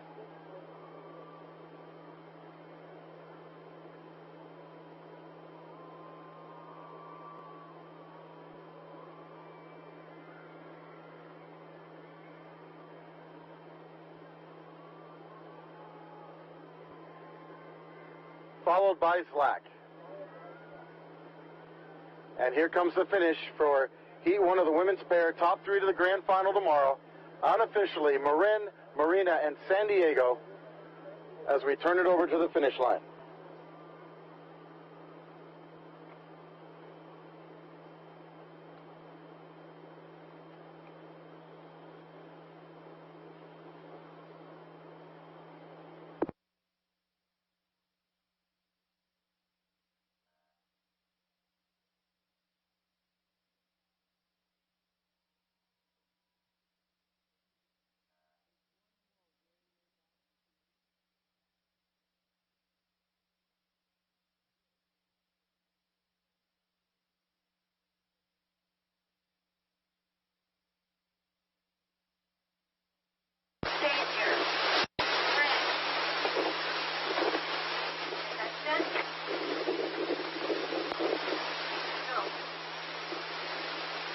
Ladies and gentlemen, and they're off. This is the women's pair, heat number 2. In lane 1, Berkeley High School. Lane 2, Upper Natoma. Lane 3, River City. Lane 4, Los Gatos. Lane 5, Tempe Town. Lane 6, Xavier Prep. And lane 7, Marin B. The women's pair, heat number 2, and the top 3 crews here will be going on the grand final. Looks like a cleaner start here. Both of those straight, not getting steered by referees. Let's turn it over to Adrian for the race call.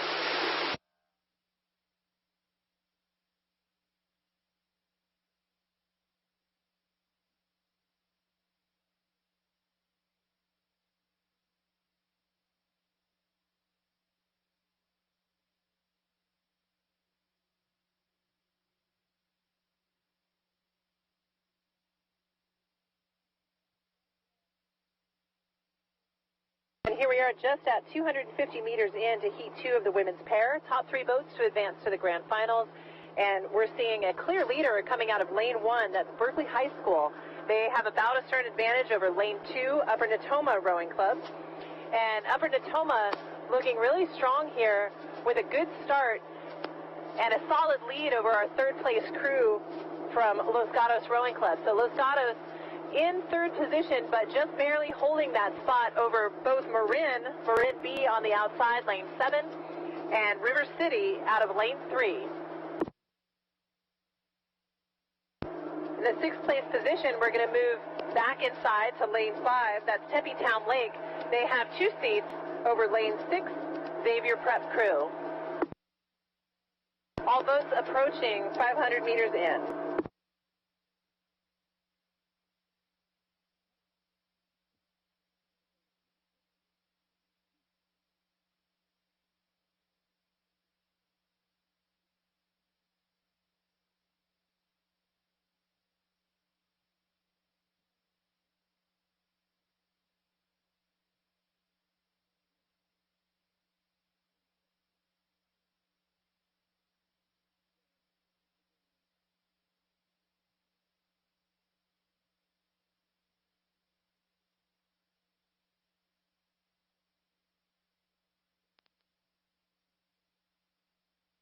Very patient rowing here coming out of the Berkeley High School crew. They're still sitting bow to stern over Upper Natoma. Upper Natoma also understroking Berkeley High School by a couple of beats. They have open water now between themselves and Los Gatos. Los Gatos looking confident there out of lane 4. They have about a stern advantage over both Marin B and River City. So Marin B and River City very close to each other in terms of placing. Marin B taking that stroke rate up a little bit to see if they can take away a little bit of that lead from Los Gatos. But right now your leaders are Berkeley High School and Upper Natoma in lanes 1 and 2. Xavier Prep is in 6th. They are followed now by Tempe Town Lake. A little reversal of placements for them. They are back by several lengths of open water, doing a fine job, rowing very cleanly, just not matching the pace of the top boats. But with Marin and River City pushing, Los Gatos has sensed that their third place position might be in a little bit of jeopardy, so they have actually increased that stroke rate a bit and moved up even farther ahead. So they are still in that third place spot very solidly now, one full boat length over both Marin and River City. Berkeley High continues with the lead, Upper Natoma in second, Los Gatos in third. All crews approaching 1,000 meters to go.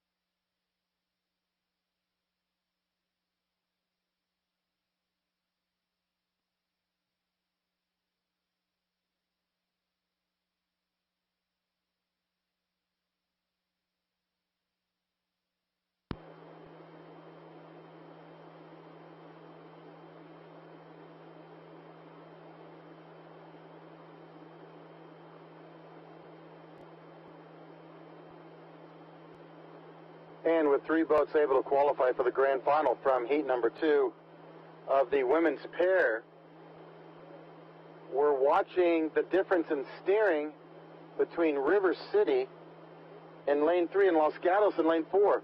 River City and Los Gatos both having a bit of an issue with their steering as they pace each other side by side. The 2 leaders out in front, Berkeley and Upper Natoma, that hasn't changed.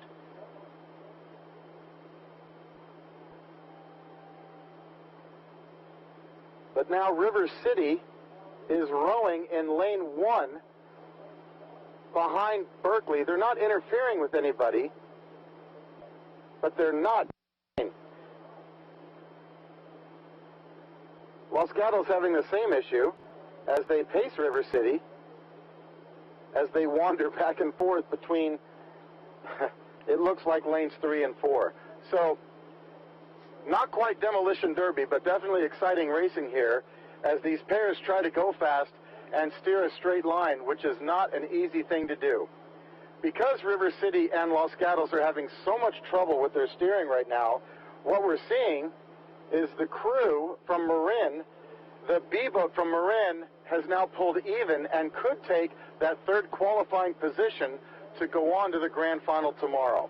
So here's a perfect example of proper steering making all the difference in going fast in a pair.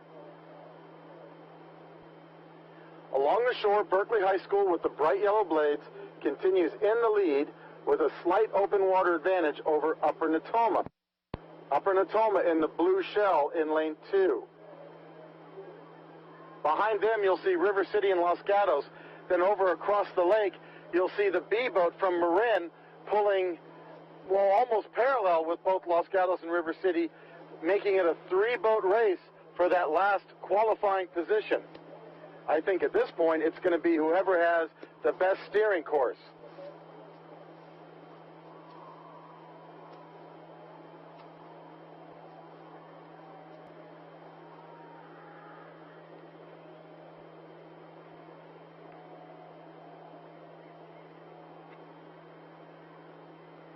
And now Marin B overtaking Los Gatos and River City. It's Marin B for that third qualifying position. Marin B is assigned to lane 7, and they're still in lane 7.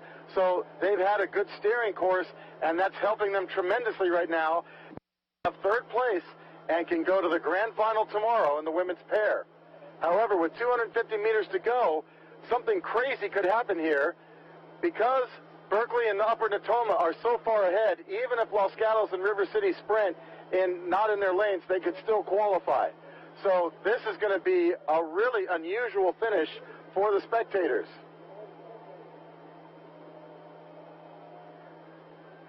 It's still Marin B for the third place position.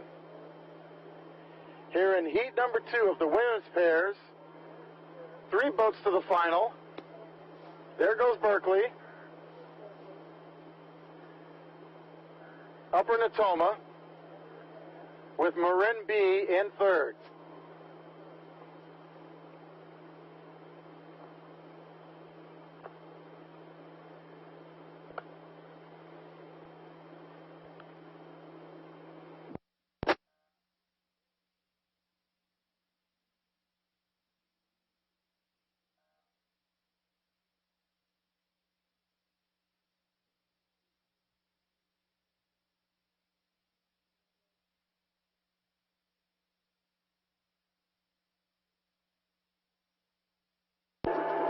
ladies and gentlemen, racing is well underway here in Heat 1 of the men's quad. 2 heats to be contested this evening.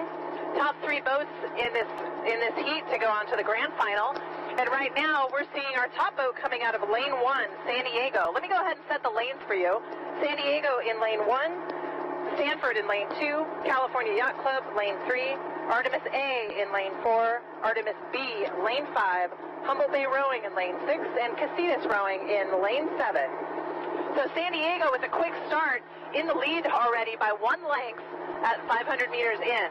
They have 1 length over Stanford Rowing Center, and Stanford sitting 3 seats over California Yacht Club. Moving into that 4th place position, it will be Artemis A. They have 1 full boat length over lane 6, Humboldt Bay Rowing. Humboldt Bay Rowing with 3 seats over Artemis B, and Artemis B 2 seats over Casitas.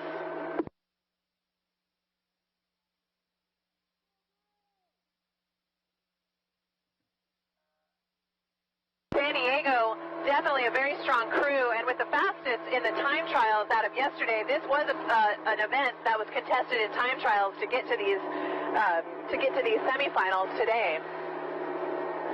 So these boys have already raced, kind of looked at their times and figured out what is possible in this heat. Of course, with boats side by side, it makes the racing a little bit different, but all boats now pass 750 meters with San Diego way out in front, half a boat length of open water for them over Stanford. Stanford very confident here. I know that some of these boys have already raced a couple of times today, but they're holding tight to that 2nd place position, sitting 2 seats over Cal Yacht Club. California Yacht Club in that 3rd place position. Bow to stern over Artemis A, and now a little bit of water between Artemis A and both Artemis B, Humboldt Bay, and Casitas. So 3 bows straight across. If you're watching the screens, you can see what I'm talking about here.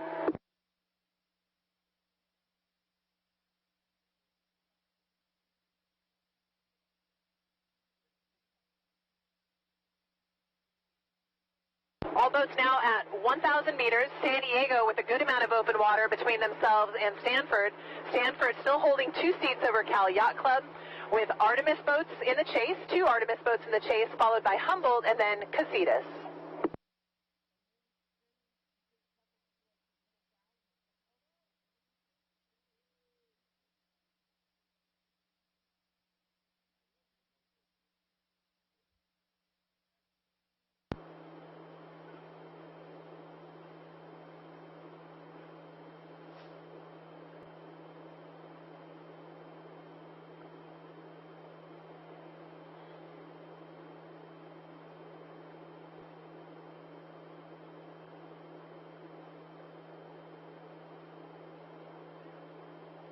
And ladies and gentlemen, as we enter our 10th hour of racing here at Lake Natoma, we are now looking at the heats for the men's quads coming down the lake, and as you heard, San Diego way out in front.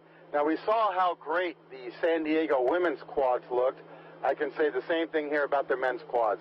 Lane 1, they are just looking superb as a men's quad here, with great body position, great catches, releases, boat run. They're holding a steady 35.5 strokes per minute here, and it's only a heat, and they're already in a qualifying position. They're pushing themselves to see just what they can do before the grand final tomorrow. Now for that 2nd place position, continues to be lane 2, Stanford Rowing Center. Right next to them, Cal Yacht Club. Cal Yacht Club keeping both the boats from Artemis behind them, both Artemis A and B. And then we have an even race continuing between Humboldt and Casitas.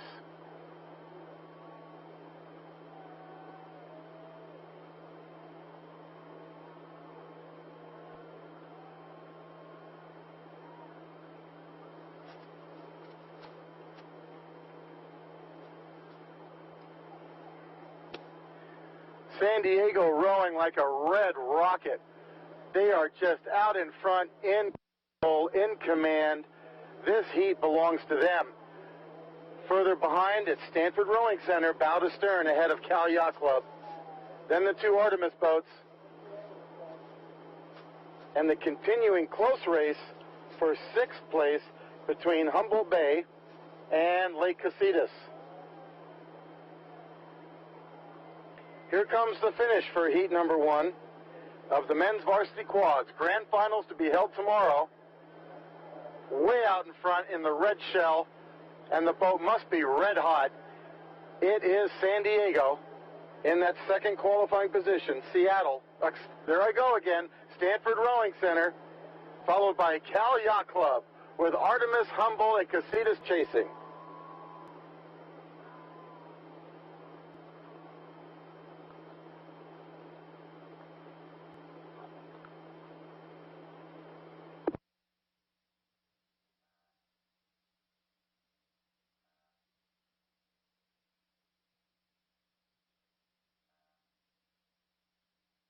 Attention. Go.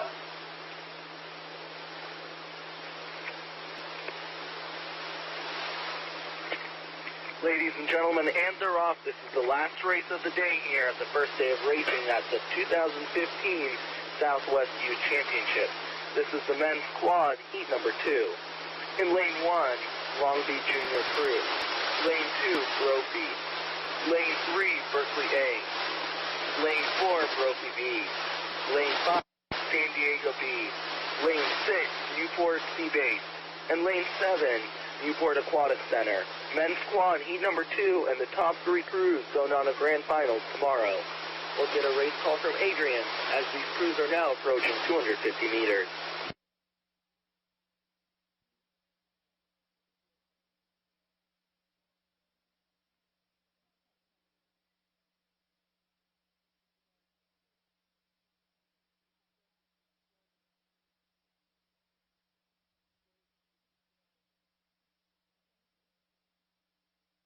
And as Aaron said, this is the last race of the day. This is 10 hours of continuous racing here on Lake Natoma.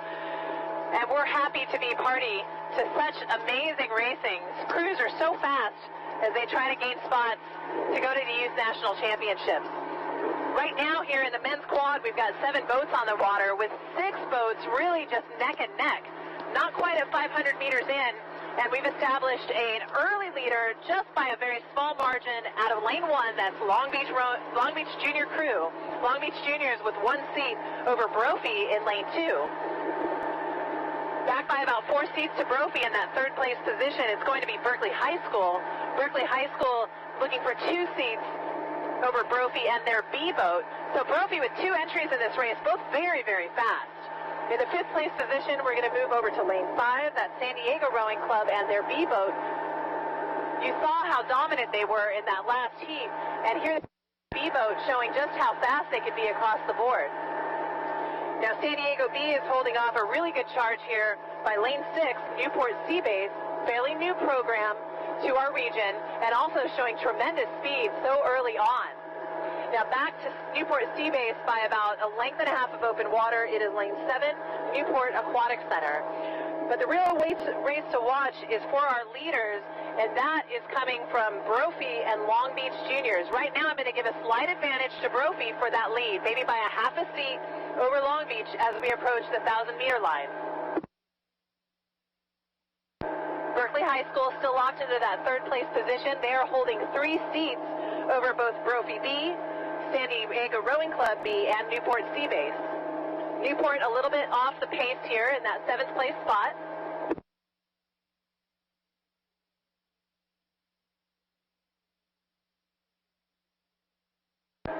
And indeed, San Diego looking really good here, trying to move up and challenge for that 3rd place position. Maybe take away a qualifying spot from Berkeley High School, but Berkeley High, they are a very seasoned crew. They've raced well all season. They know what they need to do in order to get into a qualifying position. But it is looking tight here. Brophy for the lead, just slightly over Long Beach. San Diego B now overtaking Berkeley High School for that 3rd place spot, with Berkeley right there next to them.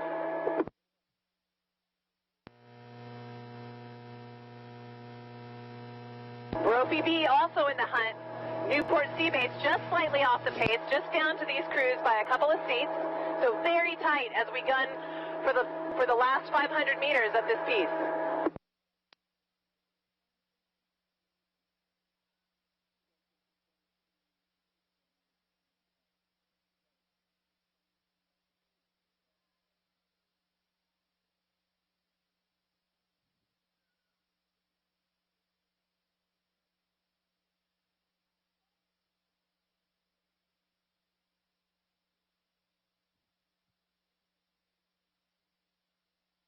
And all crews with just a little less than 750 meters to go. It is Brophy for the lead, sitting one seat over Long Beach. Both those boats with about a half a length of open water over the rest of the crews. Now in that third place position, it is going to be Brophy B. Brophy B looks like they could be in a qualifying position with their teammates. Berkeley High School slipping back into fourth place, but with San Diego B challenging them. And actually, I'm going to reverse that now. San Diego pushing into that fourth place position. Berkeley High School now in fifth. Newport Sea Base in sixth. Newport Aquatic Center in seventh. But the race is along the shore here in lanes 1 and 2. Final 500 meters. And now Long Beach slipping into the lead. Long Beach now sitting 1 and 2 seats over Brophy. Brophy B solidly in that third place position. They could have both boats going on to the grand finals, which is just phenomenal. San Diego B in fourth, Berkeley High School in fifth, Newport Sea Base looking good here, but in sixth place, Newport Aquatic Center in seventh. Here they come, final race call, final heat for the men's quad. Long Beach, followed by Brophy, and then Brophy B.